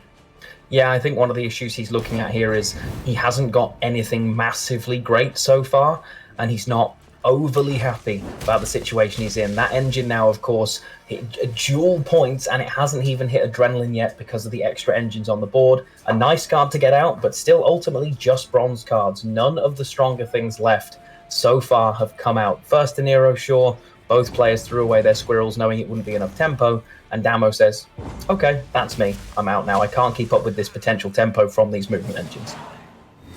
I wouldn't say that was a bad bleed. Damo being able to hold on to some of his strongest cards, now perhaps getting access to something like the Great Oak, Feign Death. Oh, well, he gets a squirrel. Let's just ignore that. Spores, oh, wonderful. Oh, gosh. That's not a hand you want to see. Very much so. It looks like the golds are weighted at the bottom of his deck. Does find Isengrim so far and will be desperately trying to find not a bronze card, which is what he pulls here. Freddy on the other side. A decent hand, but again, his mulligan's not too great, but does have, of course, that second charge of a Neuromancy to potentially grab his own scenario. So could be a lot worse on one side, but for Damo, he has missed a Neuromancy, he has missed Feign Death, and he has missed the Great Oak here. That's the thing with Elves, right? Especially if you're playing Rodea, you just have so many cards, you can't have them all. Especially if you miss something as important as a Neuromancy. And yeah, not a good hand for Damo compared to what he could have. Freddy, on the other hand here, having access to Feign Death, as well as Gezras, Oniro, and Vernasil. What a hand for Freddy. Yeah. His last mulligan actually finding Feign Death naturally as well gives him the Neuromancy to pull out additional options here. Damo playing the Rodea as if he has his scenario as well, because of course this is the normal play, knows that Freddy runs Heatwave. So leaving this here as a threat may mean that the Heatwave doesn't find value on a different target that it would otherwise have. Freddy likely to hold it to try and deny the scenario, but it's less valuable to deny the scenario with the Rodea on board. So does he just consider removing it now? That is the question. Either way, I think there's little way in which you can actually pace this or play your cards in a way that Freddy loses the sort of matchup. His hand is just substantially better than that of Damo. I can't really see this going Damo's way, especially being a card down there. But yeah. If Freddy committing that Heatwave on Rodea, like you said, that's a nice 8 points at least. Very much so. I mean, there is the option of multiple neophytes and trying to spawn as many of them as possible here so that he can get a decent Verno and deny massive value, as well as board swarming, because he has still got access to a lot of board swarming potential there with the Verno, with the leader charges. So he's not completely out of this yet, but you would definitely have to say you would rather have Freddy's hand right now. Certainly, and Freddy perhaps catching on here that Damo does not have Feign Death in hand. Now, this might mean that Freddy needs to start committing some elves in order to get those Vernasil pings out ASAP, because Vernasil will be killing all of those neophytes if she's able to. I suspect this might very well be what we see here. Yeah, this would be if he plays all three of these leader charges and front rows that Verno right now, it is a really nice read from Freddy. There you go. And Damo now wishing he shouldn't have clicked that stratagem for that exact reason. That is game winning for Freddy Babes there. Has just denied potentially the remaining option left for Damo there. You can see the frustration he's got with himself. He's thinking, but it is a great read from Freddy. He's looked at it and thought, this is huge value. It's not just the 2-point bodies you're denying, but there are multiple additional points that they would have created. Yes, Freddy catched on very quickly. There's no reason Damo would not have played Feign Death in that case, especially with Vernasil's Commando being an engine ticking there without Rodea on board. Freddy quickly getting rid of those dead eyes, seeing that those are the only cards that will be providing Damo with any sort of points and synergy there, along with Vernasil, just smacking those neophytes while they're still 2 points each. This is definitely Freddy's game. Damo has a horrible hand, but he did try and bleed Freddy. Freddy very much survived that bleed, played appropriately, and didn't commit a single gold he didn't want to. No, and looking very, very positive there. Obviously, the Avon is likely to come down to answer that Gezras, but ultimately, I think even if Freddy passed now, Damo not in the best spot. Having to commit to get out of round one, Freddy took a really, really nice pass, knew exactly the tempo, and the card that ended up having to be committed, that Elias, was huge. Demorcus missing his ability to find certain cards, no Maxi to reshuffle the deck, no Neuromancy at any point, as well as missing that scenario throughout the whole. As a result, Freddy here in a commanding position and looking like he's going to take this 2-0. Would be surprised if we just do not see an escape enter here. Yes, an escape enter is definitely perhaps due. There's no way we're catching up here. Freddy pretty sure that he is taking this one. And what a game, and what a deck. I mean, this movement deck is a pretty tricky one because it does force you to bleed here in round 2. Damo's still doing calculations here, which is rather interesting. I think he's perhaps calculating his next matchup because that's the way these players function. They're taking every second they have. He has all the time he has, and you can see very differing body languages here. Demorkius taking every second he's got to try and work out, is there any possibility? It looks like he's got the shield wall list to potentially reverse sweep. Could also, of course, be making decisions about this matchup, but I don't think there are many left to be made here. I'm sure he will drop a card out shortly. No, I think DeMarcus knows that Freddy is taking his next deck, Shield Wall there, through on red, and Damo now needs to decide what he's going to bring in response to that. Yeah, and Freddy waiting for it to flip over to his turn. Would be surprised if this wasn't a pretty quick play in response from Freddy, but of course could also take his time here, just waiting for the decision, what he's going to take. It literally doesn't matter at this point, can play pretty much any card he wants. With the front row movement as well, nice. I mean, he plays for the most possible points, uses up, of course, the order ability on Stigger Castle as well, moving multiple units. And we see Isengrim coming down there, boosting all of the elves by 1. What a close game.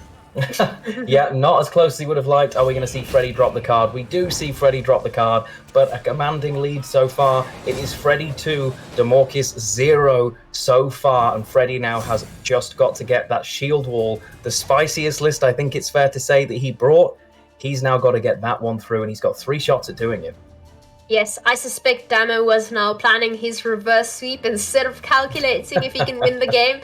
Now, this is quite an interesting way to do things because, yeah, you never want to be down so many games. You never want to have to do a reverse sweep, but if you have the option to do so, you have your advantages because now you get to decide what deck you want to bring on what coin, and you get to decide in what order you're going to have the best results, and this is why we often see players reverse sweep. Now, Damo calculating what is the best line up here. Freddy going to take his shield wall list on red now. Damo has to respond accordingly with a blue coin list. What do you think, Lionheart? It's going to be interesting to see what he takes. Freddy here has 3 shots to get this through, but it is a list that you would prefer to play through perhaps on blue coin rather than red. Very capable, of course, on red coin, but definitely would prefer the other way around. Damo will know this and will be looking to see what can I target and how can I do it. He's got a couple of options on the red coin. Could simply try and push his elves through again here. I believe he was quite confident in that matchup. Having access to Pirate's Cove on red coin, just the sheer volume of engines in that list also has a little bit in the way of control, of course, with the poison options. So more likely he takes those 2 through. He's got 2 shots at red, and he will have, of course, the Northern Realms mirror if he decides to go for that on blue coin as well. It's not going to be long before we find out which way around they choose.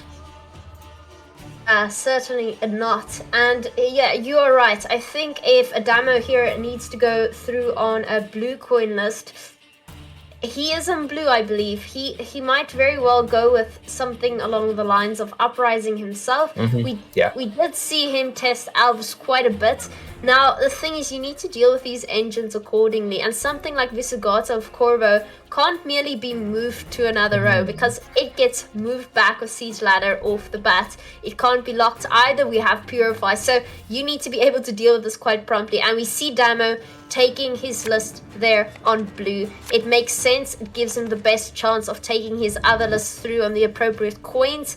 Do we have enough control here to deal with Freddy's control, or can we simply outpoint his deck altogether? Let's find out. Yeah, and you can see Damo has found the answers in hand, but for the Redaeolist, for Freddy Babes, he has also found his Aneromancy and a plethora of decent round 1 engines. On red coin, the one advantage, of course, is you can choose when to pass without the risk of losing on even, so it isn't the end of the world if you have to choose to do so. That is certainly the case here, and of course Freddy would have preferred starting off on blue coin here, because very much like a Caltulas list, He is running Surrey Dash among other things, and Surrey always wants a good old boost. I have a feeling a lot of these cards are going to be very unfamiliar to some of our community members because I have never seen some of them being played. One of them being the Lurian Cavalry. That might be one of the cards we see being dropped down pretty early on in this game. But again, these cards are very synergistic with one another, and if anybody can make them work and make them very powerful, it's going to be someone like Freddy. Yeah, very true. Lyrian Cavalry was actually the card in Freddy's hand. I quickly had to look and go, what's that do again? And it's whenever you play a unit with order boost self by 1. Well, there are plenty of order-based units in the hand of Freddy Babes, so that as synergy makes sense. You can see Damo here has dropped his Griffin Witcher, again chosen not to use it though, feeling that if you're going to remove it, that's fine. You're going to have to use some tool removal to do so, although we do see there the Carrick City Guard, an option to move it and get in the way that really doesn't have an answer to. That's a really nice option there for Freddy. Yes, that is a very nice engine there. Of course, he's likely playing that so he can move the Griffin Witcher into a different row.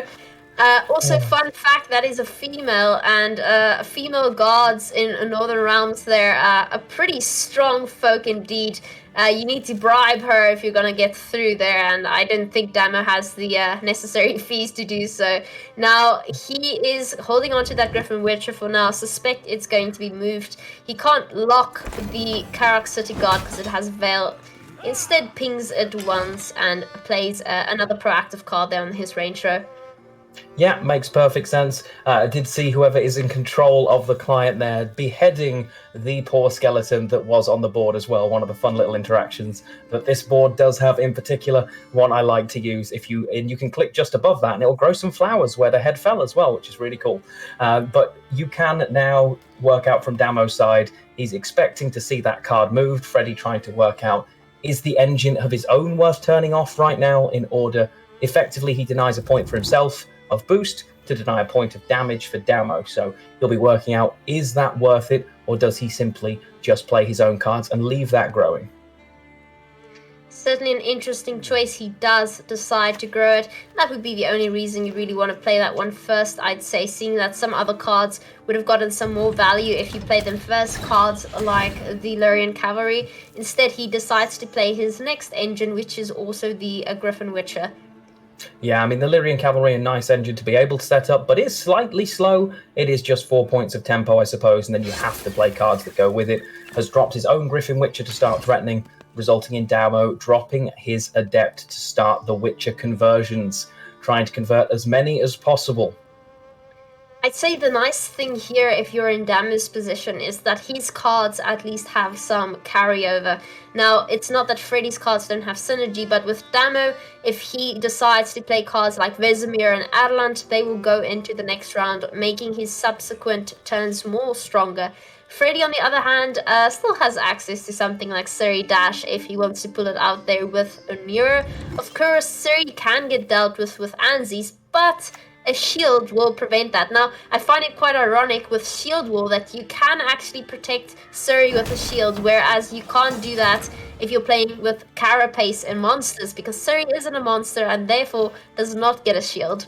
Yeah, you could argue it's actually better placed in this list than Keltulis, albeit on red coin. If you do drop that card, your opponent is very likely just to say, thanks, goodbye, I will not let this transfer, and I'm not going to allow that to happen because otherwise I'm in real trouble. If that goes through on red coin, I end up winning, but multiple cards down potentially.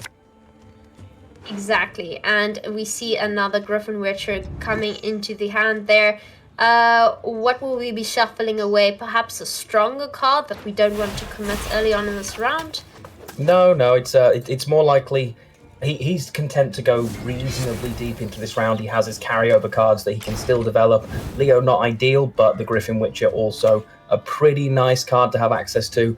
He gets rid of the target practice again. For some reason, I cannot remember that name of that card every time I look at it, even though visually it is very obvious what it's called. And Freddy develops a quite threatening engine there. It's not a memorable card, that's all it is. It's merely target practice. It's for those measly Witcher students who haven't yet turned into adepts, nor are they mentors. So it's something you'd rather forget there. But we now having to decide what we're willing to play here. Damo's hand pretty strong. Of course, he wants to commit Adelante, he wants to commit Vesemir, and that Margarita is certainly able to lock something. But I suspect you want to end up locking something more substantial like Suri Dash or Corvo later on. We do run Paler though. Paler will be able to deal with that lock. And unless we bleed it out, Margarita is going to do little to no damage. Yeah, I think the Margarita being held makes sense. If you get the pellet in hand for Freddy is massive though, doesn't have to a Nero for it. So pretty big to have drawn that and have access to it in hand as well. Damo just choosing to drop another potential engine. The Griffin Witcher doesn't have a huge number of turns to find value here, but ultimately still does have his stratagem, so could keep it going over and over again. And we see that Lurian Cavalry coming down. Now, it's not a retrospective card, so it's just 4 points there, unless he decides to play more cards with order abilities. An interesting card to include in this list, but hey, it can work. It's a Redea list, you have to play extra cards. Damo pinging it down to 3, as he will probably try and get most of these other cards to 3, so that his Griffin Witcher can remove them when its adrenaline factor kicks in. He'll be looking here to say, what am I going to do now? Freddy has gone in and was fine dropping just a 4p card, because on red coin, it kept him ahead, so it didn't matter. He kept the pressure on. Damo now has the opportunity. He's at that beautiful adrenaline 4 mark, and he can drop that Vesemir, which feels really nice for him. Is he going to finally use that stratagem? No, still chooses to hold it. Yes, and I find it very interesting that we're holding on to Adelante. Perhaps we're keeping that in our back pocket just in case we need to go for a 2-0, and instead playing Adelante there with immunity to get out those boosts out of the deck. It's always an option to have, of course, but you want that carryover in case you are being bled. But right now it seems like Damo has a bit of a grip on this round, and I think he might get round control at the end of it, depending on what Freddy is willing to commit, though. Yeah, I mean, a couple of cards, not amazing in Freddy's hands, but a couple of decent bronzes that he can just drop and threaten to stay in the round. Could even choose to drop a leader charge if he feels like he really needs to force and stay ahead here, rather than committing something like the Anses. First, a Nero as well. Knows there is no Squirrel in Damo's list, I believe, so does not have to worry about that. And you can see there, again, just drops the card, but doesn't stay ahead. Offers Damo a pass. I don't think Damo's gonna take that pass, not with his stratagem on the board and not with that engine ticking. Now he needs to figure out what he's willing to play. The fact that he's still not playing Adelant really makes me think he's considering of playing it later. There we finally see it being played, though there was some consideration going into it. Yeah, I think he's just playing them on their adrenaline curve. If you can get that Vesemir down quickly, you can also convert him straight away, give that little boost to Erland, and then make sure it's immune, so that if you really have to on blue coin, I mean, he never wants to click this because it would be disastrous to lose the carryover, but at least he knows it's a card that cannot be touched here. Now, I love the fact that he decided to use the stratagem on the Witcher and the Range Throw, because even though you can't use its order ability anymore, he will still be an engine from here on out, locking himself and damaging damaging something with 3 points on your opponent's side of the board, and that just means there's a little bit less removal there for Freddy if he decides to take it out with Anses. Yeah, really nice choice to do that. It is just the order ability that is melee locked. The adrenaline factor just keeps going. So really nice there. He's trying to keep his units all at a lower value so that he doesn't provide too much value. Shield wall with Anses, of course, is particularly scary, simply because a single shield and its removal range is nearly double. Even able to put that on the back row because he had the Zeal there from the siege support. Doesn't matter, there it goes. And now Damo looking around and is 7 points behind on even here. And wow, that's exactly the play we saw there. Damo thinking accordingly. Freddy quickly making use of that Zeal, getting a shield on Anses. Wow, and now, well, Damo is definitely going to have to commit a bit more. Leo coming out there, but earlier than I'd normally expect it to. Though Margarita's still in hand. I believe Margarita's definitely being kept for something like Visigoths of Corvo, though we still have our own Anses and decided not to play that yet. Yeah, I think he's the Leo worth a lot of points there, and just instantly trades him to be ahead. The Anses would have taken a lot of the leader charges, possibly, or not wanting to commit that.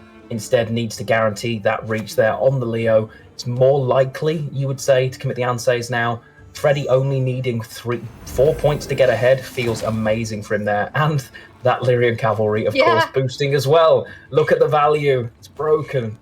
I'm noticing it. It's only 4 provisions, and look, it's standing on 7.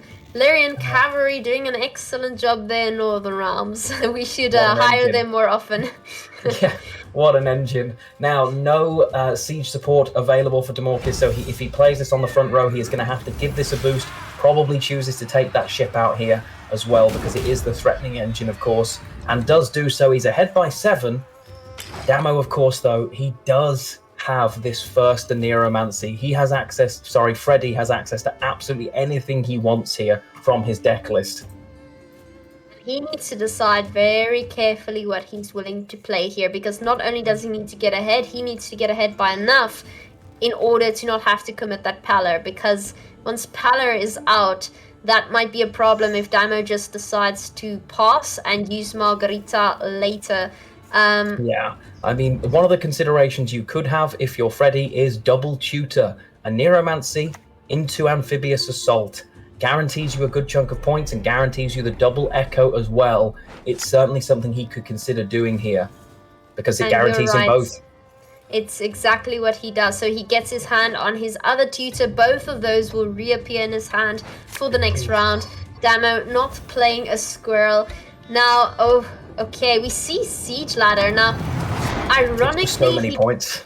He doesn't need Siege Ladder in this matchup because we won't be moving the Sagota of Corvo onto another row. That's something you have to fear when you're facing elves, but not in this matchup. So he decides to play it now instead and thin the deck very nicely.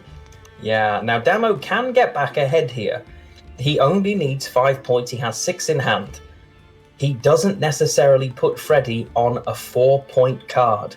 He's got to assume there is something else, something quite valuable in that hand. Not necessarily sure what that could be. Could be a Visigotta of Corvo that he's decided not to use in round 1. Could be one of many things. Damo here could end up committing. He has to use the whole leader or click Erland if he's going to go for this. And it is what is he going to use the leader? Or is he going to assume the card is good enough that he doesn't need to? Oh dear. Because the Pella is okay, so he takes the pass expecting a big card, and I have a feeling Freddy will be very, very happy to drop that. Yeah, and you can see Damo's face there. That was not what he was hoping to see. He was hoping for a much, much better card than that to trade to lose on even. Freddy looking pretty confident right now. Yes, Freddy making many gestures that I cannot decipher. I think he's very excited because all of his bluffs are paying off quite nicely. He's reading this game like a book and it's paying off. Damo simply can't take the chance of not calling the bluff. He really needs to. That card could have been anything from Surrey to Corvo. And Damo getting some nice cards in hand. Freddy going for an immediate pass because we know Visigotta of Corvo is the best card in this game, and the longer the round, the stronger he's going to be. I'm telling you, chat, after this game, you'll believe me. Visigotta of Corvo needs to be in every Northern Realms deck from here on out. Now, giving a pass against Witches, even if it gives you a card, can be really risky. Why? Because they have so many points that can generate so quickly. From Demorkis' side, though, what has he got left as an answer to that Ciri?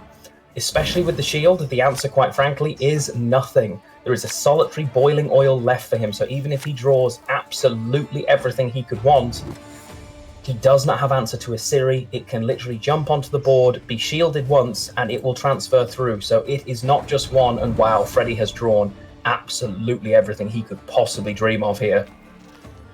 Wow, this is okay. This is looking really bad for DeMarcus.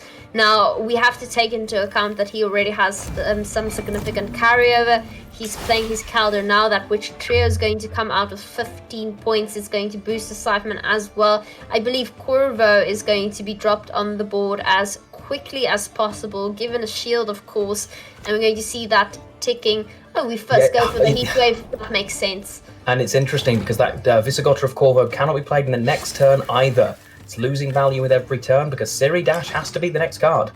Otherwise, it is not going to proc. So, with every passing turn, the card is losing some value. Already lost 4 points of value, decided it was worth it instead to take the heat wave. Siri here, a single shield, and that is not great for Demorcus here. He knows he's already a card down, about to be 2 cards down, and he is just relying now on sheer point value from these Witchers. Significantly ahead, but with an Amphibious Assault and an Aneromancy left for Freddy Babes, he can still pull his Redea, he can still pull his Anastrenga. In fact, he can still pull both.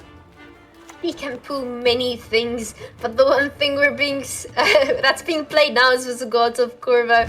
I suspect it gets its shield, of course, and now it's going to get a charge every single time we play a card. Now we might very well see that Amphibious Assault pulling out a Trident Infantry to double the points of Visigoth of Corvo. We see Scytheman coming out here with some significant value as well. There's a big gap in points here, and we will have to see whether Freddy Babes can overcome said gap.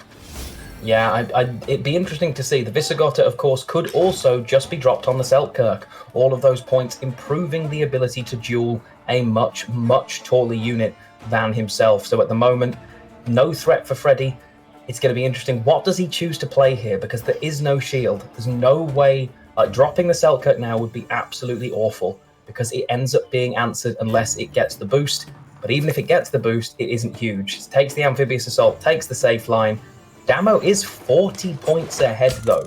Bear that in mind. This is not a small number of points to be ahead here. And you are right, takes the Tridam. Now, this is going to double the points of Visigotta. Look at that go. Best combination in this entire game. Of course, we already saw those Scythemans coming down, getting rid of boost, not really making a difference at this point. Freddy just showing the absolute reach he has. Now, Siri Dash going to be drawing even another card here. Yeah, and I think there's a lot of points available to play for. He still needs to find 30 points here. Effectively has 6 on board, as well as Selkirk's ability to duel. It's going to be closer than it looks, though. Oh, not the card you want to draw for Freddy. He's drawn into a 4-point card here. Yeah, that is definitely not what you want to see. You never want that card in hand. That's something you always want to tutor. We do see Redea coming out, and with every single card he plays, Corvo just gets another boost that's going to be doubled with Tridam, unless it hits shields, of course. Oh gosh, he gets a shield on Selkirk. He 3-0s DeMarcus. Wow. And he goes through to the semi-finals tomorrow. What a series, Lionheart. I can't. That is incredible. I do not think anybody's divination is left intact, and you can see Freddy, deep breaths with that phenomenal looking Gwent Masters jersey, feeling very, very happy with himself right now. 3-0, Freddy Babes books the final place in the semi-finals for tomorrow. Wow. That was incredible, just showing how much can go into designing a deck, thinking outside of the box, making it so much more difficult for your opponent. Of course, including Visigoth of Corvo, that's just an automatic win condition at this point. What a game, 3-0ing DeMarcus, that's an incredible feat. And Freddy now going into the semi-finals, going to face Adzikov in tomorrow's game. He is indeed, and it was an incredible series, really. Everything went the way that Freddy wanted it to. A couple of pushes that he was able to resist really, really well. And then, of course, when he played that NR Shield Wall list, it just came up the way he wanted it. That very last draw, maybe not the best, but ultimately he was just delighted. You could see how much it meant to him to get through to that next day. Huge win for Freddy Babes. Definitely, and GG just to every single player who participated in today's tournaments. What an exceptional lineup, something we haven't seen in a long time, merely because of these players' impact in a lot of GWENT players' progression throughout the years, being inspirations for so many. Again, just what a lineup tomorrow. We've got Life Coach versus Kolimon, Adzikov versus Freddy Babes. I know I'll be tuning in, but I do hear we have Berza on the line, ready with an interview from Freddy Babes. Damn, Freddy, you went like a steamroller. Sorry to shout at you, but that was incredible. 3-0 in GWENT World Masters Season 1. You went through Dom Orcus like a steamroller. I will say that again. How you feeling, man? How you feeling? Really, really bloody good, to be honest. A little bit shaking. Yeah, I was quite worried about playing against Demorcus, to be honest. I think him and Tailbot had sort of the best lineups against me, so quite scary, and thought that it could go, could be very close. And I'm just, very, very happy that it went this way. So. Nice. You'll be going against Adzikov tomorrow. How you feel about that? It's another tough one. I think everyone in this tournament is really, really good at the game, and yeah, it's so stacked. I think Adzikov's decks are probably slightly worse against me than Damorcus's, so hoping that it'll go well again, but we'll see. Yeah, it's nice to see you again. It's nice to see you hyped, and like you said, you're a little bit shaken. I won't take any more of your time. I will see you tomorrow. Good luck, and that was amazing. Really, really amazing. Really amazing to watch. Take care, man. Thanks Have a a lot. great night. Get some sleep, and we'll catch you tomorrow. We'll see ya. All right, no more leaks from me today. That's it, that's done. I really enjoyed today. Hope you guys also enjoyed it. There will be more stuff coming tomorrow, especially stuff connected to Once Upon a Pyre. But I shall throw it away to the analysts for the last analysis of the day. Too much emotion, guys. Too much emotion, guys. That's enough for me. See ya. Welcome back, ladies and gentlemen, to the last analyst segment of the day. Shinmiri, man, what a series. Freddy just 3-0ing Damorcus, just really driving it home and not giving a single point away.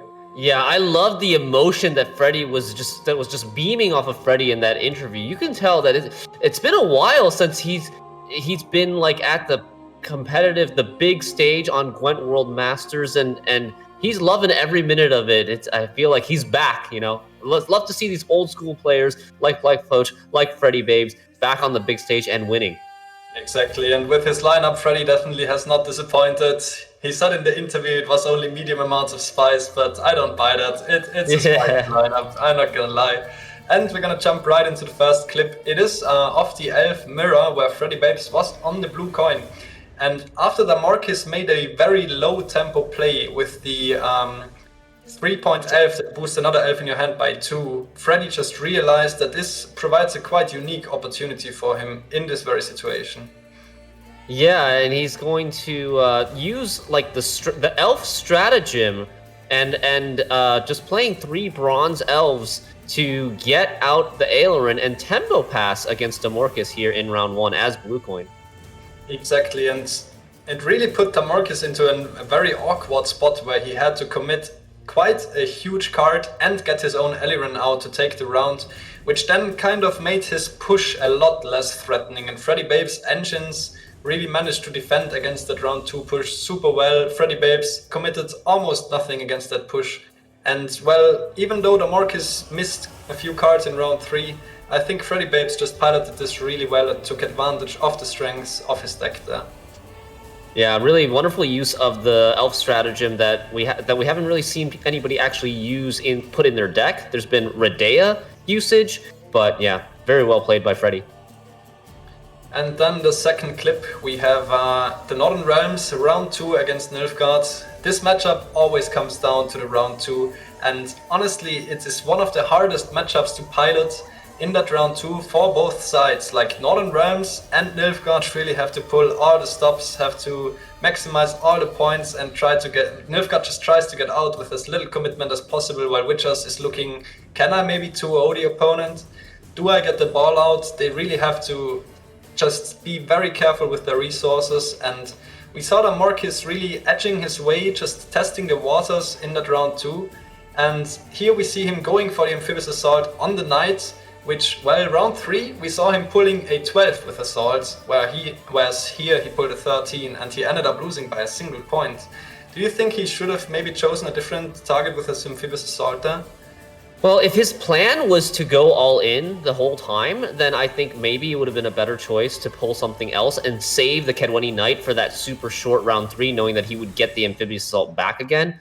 But as you can see in his hand, it's also awkward for him because he needs to play something, right? He needs to play something, and it's not like Scytheman has a ton of boost right now to get a lot of points. So it's a difficult decision for sure. Exactly, and we don't see it on the screen right now, but Freddy Babes has 1 leader charge left. So the Garrett Gwen into the Keldar that Damarcus goes for next was not enabled yet. It was only made possible by Freddy Babes going for this poison into using the last leader charge. So Damarcus really, he does not know what Freddy Babes' hand looks like. He does not know exactly what resources are best used in that round. So it's really just a super tough spot for him, and it's almost impossible to predict that 1 point extra from Assault could have tied him the game in round 3. Yeah, another great highlight to show the complexities of the game today, and yeah, Great series, 3-0 for Freddy Babes. We got a lot more for you tomorrow.